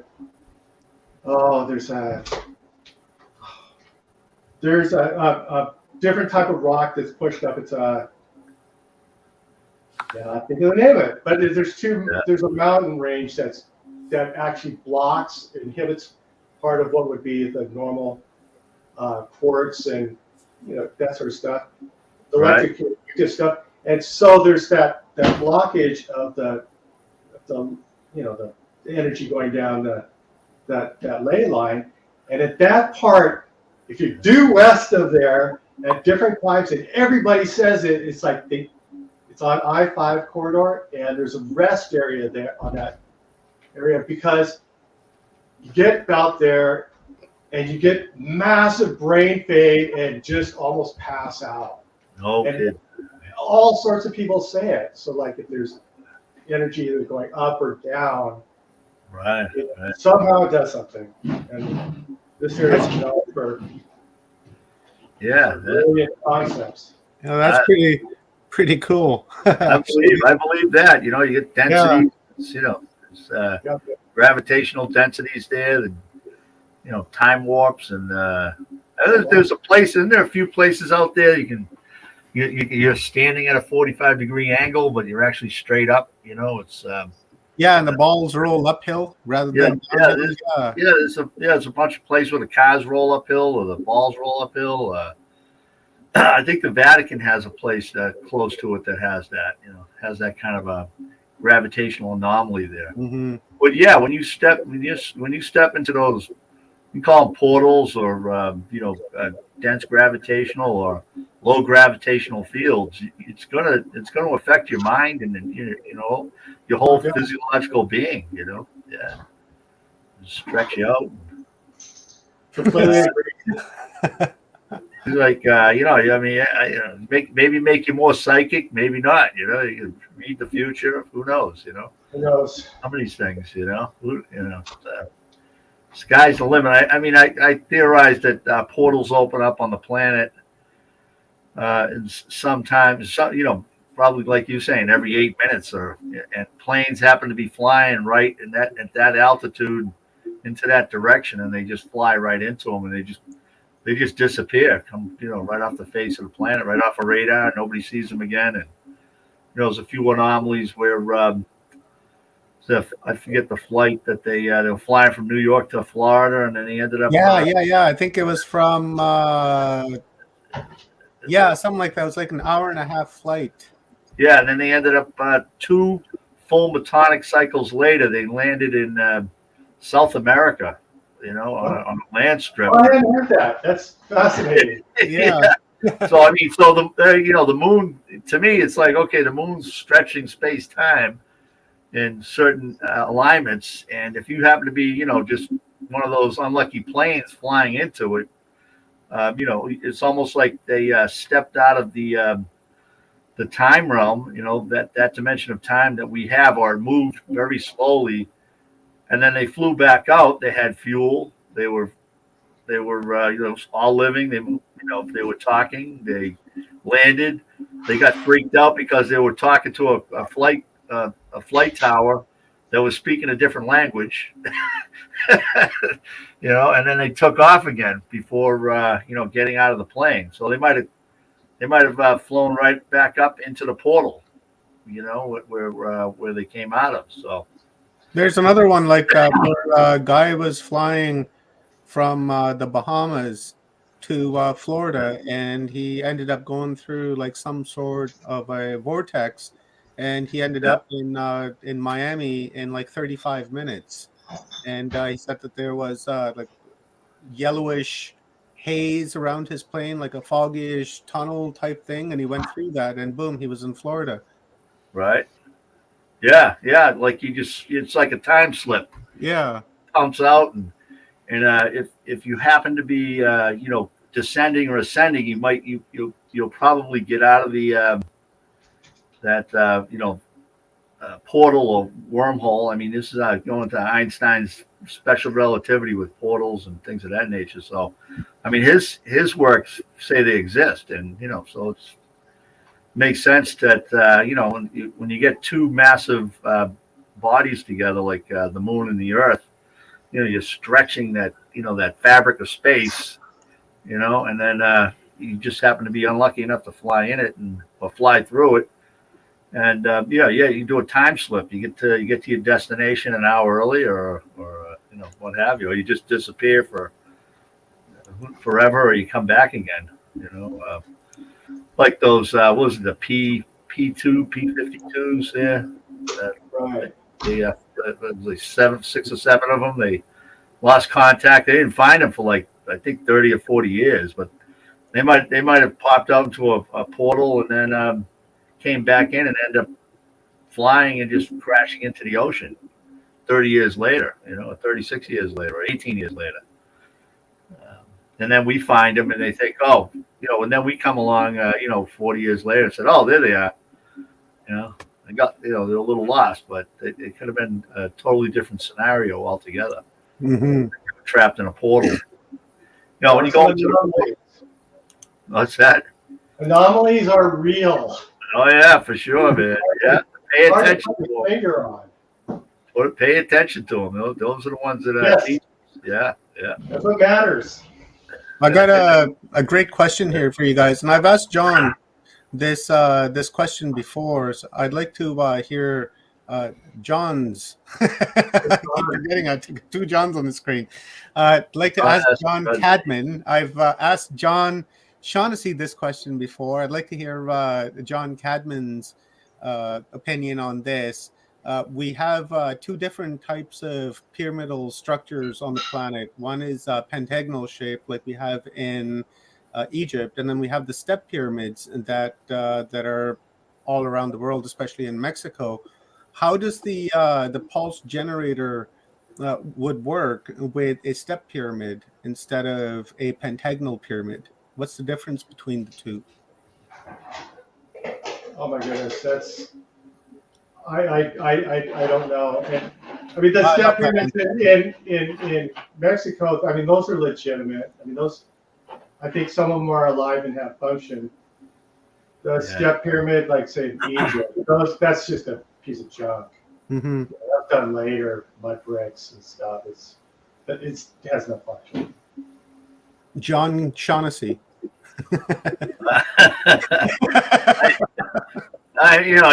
Different designs. Step pyramids. Like you can see GP2 with the top quarter of GP2, you still have the original casing, Right. the outer casing, still up there. And if I'm not mistaken, it's the bent pyramid or the red pyramid still has a casing on it too. I guess that's just as amazing also. Not by mistake, I don't think the bent pyramid. I think it's by design, right? It has something to do with gravity. Oh yeah, yeah. I think it's done by design for a certain work, certain use. Mm-hmm. And he thought it was the bent was for 2 different frequencies. That was his thing. Yeah. Yeah. I mean, it's it's a focal point for frequency, or to match with the gravitational field. I think as the the ages wear on, they march north from Abasur and where the other places there. And there's like a line going right up the valley there, and obviously the Giza Plateau is the last pyramid building, I think. So those are newer than the ones that are down south. But so yeah, there was like I said, the changing aspects of the planet. You need bigger pyramids. It's we're constantly taking in mass 24/7, 365 from outer space, and so it's a growing planet. So you might the pyramids might have worked at one point, but now you need bigger ones. I think there's evidence that the pyramids were rebuilt on the Giza Plateau. I think you see that in the Queen's Chamber. I believe that's the Queen's Chamber was actually the highest chamber at one time, and then they enlarged it, and obviously they put the King's Chamber above the Queen's Chamber. The niche, the Queen's niche used to be a grand gallery. I think it points east, if I'm not mistaken. It did point east. The niche points east.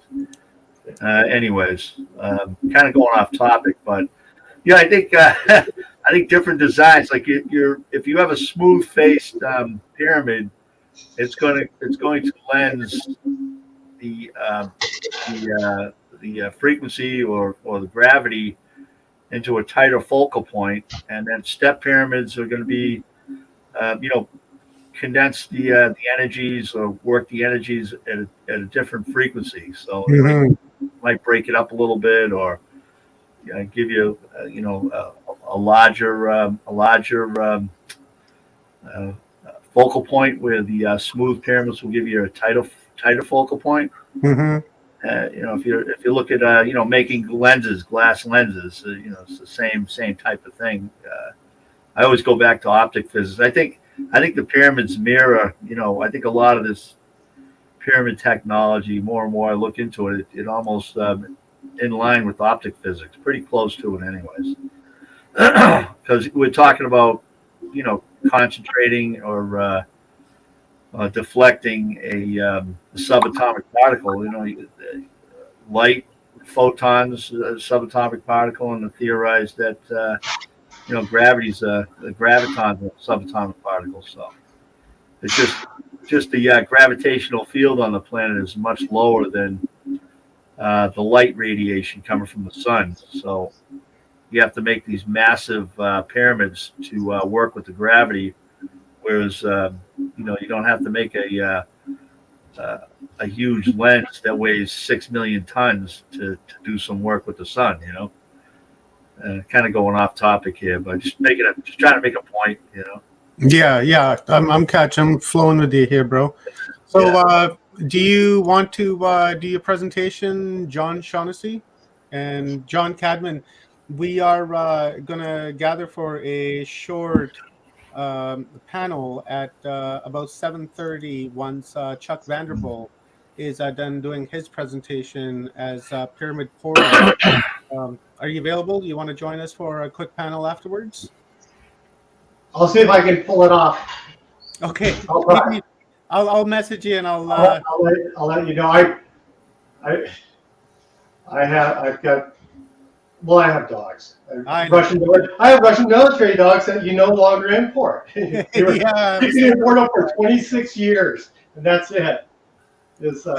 I was telling my wife that actually yesterday. I was like, oh shit, John can't get his dogs from Russia Right. anymore. I imported a whole bunch stuff. Yeah. I got ones from a bunch of world winners, so that's fine. There was somebody up here, I forgot who it was, but they left a Putin comment. pups. I believe it was Lori Way that before said she loves your puppies. Right? Oh, So, John Cadman, any final words for our audience, just in case you don't have the opportunity to come back? just that it's a really complex machine. It is a machine. It's very high tech. And there's a whole bunch of people that are putting pieces of it together, and like John Shaughnessy's work and Dunn's work, and my work, but I just have this subchamber. I'm that guy, and it's going to have to do with acoustics, and there's a lot of things like the you got the singing sand they put in the just east of the horizontal shaft of the Queen's Chamber. They imported singing sand, quartz sand, which is, it rings when you step on it. It sings. So I mean, it's going to have to do something with sound vibration, and then the grand galleries parallel surfaces for specific frequency tuning. I've seen that. It was impressive as hell. I saw that from. Anyways, I saw it. Somebody that did the recordings and all the analysis. Robert Botcher, that's who it was. He's a sound engineer down in Monterey. He's been there forever. With Dunn. It's one of Dunn's buddies. Okay. I can keep talking. I'm not going to. Okay, John Shaughnessy, you're up. Okay. Thanks, John. Sorry. I feel like you're hearing me jabbering endlessly. We've all done his lectures. Thank you very much, John Cadman. I appreciate you, brother, and I appreciate your upload, and I appreciate your willingness to come and share, and not saying no to me when every time I've reached out to you. So I greatly appreciate it, brother, and thank you very much. And as soon as this whole Gong show is done with, I'm hoping to come down to Washington, and we can hook up and do an in-person talk. Yeah, anybody's welcome to visit, and I'm going to have the inkjet model, so anybody can actually do their own filming. It's a controlled environment, so there isn't condensation or fogging up of the stuff, and everybody do their own colors or whatever they want to try. They can do it. It's open. It's got a research facility and everything. Beautiful. Thank you, John. Much to come. Have a great evening, brother. All right, thank you. Bye. Bye. Right. All right, so we got John in the house. That was great. I love seeing you guys interact like that. I've never seen or never had two engineers speaking about the same thing in on the screen before. So that was a treat. That was awesome, bro. So thank you for jumping on like that. That was amazing. Loved hearing that. Right, just that. You know, your guys' mind, right? Engineers have a different mind than us regular folks. So that was wonderful. Yeah, I liked it too. It's a learning curve, you know. We give each other a download, and and then we take off, you know. Yeah, exactly. Helps as brain food, you know. It clicks together, and something else happens, and keep moving forward, you know. And then it becomes mind delicious. Yes, yeah, that's what this whole conference is. It's mind delicious. So I'm loving every single minute of it. All right, brother, I'm going to give you the full screen. Give us an upload, and then afterwards, our good buddy Greg Bornstein from Open Loops is going to jump on, and you guys are going to have yourself an amazing conversation. And maybe I'll jump in there too if I want to chime in with something. But Greg's the man. Yeah, we like Greg. You know? Oh yeah, I love Greg. Yeah, All right, brother, all yours. Oh, what do I got? I'm gonna try to get a split screen here to open up something on my computer screen. Okay, cool. What do I have to hit? Settings or share? Or? Go to share. Yeah. And then share screen. Got It'll it. probably like prompt you through instructions or something. Just go through that. And then Okay. up top, you'll see full screen Yeah. and window and the Chrome tab. So you would want to hit window because that's where your stuff would be. Right. I Yeah. think you have it on your computer, right? Yeah, I got it. assuming. It's a PowerPoint presentation. So then I just hit the PowerPoint and I'll get. Yeah. I'll start off with the pyramids and then what do I do? Just enlarge this and then it'll. Oh, hold on. Let's see. If it's a PowerPoint, brother, just go to share and go up where it says slides. Yeah. Can you see that now, or can you see anything? I'm not seeing anything. Just okay. Come Hold back on. into the studio. Come back into the studio. Right. Yeah. Okay. I'm Share back in. screen. And then up top, you'll see slides with an arrow. Let's see. So back out of Windows. Yeah, just stop sharing like all of that. Come back into the studio. Yeah. Okay, here we go. Okay, yeah. Okay, so when you hit share screen up top, you'll see slides. Let's see. Where are we now? Share screens. I think down the bottom. Down here, live. It says settings. Oh, share. Okay. Yeah. Share screens. And then it says slides up top. Slides. Gotcha. Okay. There you go. Click that and then choose your presentation. Okay, we want the other one. Hold on a minute. Oh, it looks like we lost. Oh, I think I closed out my my pyramid one. I got Göbekli Tepe instead. That's a good one. Okay. Let me see if We I did can a find talk on those. that. If you guys want to check that out, go into the video archives and check out the talk that John and I did about Göbekli Tepe and Uranus and how the Earth is actually in the tilt of the way Uranus is today. So that's a very, very cool video. Yeah, there we go. So it probably take a couple of seconds for it to pop up into the studio. And then as soon as it does, I'll toss it up and then you'll have like 2 arrows that you can use to go back and forth. Okay. Let me see here. I'll get back to Göbekli Tepe later. And then it's still showing up for some reason. Trash. There we go. We got something And, going on. Yeah. Slides again. Gonna add that to the screen, bro. Yeah, I think we gotta open this up. Hold on, man. Get this one here. Down here.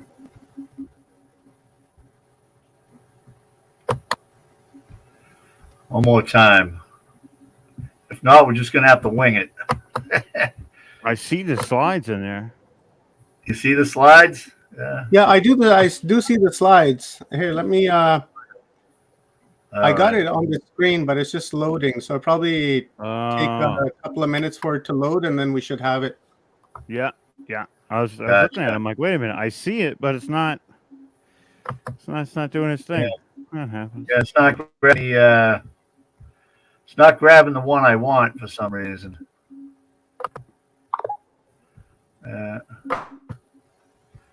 I can't get this Göbekli Tepe to close out. Maybe trying to get it to go away. Remove from studio. Here we go. There you go. Take 2.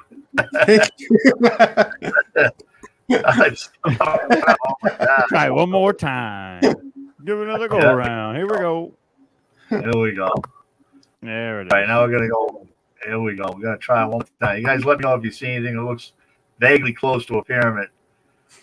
Slides. If not, you could just share the screen to, the regular way, like we used to do it. It's funny, they put this new feature into the slides, and if it's not to a certain standard, they're like, nope, still gonna have to use the old way of doing it. And we're like, all right. Is that what's going on? You think? I got the professional plan, so I don't think that's an issue. What do you mean? The 50 megabytes? Pyramids, yeah, you know how you have the plans. You have the regular plan, and then you have the professional plan. And I had the professional plan too, and the 50 megabytes was still the cap. Oh, was it still? Oh, yeah. Okay, Yeah. okay. I thought Yeah. that might have changed because you're paying extra money. That doesn't matter. You get the only thing you get with that extra money is the fact you can have up to 500 people in the back, and unlimited streams. Like you know how you get capped at 8 hours, and some Mhm. the second plan you get capped at 8 hours, and the professional you can do as many times as you want. Because even if you don't have a plan, you can do, I think it's 8 or 10 hours a month. Just I to think rock and roll. it's like 20 hours a month on the on the free plan, and then once you get onto a plan, it's an indefinite, and then the professional plan, I believe, is stream to 8 places and have 10 people on the screen. I think that's what it is. That's right. So that was a shout out to StreamYard. Can you see that? No problem. You seeing that? Oh, Yeah, I see it. seeing it. There we go. We got her up there, brother. All right, awesome. Well, we're doing a shared screen. The other one, it just for some reason it wouldn't find it. So,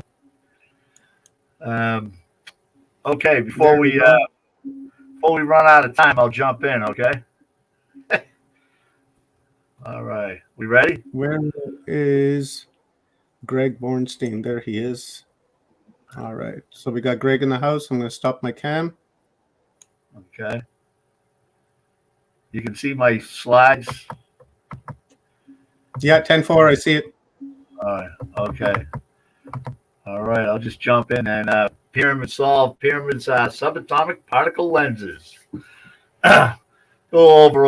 I'll apologize for the solve. I just sometimes I spend too much time alone with myself. But anyways, Russian scientists released research that proves John Shaughnessy was right all along in his theory that pyramids are lenses that can concentrate radio waves, electromagnetic energy, and more importantly, the moon's gravity. Here we go. These are these images on the right in the rainbow colors are pyramids. I believe they were built to 1/3 scale or I forget what it was, 1/100 scale of the Great Pyramid of Giza. They actually put in the Grand Gallery, the King's Chamber, the Queen's Chamber, and a few other things, and it was loaded with instrumentation, and they submerged it with radio frequencies, and this is the pictures that they ended up getting generated. A multipole analysis shows the pyramids concentrates electromagnetic energy, its hidden chambers, distributions of electric top row and magnetic bottom row, field magnitudes in the free space shown. So there's different energy levels. So you can see the top numbers in the pictures there, and the graphs, and different wavelengths. But you can see there's definitely a concentration going on in the center of the pyramid in this particular shot, and then they use a different a what do you call it? A different type of I think this was electromagnetic fields here. The other ones were radio frequency. So again, you can see the top above the pyramid where the energy was concentrated at different levels, and you can see underneath the pyramid, way underneath the pyramid, that it's like I've been saying all along, theorizing that this is actually manipulating the subatomic particles into a tight focal point that can be used as energy for manipulating and the theory that I'm putting out, magma currents, and also locking magnetic north into true north. There's a few more pictures here and here. I mean, it's just amazing that the amount of time and money spent to create I think it's a 100 scale model of the pyramids. Same material too, and they use granite in the interior sections of the pyramid, just like it is on the pyramid. So we have, there's the Giza Plateau pyramids right there. There is like a Fibonacci sequence to the way these are aligned when they roll into the moon's gravitational field. And this is kind of a reversed Fibonacci sequence, but you can see where it ties in across the three pyramids and how they connect. They connected, the top and then on the side. So it starts on the side, goes right through the top of the GP1, and then it ends at the bottom corner of GP3. It's actually flipped. The pyramid, it's like the GP1 would be on the right-hand side of the screen. So this is like done with the mirrors. That's why it's flipped on us. And here's the another visual of the moon over the pyramids, and then another artist rendition of the energy forces that these things are submerged in 24/7, 365. There's another picture of it over the pyramids. And this is just a crude rendition of the alignments of pyramids and volcanoes. The pyramids are just a triangle, and the volcano has a right tab sticking off the top of it. So you have Giza aligned with the Hawaiian hotspot. You have the Sun Pyramid aligned with Mount Sugiri in Sri Lanka at the coast, right at the bottom tip of India. And then you have the Shen Pyramids aligned with the Bermuda hotspot, which is actually two dormant super calderas that make up the island in that part of the world. Right here, we're going to take a look at the currents and the tectonic plates that John Cadman was talking about. He's talking about where he lives. He's got the subduction zone going underneath him, and to the west, and then to the east, you have the older material, and that actually goes up, and creates the volcanoes, the like seed volcanoes, things of that nature. So you have the mid-ocean ridge. You got a mid-ocean ridge both in the Pacific Ocean, the Atlantic Ocean. The Atlantic Ocean goes from pole to pole, and the Pacific Ocean kind of staggers a little bit, breaks, and then goes back up. And then you have one in the Indian Ocean also, goes down to Antarctica, if I'm not mistaken. And there's me jumping in. I took a picture at 4 in the morning, going to work. You can see a cloud kind of engulfing the moon above my head.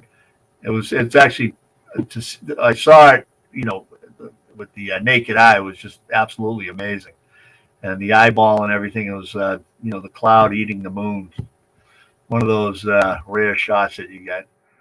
So pyramids are powered by the moon, and it's the yin and the yang here. You got the sun and the moon, and so they work. Gravitational fields also work on the pyramids. And it's not as strong as the moon's, but the sun still has a gravitation effect on the Earth, because in essence we're trapped in orbit around the sun. So there's definitely a connection to it, and a connection to the moon. This little visual just to step out of the sandbox and go elevate above that planet. And the moon is tied to the pyramids and concentrates the gravitational energy. And I believe the ancients did this to control the magma currents, and also magnetic north into true north best they can to stop those pole swapping.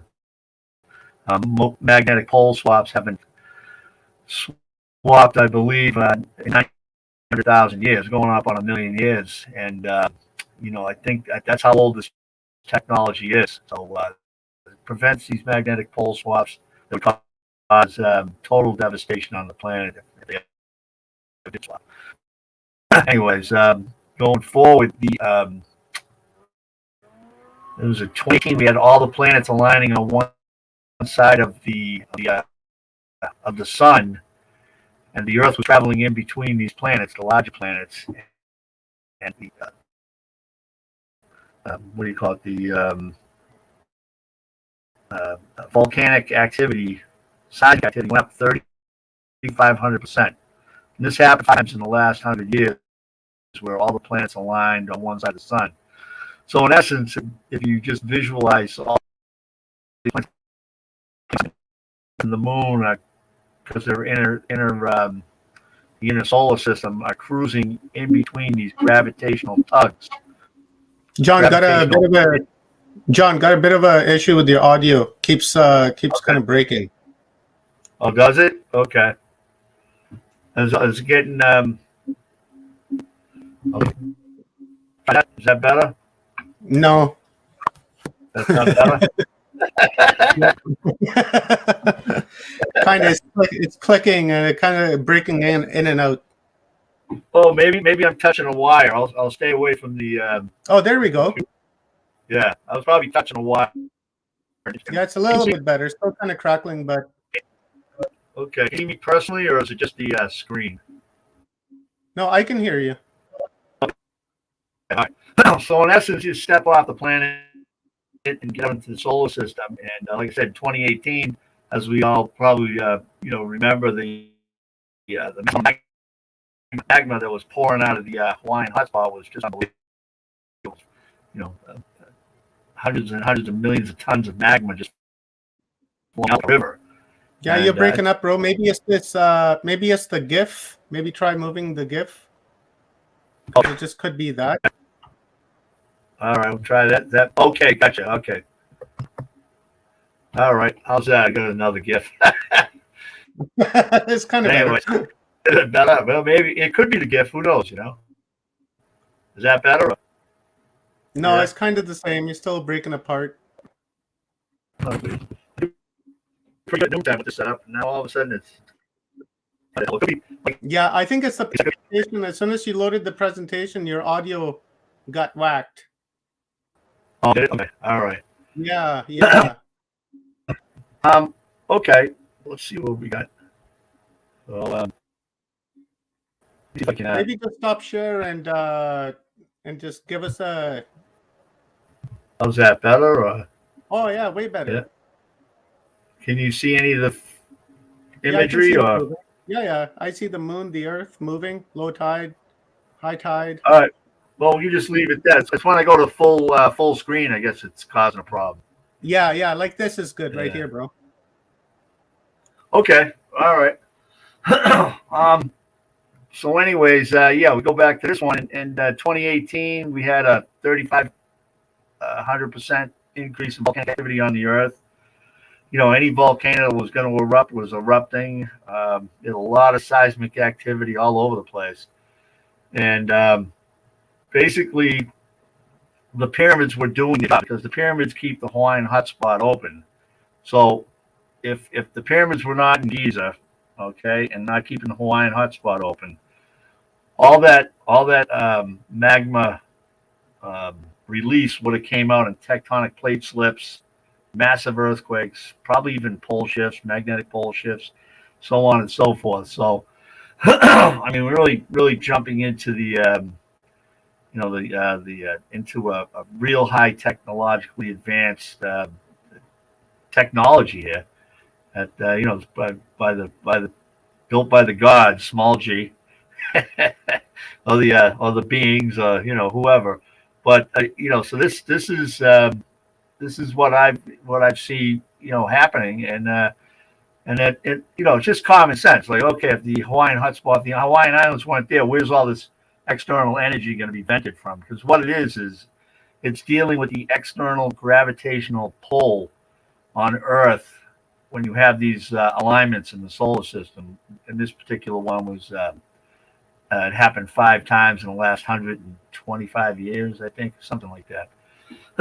So real strange occurrence. It was actually fabulous. It was an amazing thing for me to witness, because it was more or less proving my theory that there's a lot more going on, and that meets the eye here on these pyramids. So here's your good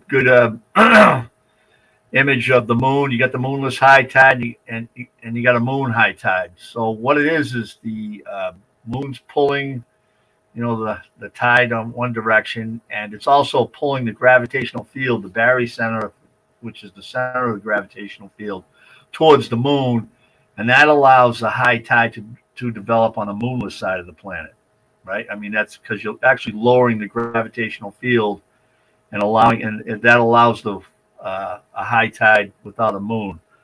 And that's the basis of how the pyramids are attached to the Hawaiian hotspot, or how 20 of the largest pyramids on the planet are aligned 180 degrees away from a volcanic a volcano or a super caldera. So there's that evidence, observable, physical, repeatable evidence you see every day that there is some kind of there's a connection here. We don't really have more than this right now, because it hasn't hit the mainstream quite yet. So anyways, this is more of the dynamics of the gravitational field being pulled by the moon and the tide also. And pyramid is in the understanding of the pyramids is in the palm of your hands. It's right there. And there's me. So as you said that, I was scratching my palm, and then you said that. There you go, man. There it is. It's right there. No, I was literally scratching my palm, and then you said that. I was like, "Hooah!" So you're manifesting it right there. Yeah, buddy, that was cool. So there's me superimposed on the Antone Gagal superimposed me before I went to Egypt, but there was a moon there, so there it is. So it's all about the moon. And there's the magma goddess, right? There's magma coming out. It's all about controlling magma on the planet to help life in general. I mean, it's a very, very energy intensive planet that we live on, and it needs controls. It needs external controls, just so we can all get a good night's sleep. Yeah, we do have a tectonic plate slips and volcanoes going off, but it's nothing compared to the way it would be. It'd be a weekly or a daily occurrence without this pyramid technology balancing out the currents, magma currents. And the irony is that the Giza Plateau, the Hawaiian not the Giza Plateau, the Hawaiian hotspot is kind of in the center of the Ring of Fire that runs along the whole Pacific Basin, all the way from east to west. And that's like this big relief valve. It's the magma relief valve of the planet and the pyramids keep this open. So any kind of external forces or just the change in the seasons, like right now we're going into the northern hemisphere summer.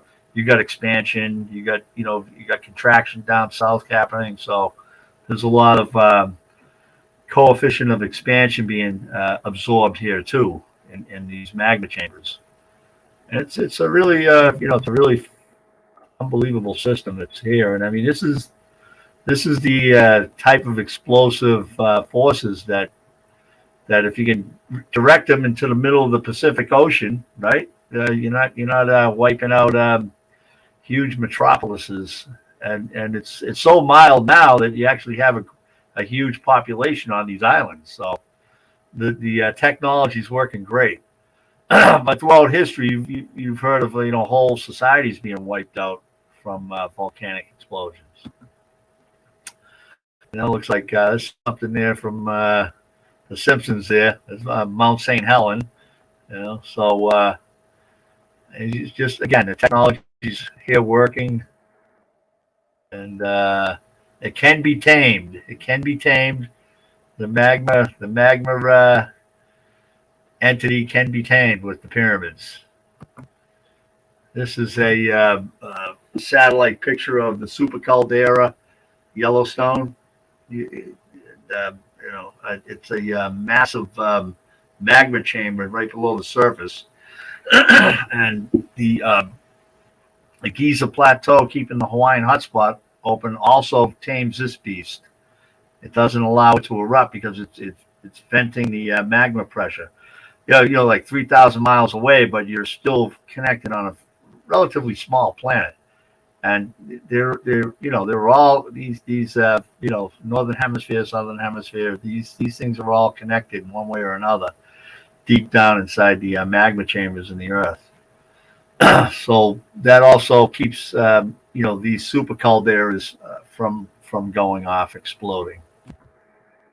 And it's kind of like there's a little a little gift there, and it kind of just gives you an idea of what's going on, how the Hawaiian hotspot the hotspot itself is stationary, and the islands get built up on the plate, and the plate's always going from west to east. So it's going west. Yeah, so it's heading west towards Japan, and and as they keep going, they erode. They just fall back into the ocean. The smaller islands just go under, and then you have another another island getting created. Like I believe there's a on the lateral side or the east side of the Hawaiian hotspot. There's a huge I guess a fissure where a lot of magma is coming out as we speak, and it's creating another. It'll be the base of another island connected to Hawaii over the hundreds of thousands of years from now. So these things work over huge blocks of time, massive blocks of time. Here you go. You get kind of like a visual of how these plates are moving. And the irony here is that the Hawaiian hotspot, the islands actually have a Fibonacci sequence, just like the pyramids on the Giza Plateau. The Orion configuration, dog leg, whatever you want to call it. So there is a resemblance of how these actually connect in the vortex math, Tesla's vortex math. So there's a couple of my websites. We can look at that later. And what we do is we can segue into maybe segue into another PowerPoint. Göbekli Tepe, and we can get into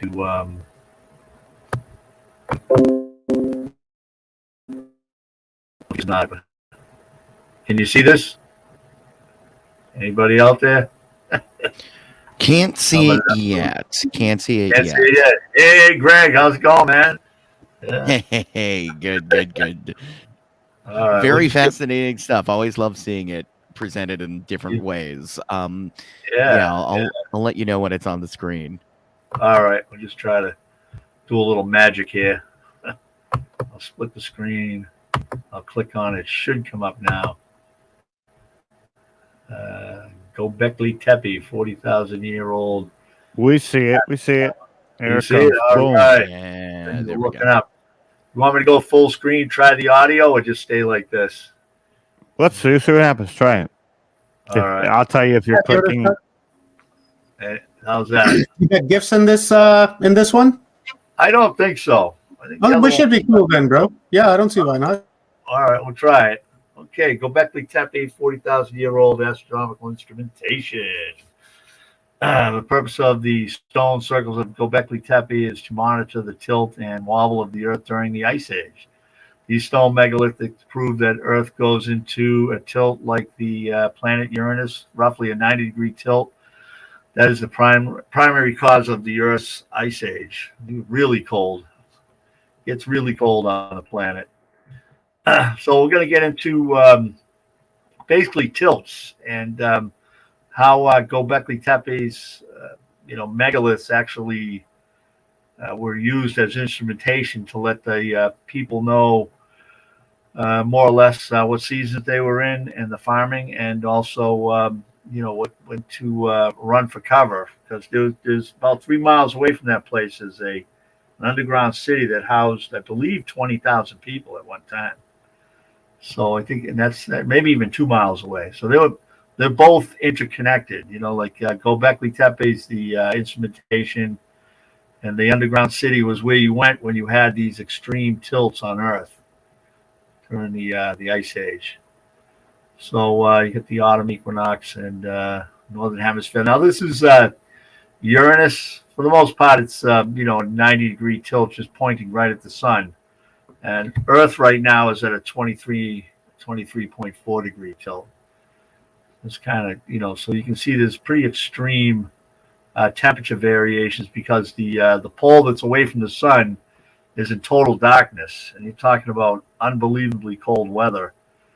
200-300 degrees below zero when you don't have any sunshine at all.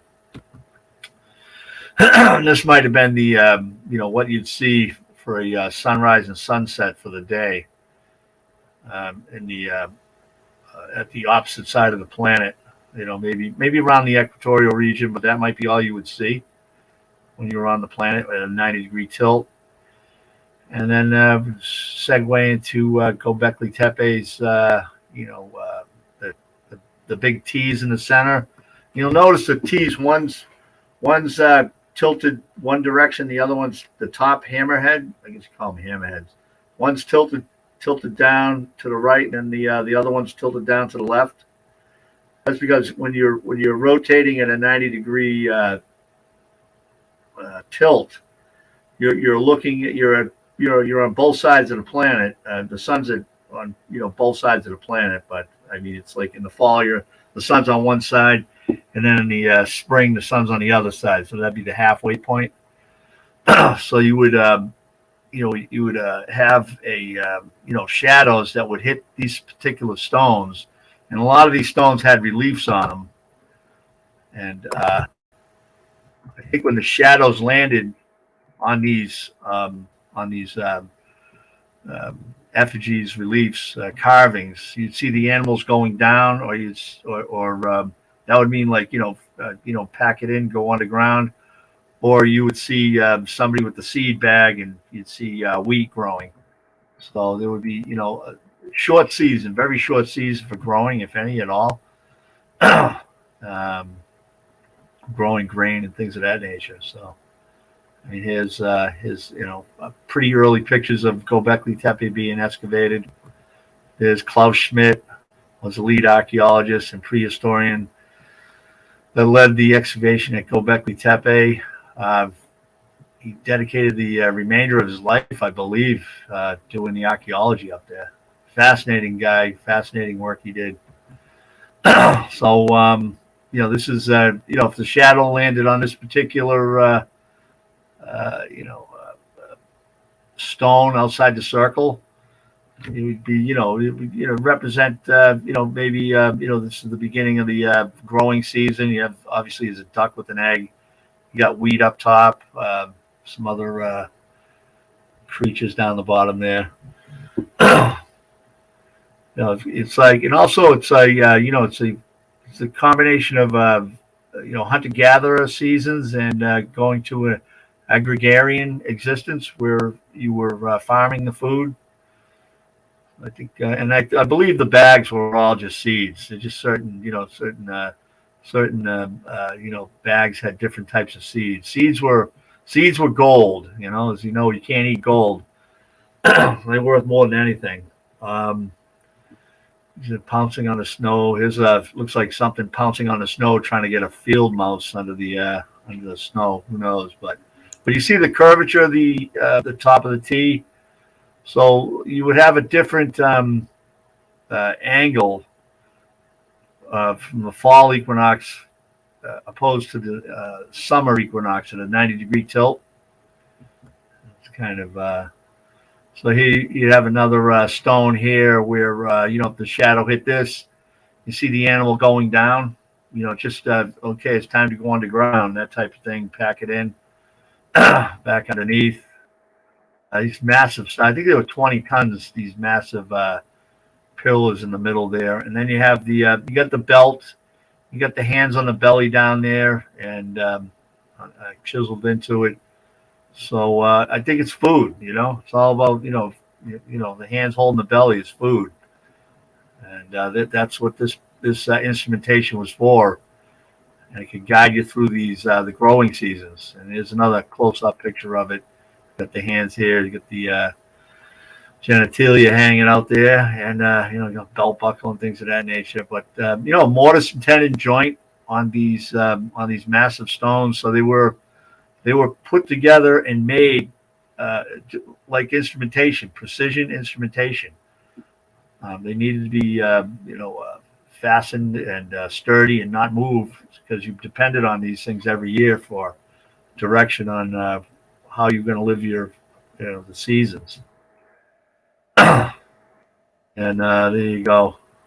That might have been insignia for the Honda Motor Company back then. I don't know. Just kidding.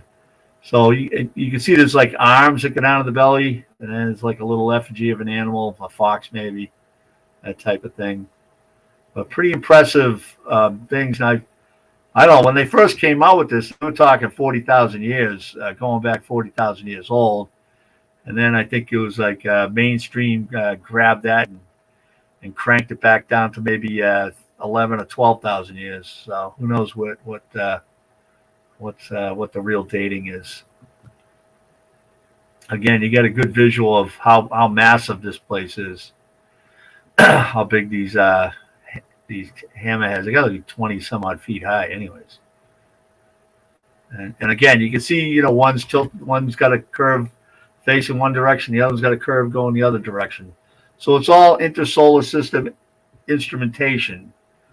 In my understanding, my study, my work, it's all intersolar system. It's all the sun and the tilt of the earth at this particular time.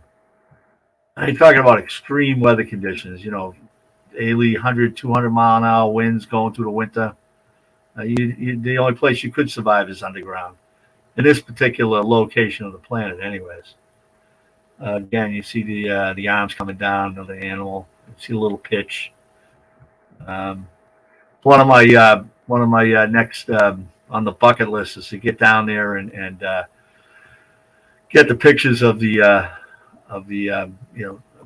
hammerheads, these center stones, and work a little bit more with them in person, boots on the ground type of thing.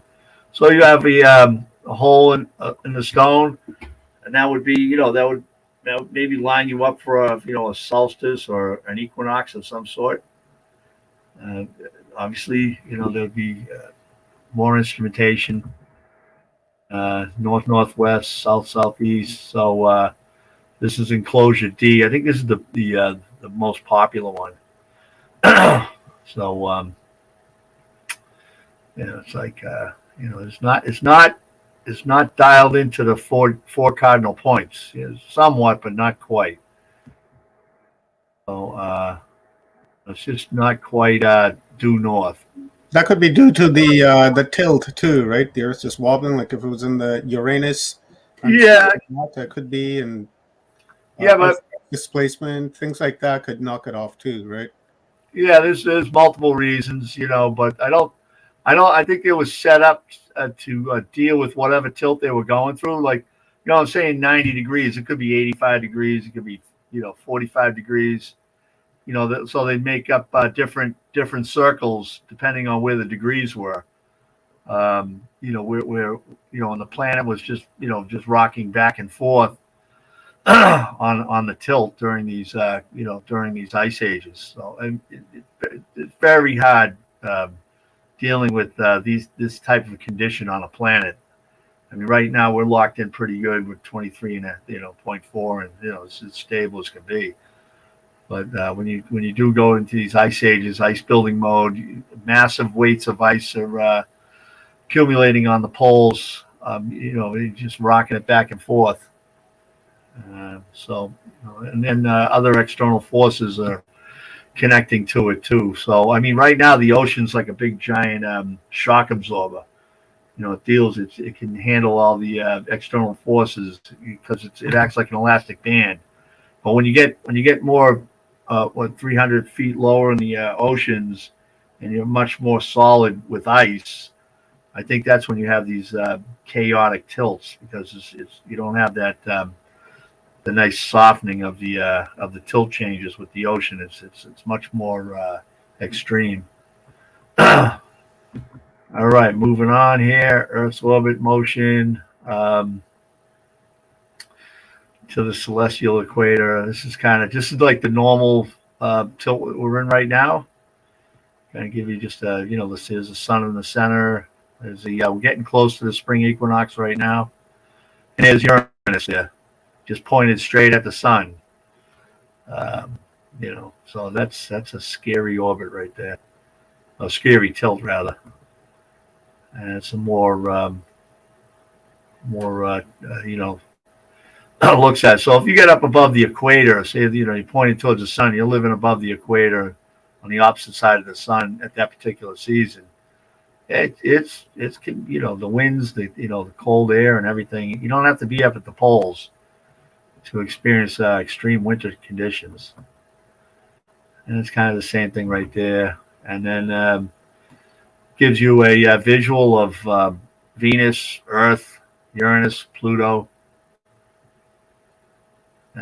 So we have some other tilts here.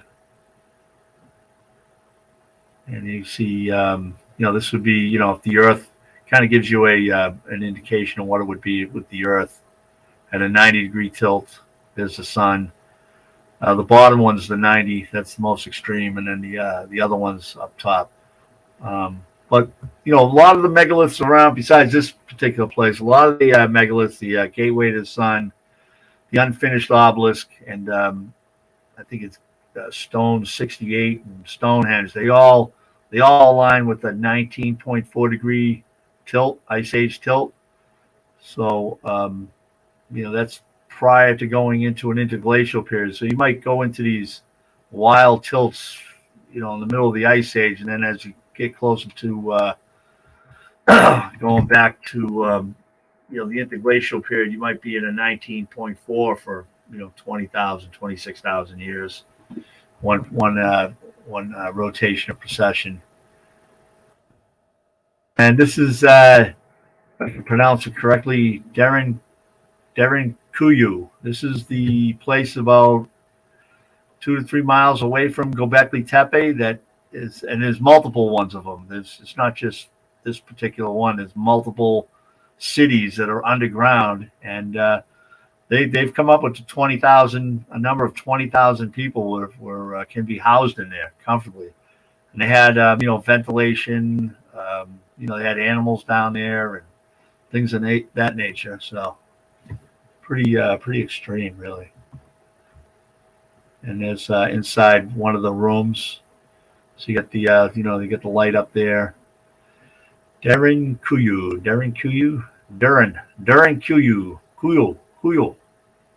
There's a lady checking it out. That'd be a good place to go to on top of Göbekli Tepe. It's not that far away. This is one of the places, chamber that's in there. So you have some, pretty good carving architecture in there. Maybe, who knows, maybe a place of worship at some point, or somebody had a better condominium than the other guy. Who knows? And this is a newer discovery. I think it's northwest of Göbekli Tepe, New Karahatepe. So it's kind of similar type of circles and things of that nature going on here. Again, possibly more instrumentation. The ice sheet's going to come down and taking it out. Set up shop in Göbekli Tepe. All the mystery. A lot of mysteries out there. There's the moon, and ties into the everyday life of everybody on the planet, everything on the planet, actually. There's images on the moon. Somebody put those black spots on the moon, those dark images. They're like holograms. The more and more you look at them, the more and more things you see. It's never ending. there's a story in it. There's an artist rendition of the images on the moon. And I think with that, it's a wrap. John. Wait a sec. My audio is crap. Wait a Rambling minute. away. Yeah. There you go. No, man, you're great. Let me apologize for at the beginning of those slides. Those, John Shaughnessy's right and all this stuff. Sometimes I spend too much time alone, but the ego goes out there. I love it when you get vindicated, my friend. You need to be vindicated. Yeah, I know we don't have too much more time left, but let me see. Oh, I got some wait a minute. Oh, okay, cool. I got a couple of questions from the comments. The big hook, you pull me off and you get oh yeah. Yes. On behalf of YouTube, this knowledge, you're officially canceled, John Shaughnessy. I have to deliver your public cancellation. Okay, so let's see what we got here. A lot of people seeing great presentation. People's minds are blown. People are renouncing their entire Catholic upbringing in the chats. So John, this is a great effect that you've had. Food. Yes. Let me ask you this. So someone did want to know more of a direct connection about the last speaker we had, John Cadman, and I'm curious about your thoughts on this too, because I always thought, maybe the gravity force theory contradicts the idea of this water pump idea. Someone wants to say it's a water pump, someone wants to say it's a gravity. I know we're going to get into this more later, but what do you think about the water's influence under the pyramids? That was John Johnson's question. Yeah, no, it's definitely, like I say, that pyramid produces 7 effects, 7 purposes, or more, and one of them is the water. Like I agree 100% with his findings, his work, and so there was definitely water. You can see that there was definitely water erosion down there. That's been proven. So what the purpose was. Beyond that, I mean, there's ideas that there was water coming out of the pyramids 24/7, 365, and just flowing into the Nile, and so it might have been a more of like a filtering or artesian well, if you will, where you can get good clean water, obviously for drinking and for the farming community and things of that nature. So it's entirely, it might have been a cooling system, because there's Christopher Dunn, I think on one of his trips out there, he identified some hot melting, some hot conditions in the right outside the King's Chamber up in the Grand Gallery. There was some some scalding, some high temperatures that were up near the ceiling in the Grand Gallery. So they could have been part of a cooling system, on top of something like that. I mean, a couple of presentations, I said, that maybe the sarcophagus was like a crucible for raw uranium, and they had pipes going in there. So you had like a dry nuclear theory, like dry nuclear technology, where they had a water loops that would go in there and just grab the heat and come back out. It goes on and on and on. So it's possible, but you're probably not. I mean, it's like the sarcophagus. I actually got to lay down in that thing, and it's actually in pretty good shape. So I mean, if they did use that, they had some insulation in there. If they had a radioactive, some kind of heat going on between, with just raw uranium 235 out of the ground. But that all being said, it's just a theory, but there is some signs that thing was built to handle some high temperatures. Yeah. Inside the king's chamber and the queen's chamber. So, Very but anyway, interesting. yeah, I like John Cadman, man. He's he put it out there. I didn't hear of his work, but it made sense from what I did catch, that there was, some kind of a pulse generator. And then there you go. It could be, it was some kind of tied in with the Schumann frequency. It could have been used to, say like early on to open up the Hawaiian hotspot. You need like a little bit more, shock of energy shock Right. of some kind of magnitude of like sonic. Like you get into Tesla's technology with his earthquake machine, where he literally could have split the planet in half. I mean, this guy was like, just find me a solid mountain, I'll put my earthquake machine on it, and we'll have two planets. So I mean, getting into sound technology, and that particular harmonics that he was into, Tesla. It stands to reason that could be, that was part of the one of the operations, the true operations. And then once everything's open, you blew a hole in the Pacific plate. You get the islands, the Hawaiian Islands, come into existence. Then it goes into just a gravitational type of energy force that allows this hotspot to stay open. Interesting. Yeah. I mean, it just goes. I mean, it just goes. It's just a book. Every time you get into this stuff, it's just another book. I know. It goes on. And on. Well, but I, I mean, you had a lot of great minds, and it was making hydrogen, it was making oxygen, it was chemical splitting, it was built to line with the stars. It's a timestamp. I mean, it's not just the one thing. Think, and it's possible it evolves over time. Like they were rebuilt, the pyramids were rebuilt. They've gone through major reconstruction. Right. That's the evidence is there. You can't deny it. So it's an ongoing passion. I think that human beings, we lose the knowledge, and then we come back to it. We regain the knowledge.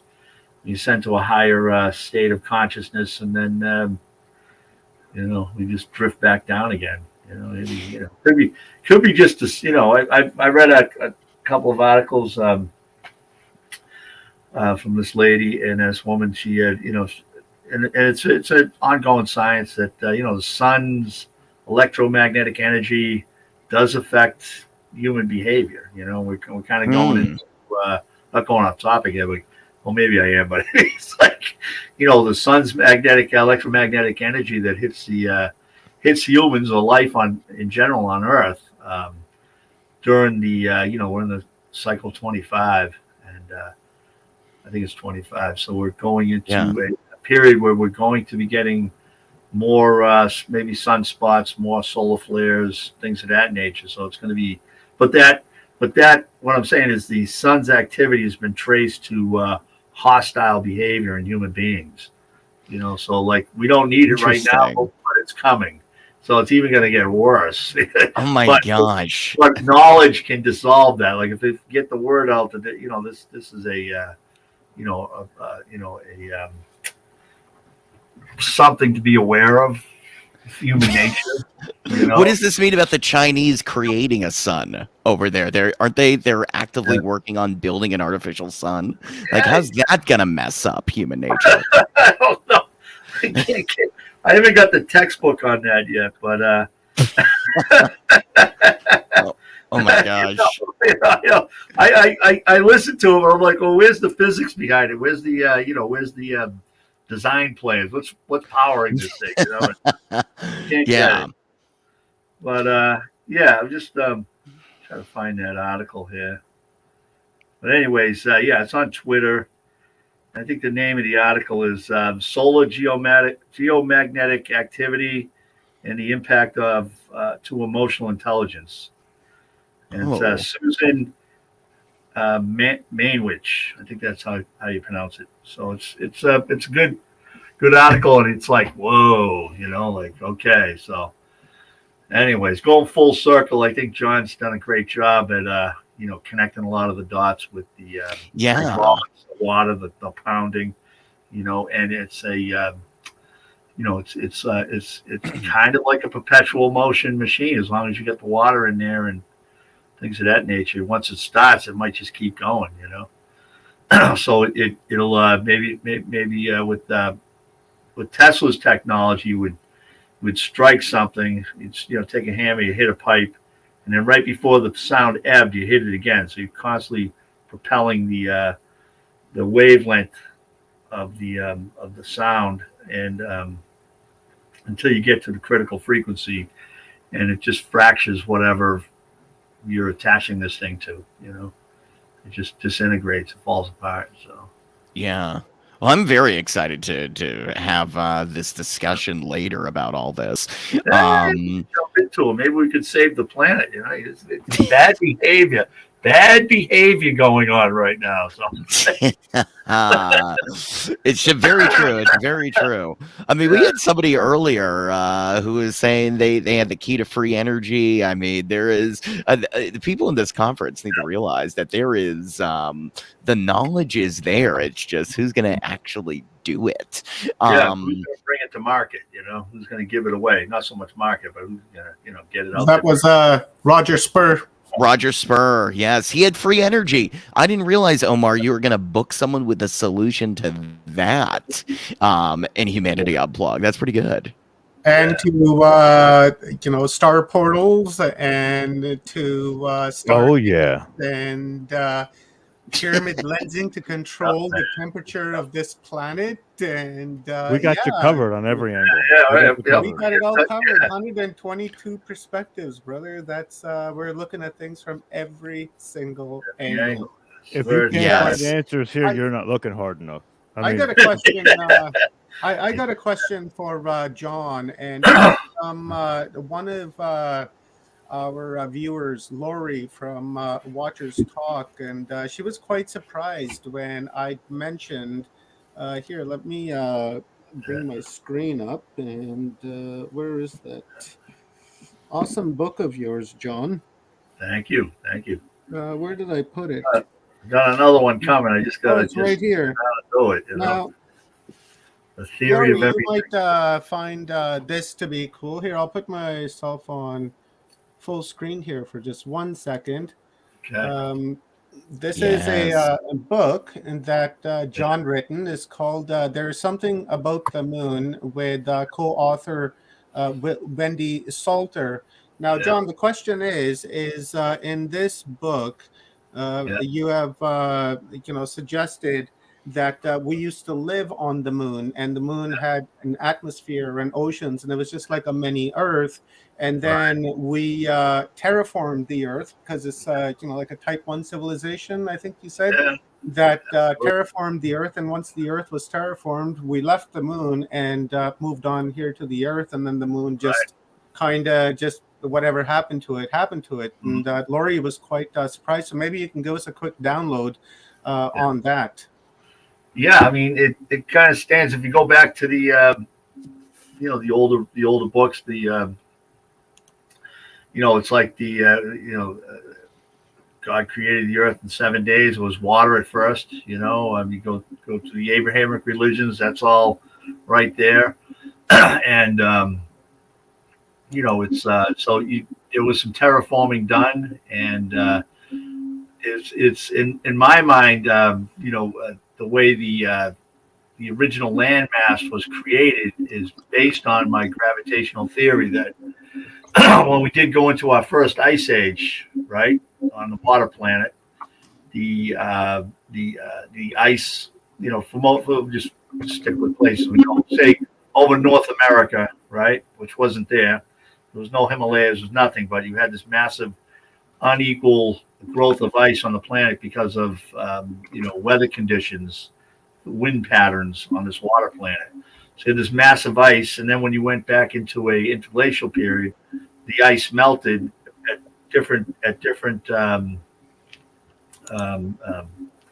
levels. So, but once the ocean started to become liquid again, you still had this massive ice on one side of the planet, and because the gravitational field was manipulated, that created a magma, release at the floor of the ocean, and then the ocean, the magma, more or less grew up, got above the surface of the ocean.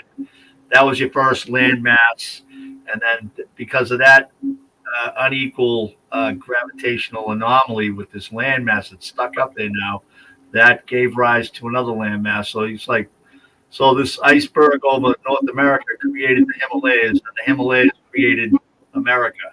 So you got a balance, and all your continents align with each other, except for Africa. And the reason Africa doesn't have a matching continent is because there's a giant hole in the tectonic plate called the Hawaiian hotspot, so it prevents the floor of the ocean from rising. You get volcanic islands, but like Hawaii and the other islands. So that was my version of Genesis in the book. Is that the next book you have coming out? The Bible? Is that? Well, that was our version of Genesis, like with physics. Like, hey, this is how it happened, and the physics behind creating land on a water planet is in that book. There is something about the moon, so it's like it's a different spin on Genesis, Right. Yeah. So. Very nice. Well, John, I hate to cut this off short, but I know Chuck Vanderbilt is about to come on. So before we bring on Chuck, is there any, when it comes to, understanding the pyramids, and there's a lot of this out there, we know from our community of awakened souls that we talk to, that pyramid power is a thing. People always talk about aliens and pyramids. In light of all that, and the theme of this conference, which is to unplug humanity from the matrix, do you have a final thought on what we should take away from your research with regards to the pyramids? I guess that's a good question. Hopefully my brain can capture that question and give you an answer. What do you think is the most amazing, mind-blowing thing about the pyramid? I mumble to myself for a few minutes. I can come up with something, but yeah. Going full circle, just end up with the moon. So once the Earth was terraformed, the seed of life came down, from the moon. So the moon's older than everything in the solar system. But that all being said, the terraforming, the technology, the pyramids from the the people that set up the solar system, and the beings, the gods, the small g gods, what have you, and I think that's one. So you can take that, take solace in that there is some kind of a I don't know if you want to call it divine guidance or intellectually, inspired, intelligent design going on. So, it's right. For me, it's the more, I think if you find out with the, not that I have a great mind, but the greatest minds, throughout history, you always say the more they jump into it, they know there's something outside, that's orchestrating all this. It's not just natural that, a natural, occurrence, life, and planet this sophisticated that gives you this unbelievable environment to all life thriving and things of that nature. So, I think that's what I would be. It's like a coming home.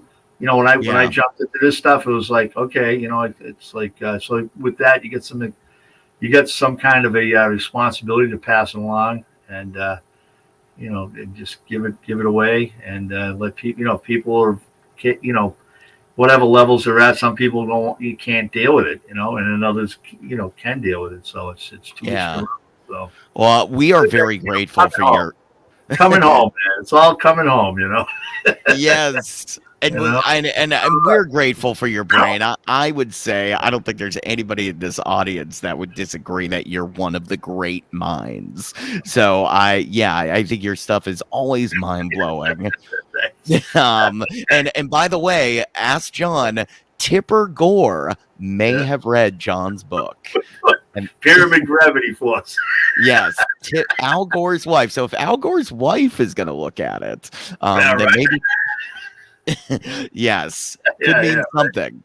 Apparently that is a true story. Yes, thank you, John. I know we're going to bring on Chuck in a second. So let me give him a proper intro. Omar, is he ready to go? Oh, yeah, brother. Chuck's good to go. Okay. So let's remove. Let's cancel John off the screen. Finally. Yeah. Love you, John. I'll text you. Cancel culture. See you. Love you, brother. Thank you very much. Hey, thanks for having me. I'll message you soon. We always talk anyway, so stick around. Listen to Chuck here. Chuck's got some amazing work. So I wanted you to hear this. Actually, I actually wanted you and Chuck to hook up, and you guys did this morning. So stick around, brother. Oh, very good. I'm still here, Omar. I don't know if did we just go completely off screen? Yeah, brother. Do the. Why did I lose my camera? That's so weird. I will bring Chuck on. Yeah, sounds good. Sounds good. So, yes, Chuck Vanderbilt divided his audio career between live and studio engineering duties, spanning over 35 years. He came up the ranks in the late 70s and 80s, immersed in the thriving Vancouver, Canada music scene. He is presently working for a company installing video conferencing systems for a wide variety of businesses.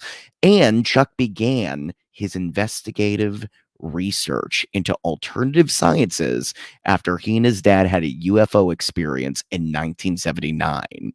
In search of answers to this event, he began scouring scientific papers as well as books on UFOs from around the world.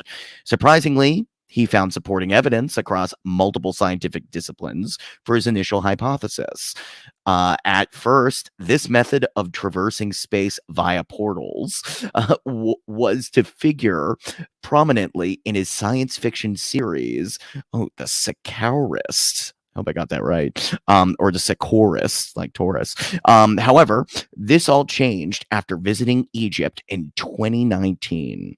He was sure the answers lay in the design of the Great Pyramid and its role in portal activation. Oh, this is going to be a great talk. I feel it already. Digging deep into his audio training, Chuck now tackles this portal concept from a wide range of audio spectrum frequencies, aware that this concept covers a much larger scope than he originally intended. He separates his discussions into smaller talks aimed at building a new knowledge base. From there, we will learn from him the methods of how to travel nature's electromagnetic highway to the stars. Today, he discusses the electrical nature of pyramids and shows us evidence that he believed caused the shutting down. He believes caused the shutting down of Egypt's portal system in 1180 BC. Oh my gosh, I don't think I've ever read an intro like that in my life where I've been so compelled by somebody's message. Right? So I cannot wait for Chuck to come on. Wow. You just wanted me to read that. You'll love him. I told you that you're going to love him. Hey, I'm going to bring him on. Omar's like, just read this intro. And I didn't realize my mind would explode as I was reading someone's intro. Yes, can't wait to meet you. Well, here is Chuck Vanderbilt. Hey, Chuck, how are you? I'm doing good. Well, first of all, I sent that long diatribe to Omar to kind of edit and maybe cut it back an hour, maybe two in the intro. But I wanted Greg to hear and read that because I knew he was going to be here tonight, and I know he loves John, and I knew that he's going to love you, so I wanted to actually read it as you sent it, so we would have like this shockwave happening on our screens, and indeed we saw that. So yeah, you got me good. You got me good. Well, Chuck, I'm excited to watch your presentation. I cede the floor. Take it away. Well, first of all, you got a great radio voice there, Greg. Yeah, thank you. That's kind of interested. I was actually more interested in what you were going to say next because your voice carried the whole thing. So, hello, everybody. Yes. Where to begin? So, Omar, you and I, we spoke about the pyramids before, and yes, this morning we had a great talk with the panel. I decided to go into this, laying the foundation down to get more of a handle. And as I said this morning, let's start at the top left-hand corner of the page and see if we can work our way through this. The actual way that the Great Pyramid works, in my opinion, my hypothesis, my theory, is probably an hour and a half show all on its own, just so. But really what we need to do is we need to understand how and where this power comes from.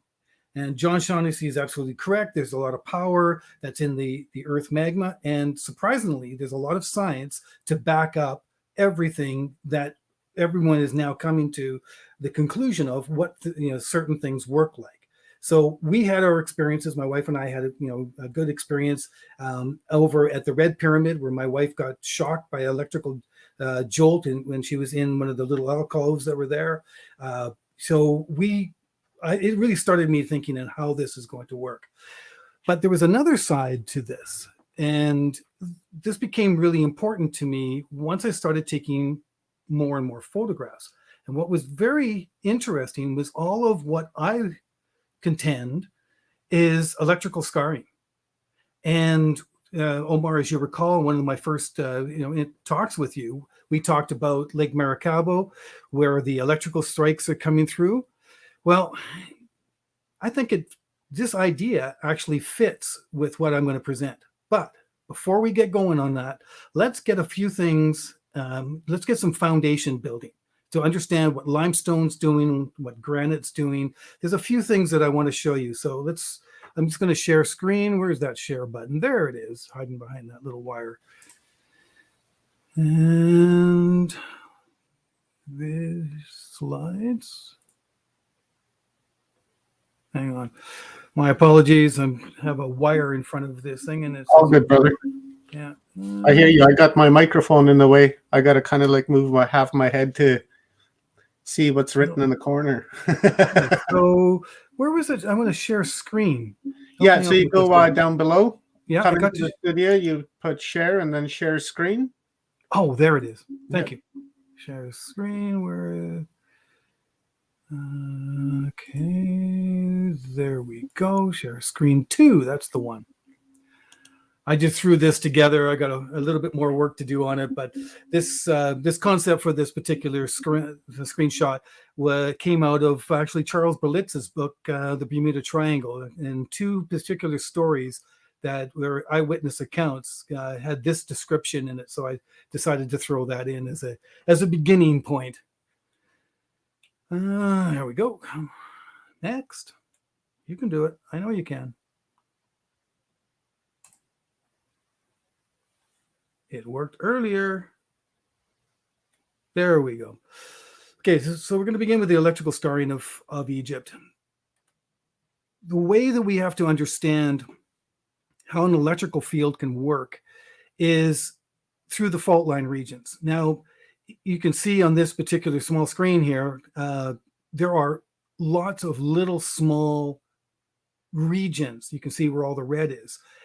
That's important to note because there's a large one over here that's right where the Giza Plateau would be. So that's an important aspect of what we're going to be discussing and how it affects all of the major temples that go along the Nile area. So Stephen Mailer, and it was mentioned earlier from, I think John mentioned him, either it was John Cadman or John Shaughnessy, either one of the Johns had mentioned Stephen Mailer. And he brought this to light. And it was one of those things that you really wanted to, keep in mind. That the wisdom keepers called this the pre-netter. And it loosely translates to house of energy. The other one, of course, was Pyramidos, which translates to fire in the middle or fire inside. There's a bit of discussion on that exact translation or transliteration that you may want to call this. But there's a reason why in my estimation, what we're going to be discovering over a period of time here, why it was called fire in the middle. And there's a very interesting aspect of this that goes along that I think that when we get to that stage, it will actually start to make sense. So keep this in mind. All right, let's take a look at what is activated right now. So I've been watching the Skinwalker Ranch, and I'm sure a lot of you have as well. Now, most of it that goes on, with the guys on there, they sometimes they seem like they're stumbling, but actually they got it together. They know what's going on. They just haven't been able to put all of it together in a comprehensive, why is this working the way this is working?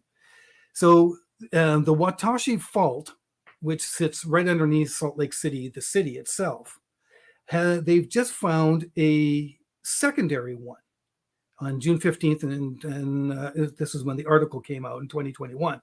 So it's 125 miles away from Skinwalker Ranch. Now, what this has to do with the Great Pyramid is that, as I said earlier, Great Pyramid stopped working.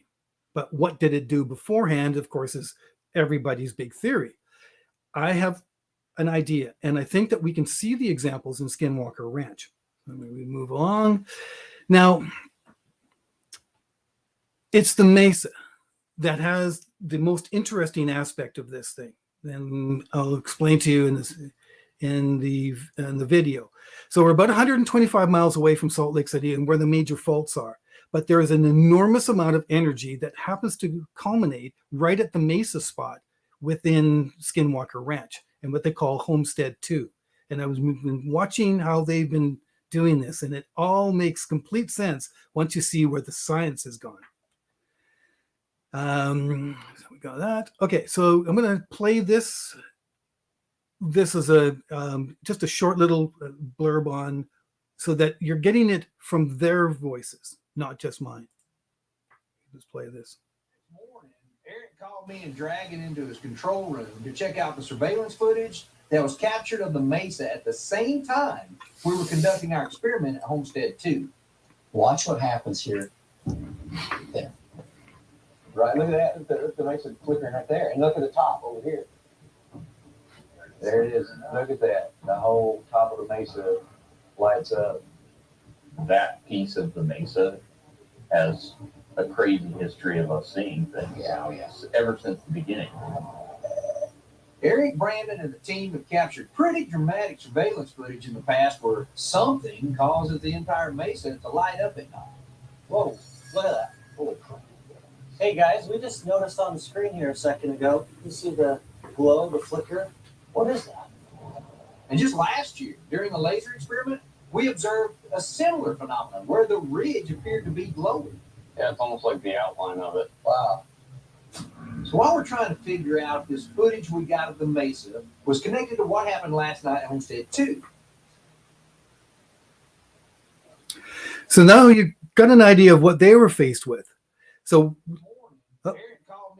my apologies. Control room to check out the surveillance footage that was captured of the mesa at the same time we were conducting our experiment at Homestead 2. Watch what happens here. Oh yeah, that seems to be repeated. Sorry about that. I have the cycle repeat on. So we talked about earlier about the fire in the middle.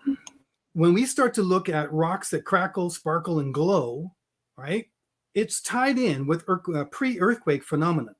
So Friedemann and Frode from NASA's Ames Research Center has developed a complete theory on how certain sections of Earth at the top part, rocks will start to glow and to energize. Now, this is a fascinating aspect of what the future is going to entail for us, because here at Skinwalker Ranch, right, they've got that exact environment. They also say there's also the same thing happens right across the mountain range in Israel. There are other areas that have this same phenomenon, and it's all being directly tied into the electrical energy from the fault lines 60 to 70 meters underground, if not more. And it travels up through the limestone and all of the stone areas that are in there. So the more limestone you have, and we'll be discussing that shortly, But it's a very fascinating aspect of it. But what he says here, okay, so it's under normal conditions, they're dormant, but when they wake up, so there's always something that has to trigger this wake up point. It begins to sparkle and glow. There were expression of same fundamental process, the awakening of dormant, and he's coined this thing as positive holes, charge carriers, to the point where there is even batteries. There is a massive storage of electricity under the Earth's crust. So we all, every single person that's ever gone to Egypt, all say the same thing. There is some form of energy. Well, if it's working the way that I believe it's working, here is a possibility. I'm not saying it is. I'm just saying here's a pretty likely source of this particular bit of information. So when they're doing their testing, they have a very interesting thing that they found. When rocks become stressed, they start to produce electricity. Now, here we have another one. There we go. Let's have this little video clip here. This is from Ben Uncharted X. And this is a really important. You guys should all take a time and go to his YouTube. This is Yosef in Egypt as he demonstrates.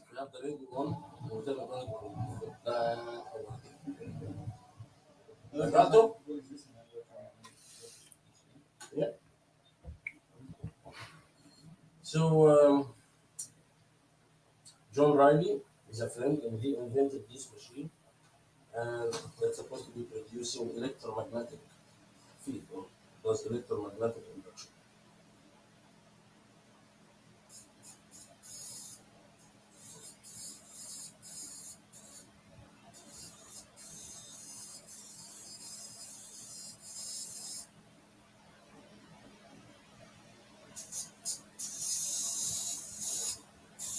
The pencil is much stronger. Like that, Yeah. okay? You can see the purple color. Yeah. But the granite still almost nothing. We see usually on the side, which is of course the limestone and the basalt stone and the granite stone. And the combination, we're going to see the demonstration, and we will see that the limestone is the most powerful stone that conducts that kind of current. Sure. حط الحته دي.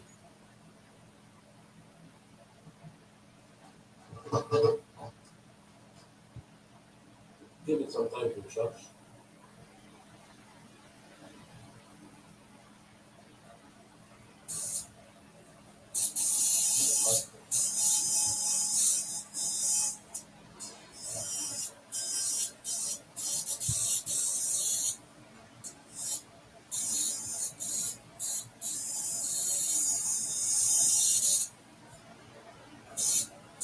So of course, electricity alone wouldn't be inductive through stone. But electromagnetic is. This is important to see the three different stones. This one is aluminum. Aluminum. Yeah.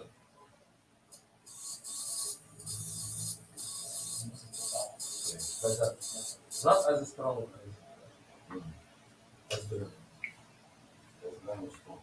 I mean, as limestone.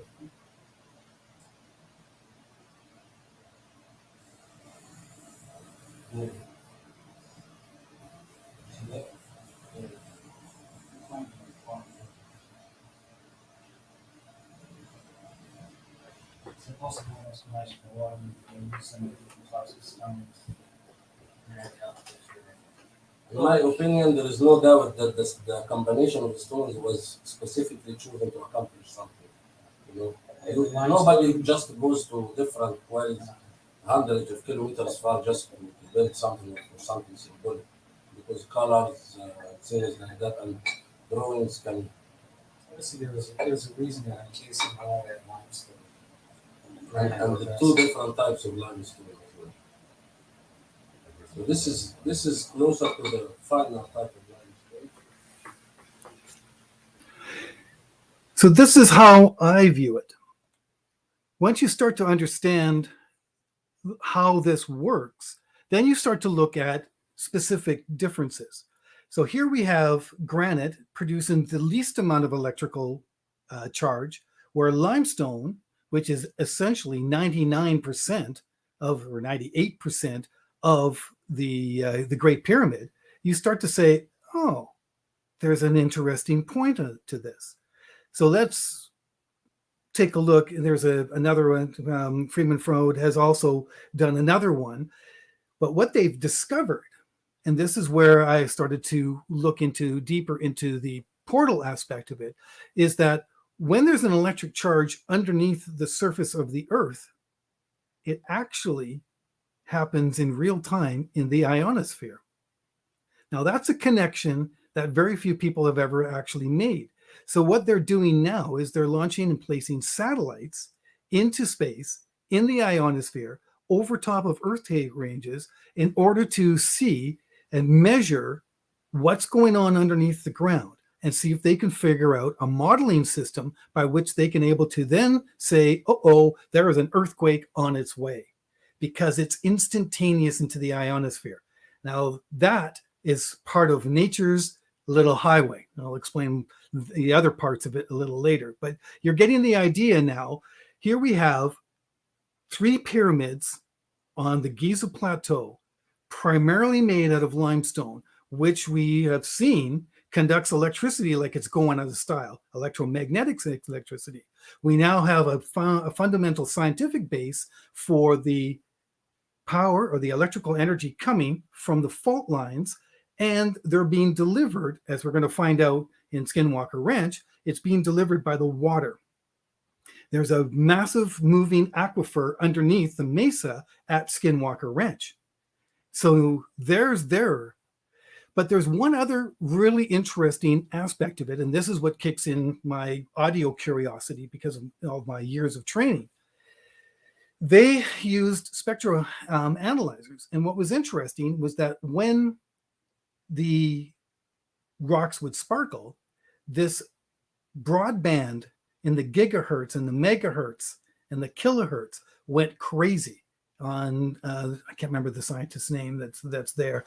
So they set up the spectrum analyzer, but on this screen you can see that there are dominant frequencies. 1, 2, 3, 4, and then you have this one here. So there's another one that's a fluctuation that goes in there. That's a wavy band. You can see there's a wavy band in this one here. So it's a fluctuation that goes into place there. Now, if we take this for what it is, if the electricity is going to the ionosphere, it would be acting like the atmosphere would be acting like a wire to a speaker. Here's our amplifier down on the ground, but it's bringing frequencies that are generated by the Earth. These are not frequencies that are just being, sent out by a radio station. They're done by the Earth. And you can see this is the fluctuation that goes on in here. There's a reason that this is for me, it's what I call a balancing act, but we'll go into that a little bit in a little bit of time.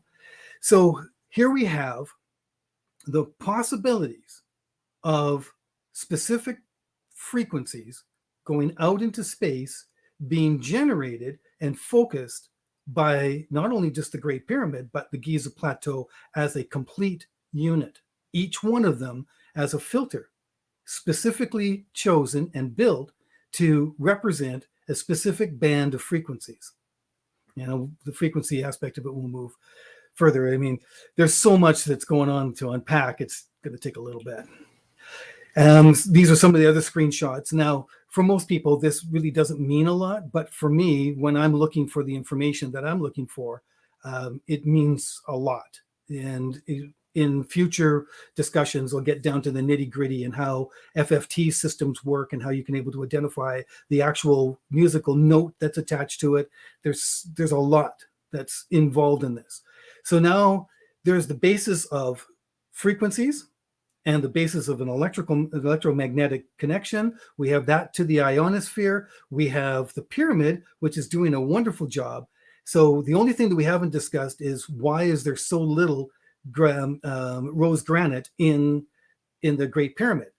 in comparison to the limestone, but we'll have to shelve that. But keep it in mind, because we'll be getting there eventually, not in this talk maybe, but in a future one, because it's an important, really important part because of the pressure that these stones are put under. There's another screenshot. So these make a complete sense. What happens, and this goes back to my fire in the middle reference. If, as there's a German company that did a whole bunch of testing on the pyramid structure, and they found out that in specific frequency bands, you would be surprised at which ones of the frequencies happen to be very prevalent and how powerful they are in specific locations. What also that does is it does a very nice job of ionizing the air around, and I'm just putting it out there, people who are coming to the pyramid, they're not going inside. In 600 BC, here are the Greeks looking up going, fire in the middle. Red, orange, these are the type of frequencies that would be very easy to ionize the air around the pyramid itself.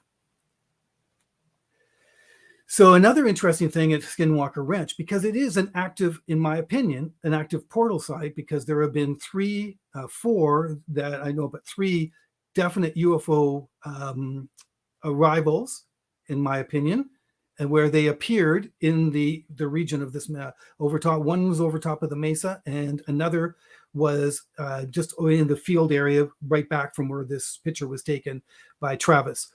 So in this case, when they were drilling a hole at the region of Homestead 2, all the compasses focused on the drill rig. It became a magnetic pole. That's because it reached the water level, and then it created its own magnetic north. The same thing can happen with the pyramids. Postulation, but makes sense because it's already being done, and technically it's natural, even though the drill rig is man-made, but we're just looking at a big chunk of iron. There's ways of making this work from the magnetic side as well. So here we have one last little thing in here that we need to start with in order to get an understanding of what I was talking about with why the pyramids stopped working. So let me just play this. This is from Uncharted X. Ben has done an incredible job on trying to just decipher some of the stuff. He's been very open and great guide when it comes to his research there. So let's take a listen to this.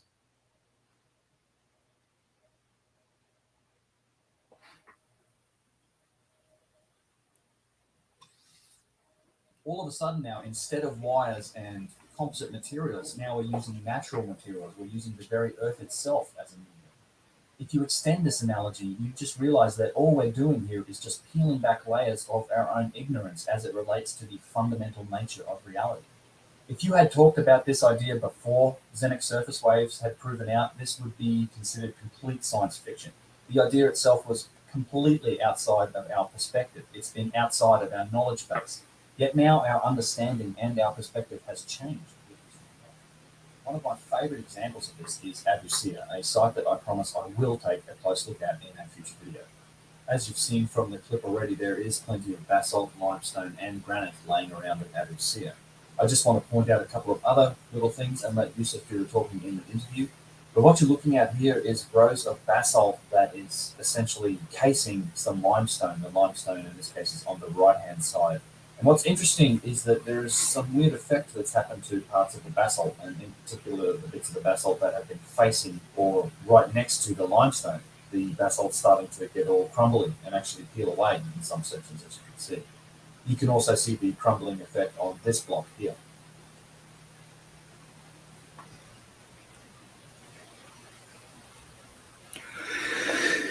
Okay, so now we come into what happened in 1187 or 77. It depends on who you're talking to. Eric Klein is a professor, and he has been doing research on how the region, and we're talking Sicily, Greece, Turkey, all of those regions, why they all collapsed at the same time.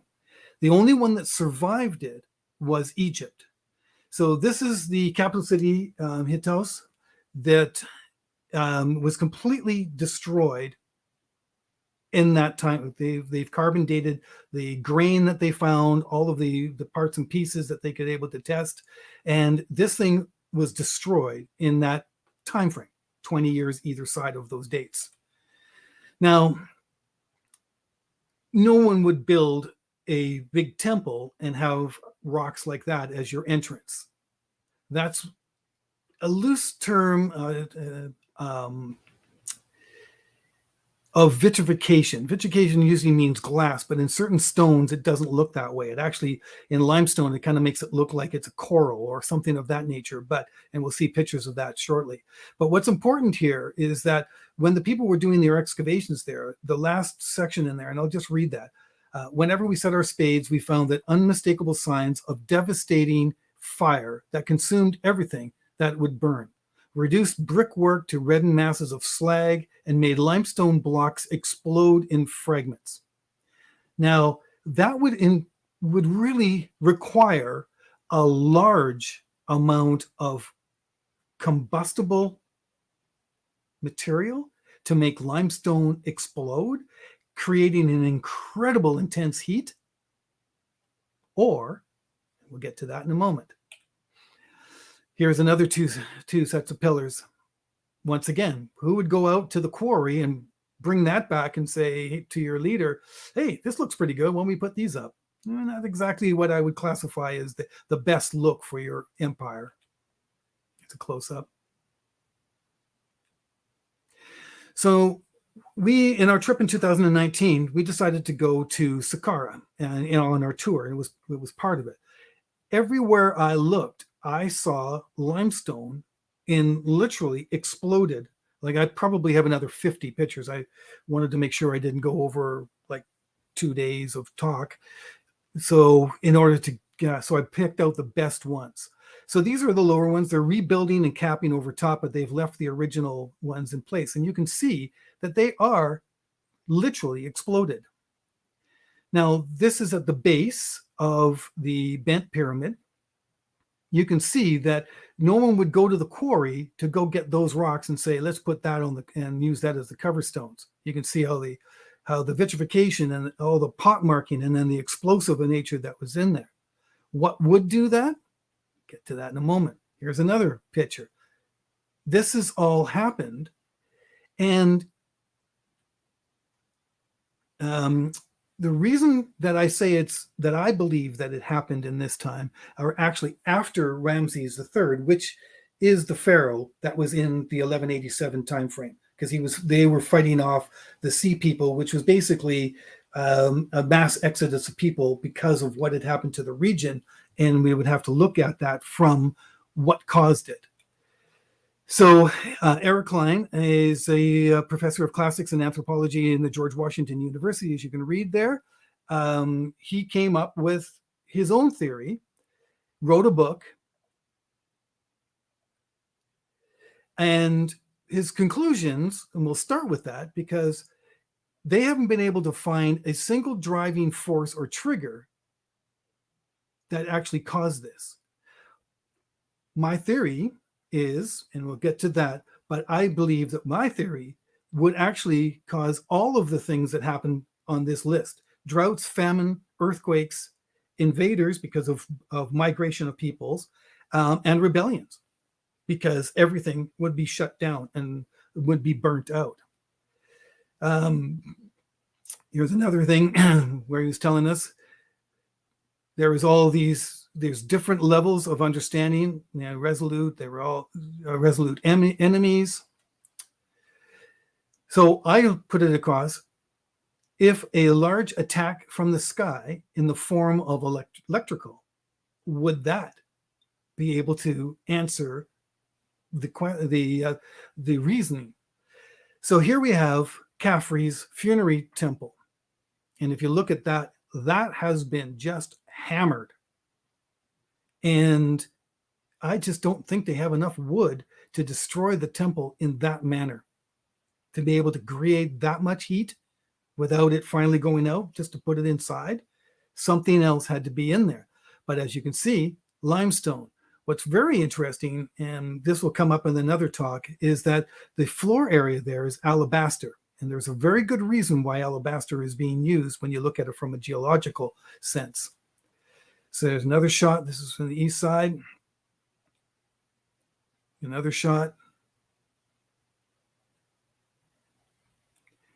So my reasoning for this is this statue. This is a statue of Ramses II. And if you take a look at the left-hand side, you can see that it is completely damaged from top to bottom. And the feet were blown out from it and it collapsed over. Now, that's made out of pink granite. I just don't see a fire not going and destroying the cobra on the forehead. If it was a melting situation, it had to be something a lot more powerful, and lightning would do it. So the reason that I would think that it was in Ramses and after Ramses III, because had it happened in Ramses II time, as soon as all this was over, I don't think he would have left his own statue lying on the ground. They would have done something to fix it. But because the entire region collapsed, there was just no reason to get to work. And hence it got left. And since it was in Ramses III time, which is well afterwards, it was, we'll get to that later. It's just, my hypothesis. We got bigger problems. We've got all these people coming in. There's migrations. We have to get food. I mean, at the end of the day, the only civilization that survived in 1187 was Egypt. They were the last ones. Everybody else disappeared. It was an interesting time frame. And I believe that it took on, and it basically, because of the electrical energy, and because we know that limestone and the Great Pyramids, all the pyramids have got, the majority of it is limestone, very electrically conductive. That's where it would be like putting a lightning rod out. So now we have fault line comparisons. As I'm driving this towards the Lake Maracaibo, the thing with the lightning, we have fault lines in that region, as well as you can see the X, which is where, if you take a look at where that X is on the known fault lines regions, the round dots that are on the left-hand side for Egypt, those are known earthquake areas, but you can also see that that X is very close, right on where the Giza Plateau is. So this all started from when I walked over and got out of the tour van and looked at the Great Pyramid and went, that's a big building. That's some pretty massive work. But as I got closer, I was looking, why is all this stuff so disheveled? Why is it sloppy? I mean, they're supposed to put cover plates over top of it, but, cover stones, that is. But some of it would be pretty hard to do. And that we'll have to talk about it at a later time as well. 7:30. So every pyramid, every temple, every single place had signs of massive vitrifications all around it. Here's an example of lightning going up. And this is an example of what happens at Lake Maracaibo. 187 lightning strikes per hour. Now, if we were to suppose that the sun got a little angry one day and overcharged the ionosphere, which we know from all the science that's out there, all the satellites that have come back with the information, the amount of electricity that's in the ionosphere is hundreds of thousands, hundreds of millions of horsepower. If it got overloaded by a sun activity, let's just say a large asteroid hit the sun and it caused it to burp, this could overcharge, and it could do this over a matter of a couple of days. And if it's firing as much power as I believe it did, it would take out all of those regions. And I also postulate that this happened 11,500 years ago. That was the first time that it happened, and why the Great Pyramid had to be repaired. That's, again, for a little bit later. So as we're coming close to the end of this particular thing, there is also the Velikovskys. Now, I'm not sure how many people in the audience are still aware of Velikovsky's Venus theory, where he felt that from taking apart all of the biblical text, all of the text around the world from any documentation he could find, and worlds in collision, where he postulated that Venus came to our solar system, 11,000 years ago, for example, and because of its interaction, it devastated Mars on its way by, and it came over and devastated the entire northern section of the African continent, which, according to science today, they're now saying that about 9,000 years ago, that the African continent, the northern part, started to dry up, as if some magical change happened in that region only, and it started to basically die out. The lakes dried up, all the trees, of course, died. Everything started to go massively wrong, and it took over 1,000 years for this to do this. In the meantime, of course, the only river that was still in existence was the Nile. So is it a possibility? Is there enough information out there to make this work? I believe that there is. And I think that with a little bit more hunting, a little bit more understanding of what's going on, I think we can get a pretty good idea that in 1187, there was some big problems, and it was an electrical strike. And that strike is what took out the pyramids and stopped them from working, as well as the dam not being, in the time frame. If I look at this now from an objective point of view, let me just stop sharing. If I look at this from an objective point of view, the idea that earthquakes can start because there was evidence throughout Eric Klein's,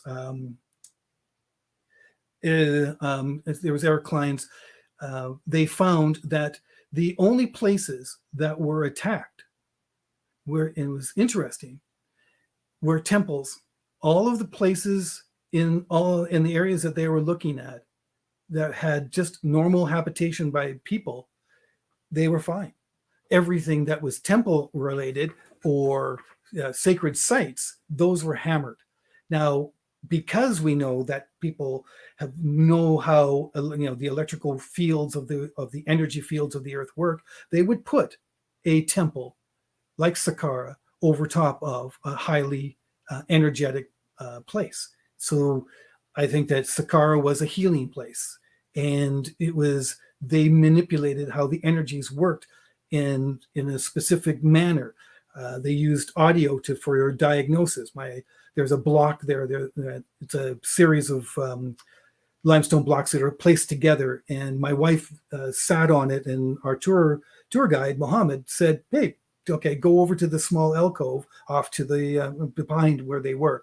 And so I went over there, and he said, "Just listen to the sound in that area," and you could hear something that sounded like a river flowing. And you couldn't identify where it was coming from, but the way the rocks were configured, you knew that there was something going on. And then my wife sat down for a moment. It changed just slightly. And then I waved to Mohammed, and he got my wife to lay back, and the sound completely changed. It was amazing, the difference in the audio. So from that point, just because someone lay on there, it's a good way of doing the diagnosis back in the day. So we know that they used some sort of energy. That's why these temples, Abydos, all the way up and down the Nile, wherever there was a sacred site, was nailed 1187. Once again, an idea. It's postulated. I just feel that has the most amount of explanation because of the Ramses II statue. People still out there?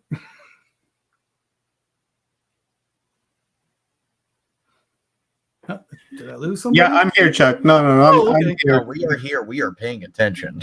This is very interesting. Very interesting. Come on, Greg. Want to come on? All right. Yeah. feel like I need to keep rewatching that presentation. Because yeah, there was a lot there. I'm trying to see if I don't know if I even have. Let's see. Oh yeah, people are talking about similar phase array with harp. Yeah, no, there are a lot of commonality. I mean, I do think your theory, Chuck, fills in a lot of gaps that we have about the present, all sorts of energy fields on Earth, and making sense of them. I'm curious. I mean, how is it being received so far? In what way? Sorry. Oh, What sorry. do Let you- me make sure. Sorry, the headphones aren't on. Shoot, the mic isn't even on. I took my mic out for a sec. We heard you, bro. Greg, we heard you still. It's all right. We still heard the question.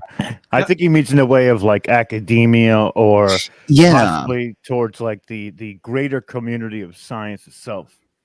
Yeah. Well, I think the easiest way to answer that is that you guys are the first people to hear this. Yeah. We are lucky. That's great. Yeah. I've been putting together this book on portals, and it's a lot. The whole concept is much larger than you can able to sum up in an hour and a half. It's a very big topic.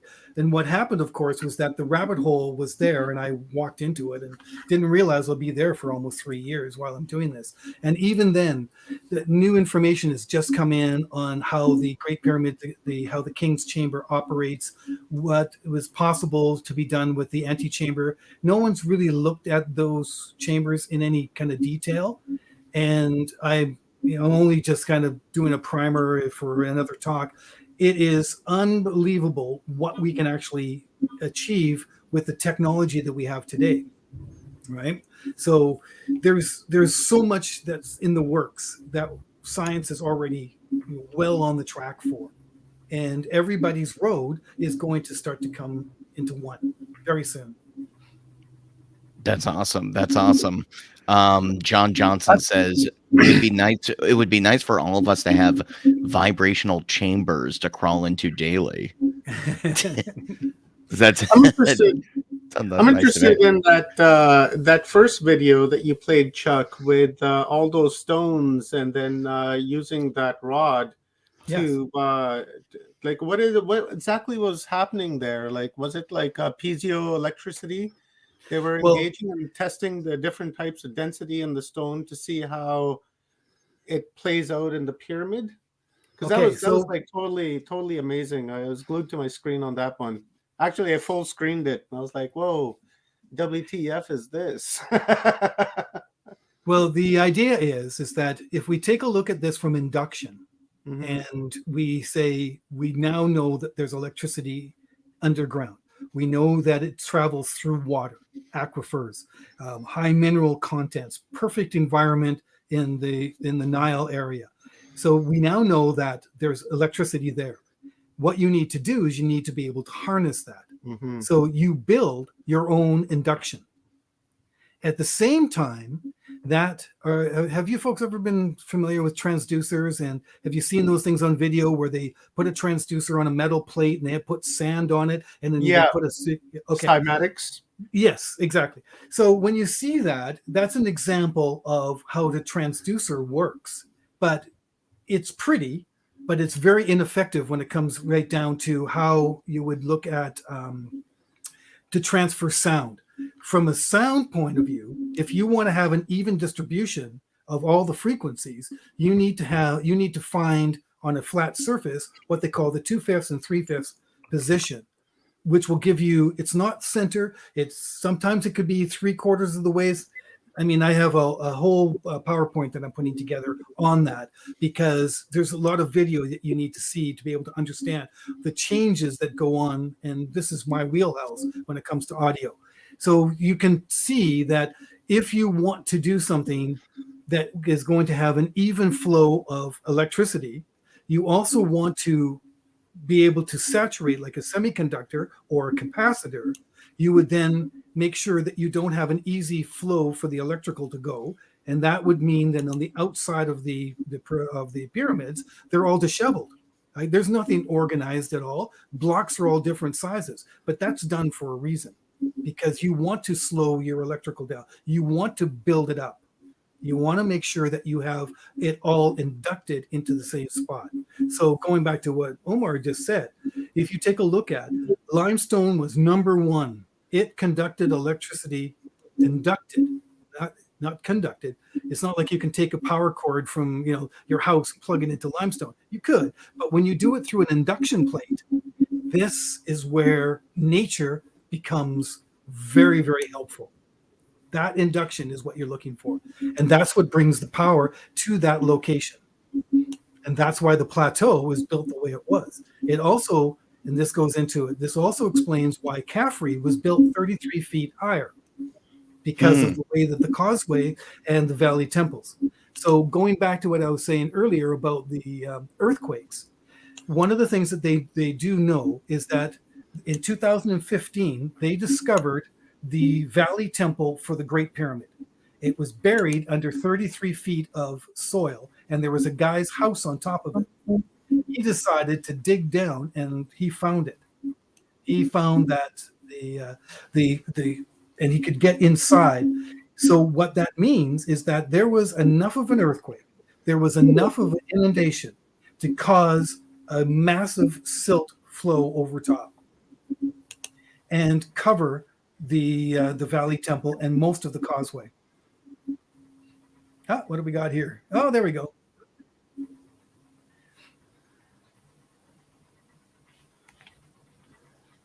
Perfect example. So each frequency makes its own. The first experiment for the cymatics music video is called a cladding plate.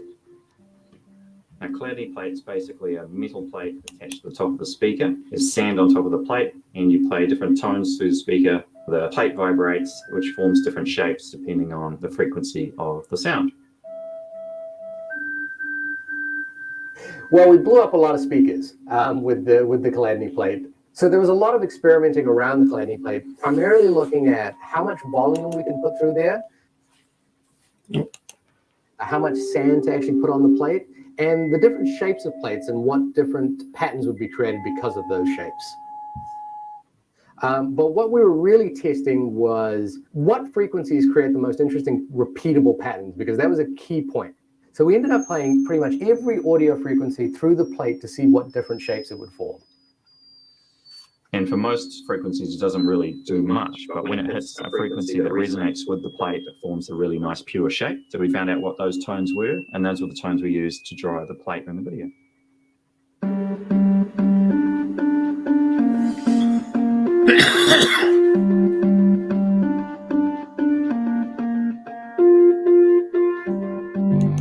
So to understand that, the areas where you see the sand, the actual formation of the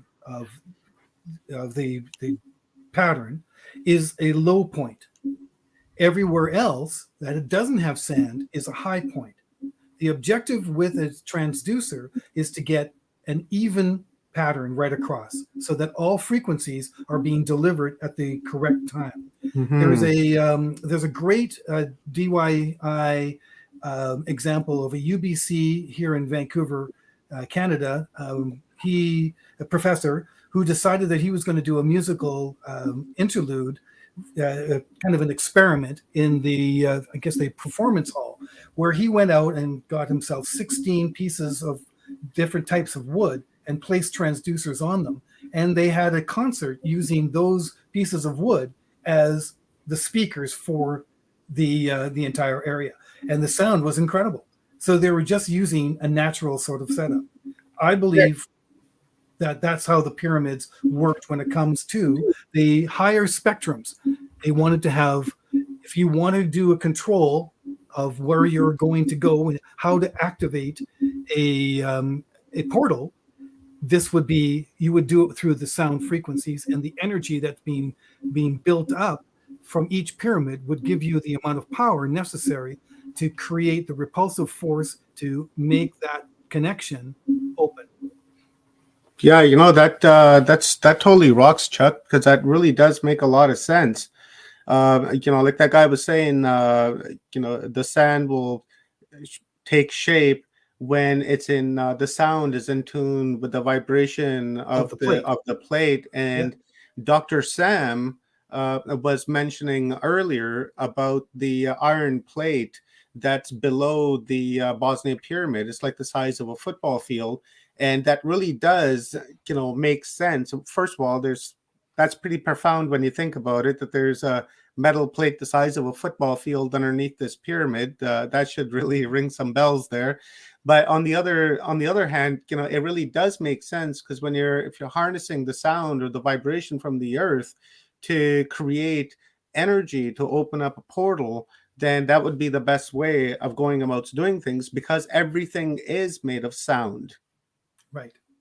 So the reason that I think that the pyramid stopped working is also part and parcel of why it was built the way it was built. So if we go back in time, if you wanted to have a reliable system from planet to planet, you would build something that didn't need repair. Mm-hmm. You would build it really well. And there is nobody out there that's going to say that the Great Pyramid was not built properly. It may look, like I said, an outside mess, but there's a reason for that. And I use the induction system on there for doing that. Now, in the later ones, I have got scientific papers that show the different frequencies and the volts per meter. When you're looking at a spectrograph, we have, my friend and I, my friend purchased one of these so we could experiment with looking for specific locations. One, because now I have a pretty good idea of what frequencies I'm looking for. Those are the type of things that you want to do just because, well, I'm alive, I'm breathing, and as long as I don't have any chores to do, I'm going to go do this. Mm-hmm. Got a question here for you from our fellow Canuck from Nova Scotia. Is asking, here, I'll put it up on the screen, is asking, could someone ask Chuck if he knows of Eric Dollard? Yes, I do. Can you talk a little? I'm not sure who that is. Eric Dollard, if I'm correct, he is the guy he's a Tesla aficionado. Like, he knows everything about Tesla. He's been doing a lot of conductions. There's some very interesting stuff, and I'm pretty sure that's correct. Let me just look that up, if you don't mind, because sometimes I get trapped with where am I here? There we go. Pretty sure I'm correct. Yeah, I was looking at his website a little bit. You can go to ericpdollard.com. Yeah. And it seems that there's a lot of stuff there that parallels what you've been talking about, Chuck. It does, yes. And this is why I say you have to start somewhere when it comes to how these pyramids, are being discussed, and you have to have, in order for me to convince anyone that a portal can exist between planets, you've got to pretty well figure it out, and you've got to get the science to back it up. Because other than that, people are just going to look at you, roll their eyes, and say, "Hey, it's all about science fiction. Go watch another episode of Stargate and see what you come up for next idea." But that's not how I did this. And as Greg, when you said my intro, it was all born out of the fact that when we looked at this UFO, my dad and I, when we were sitting on the hill in just outside of Victoria, and this UFO flew over top of the naval base and then flew directly over top of us up out of the sky, we knew there was something else going on. And right, motherships, all sorts of things. We can't say that there's less distance between stars, right? And there's still a lot of time that goes in between there. There has to be something that can able to make this portal system work. Now, this is just looking at the Great Pyramid. I have a lot of information to show how portals work in outside of just this, because as time goes by, the arrival of UFOs on anywhere in around the world is all determined now, because they have all the audio patterns. They know how to activate the sites. The portal things open up. They have all this controls because technology moves ahead. No matter who it is, they always move ahead. And because the Great Pyramid stopped working does not mean that Earth stopped working. It just means that location paused. and we don't know how to fix it because nobody left us an instruction manual. So this is why there are so many different opinions. I mean, John Shaughnessy, do I agree with his idea about gravity and how it affects Hawaii? I'm not the person to judge. He's the one that spent the time on it because it's a theory. I can't say that he's wrong because where's my information, right? How can I say that? So, I find it very fascinating. It's something I hadn't thought of. And same with John Cadman. He looked at the subterranean chamber. I have a completely different theory, but that doesn't mean that John's wrong or Christopher Dunn or anyone. It means that we're all looking for the same type of answers. Is mine closer? Well, maybe because I put a little bit of science behind it, but does that mean I'm right? No, it means that I have a theory. So I have to be able to say, I have to take that, move it over to other things and see where it all falls apart. So my whole premise from starting this book was I put the answer as portals, and then I see if the evidence matches it. And you'd be surprised what does. And it's, like I say, I would figure there's probably 10 1-hour talks on each of my chapters. The electrical scarring is just one chapter. There's 11 chapters in part 3 concerning Egypt. There's big information that I think is big, right? But then I've got a pretty good supply of Kool-Aid. Anybody want some? Join me. I tease us a little, Chuck. I want to know the most. I want to know the most mind-blowing thing. I mean, what are we talking about here? Is there?